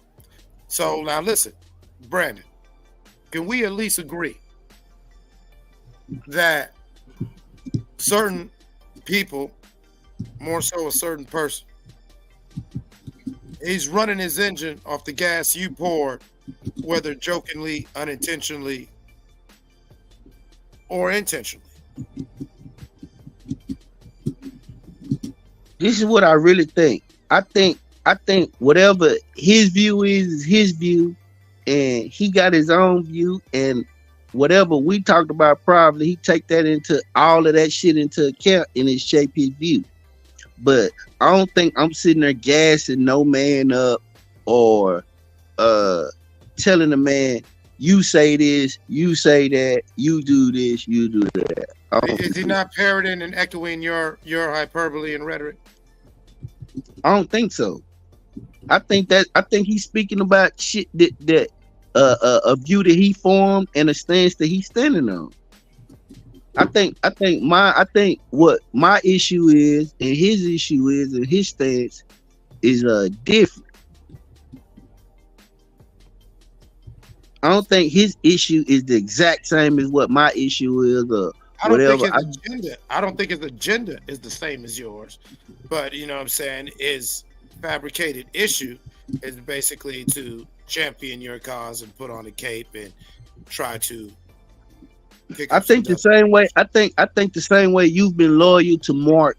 I think it's the same way. That's why I say I respect it. Even Brim, I respect it, even though Brim got her put name calling business. It's not about. It's not about. I gotta go back to quick rewind, bro, because I missed a lot. Yeah, I don't know how that's. Yeah, I don't know how it's loyal to Mark when I just simply said when they finally took a break in their talking, I just jumped in and said, "Hey, Brim, you don't have to use my name to talk to Mark." As he clearly said 2 minutes before that, I let him talk for 2 more minutes. Yeah, but you said a lot after that 2 clips, and y'all because he said he was like, "You don't respect her like you respect Mark," and I was like, yeah. And since we're gonna talk about it, we had to listen to this whole fucking shit. But again, that's somebody who don't understand. Like clips, you and I don't bump heads so many times over this journey, and you still rocking with me. Sometimes we disagree, sometimes we agree, and that's cool too. On scene or behind the scene, Brandon, you and I even had code words for when, like, nobody knew that. Like, Scholar don't know that. Like, how many times you and I had talked behind the scenes on finding a way for our on camera shit to work better for both of us. Because I might go too far, and you know what I'm saying. And you might be like, "Well, shit, I thought I could say that." But like, "Well, shit, you went there, so I went here." You're like, "Nah, that's off limits." You know, birds fly high, my nigga. You know what I'm saying? And we found a way, and that shit worked for a while, and then sometimes it got to the point where it wasn't working. And like I said, what happened was they made the Earl Spence fight. It was cool. No, they made the fight. Wrong. I said I did nothing wrong. That is something I did do wrong. Like I did ban you from the Bud Crawford parade that day. I banned you. I blocked you from the Bud Crawford parade. I did not let you participate and throw tomato cans and say I'm a clown show and all this stuff. I didn't want to deal with you trolling that day. But I thought you was gonna get the joke when I said this, but I didn't even get a chance to get it off because you know, and I could have just handled it totally different, bro. And that so when I say I did nothing wrong, I did do that wrong. And I apologize for that several times. He said I apologized to Puro 40 times. I still don't know what the fuck happened with Puro. You know what I'm saying? I wish Puro was here for this, but man, I appreciate y'all, man. This what a birthday. This is the best birthday episode ever. Best birthday episode ever, man. Yeah, it's just a lot, man. It's a lot. It's a lot, but it's a lot about nothing. Did you see the West Coast Black try to take credit for resolution? Who? Did you see that? Who's the West Coast Black? Do stop? Reggie and Do. They separated. Not Reggie. They separated. I didn't do that. Just so y'all know, they call themselves the superior blacks, which is the West Coast Blacks. They started. No, K Out of Truth started that, and I am the official superior. I'm talking about when he called himself. See, no, they started regionalized black people in America. They, for some reason, every time they get in somebody chat, it's West up and Deuce is West up and all of this other shit. So now they didn't realize the South and the North people don't do that. Yeah. So what happened? So they done separated themselves. The West Coast blacks seem to want to take credit for everything that Southern blacks do. I don't know what it is. And I keep telling them, y'all not superior. All y'all gang banging people, them are Southern migrated people. So when you look how big they are, them Southern bones. West Coast bones are brittle and light skinned. Oh my God. I ain't seen none of y'all niggas x-rays, so I can't tell. Like you the second motherfucker get up here tonight talk about a nigga bone structure. Everybody you see on the West Coast, that was a weird way. That was a weird phrasing right there, Brandon. They got tans, they light skins, some of them got, you know what I mean? Brandon, don't say it like that. Why you got I was about to crack a joke, but Brandon, I don't know if it was too soon. But you know what I'm saying? I don't know if we cool, or we like you know how when we squashed it, I didn't work you on the next episode. So you're like, nigga, it's still up then. You didn't bring me home on that Deion Sanders topic.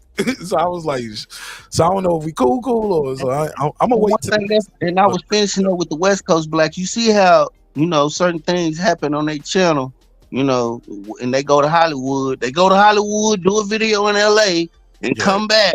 And all of a sudden, I don't know what happened. You know what I mean? I don't know. But them West Coast blacks, they known to go to them Hollywood parties. The next thing you know, their YouTube channel take off. I'm just saying. But go ahead, Mark. Oh yeah, that's 50K Reg over there.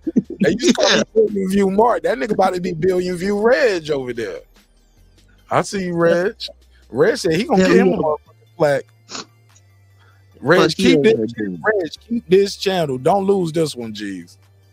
Don't lose this one, G's. This the one. This gonna be the first nigga I know to get a plaque in person. Matter of fact, not where I met Ness, but you different though, Reg.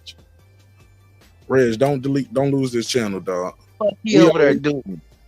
You didn't notice that, Mark? You probably ain't been paying attention. I'm gonna go and lay it out for you. You probably I've been super busy. I've been super busy. But I'm gonna tell you what happened. Reggie went to LA, right?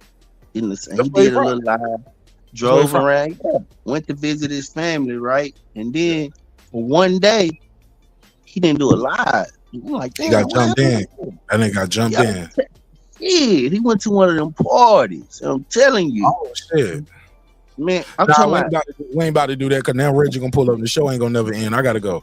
Yeah, he done heard this before. He know. I done told him this. He know he went to one of them parties. Next thing you know, you look up, you like, damn, he 25. They would call him 24K Reg, the person with the hat on. Next thing, a small hat Reg. The next thing you know, he turned into 35. I've been waiting all night to do that one. Let's do it. Wrong button. Never heard of it. Hold on, fired. Shot. I think I deleted your small heads, my nigga. I think I was that. I ain't even got small heads. Did I delete the small heads? I might have deleted your small heads. I was so mad that day. I was like, this nigga, they lying. But the scholar said, I gave Mark all my ideas. I'm like, no, you didn't. Like, nigga, you doing my game night on New Year's Eve. You talk about you gave me all my ideas. But scholar, stop that shit, man. It's all love, but you gotta stop that shit. That nigga did the same game night with the same game. The nigga ordered the cars off Amazon. I was like, you know, the audience know the answers, right? Because they seen them on my show already. Yeah, man. All right, let's leave it, man. I love y'all niggas, man. It's all good, man. We'll reconvene, man. It's my birthday, man, but I gotta call my fam, check on my fam. Like I said, we got emergency going on, and I've been in and out on the other call, but I gotta definitely check the playback on this one and rewind it because y'all niggas was going in while I was in and out of the conversation. But hopefully, it's all good now. Brandon, welcome home, bro. And I wish you nothing but the best. I still think you need your own show. Yeah. Probably you need better taste in friends because your one friend's a fuck. Oh my god, man. Leave that shit. Salute to y'all, man. I'm down. Salute to y'all, man. I'm good. Everybody good, right, B? I'm good. No, I'm good. I'm at where I'm at with mine. Let's land it. You want to plug and promote anything? Drop the link for your merch, anything like that. No, we ain't even worried about none of that, man. Happy birthday, man. I'm terribly sorry. Saying going in. I loved it. I asked for this, man. I asked for it. I clicked the button to start the live. I could have clicked the button to end the live at any time. You know what I'm saying? I asked for it. So for better or for worse, it is what it is. But I'm glad Brandon and I were able to come to a reconciliation, you know what I'm saying? And it feel good to talk to him because I got a lot of love and respect for Brian, even though he get on my motherfucking nerves. But and he lies. Y'all niggas worship him. You know what I'm saying? He lied. Y'all niggas worship. He's still my friend though, and I got to be a better friend, and that's what I'm doing, man. I'm trying to be a better friend, better person, and I challenge y'all to do the same. I ain't got all the answers, but I do know this. Dreams require sleep, goals require effort. Go out there and get your goals. Clips. Final thoughts? Shit, best episode ever. Hey man, best episode ever. Check that playback button if you missed it. Shout out to my guy JD Burden, man. JD Burden, you was here the whole episode, man. You wrote this shit out. It takes a lot to get through 7 hours of this shit. Hope we got you guys through your shift, got you through your night, your morning. Thank you again for the time, your energy. Thanks for allowing me the opportunity to entertain you this evening. If you was not entertained by this one, shit. shit. I don't know what's gonna get you, man. Maybe I need to do a Reggie Owens video and let a monkey cut a nigga, threaten a nigga with a knife. That shit was funny too, though, Reg. And I didn't click the dislike on that one. You know what I'm saying? For the people who are wondering. But I love y'all, man. Thank you so much, man. I'll see y'all on the next one. Hey, respect is free. Disrespect can cost you everything. Your family, your freedom, your finances, most important, your life, and your friends. So let's show each other love. Let's show each other respect. If not, let's just show each other the door. You go your way, I go mine. God willing, we both would do fine. Shout out to World Combat Sports for pulling up. Glad he and Brian Norman Jr. and Brian Norman Sr. and Mustafa, everybody in the ATL boxing scene was able to squash that. And shout out to the boxing scholar, Brandon Washington, Reggie O with the Killer Show, Derek Lincoln. That guy Clips 330, Deuce Times, Carmen Serene with the Serene Saturdays. Man, I appreciate all of y'all. Texas Rattlesnake, that's my guy, Texas Rob. Just appreciate all of y'all, man, for pulling up. Unbiased Fan, Broom Reaper. I gotta check it. Gotta check the playback.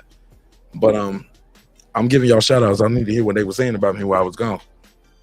But for the most part, I'm glad we got to the bottom of it. It's no real beef, just disagreements. Brothers don't like what other people doing, how they say, what they move, and that's cool. But shit, as long as we can have an open discussion, open channel, open panel, open dialogue, we can come back and do this shit again tomorrow. You know what I'm saying? Click the link and you can get your shit off again. I don't know if I'm gonna want to do this tomorrow night, like, but we can definitely do it again any other time. Thank you for your time again, y'all.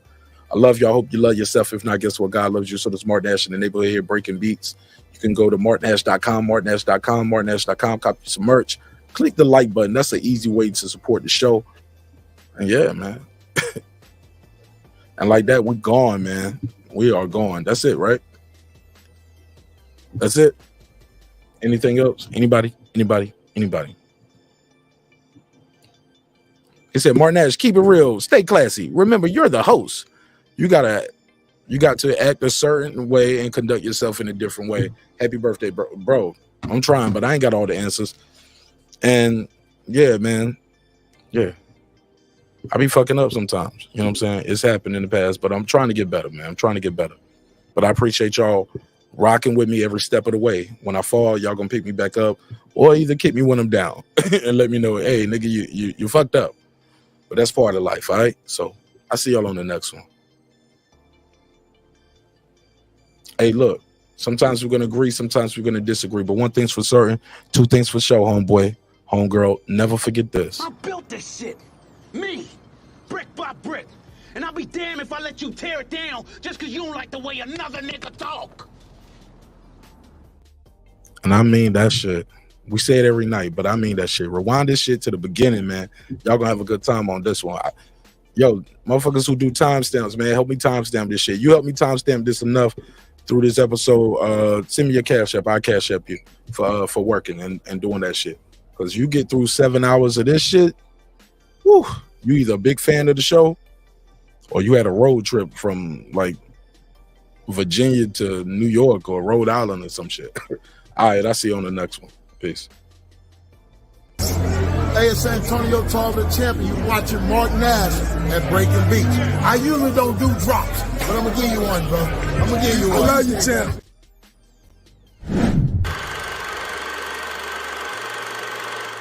This that squad side. This is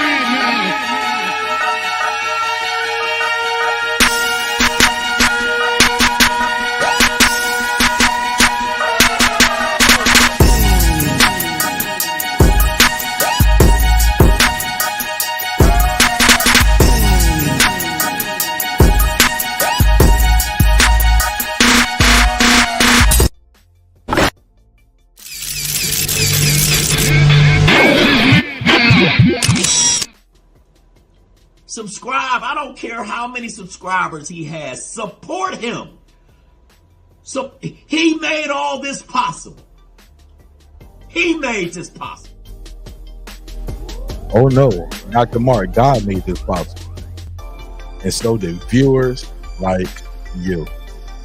Thank y'all again. I'll see you on the next one. Peace.